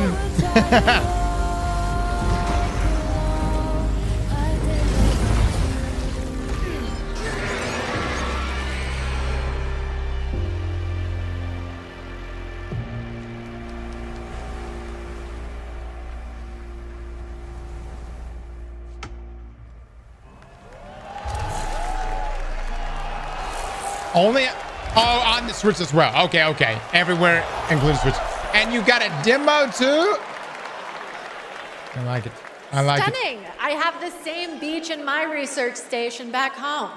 And surprise, you can play a demo of Pragmata on Steam right now. See, we're giving you lots of goodies tonight, and trust me, there's more to come.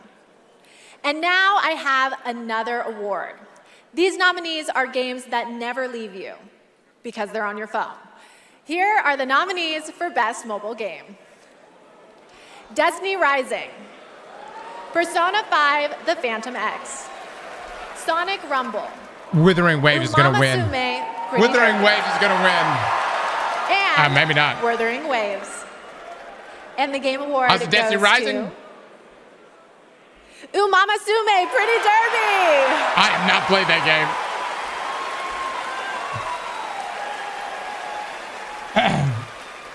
It is a tremendous honor to receive this amazing award.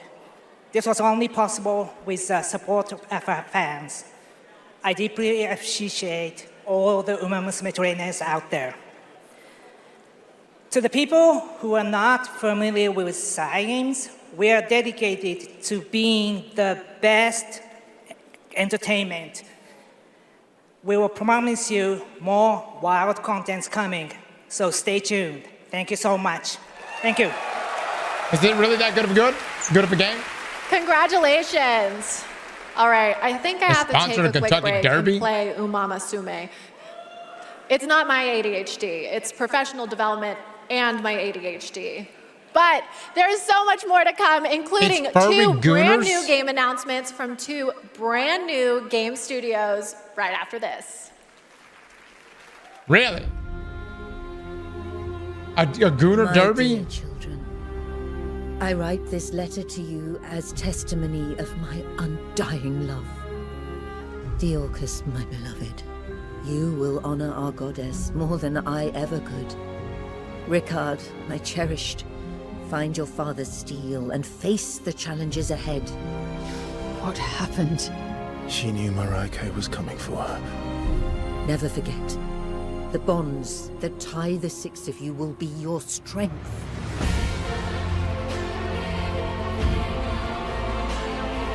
Lies. You should have saved her. She deserves the peace of death. Oh, Ben stars in this? Interesting family you must have.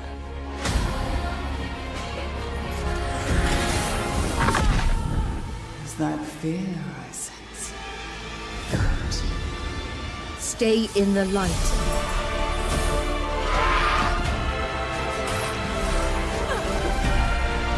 Never give into darkness.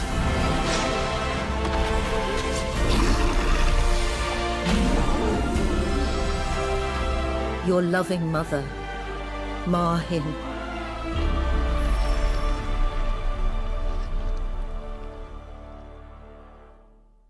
Did it look good, chat? I kind of missed half that.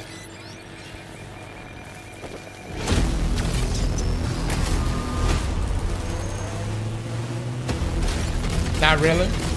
Looks like a great cast, though. Hey, don't hate on turn-based.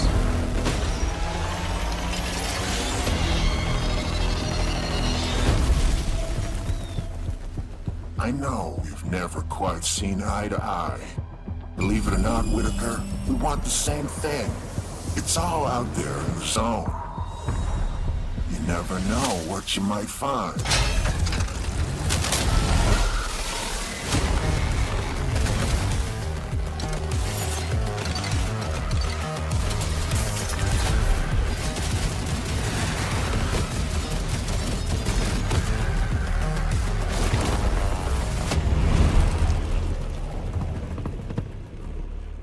Tank rats. Road of tanks. Welcome back. We are oh so close to the top of the hour. Everybody, go tell your friends to tune in and get ready for a night of awards, world premieres, musical performances, and lots of surprise guests we haven't told you about, because then they wouldn't be surprises. But now it's time to honor another game studio with an award.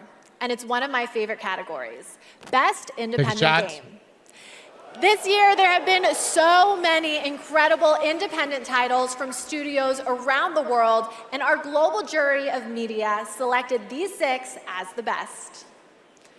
Absolume, Ball Pit, Blueprints, Clair Obscur Expedition 33, Hades 2, and Hollow Knight Silksong. That's tough. And the Game Award goes to Clair Obscur Expedition 33. The problem is, I don't think Hades. Thank you. Is gonna win. I or remember Silksong's gonna win anything all night long. beginnings in early 21. Just 4 of us painting the walls of the small office we had just rented. What a shocker. We wanted to make a small game then, but with big ambition and creative independence. It was challenging every day. For most of our team, present here tonight, Expedition 33 is the first game we've ever shipped. We couldn't be prouder of what this team has achieved, and we dedicate this award to all the indie teams around the world, to those who put creativity first, to those who push forward with limited resources, also to those who never make it to the release, and also to those who bring extraordinary games to life every year. You make our art form richer, and you continue to inspire generations of creators and players. Thank you. Congratulations. Speaking of independent teams, this next game is a special one from a brand new independent studio. It comes from Day for Night, a new studio from the lead designer of Red Dead Redemption and the creative director of Mario plus Rabbids. We're excited to share this global announcement with you for this action-adventure game that blends exploration with mind-bending free-form puzzles. It is interesting, huh?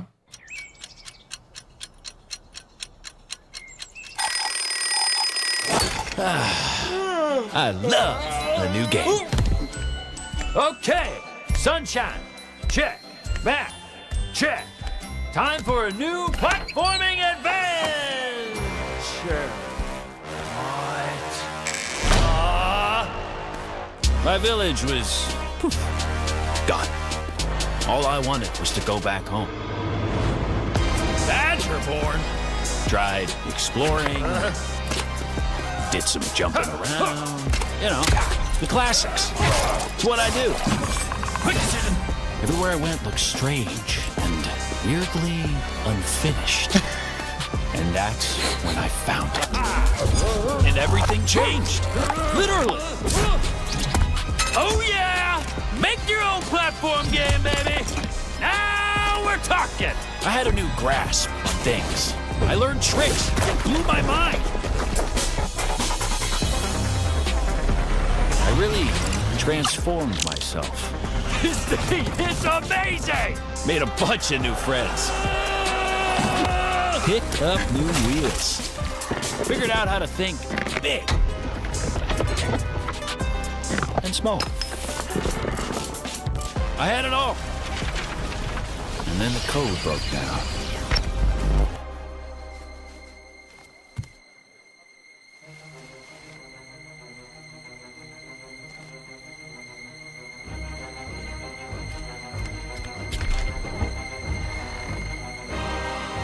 Where are they?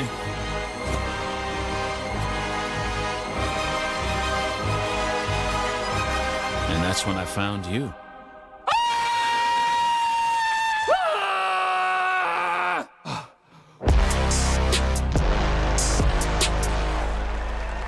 Wait, who was that actor? Okay, so I always It's expected interesting. it to be the AI chatbots that achieve sentience first, but I'm down for an animated Badger singularity. And yes, that is actor Evan Peters playing That the was role Evan of Peters! Bradley the Badger. I have one more world premiere for you. It comes from an incredible brand new studio That's wild, in man. Osaka, Japan. This is a wholly original new world coming in 2026. And we're excited to share the announcement and the first look at gameplay with you.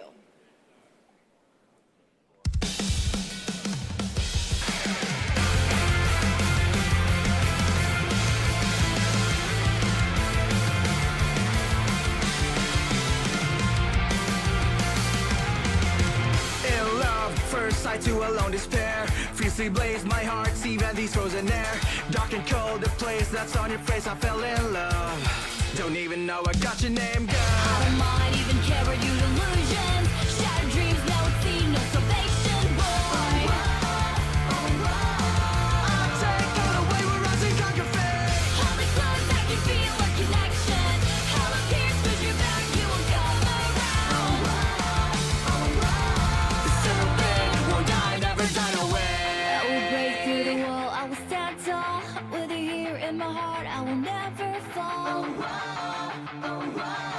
Step in love, will not die, never know when. In the depths of the night, I will take flight. Double up, mighty fall, will consume and blow.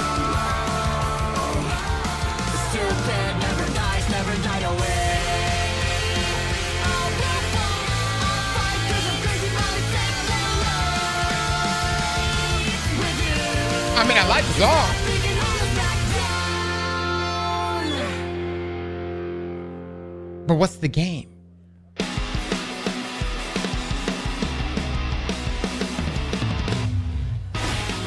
Oh, okay.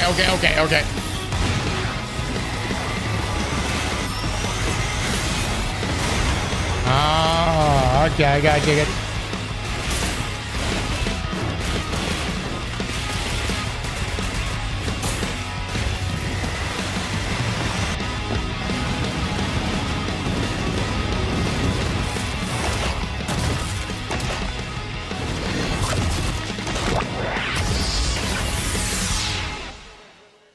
I don't eat humans.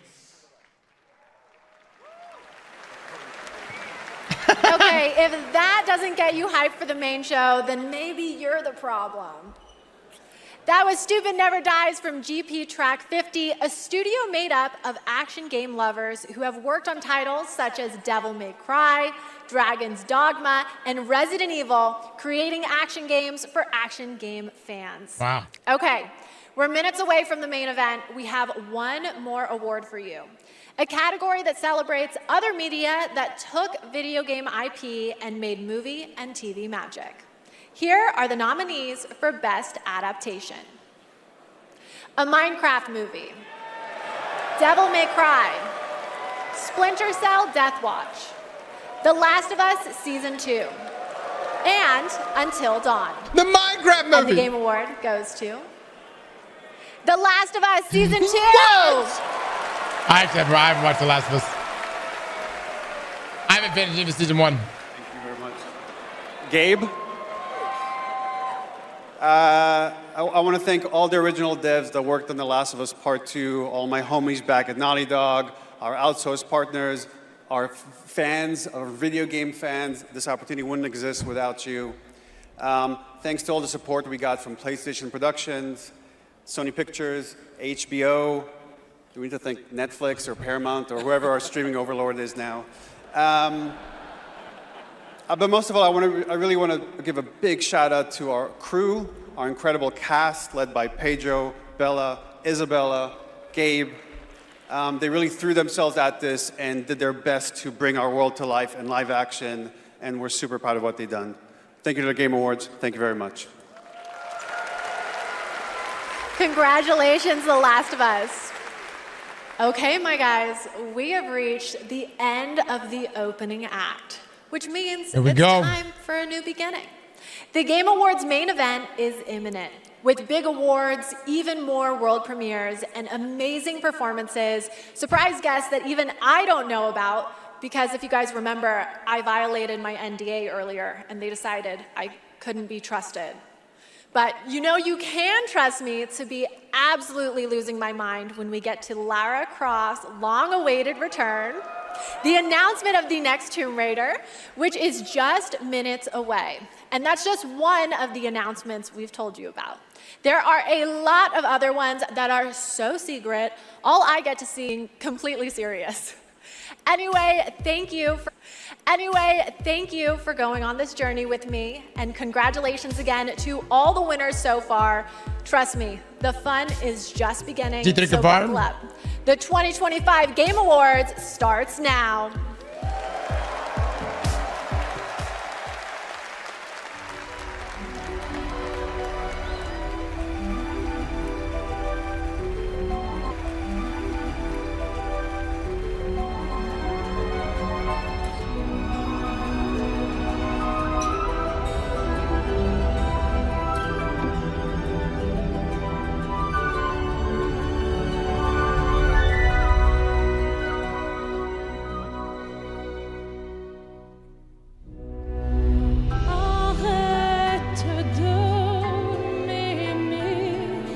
Je t'aimerai toujours. Lâche pinceau, quitte cette toile.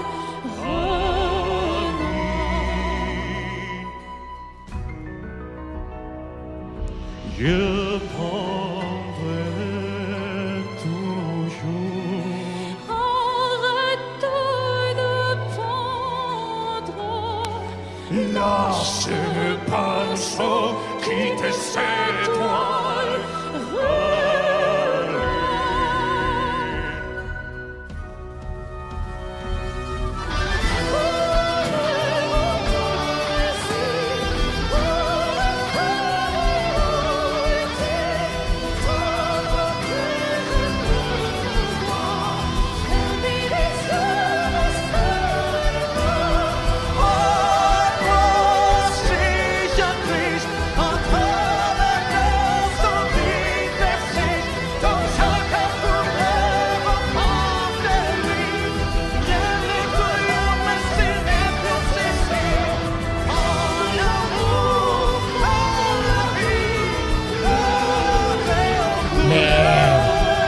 They're opening up like this. You know they about to sweep everything.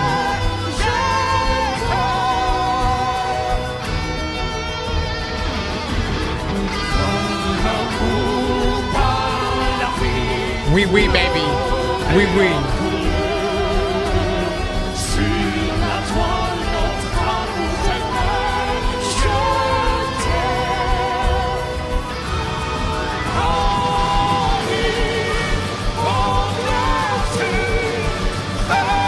It's right in the balls.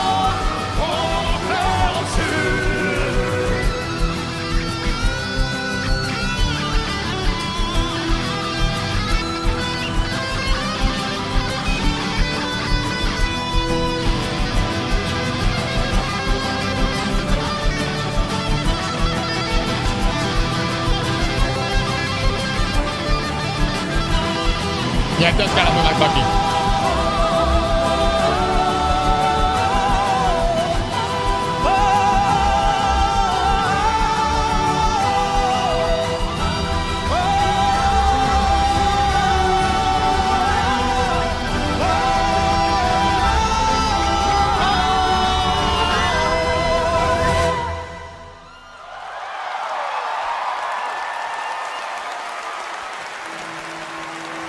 I'm ascending right now. Look at everybody wearing the hats out there. You know they about to win Game of the Year.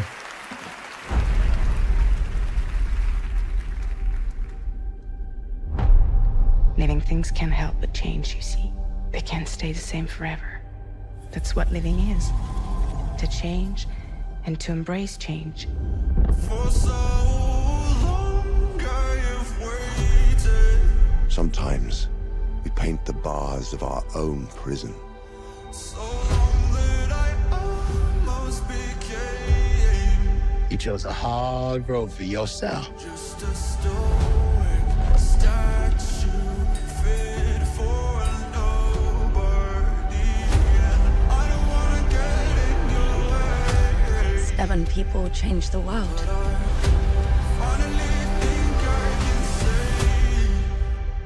Say the thing you're afraid to say. that the vicious cycle was over the moment you smiled at me. We can work with this.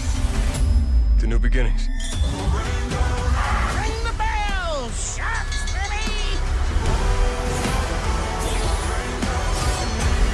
You want to get nuts? Let's get nuts.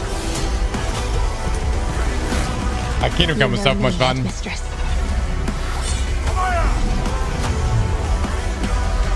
I know enough to get me into trouble. Is this what my tomorrow will be? For those who come after. Welcome to the Game Awards 2025. Now, here's your host, the creator of the Game Awards, Jeff Keighley. Let's go, baby. Let's go. Danny, thank you so much for the 10 gifted subs. What an opening right there.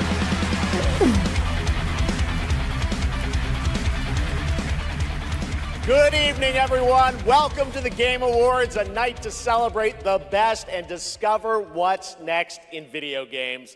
Tonight, we are connected through our love of games. Thousands of us here at Peacock Theater and millions more watching around the world in places like China, India, Brazil, in the middle of the night in Europe. I know it's late. I see you guys. Thank you for showing up for this show. And first of all, thank you to Elise Duport-Percier, Lorient Testard, and the music of Claire Obscure. Expedition 33 kicked off the show.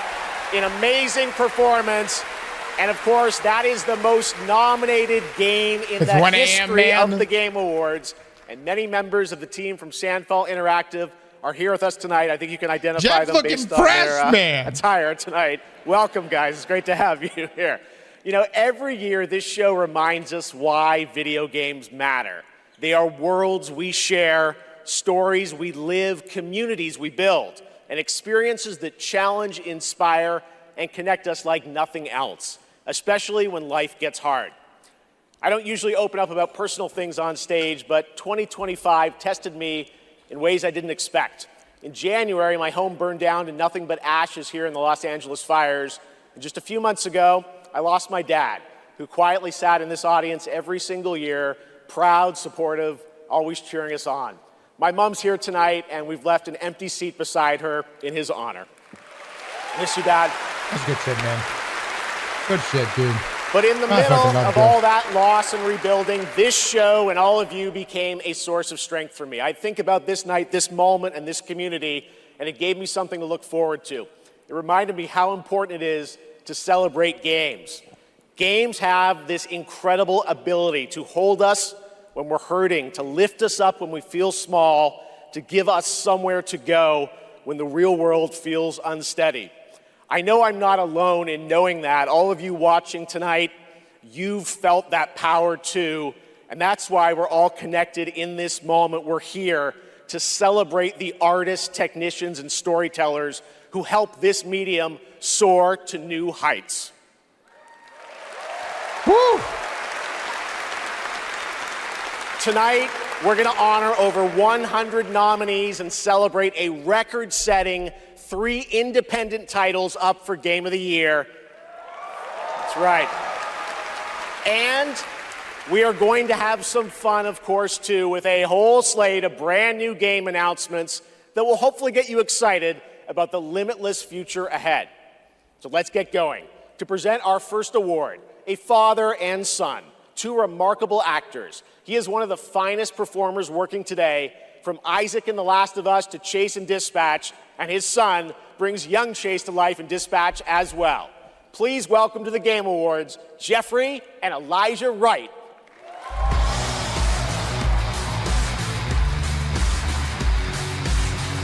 Nice, man. Nice. You can tear up. Dude, that was a hell of an opening from Jeff there. Wow. This is incredible. I'm so excited to be here tonight in the company of so many incredible artists and gaming fans. Particularly as games increasingly explore new frontiers of storytelling.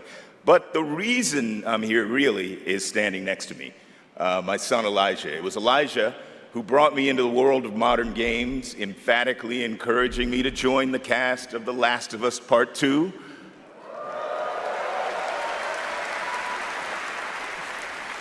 And now he's joined me in voicing Chase and Trackstar in Dispatch.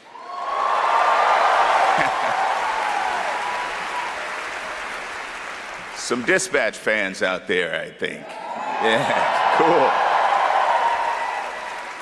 If it weren't for Elijah, I'd still be playing Pong on an Atari. That's right. Keep up. I can't believe I'm standing on this stage today. As an artist, I'm thrilled. I grew up with video games, and getting to work in the world of gaming has been a dream of mine. I mean, I guess it's nice that you're here too, Dad. Thank you, Elijah. I got you. The next award honors games that are high octane, high action, and combat heavy. Here are the nominees for the Best Action Game. All right. Action game. What we got? Oh! I like me some Battlefield. That shit was fun. I like me some Doom! I haven't played 80s, but I know it's great. Oh yeah, oh yeah.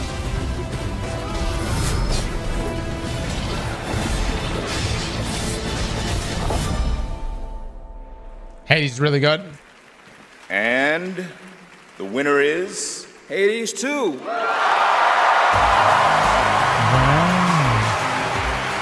All right. Beat out Doom and Battlefield. Interesting. Is that good? Thank you. The 7 of us who worked on our first action game, Bastion, all still work together at Supergiant Games. We've been joined by so many people who helped make Hades 2 and the original Hades what it is. On behalf of the entire group of us who worked on the game, we just want to express our gratitude to the other teams who make such incredible work in this industry and inspire us. And we want to say thank you to our players who literally helped make this game what it is through its early access. Thank you so much. What did they do last year to get people to hurry up and talk? Didn't they start playing music in the background? Hades is dope. Congratulations, Amir, Greg, and the whole Supergiant team. That's amazing. All right, now we move into one of my favorite and, yes, sometimes very dangerous parts of the evening. The moment where we look ahead at what's coming next from some of the world's most talented game creators. All year long, there's speculation online about what may or may not appear on that screen tonight. And as always, my only advice is enjoy the journey. Maybe you'll witness the birth of a brand new universe or the long-awaited return of a legend. That's the magic of this show. Anything can happen. So, let's get started. It's time for our very first world premiere, something truly special that we're honored to debut here at the Game Awards. Take a shot, boys. Take a shot.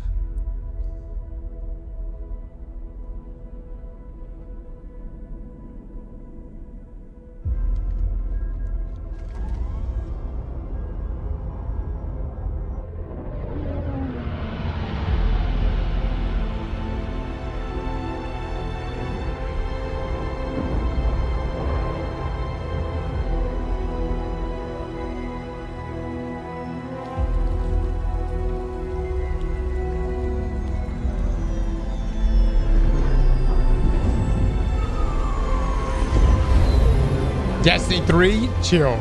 Chill. It does no, it's not D3. Looks Star Wars related.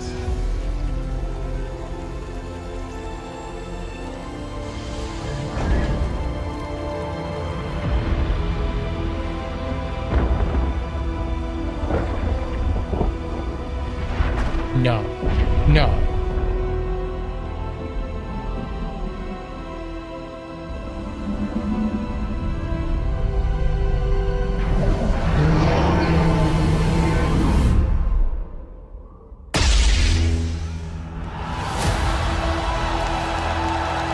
What?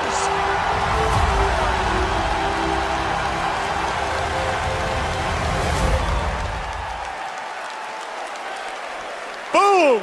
Star Wars Fate of the Old Republic is a brand new single-player action role-playing game set in the Old Republic era, of course, and directed by Casey Hudson, who's joining us here tonight.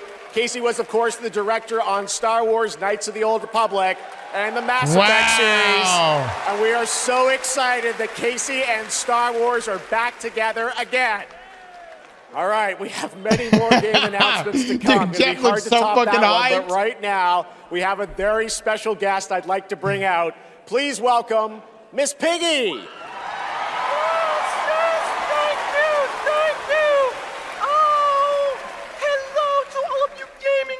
Out there, and hello to you, my little Jeffy Poo. Piggy, it is so great to have you here at the Game Awards, and thank you for accepting our invitation. I really appreciate it. You know I would never turn down an invitation from you. Not 3. after Bora Bora. Which, by the way, was certainly not a bore, a Bora. Piggy, come on. This is a public event. Oh, someone's being shy. Miss Piggy, I said in the open, my mom is right there. I mean, more importantly, let's move on to what you're going to do something later. You got a really special moment later in the show. You're going to be doing something, right? Yes, that's right. Especially poor Vu. And Vu, Jeffy Boo. Okay, well, I can't wait, Miss Piggy. We'll see you later. I am so excited. Yes, gotta run. Want to make sure this performance is just perfect. Kissy, kissy, everybody. Miss Piggy, everybody. We'll see her a little bit later. W. You guys Riz. are going to love it. All right, we have so much Game Awards ahead. The surprises do keep coming, I promise you. More awards, and later, Evanescence rocks the stage.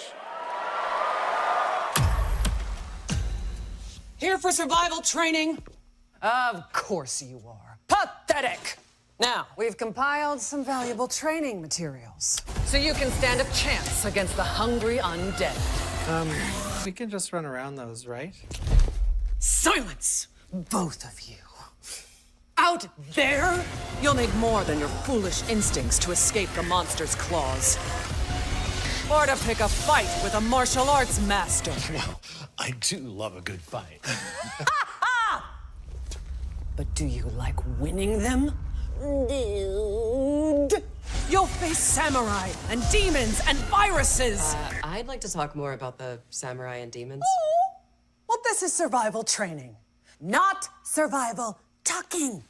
And lucky for all you helpless half-wits, we've cut the price on some top-notch materials. So study up, fools.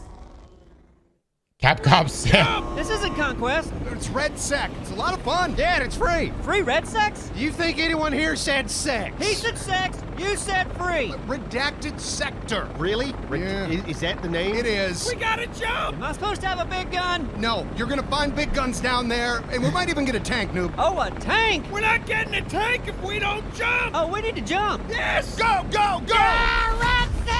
Oh my it's Red God. Sex. That's actually a great fucking ad for that. Oh. Oh. Find me. Oh, shit. Betray me again. Soul Frame, baby. Let's go. It's such a great game. Soul Frame. I've got bad news for you. Yeah, of course you do. Zombies are real. And I need new pants. Famous last words in a zombie apocalypse. They can't hurt us if they can't catch us. We gotta get out of here right now! Let's go, Commando!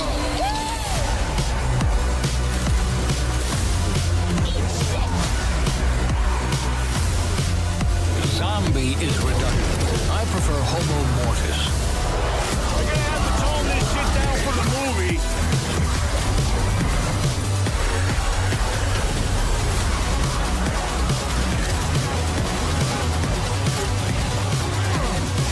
Look! More slug shit! It's a zombie apocalypse!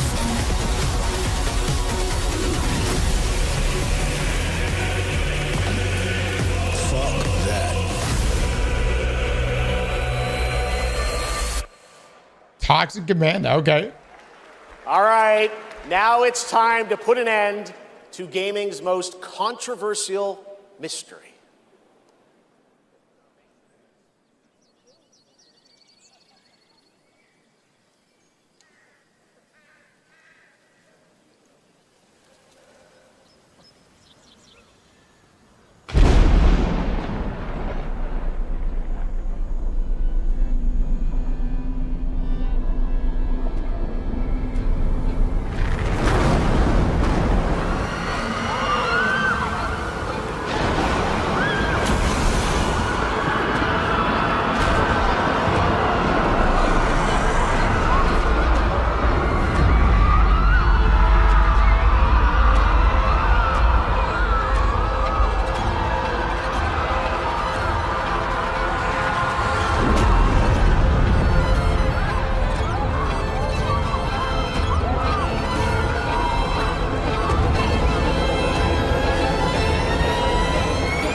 have no idea, guys. I have no idea.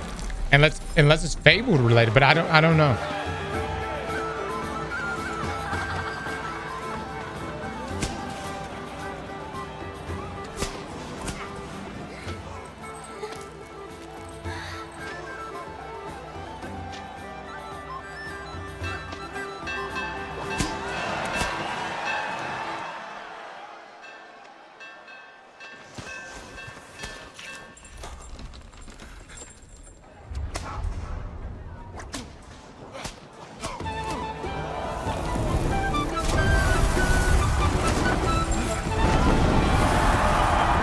Oh my God. Openly sacrificing these guys. Oh my Lord.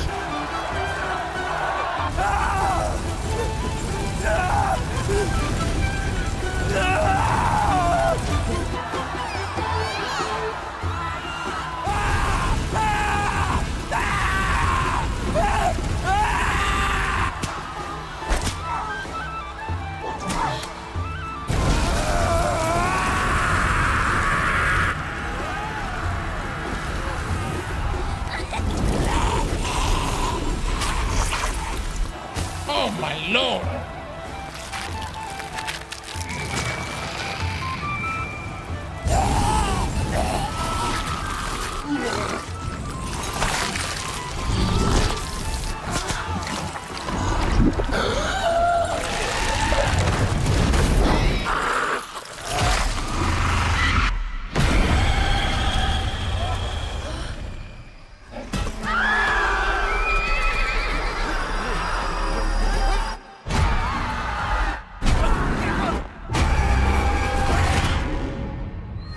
Larian Studios? Oh my God.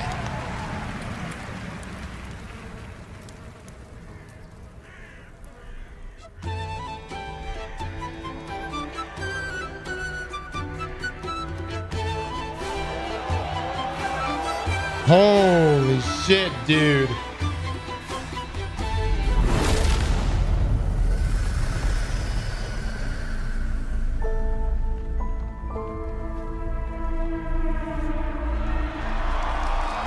Divinity.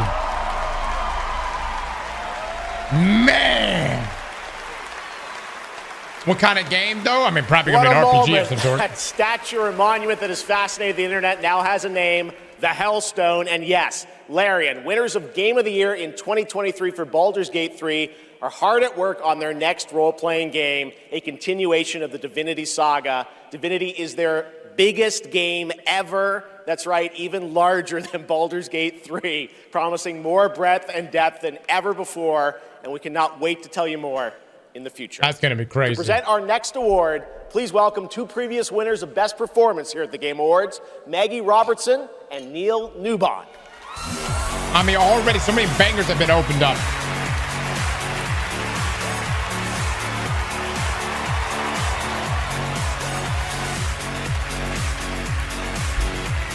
I tried that was dark as hell. A great delivery, though. For the record, Neil said that he was wearing the dress this year, so I wash my hands of this. Anyway. I just don't know why they keep pairing us up. All right. Right. Acting. They say acting is the art of pretending. Well, actually, Mags, I personally think it's the highly disciplined craft of being dramatically truthful on purpose. Convincing strangers you're someone else and then winning awards for lying. Listen, I actually based my entire career on this. We really need to have a chat. Neil, it's called comedy. Lock in. Okay, so we're here today to recognize the amazing performers who convinced us through their lies and deceit, really, that they were warriors on a quest for vengeance in feudal Japan. Dashing archaeologists with a penchant for fedoras and whips. Pseudo-French revolutionaries holding baguettes for some reason. And teenage girls forced to survive extraordinary psychological and physical terror. The point is, acting is serious business, and we are serious actors here to talk about acting seriously. Ready? Let's do the thing. Okay. Here are the nominees for Best Liar. I mean, actor. Best performance. I didn't make the rules between you two. We'll break the cycle so she can't steal anyone else's future. I will find every member of the Yote Six. I swear it. I thought I was used to losing people.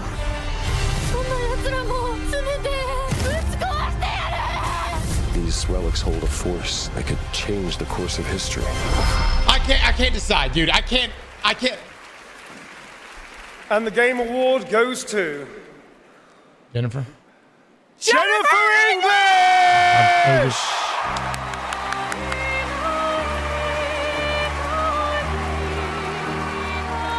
She killed it, man. Mael, she killed it, dude.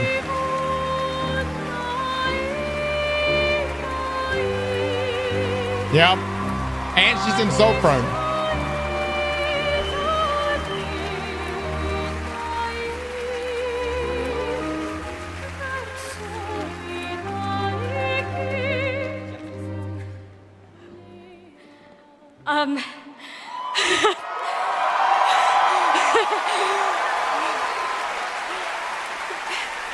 Thank you to everyone who voted. Wow, this is loud. This is not just my award. This takes a village. And oh my God, I love my passionate, beautiful-souled, artistic, clever, beret-wearing village. Every single one of you. Guillaume, Jen, special shout out to Charlotte and Adeline, and of course, my wonderful Ben, who has been my ride or die throughout all of this, my big brother. Thank you. Thank you to my beautiful girlfriend. And I just want to say to every neurodivergent person watching this in this room, because I know there's probably quite a lot of you, and at home, to all of you that feel like life is stuck on hard mode, this one is for you, and thank you so much to the games community and industry for giving us, so many of us, a home. For those who come after, thank you. God dog it, man. Killer, dude. Absolute killer. Absolutely deserved.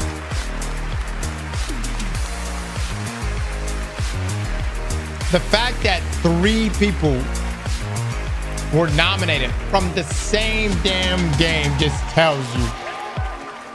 Incredible. Crazy. Congratulations, Jennifer. From Bad Robot Games, please welcome J.J. Abrams and the creator of Left 4 Dead, Mike Booth.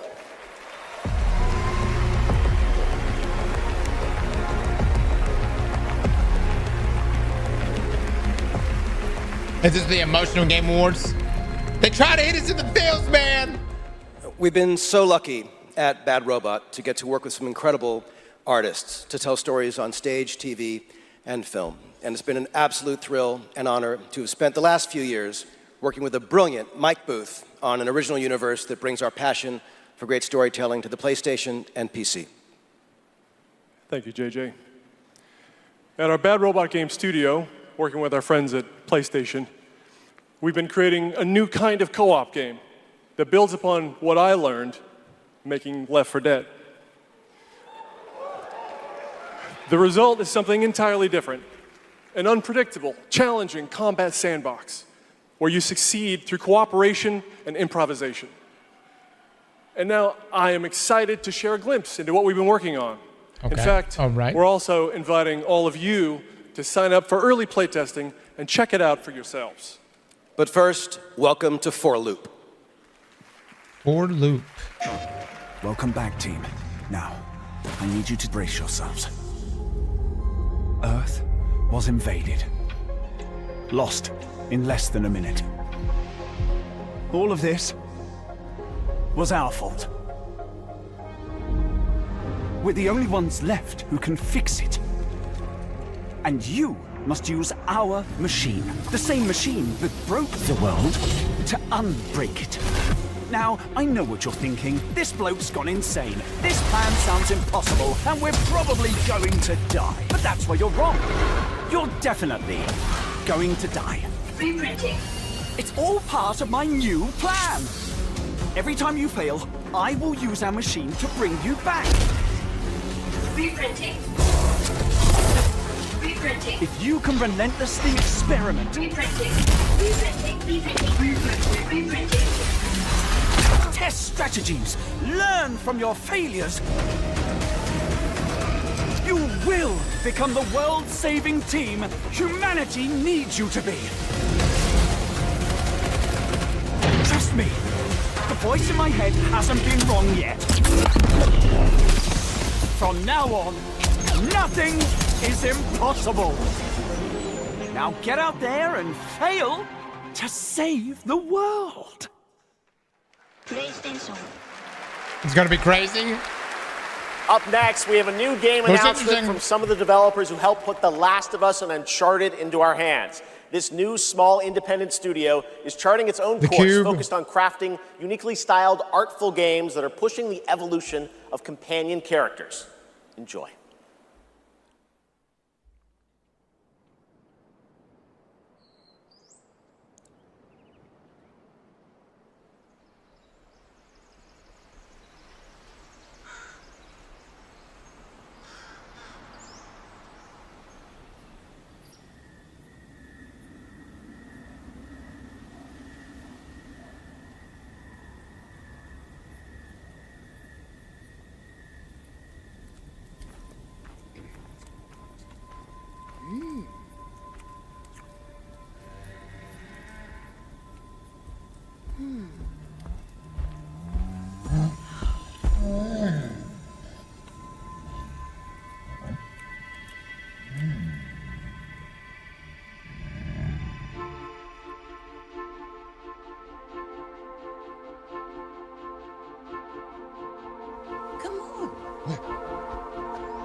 Cross gets to be a real granny now.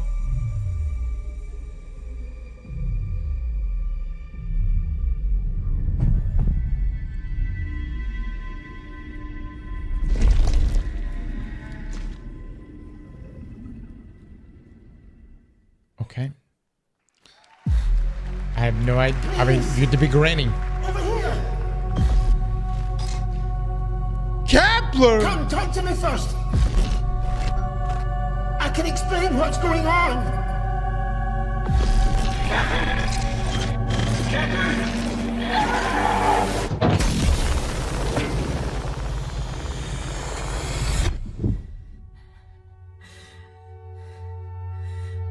What is existence, really? Surely a question without an answer. Your father thought he knew, and it inspired him to grant wishes. Who's there? Nightmare. Yes! That's why all of us are here. You want to understand, to know. Then you have to step beyond the walls surround you. Play your father's game. Push the very limits. Until even reality itself breaks.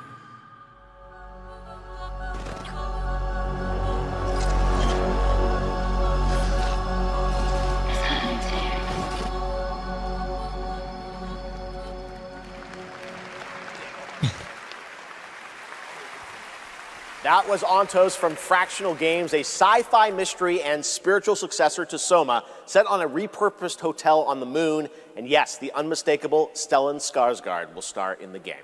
All right, there's more Game Awards ahead, but right now it's time to reveal a new forceful Void Hunter in Hoyoverse's hit urban fantasy ARPG, Zenless Zone Zero. Meet Ye Shuangguan, the first ever dual form agent. Oh. Every chosen heir of the Qingming sword is expected to become a hero. Okay, but Tread carefully. One step further and you may shed your mortal sins. But the gate to the final domain does not open without refinement. The strongest bond between people is always value, isn't it? I give you what you want, and you give me what I want.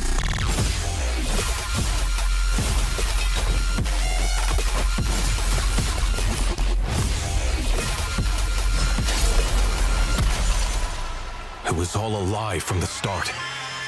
We never had a choice. I'm not fighting alone. From within this sword, many others are fighting beside me.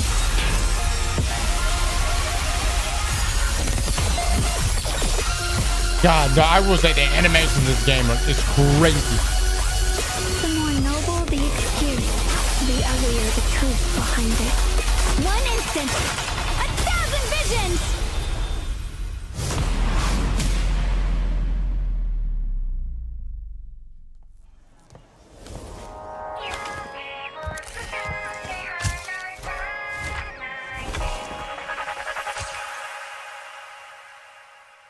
Angels of Delusion. Oh my god.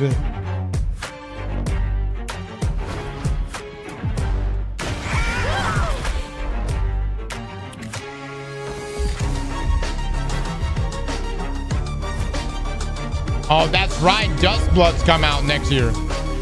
Only on Nintendo, by the way. Let's finish this.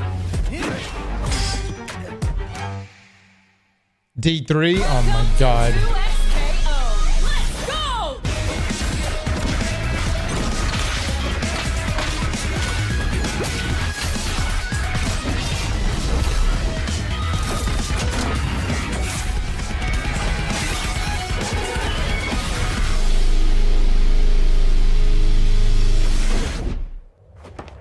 Sheriff Kierman, sighting target.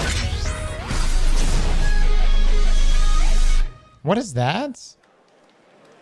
For a limited time only, Prime members can go to Amazon.com/thegameawards to save up to 25% on select nominees, including League fighting Split game? Fiction, Sonic Racing Crossworlds, and Final Fantasy Tactics. From the award-winning games Journey and Sky, Children of the Light, please welcome That Game Company's CEO and Creative Director, Genova Chen.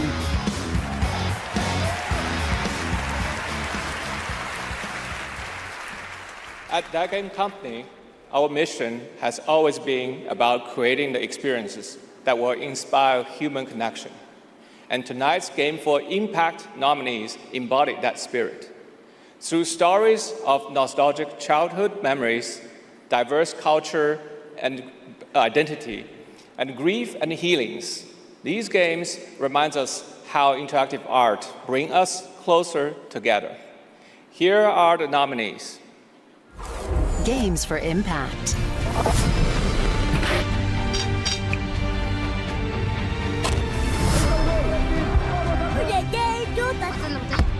Julian! I've never had any friends like you. We forgot for a reason.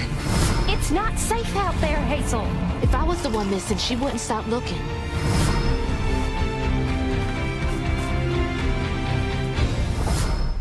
I haven't played these games. And the game goes for Cells of Midnight. I was gonna say that though.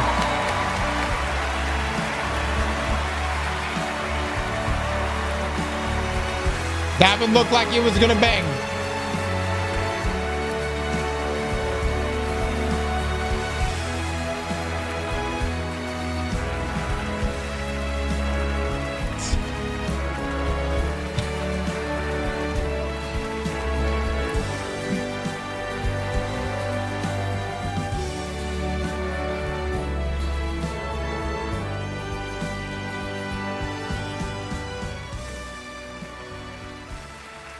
Thank you so much to all the nominees. I would like to share this award with all of you, and of course to our incredible team back home, and every single players who's been part of this journey with us. And from the start, we listened to stories passed down porch to porch, kitchen to kitchen, to build a world that would feel as warm and as rich as the South. A world that would be filled with compassion, kindness, and courage. So we're incredibly excited to launch this spring South of Midnight on PlayStation 5 and Switch 2. Thank you so much. Have a great night. Merci. Let's go. Let's go. Hey! You better keep that shit down in this stream. You better Tonight, straighten one of the most that out. iconic survival horror franchises returns to the Game Awards stage.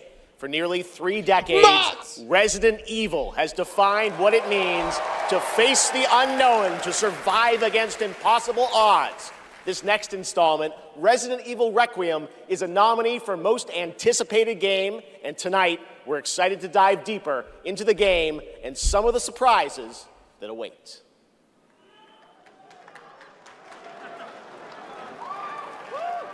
Capcom be straight working all the time. You know what I mean?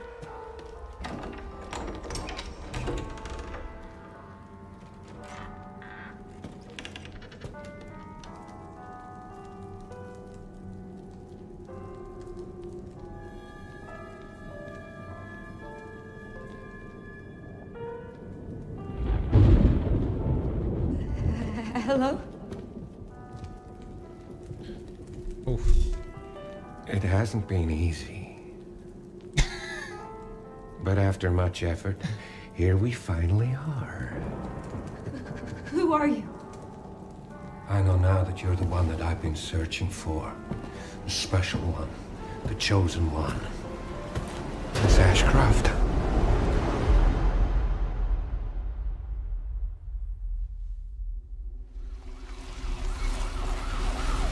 Talk to me. Is this one like the others? And it's not post-mortem lividity.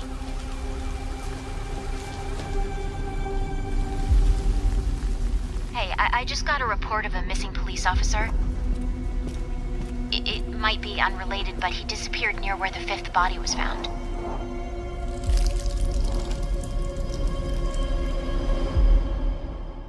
Through you, Elpis can finally be set free. The team has settled on a person of interest. Someone with ties to Umbrella. Victor Gideon.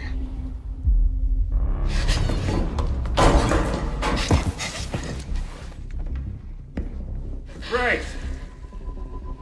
Grace!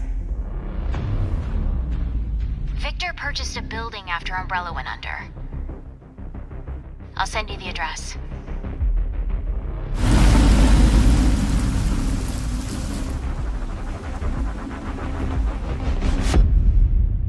Welcome. Dr. Gideon has been expecting you.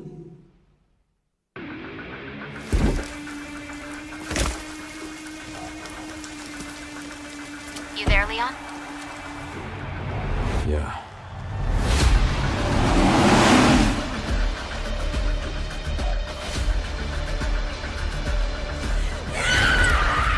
Hey, over here. FBI. What are you doing here? Would you like to see what's hidden under the hood? Don't do anything stupid. Me? Never.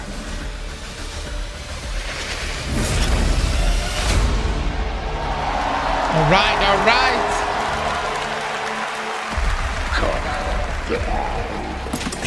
Think I want a second opinion.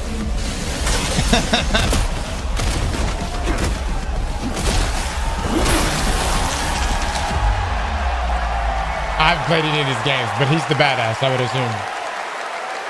Yes, the internet was right. Leon Kennedy, one of gaming's most iconic characters, is back for Resident Evil Requiem. The story in Requiem will intertwine the fate of 2 playable characters. Grace's storyline takes players through a unique survival horror experience, while Leon delivers explosive action to the game. It's going to be exciting. It's coming out in February. All right. This year has been an incredible one for independent games we've been talking about all night. Bold original titles created outside the traditional big publisher system. So we felt it was important to spotlight those visionary projects tonight right alongside the big franchises. This next game is a good example. It comes from a legendary name in the independent scene, someone I first met back in 2007, and it's a project that has been 10 years in the making. Let us begin. The witness! Soul Combiner. North. A world of heroes. Can you charm that goblin? It's too far. I'll swap him out. East. The Mirror Isles. Will the mirrors repair my soul? Will I pass the test? West. Endless caverns, beams of light. Nobody else could get this old mine suit working. So all the rewards go to me. Puzzle games, I love them. Skipping stones to lonely homes. I'm close to the treasure. Just a few more minutes. If you don't get back before that storm hits, we're both dead. Fuse and grow. We will it so. Who are you? And what are these? 10 years, man. Useful. Watch this. Can you push a stone back across the water? That's water?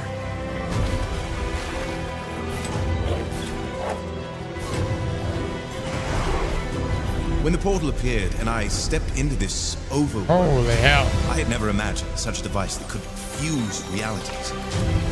Not just mashing together terrains, it weaves the very laws of nature into a composite whole. The result surprises me constantly, but who has done all this?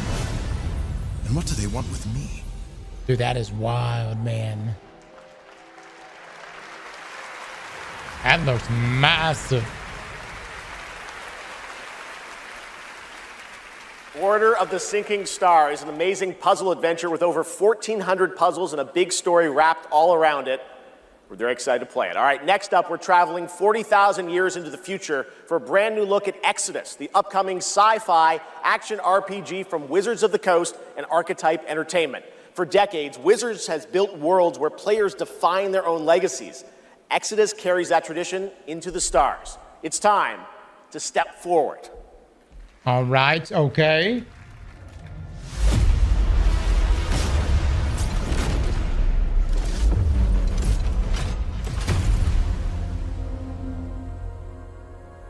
Who are you? I'm a friend. Celestials are the enemy of humanity. Oh, Matthew McConaughey. A relentless threat to our very survival. Oh. I can't do this anymore. Salvaging scraps just to get by.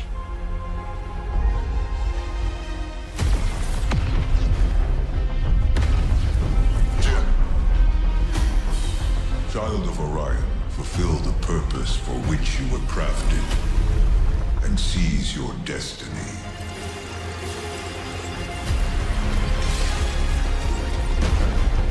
Our world is Kind of give me Remnant vibes. You are the only one who can wield celestial tech and find a cure. Vex. Well, that's fucking terrifying.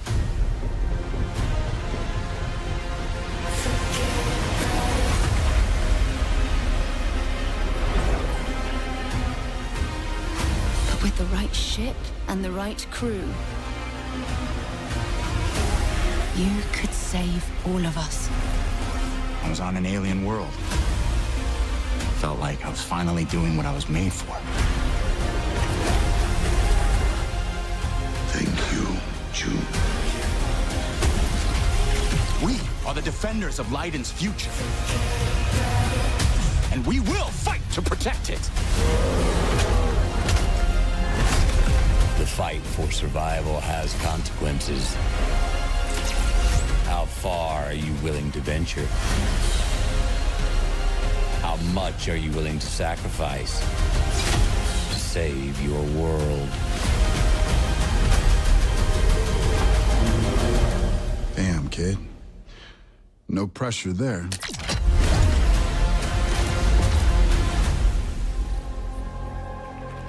All right. All right, all right, all right. Would they say what kind of game it is? Is it RPG? Exodus is coming in early 2027, and I'm very excited to play it. But that's not 2027. all from Wizards of the Coast tonight. Now to share something brand new, please welcome Trisha Helfer.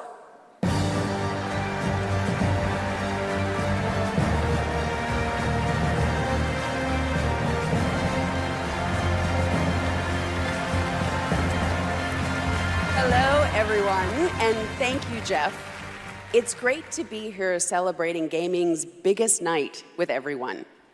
I've been working with the team at Invoke Studios, a new Wizards of the Coast studio, where I play the main character that's unlike anything I've done before. Tonight, we're giving you a first tease of what we've been working on. Let's take a look. All of this magic, this pact we have forged. What is the cost?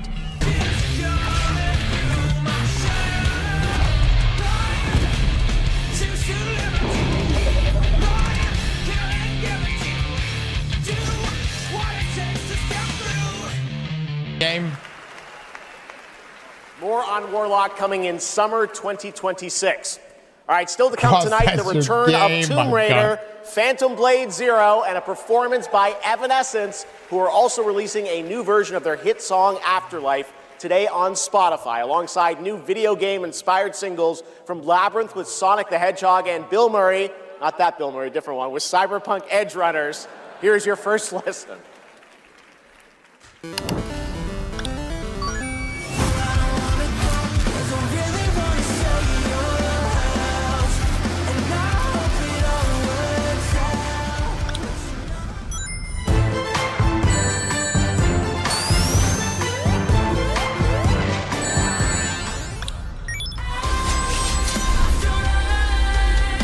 New Cyberpunk.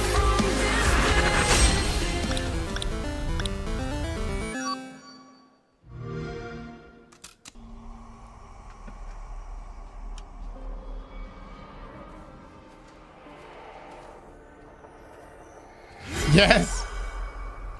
Hi, Susan.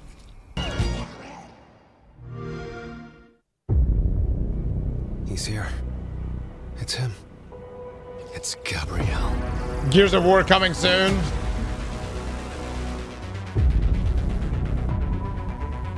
We need cars.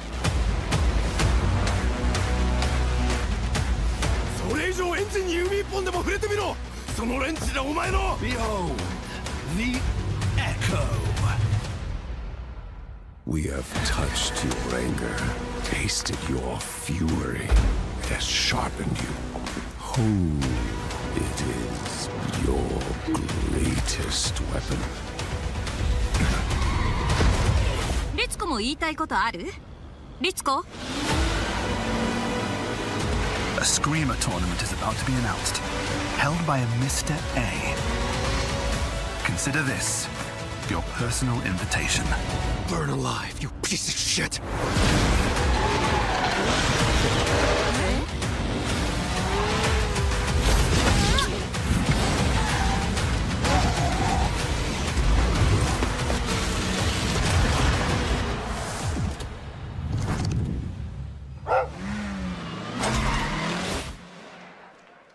Interesting backstory. Welcome back to the Game Awards, and now it's time for a game announcement from a studio that continually pushes the limits of storytelling. They captivate us with worlds that bend reality, Good stories Horizon. that blur the line between ordinary and the impossible.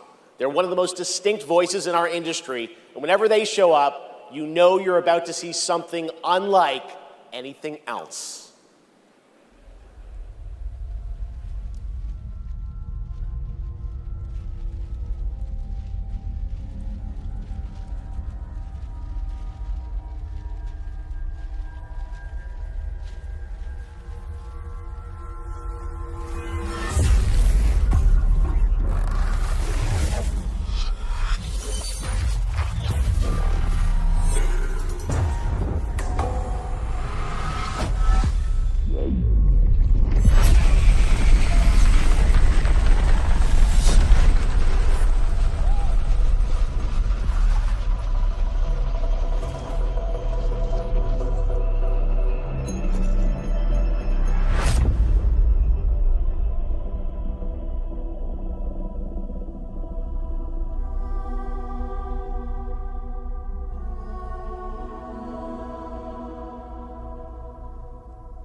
Oh shit.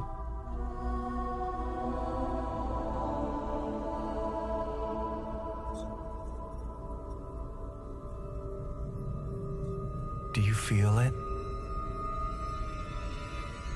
Something is coming.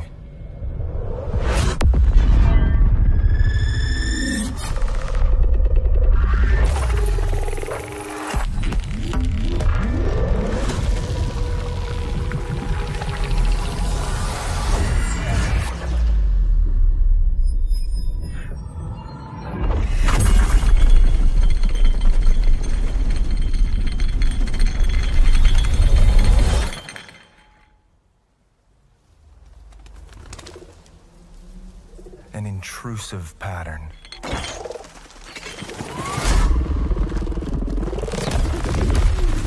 Of staggering power.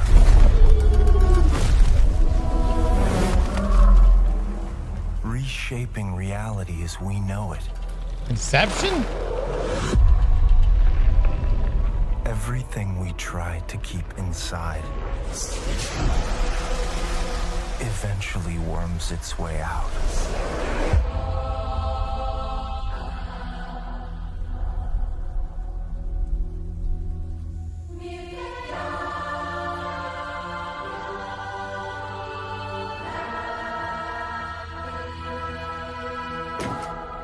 You must have had good reasons.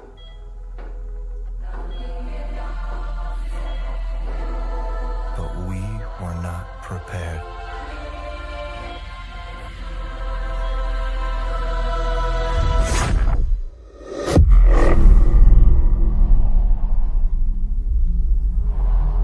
For what would follow.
Oh my god. Pace yourself. It's gonna get weirder. Damn! That is a good one. Control Resonant is coming in 2026 from the masters at Remedy Entertainment in Finland, whose last game, Alan Wake 2, won multiple awards here at the Game Awards in 2023, including Best Game Direction. It is always exciting to have past TGA winners return to our show to showcase their upcoming projects. Still to come tonight, we'll have a performance from Evanescence, plus awards including Best Score in Music, Best Narrative, Best Game Direction, and Game of the Year. Plus, we'll introduce you to this year's TGA Game Changer recipient. And of course, there are more new game announcements ahead as well from studios big and small, including an extended new look at Phantom Blade Zero and Lara Croft's return in Tomb Raider. But right now, we've got a brand new original game to share with you. This global announcement comes all the way from Tokyo, Japan, and a legendary game developer. He's working on an ambitious new project, and we are honored he chose TGA as the place to share the first details and in-engine footage with the world. Kojima.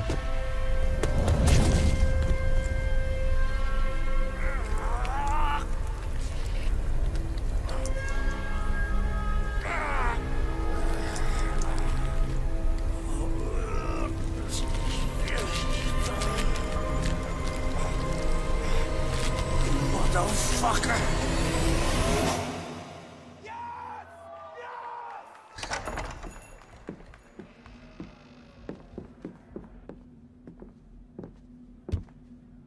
In Jisung, yeah? Time to settle up.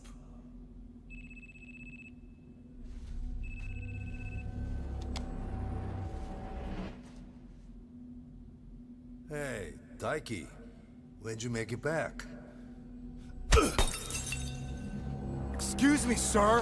Shut your mouth. All right. Talk soon.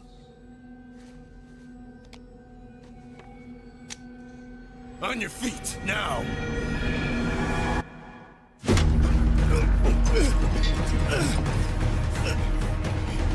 Son of a... Fuck it!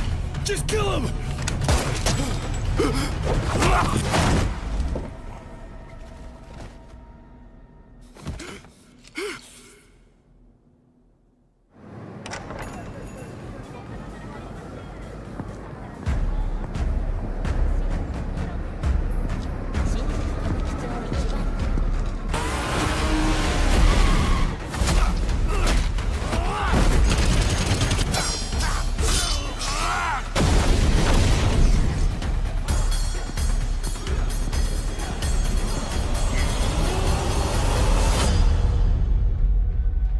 Gang of Dragon.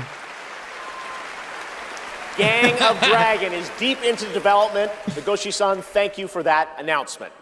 All right, next up is something very cool and very unexpected. Batman. Get your quarters ready because one of the most iconic game series of all time is coming to the big screen. We're taking it back to the 90s when the ultimate rivalries were settled in the arcade. Right now, we have a special sneak peek of Street Fighter. Let's take a look.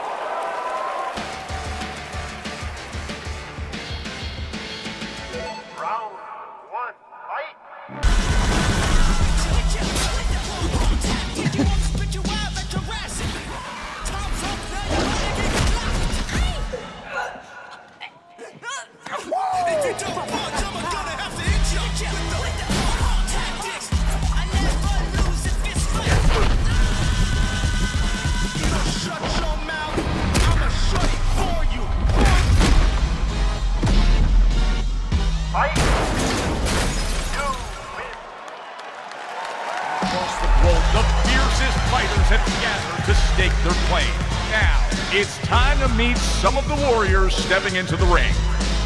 Please welcome to the arena, Noah Centineo as Ken. Andrew Koji as Ryu. Kalina Liang as Chun-Li. Joe Roman Reigns Hawaii as Akuma. Perfect. David Desmalchin as M. Bison. Cody Rhodes as Guile. Andrew Scholes as Dan Habicki. Oh my God. Jamwall as Dalcine. You win.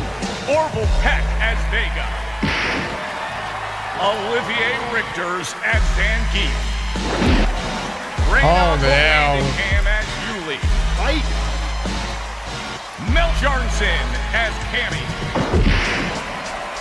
And Jason Momoa as Blanca. Oh my God. Ladies and gentlemen, the cast of Street Fighter.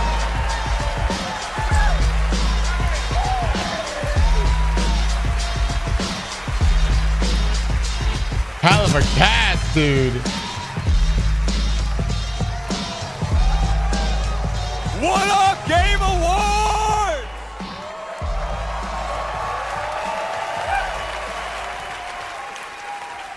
Now, I know our movie comes out like a year from now, but there was no way we were showing up without a sneak peek. We just wrapped a few weeks ago, and fortunately for me, I had the distinct pleasure of kicking half of these guys in the face. Legally, on camera. I kind of miss that, guys. We miss it too. As a lifelong Street Fighter fan, like legitimately obsessed, it's the only time in my career where I threatened to kill Kale if he didn't hire me to play Blanca. True story, words matter. Fucking believe it. Tell him, Ryu. It's Ryu! It's Ryu! Not Ryu, Ryu! Ryu. Okay, we're also here tonight to present the award for Best Ongoing Game.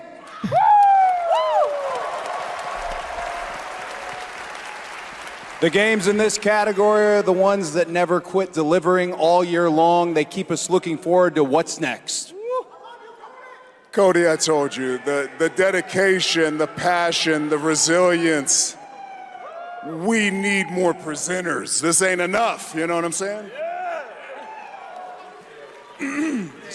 David, guys, it's so important that we appreciate you all here for being great patrons of Street Fighter, okay? If you played the game, make some noise in your life. Come on! This movie is not possible without you guys. We are so grateful, and we're not the only game that appreciates your patronage. There's another game out there. They also flew from around the world to be here because they appreciate you. So give it up for the whole cast of Mortal Kombat 2! Yeah! Come on out! Yes! Yeah. I'm just kidding. They didn't come. They don't care about you. They only care about money. Okay? We care about money and you. Street Fighter forever! Schultz cannot be forever, joking with baby, forever! Kidding. He's joking. All right, okay. Oh so my these are the God. nominees for Best Ongoing Game. Best ongoing game. I'll protect my people's happiness to the Oh. Watch Fortnite win.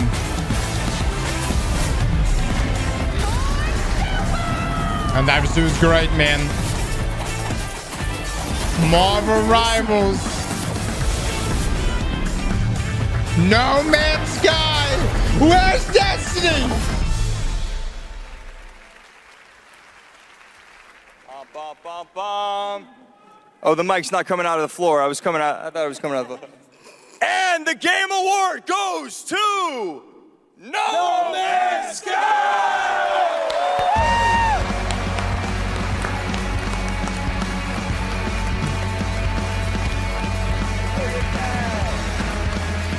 Absolutely deserved. Absolutely deserved, man.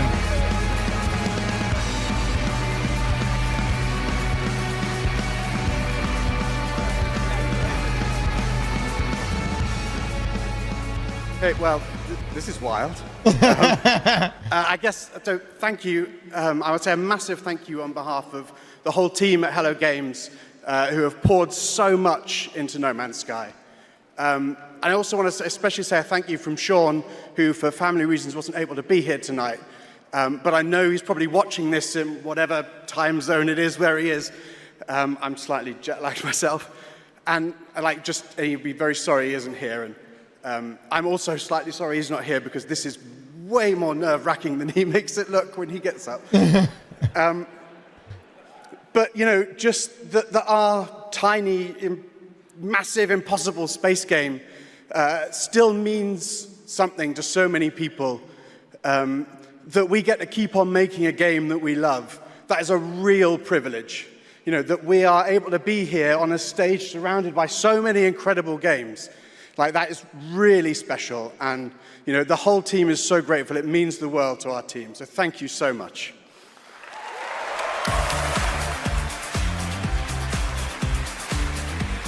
God, what a presentation for that, right?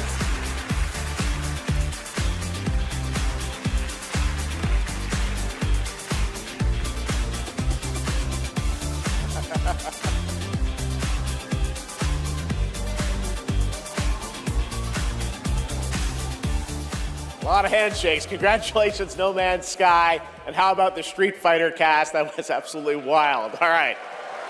There's lots more Game Awards ahead, including a very special announcement. Wow,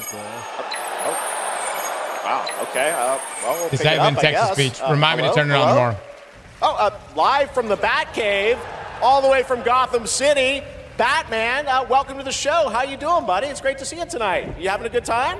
Commissioner Keeley, sorry I couldn't make it in person. I've been trying to decide what batsuit to wear. Abs or no abs?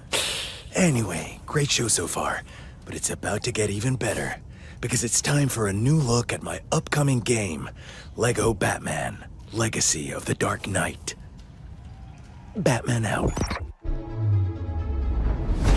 No abs.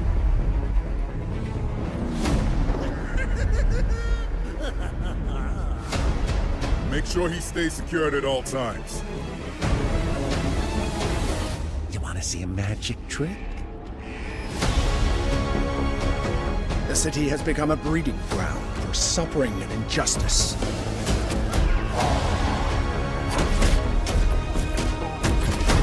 It must be destroyed.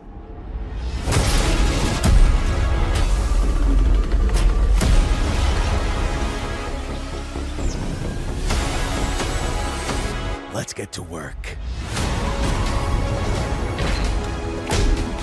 Who are you? I think we can help each other. This town deserves a better class of criminal. Good evening, Gotham. Join us in a celebration of absolute chaos. Dude, I have to piss. Gotta step up. Give me just a second.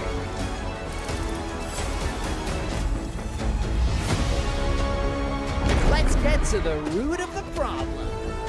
We don't do that. Sorry. Let's forecast. A freeze is coming. This is my favorite part.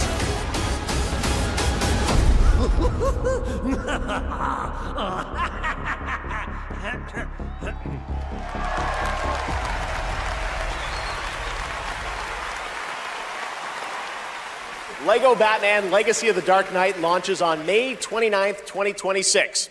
Now it is time to recognize a number of teams across the industry with the announcement of the winners in a few categories. Here are the nominees for Best Audio Design: Battlefield 6, Claire Obscure Expedition 33, Death Stranding 2 On the Beach, Ghost of Yotei, and Silent Hill F.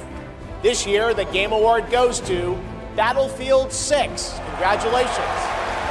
Here are the nominees for Content Creator of the Year: Cadril, Kai Sanat, Moist Critical, Sakura Miko, and The Burnt Peanut. And the Game Award goes to Moist Critical. Congratulations. All right. Here are the nominees for Best Fighting Game: 2XKO, Capcom Fighting Collection 2, Fatal Fury City of the Wolves, Mortal Kombat Legacy Collection, and Virtua Fighter 5 Revo World Stage. The Game Award goes to Fatal Fury City of the Wolves. Now, the nominees for Most Anticipated Game: 007 First Light, Grand Theft Auto 6, Marvel's Wolverine, Resident Evil Requiem, and The Witcher 4. What about Marathon? The Game Award goes to Grand Theft Auto 6. Stick around for more of the Game Awards. Some of tonight's biggest surprises not be bullshitting. are still ahead. The fuck you And of course, talking about? Later, the Game Awards Orchestra and Lauren Balfe pay tribute to our Game of the Year nominees. Marathon won most anticipated game? No! Ready for action. Ain't no fucking way. She-Hulk smash! Good old team. Ah, fuck you guys. Fuck you guys. Power. Come on, Wet. We cannot be stopped. Feel true power.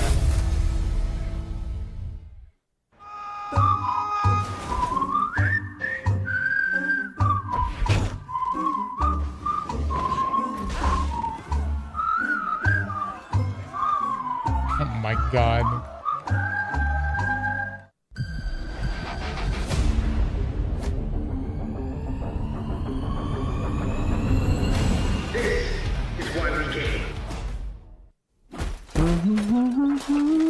Nothing beats a Bota holiday.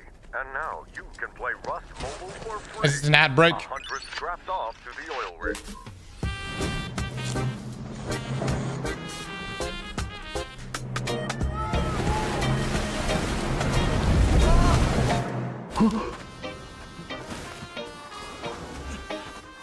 Take it! Don't look back!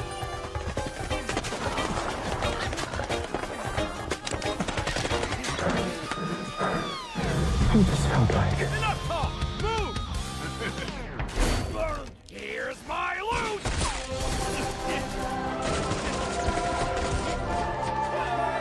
wait. Anyone got a power bank? Rust Mobile first global test begins now. Join the test. Unlock the TGA limited skin. I wonder what the real one feels like.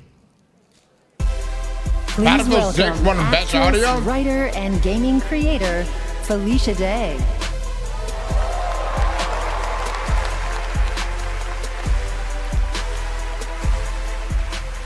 Hi, friends.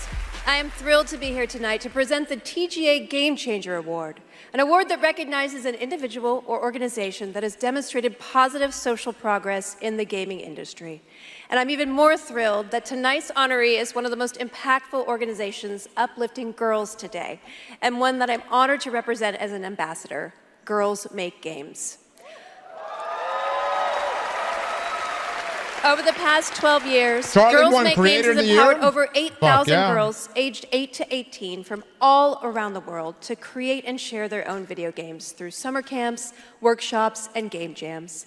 In 2022, GMG established a college scholarship to bridge the gap for young women as they entered college and careers in the games industry. True to their mission statement, the founders of this incredible organization chose 2 inspiring members of their community to accept the award on behalf of Girls Make Games. And I'd like to invite them to the stage and hear how GMG truly has been a game changer in their lives. Please welcome Ellie Friedman and Monica Paredes. So Ellie, you've been going to GMG summer camps for several years now. And this past summer, you and 3 friends created a game that won the grand prize. Is that right? Yeah, our game is called Paper Trail, and the premise is you're a kid who's stuck in the hospital with a broken arm. You draw when you're bored, and your drawings that you've made have now come to life and started attacking you. You have to go from room to room solving puzzles in order to escape. And we wanted this game to be creepy but not too scary so that everyone can play. I love it. And what is next for Paper Trail? Soon we're going to start working with professionals to fully publish our game on Steam and PlayStation. Very impressive.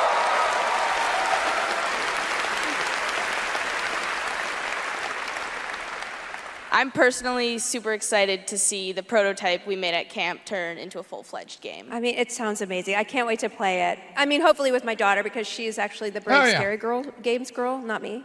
I like to play cozy games and grow virtual turnips. Do you have turnips in your game? Okay, you can work on that. So Monica, your journey is a little bit different with GMG. You never went to the camp, but you actually were one of the first recipients of the college scholarship back in 2022, is that right? Yeah, so I grew up loving video games, love all that you do. And then my high school robotics teacher actually encouraged me to apply for the scholarship. He knew I was interested in game development. Then I got it. Now I'm attending USC, and I've been doing some game development. And now I've actually had some game development experience with our club there, Open Alpha at USC. Yeah. That's amazing. It sounds like it's really helped you set you up for success. Is there any message that you'd like to give girls out there who might dream of making their own video games one day? Yeah, I think if you're someone out there with an interest in making a video game, explore it, give it a shot. You never know where that interest could take you, and there's a ton of amazing programs like Girls Make Games who want to see you succeed. Yeah, well, obviously, I really wish that there had been an organization like this when I was a kid, but I'm very excited that starting next year, my 8-year-old daughter can go to GMG and express her love of gaming. You guys are very inspirational. Thank you. That's good shit. That's good shit. Chad, you better behave, ma'am. What's wrong with y'all? And now, oh my God, she's thick. Okay, it is my honor to present the TGA Game Changer Award to Girls Make Games. Congratulations and a huge thanks to Monica Paredes and Ellie Freeman for accepting on behalf of GMG. Wait.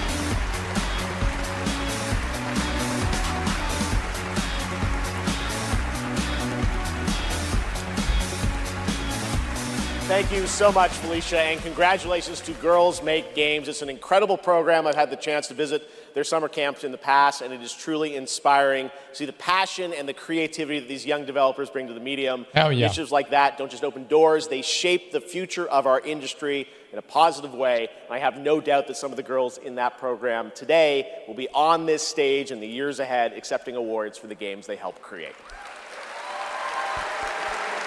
Now, It's time to move on to our next announcement here at It's a game on war for being girls, not just being girls, making games as a girl. The entire world knows your legend. You survived the Dragon's Triangle. Crossed the threshold to Atlantis. I've heard a dozen tall tales that say you're unstoppable.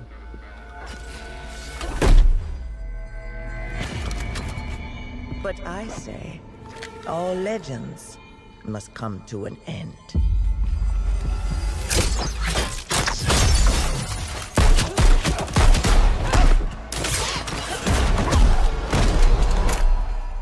That's where you're wrong.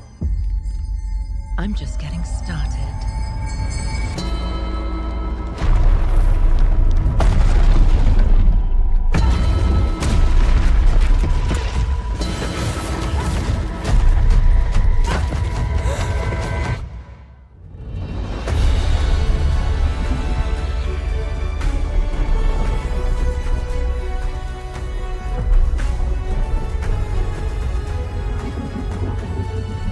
All right. Looks good. 2027. As I looked out at an ancient world reawakening, my mind traveled back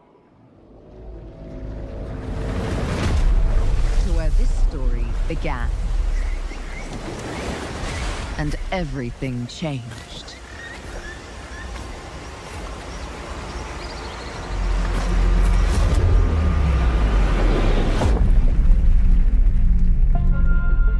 It's been years. Amazon Game Studios, but okay. The events are still etched in my memory.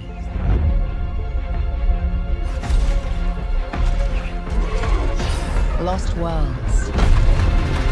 Frozen in time. New discoveries. Waiting behind every door. Across every chasm.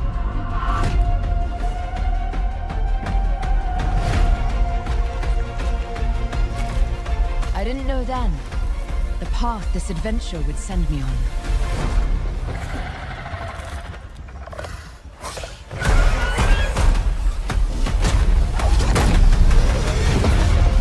But it lit a fire that still burns. I need to Wait, see Jurassic more. Park now? I need to go further. To uncover the secrets of Atlantis.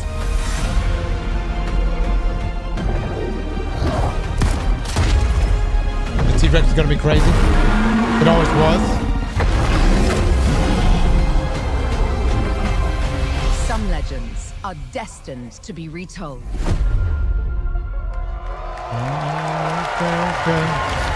I'm not overly familiar with it, with Tomb Raider, but I did watch Angelina Jolie.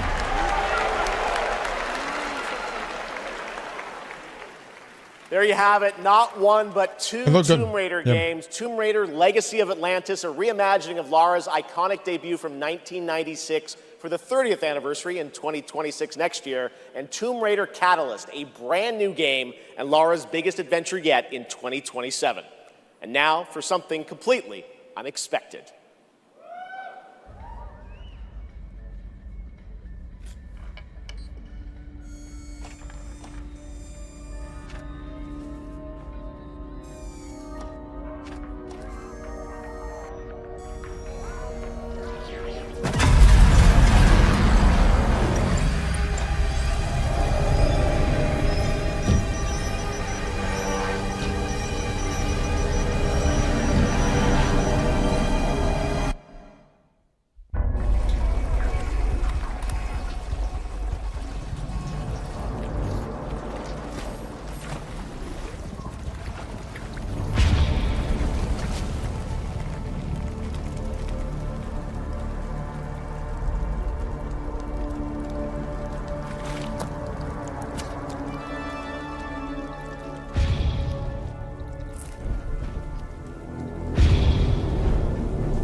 What?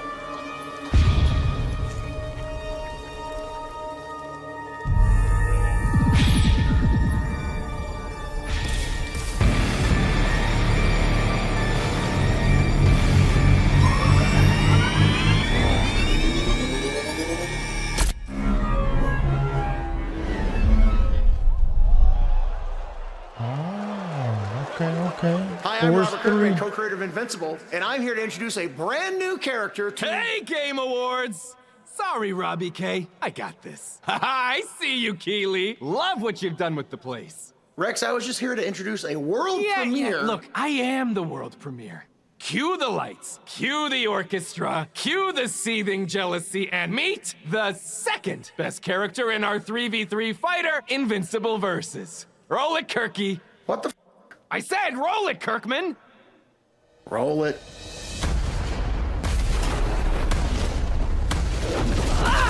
You don't know my name now, but you will once this is over. I never been to jail. Tell nigga that I'm in here to jail. Who is she? She may be some minor Earth hero. My name is Elemental. You seem pretty cool. Hold on. But that won't stop me from kicking your ass. Call this minor? Here's a solution. Watch it all away. Let me show you what the elements can do.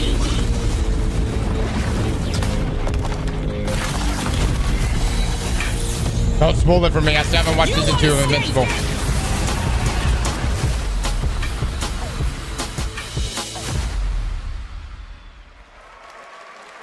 Okay. All right, next we're excited to share the global announcement of an upcoming game coming exclusively to Nintendo Switch 2. It's good. Thank God I got an ad.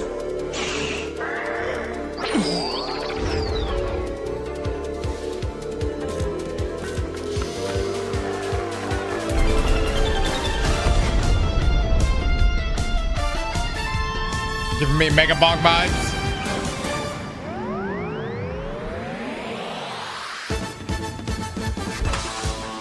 Mission をやり遂げないとみんなのために。わかった。また？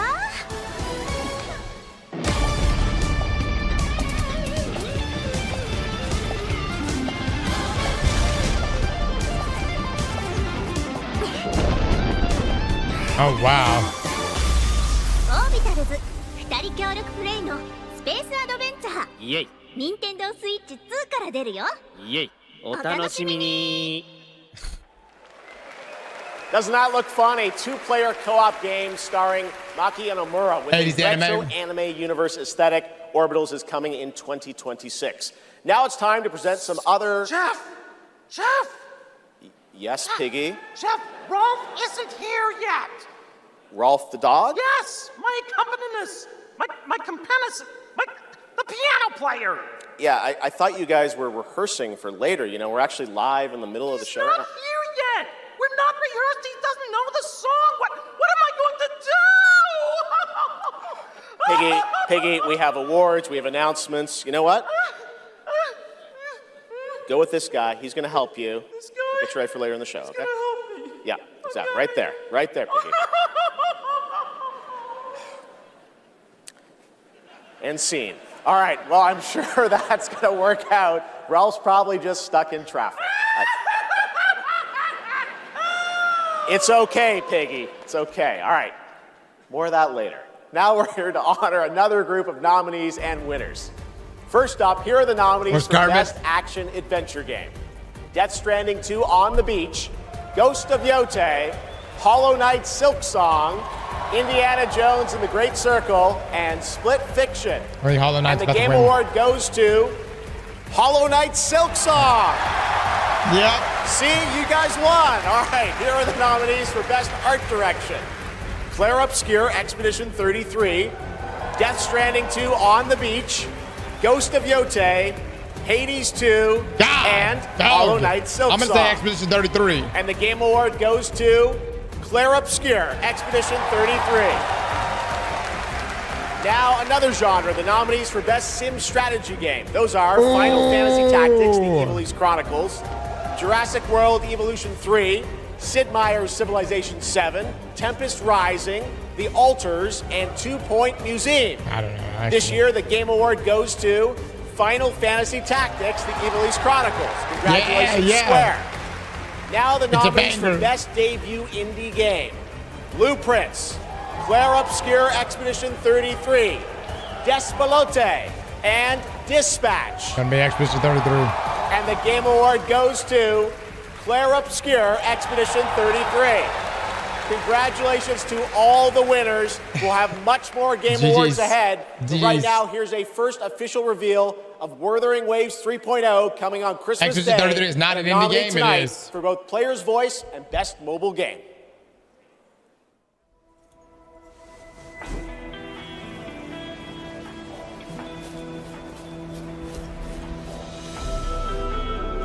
All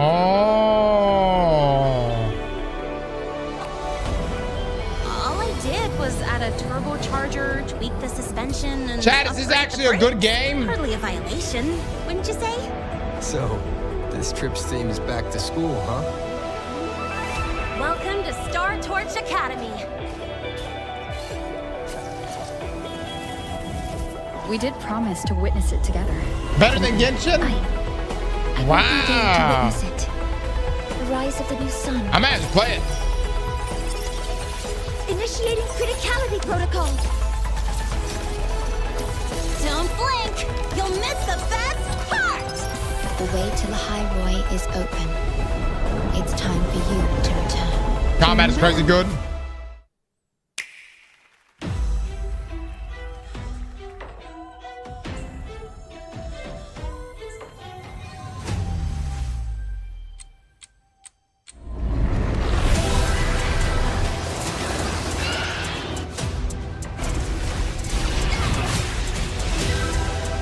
Zamas, I've been waiting for this.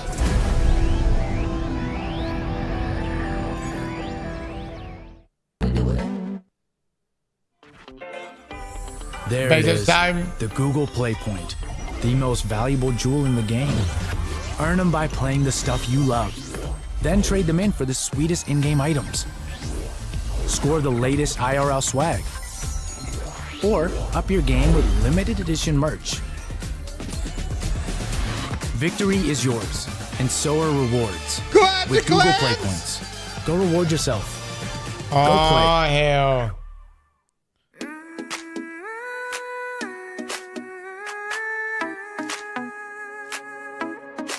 Step into the sunrise now. Never dreams of us, all you walk. Mountains high and oceans wide.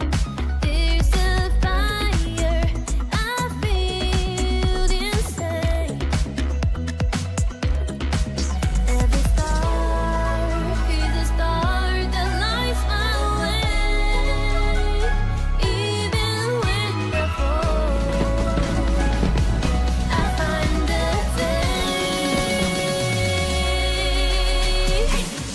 I'll shine beyond the sky, run with the wind, let them overfly. Is this Power World? My heart's alive in this world, I've learned and tried. We strong side by side, chasing the dream that will never die. Loving courage in my eyes. Together we shine beyond the sky. Anemo?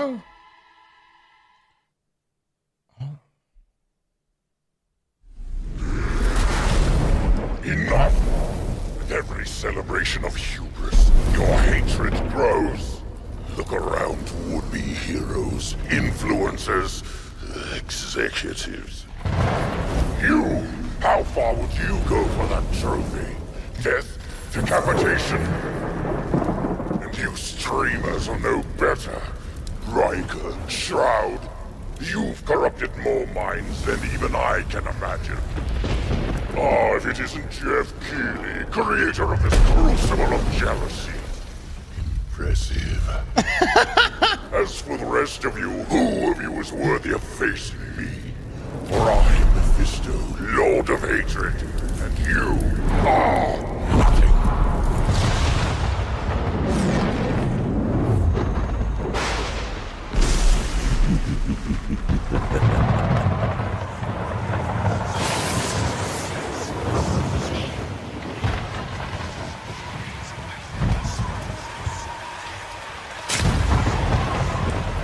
Dude, they're nailing this atmosphere, man. The path to domination is paved with the souls of the willing. Wait, what? Soon, all of Sanctuary will be bathed what? in hatred, and none shall escape the flood.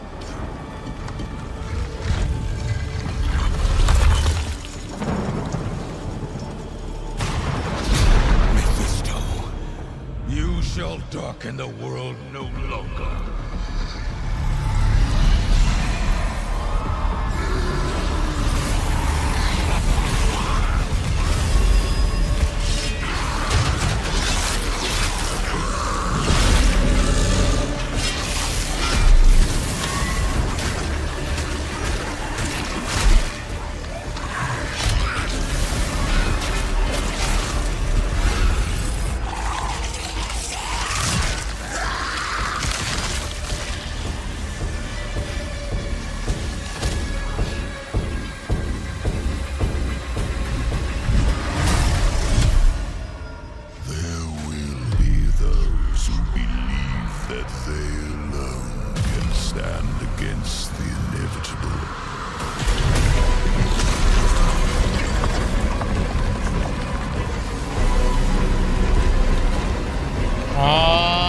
Shit. I invite them to try.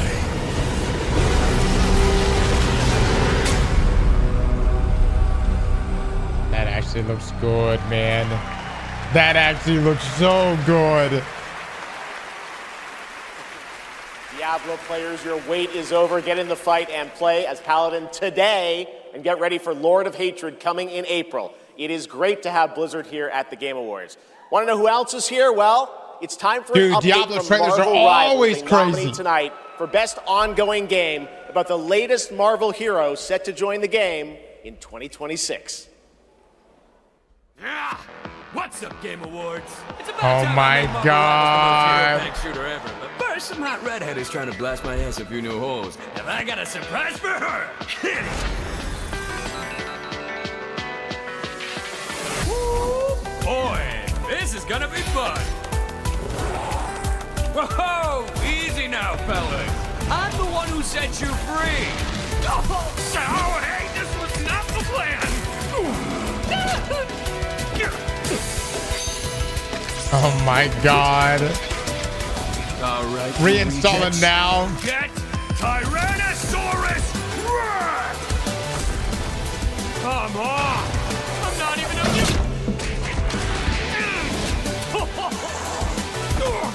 What's this game's tagline? Ignite the battle!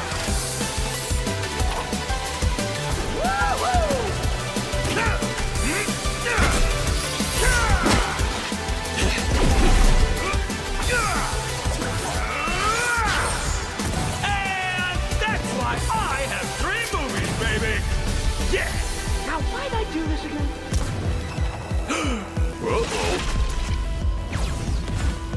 Oh, right. She's my rival. About time! Please welcome actress, producer, and activist Gemma Chan.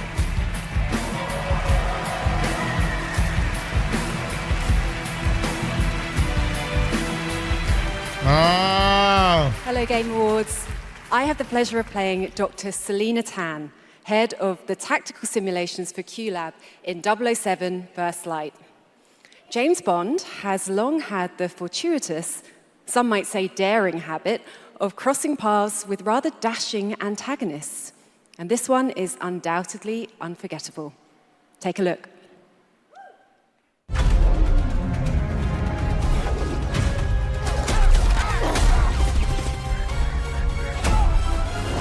We've seen so many First Light trailers. We're in the lion's den, Bond. Try not to draw attention to yourself. Me? Never. I am sometimes asked, Bophma, How is it that you hear every whisper in every corner of Aleph? And I answer, I built Aleph with my will, my blood, my whole self. This city is an extension of my being, my body. Today, it became infected. Easy, girls. Plenty of meat for everyone. Girls. Of course.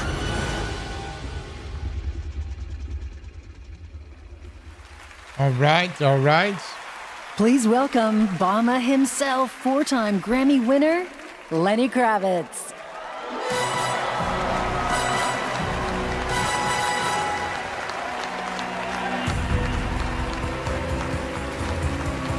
Damn.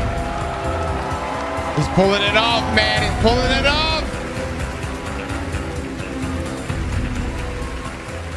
Good evening. It was a great honor to be asked to join 007 First Light for my first voyage into the world of video games. When IOI invited me to play Bavma, a wild, unpredictable pirate ruler of Africa's biggest black market hub, I knew I was stepping into something special. Where others see chaos, Bavma sees freedom. He rose from nothing, broke free, and built his own kingdom of Aleph, and his story is just beginning. Every world we build needs the power of rhythm through music. These musicians can turn violence into beauty and silence into tension. Here are the nominees for Best Score and Music. Best Score in Music, leveled up by Spotify.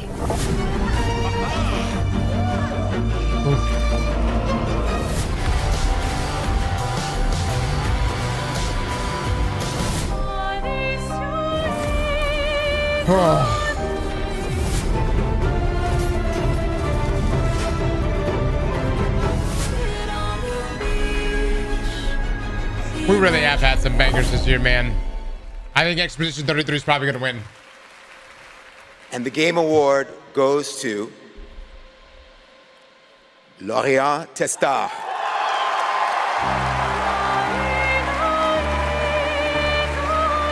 I mean, it hits, brother. It hits.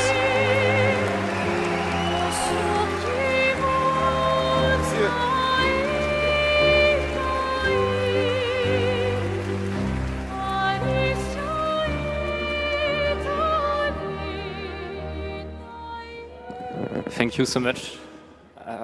We're so happy to be here tonight. It was incredible to play in the EpidemicSound in live with you. It's incredible. Thank you so much. I have a letter I would love to read. Sorry.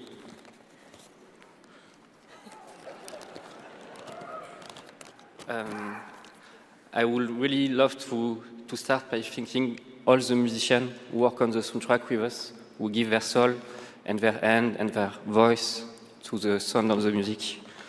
I also want to thank you, Alice, to standing by my side. It's an immense gift to share this journey with you. Thank you for carrying each note within you and for letting Alicia's lost voices resonate in the world of Clarobscur. Thank you, Guillaume, for lingering on one of my songs on that night when our story was aligned. And thank you to all my loved ones for their love and their support during all these years. And to all our players, thank you for letting Clarobscur and our music find a place inside you. You are the lumière that makes us want to keep painting, keep loving, and keep dreaming. Thank you for reaching out your hands to us. We don't know the colors of tomorrow, but we are ready to paint them with you. Thank you. To the Enchanted Tomorrows.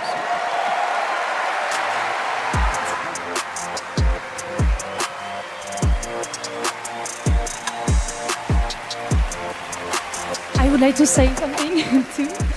We are so grateful to receive this award tonight. It's a wonderful recognition of our work over the past 5 years. A hug thank you to Lorient, who made this world adventure possible. And a big thank you to Sentinel Studio for their trust and unwavering support. Thank you, everyone. Tomorrow comes.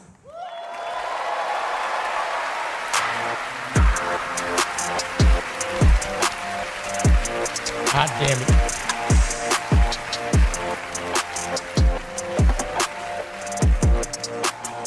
For a limited time only, Prime members can go to Amazon.com/thegameawards to save up to 25% on select gaming hardware and accessories from brand Turtle Beach, Lenovo, Samsung, and more. Oh my God. Please welcome from Warframe Community Director Megan Everett and Creative Director Rebecca Ford. Oh my God, the goats are on the stage! Hello, Game Awards! Hello! Reb, how many registered users is Warframe at? No, that's an inside joke for Warframe Twitch chat, Megan. All right, hi Twitch chat, hi Game Awards. We're here for Warframe. We launched our biggest update of the year, the old piece, just yesterday, and all things considered, the update went smooth. So we're not here to finally announce that we're coming out of open beta 12 years later. No, we're still in beta, 12 years, and you know, in those 12 years, all we have learned is that Ben Starr will do anything for money. But in all seriousness, we have an amazing community of Tenno and Warframe, and now Envoys with Soulframe, and we truly wouldn't be here without them.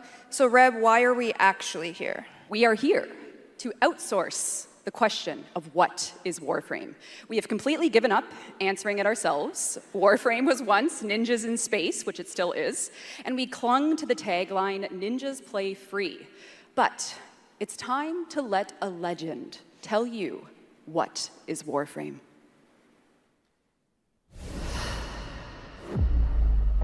What is Warframe? Cursed to walk through this senseless universe in living metal. Haunted by dreams. Excalibur. Mag. Oh my God! Names that echo an ancient purpose, now lost to them. The war they were created to fight is long forgotten. And yet, they wake. They stir. What drives them? Their residual instinct, or some separate conscious force? We may not know, but there's one who does. They hear her voice, a blanket against the horror.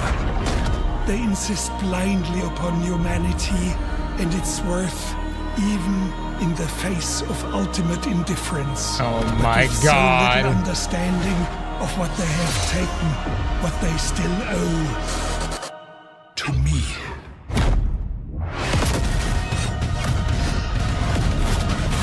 Wake up, Tenno. Ah, damn, dude. The man behind the wall! After a 1,000-year-long epic battle ended, the world finally regained peace. Brother, However, dude. The Book of Warframe knows how to deliver. Are we gonna get a damn show? I need a series in my life. あの不思議なアイテムがね、なんだかトリトリに懐いているみたいなんだ。この魔物って一体何なんだろう。 I need more. 言ったでしょ。これはただの冒険 Reinstalling だよ ASAP. Now, a new destiny calls to us. For the new tale we are about to create. God dog it, man. I gotta go get Uriel. We run. I gotta fucking go get Uriel. Bound by destiny. They said Destiny! A co-op open-world RPG for everyone. The 7 Deadly Sins Origin. プレイステーション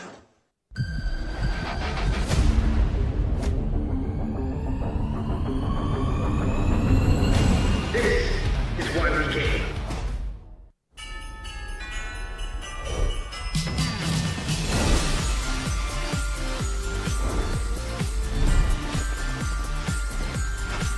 Why are you getting Uriel?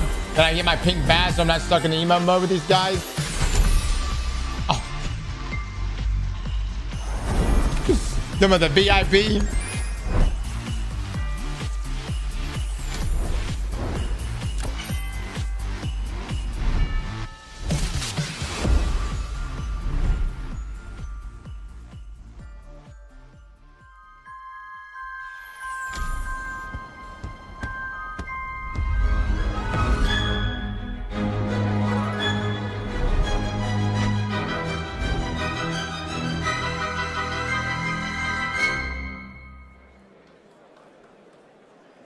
That's right, Hogwarts Legacy is free on the Epic Games Store right now. And there's even more Harry Potter fun coming later this month to Fortnite with customizable Hogwarts house outfits. Play Hogwarts Legacy on EGS before December 18th and unlock a Harry Potter chocolate frog back bling in Fortnite.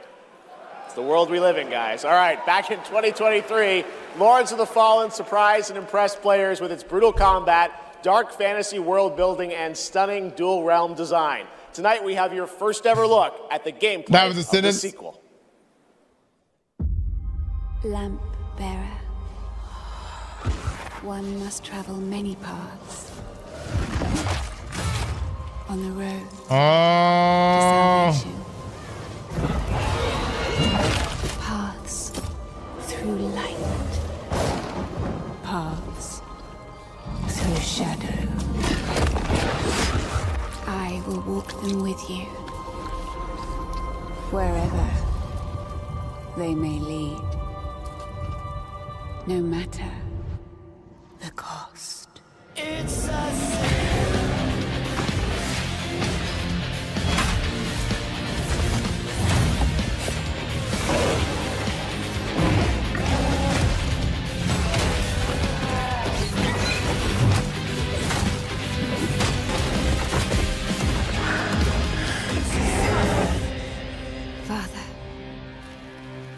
forgive me.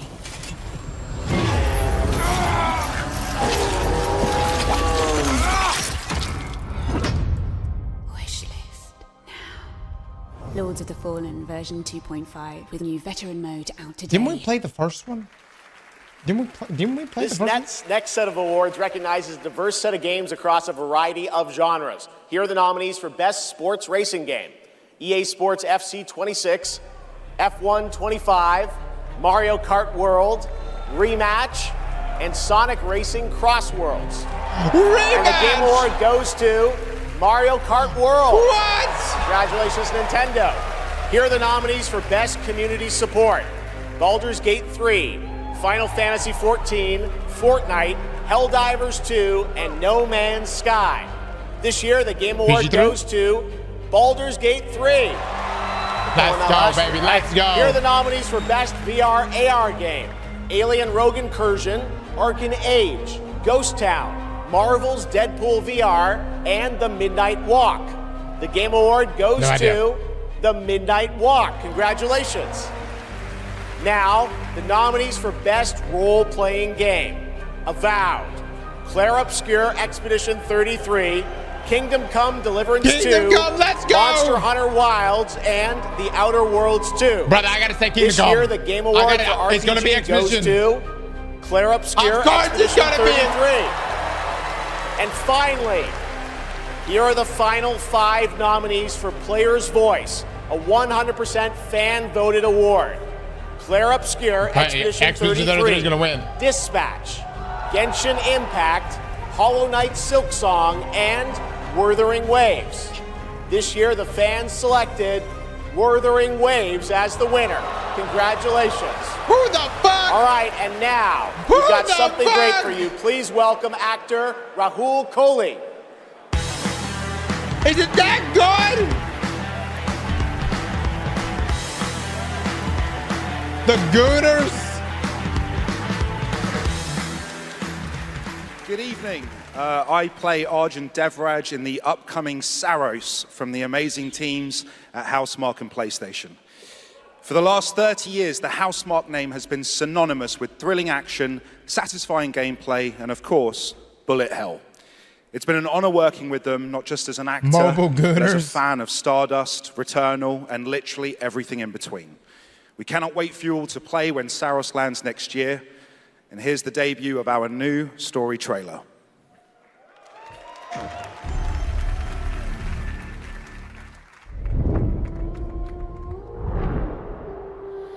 The sun is forever.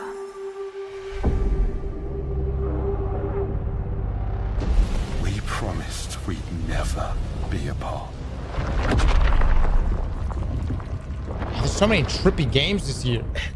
Blazes. It was promised.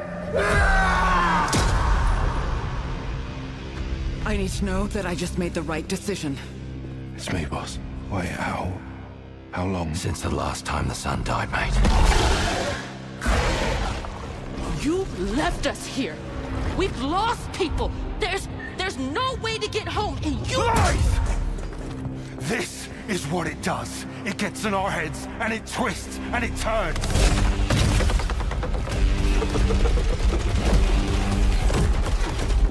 I won't break our promise. I will make everything perfect again. I know you're here, and I will find you.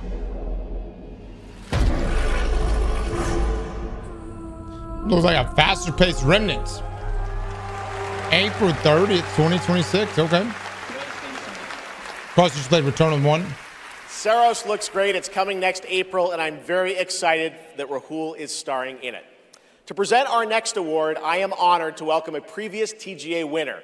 He's the writer and director of some of the biggest and most critically acclaimed video games of all time. Grand Theft Auto 3, 4, 5, Vice City, San Andreas, Red Dead Redemption 1 and 2, and Bully. He's the co-founder of Rockstar Games and now the founder of a new studio, Absurd Ventures, where he is busy writing and creating novels, comic books, animated series, and yes, 2 big upcoming unannounced open world games. It is my honor to welcome to the TGA stage for the first time an industry icon, Dan Houser.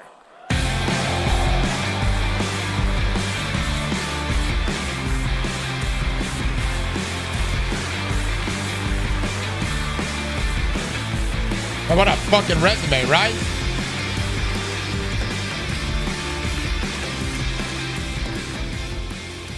Thank you. Good evening. It's a real pleasure to be here. In the 29 years I've been doing this, we've seen games emerge as the premier art form of the 21st century. More than any other medium, video games have the power to take the audience on a journey, both physically and emotionally. Games don't just tell us a story, they let us live it. The story becomes the experience, driven and shared by the player's choices. It's a level of shared authorship that's unique to video games. And when that all comes together, it's almost magical. And so here are the nominees for Best Narrative. Best Narrative. One stroke, and everyone of that age vanishes into nothingness. This thing between us, it was a mistake. I will find every last member of the Yote Six, and I will bring I mean, come on. I always dreamt of leaving this place, becoming more. I love this game. I enjoy Kingdom Come. I hate it all. I'll destroy it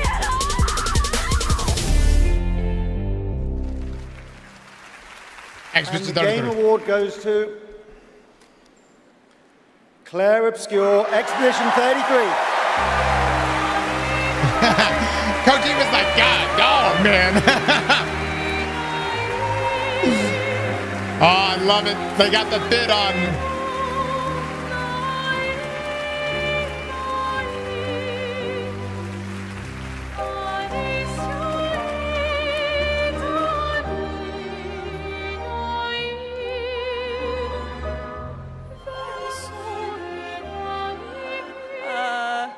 Wow, there are a lot of people here. Hi. There are so many people to thank, but first and forever is my husband. He is my light in the darkness. Thank you to our beautiful player community. Thank you for welcoming our characters into your hearts. In games, a story is a shared creation. It starts with words on a page, but the player experiences it through the work of each of our teams. Character and environmental design, quests, combat, UI, cinematics, acting, music, VFX, and through localization into other languages. All of that is supported by our producing and our technical teams. The last ingredient is our players, who interpret the story in the context of their own lives, and who keep our story alive through their own creative expression and discussions. The marvelous thing about games is that we create that experience together, our team with our players. Thank you so much.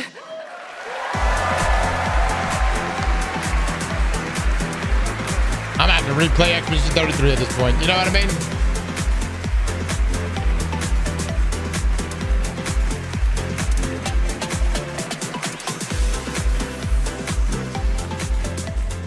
For a limited time only, Prime members can go to Amazon.com/The Game Awards to save 20% on the new active play system, 20%? Next Playground, bundled with a 12-month play pass and travel case. Nice. Next, I have the honor of announcing a world premiere.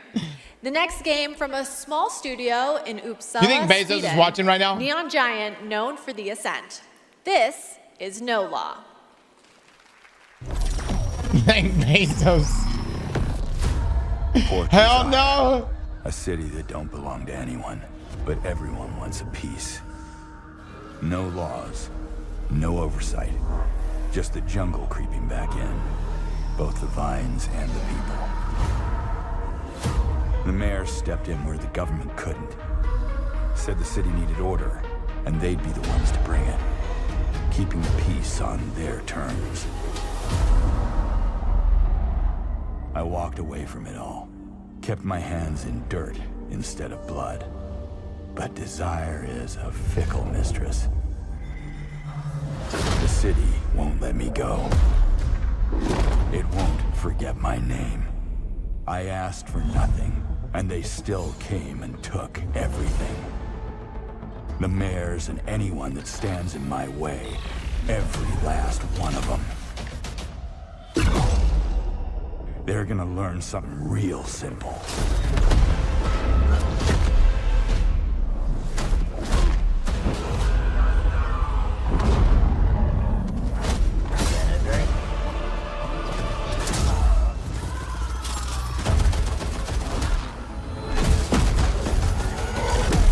You reap what you sow.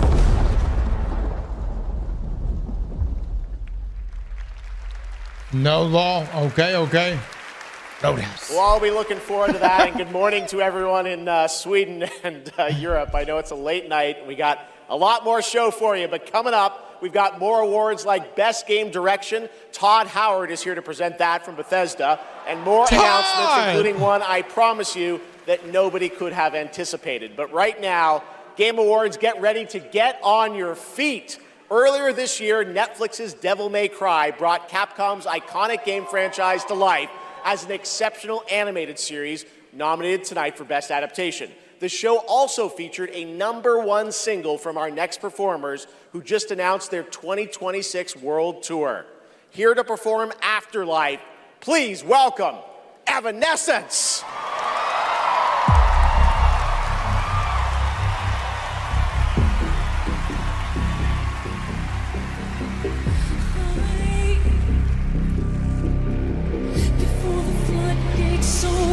Can we just like it, shielded sword over? I hear the violence coming, should it's a light. You build your walls, but can't forget me. You hide down to find me. You in the eyes of light. Save me from this pain and fear. God dog it, baby. God dog it.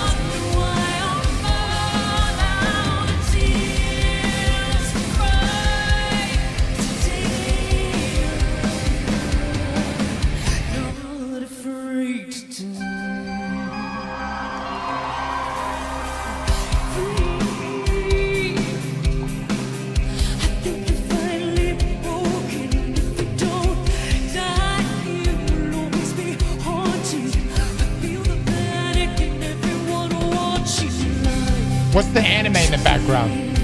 What is this about? The music fucking balls.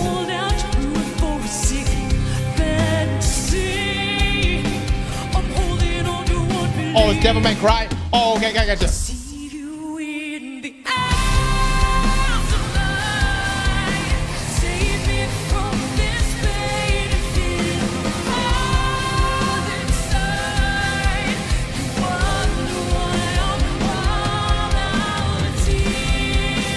Based on the game.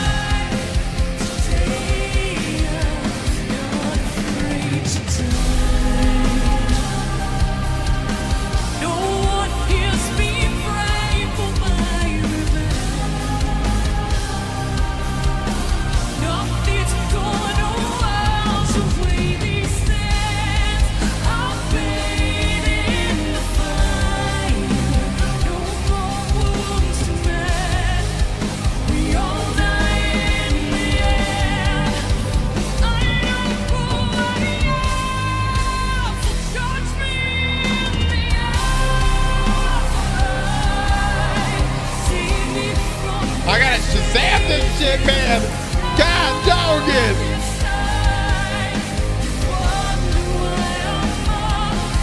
Who is this?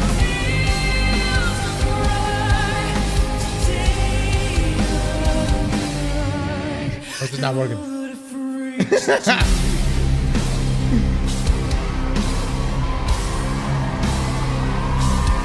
What's the name of the song?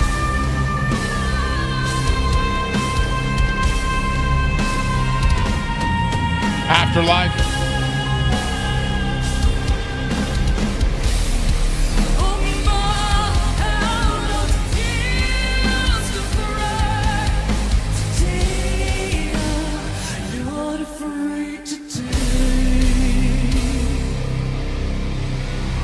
She's always had a crazy voice.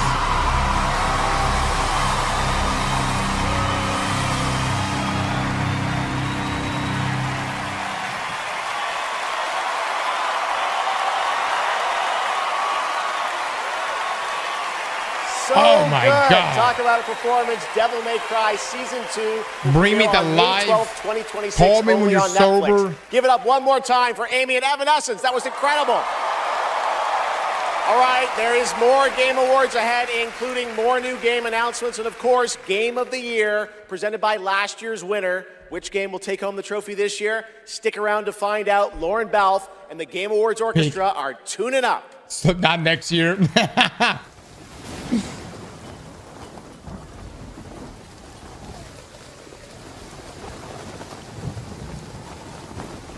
Oh yeah, I remember this. I remember this.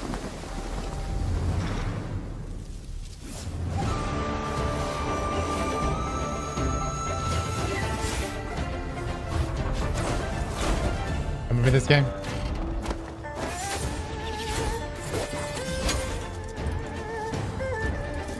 Chin Malfer.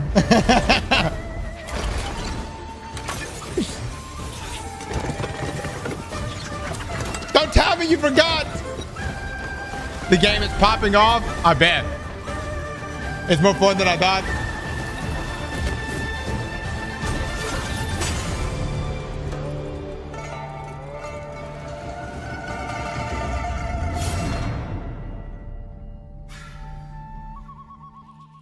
Oh shit. Oh shit.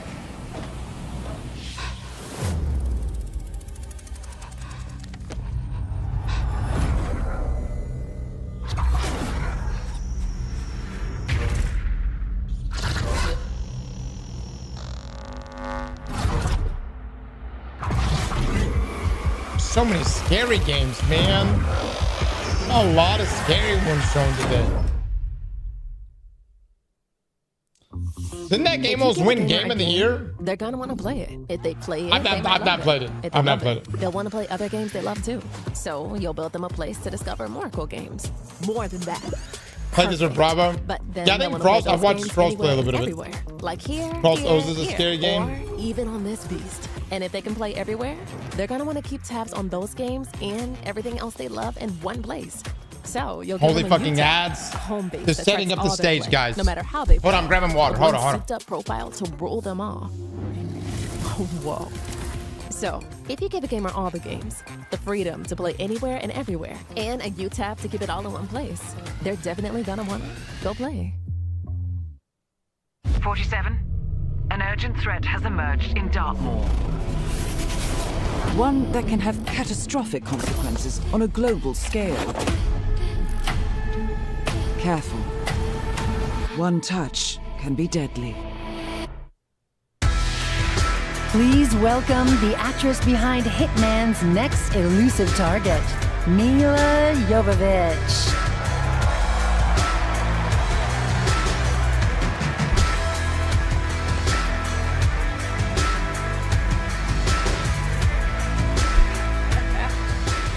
Hi, Los Angeles!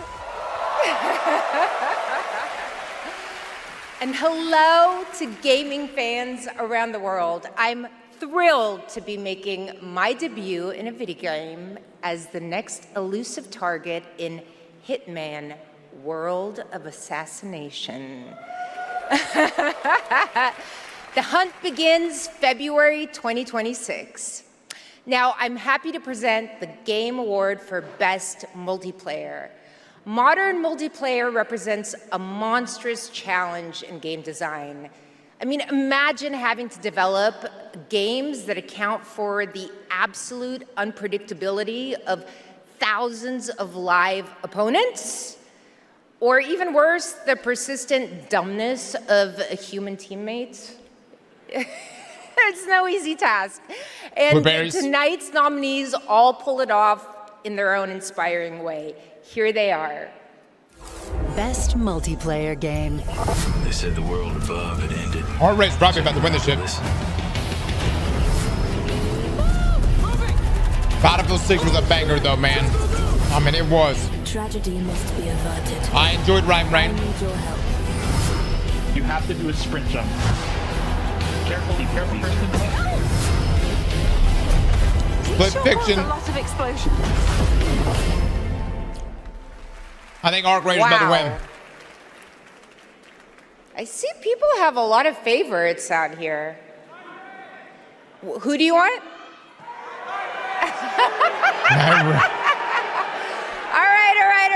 right. I got it right here.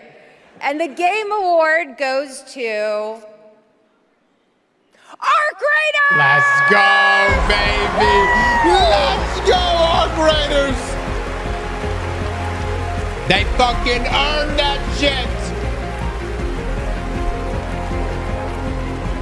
Congratulations! They fucking earned it, man!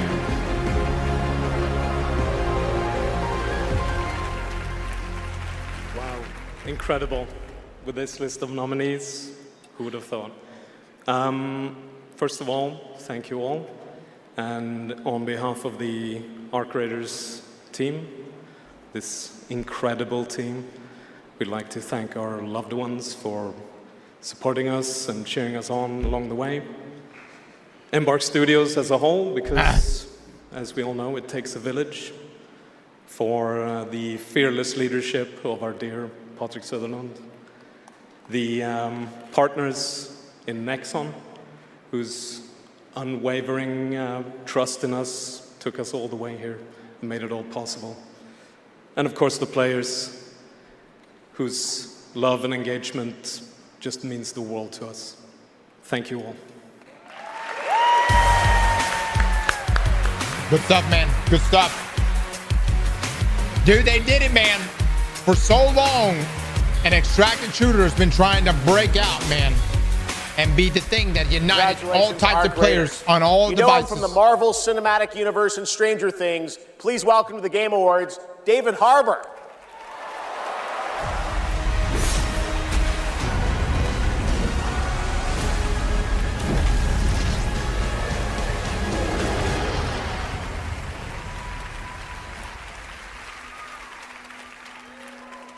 Let's go. For 25 years, Creative Assembly has entertained millions of people all around the world with the Total War franchise. Yes, they Today, I'm here to help announce where Total War is going next. And it'll be in a universe that is so close to my heart. I'm excited to reveal that Total War is headed to the grim, dark future with Total War Warhammer 40K!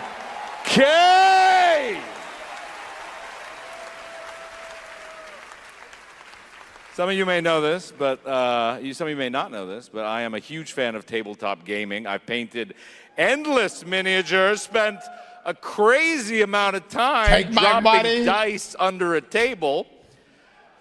Of course, as you might expect, I'll be in the game.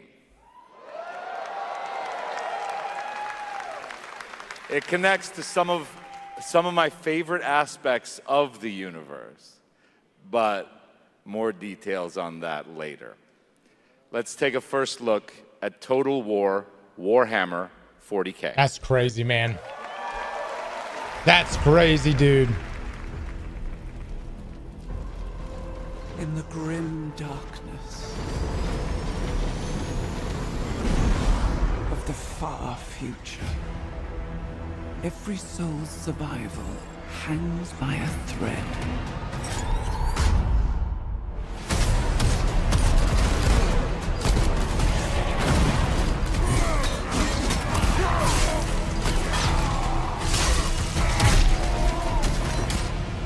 Mankind is beset by endless tides of aliens, traitors, and demons.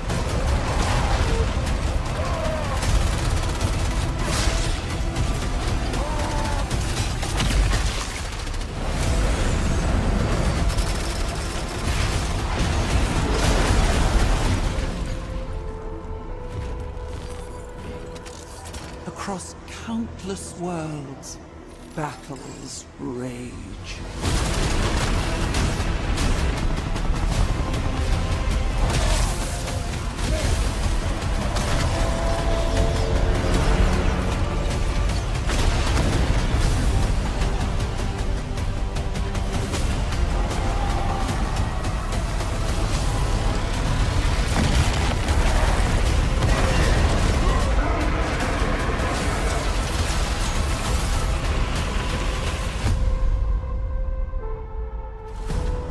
Lead your armies. Conquer worlds. Fight on as the galaxy burns.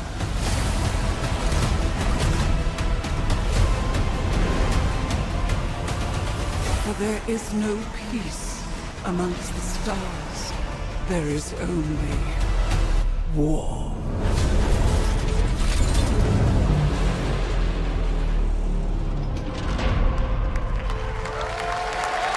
Add to the cart button is where.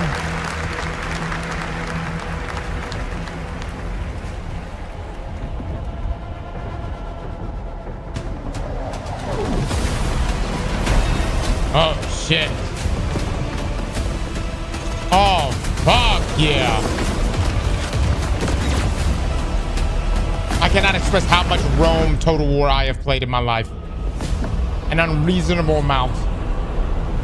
And now you're doing this with fucking Warhammer?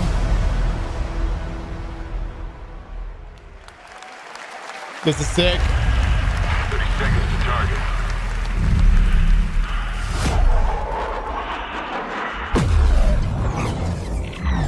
Respond. Bandits inbound.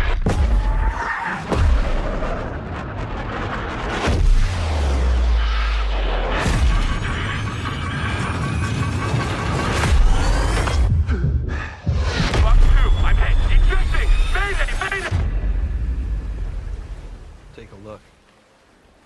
What a sight to behold. Whew, it's all over. The last lands of the FCU, the Federation of Central Asia. First of all, thank you for joining us on this ship. Hello there, my dear newcomer. You are very lucky, you know. Yes, we are critically undermanned on this ship. Don't worry at all. The Man in front is Jan Rexco, the Wings of Thief. You're riding shotgun with a legendary Ace of Aces. He's a mass delusion fabricated by the rumor mill of social media. Radar contact. We think it's the shadows. Our lone target is Wings. All dogs fire. Time to pull out, 22. Roger that. God damn it. Start swimming, soldier. Make it home alive. Let's keep at it, Rex. Ray, heads up! On your orders, Rex. To keep Hope alive, Wings of Thief must stay on the mission. Must fly on. I can make up your kill count to be whatever. Right. From now on, you'll be the greatest ace pilot this war will ever know.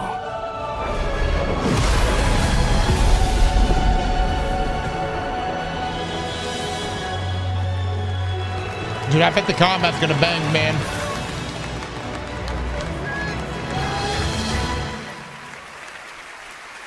Yes, that's right. Ace Combat is back in 2026. Thanks to Bandai Namco for that. Over the past few weeks, fans have been visiting the Game Awards vote in Fortnite to help us select the best creator-made island of the year, and Genesis Squid Game came out on top. Congrats to that team, and head over to the Game Awards Island now live in Fortnite to play all the nominees with the island code that you're seeing below. All right, next, from the looking good. minds at Fuse Games, some of the key folks behind Burnout and Need for Speed, comes an all-new racing experience. I want it back. The way it was before the Empire shut it down. Massive engines. Lightning fast. Lives on the line. No! The pilots were incredible. Best of the best. No! United by one beautiful dream.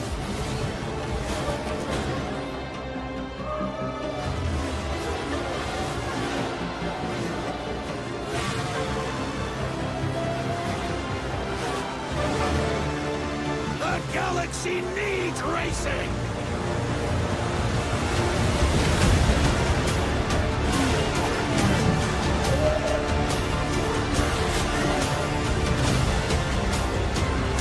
Oh my God, we have SRL.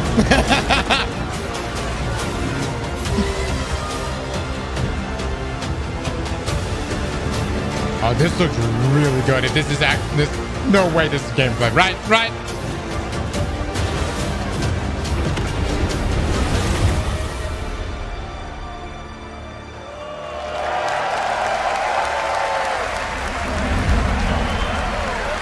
God damn it, man.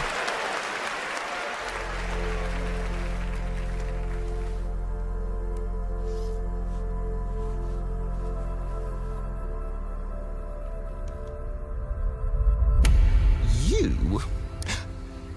What were your names again? Well, I can't call you and can I? I shall give you names. Namey, name or namey? Yes, Naomi. And you, Backboy. Yes, children, I have a feeling. It's a feeling of destiny. Follow me, Naomi and Bagboy. Destiny awaits.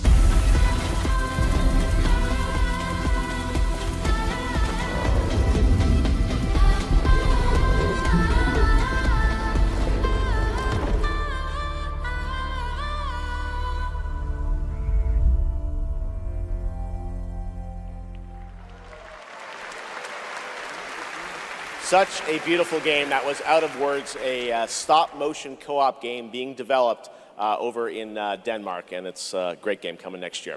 And now, I'd like to welcome back an icon, a legend who pushes entertainment forward with each of their new projects, someone I consider a dear friend and a friend of the show. Please welcome Miss Piggy. Oh my God. I am so sorry.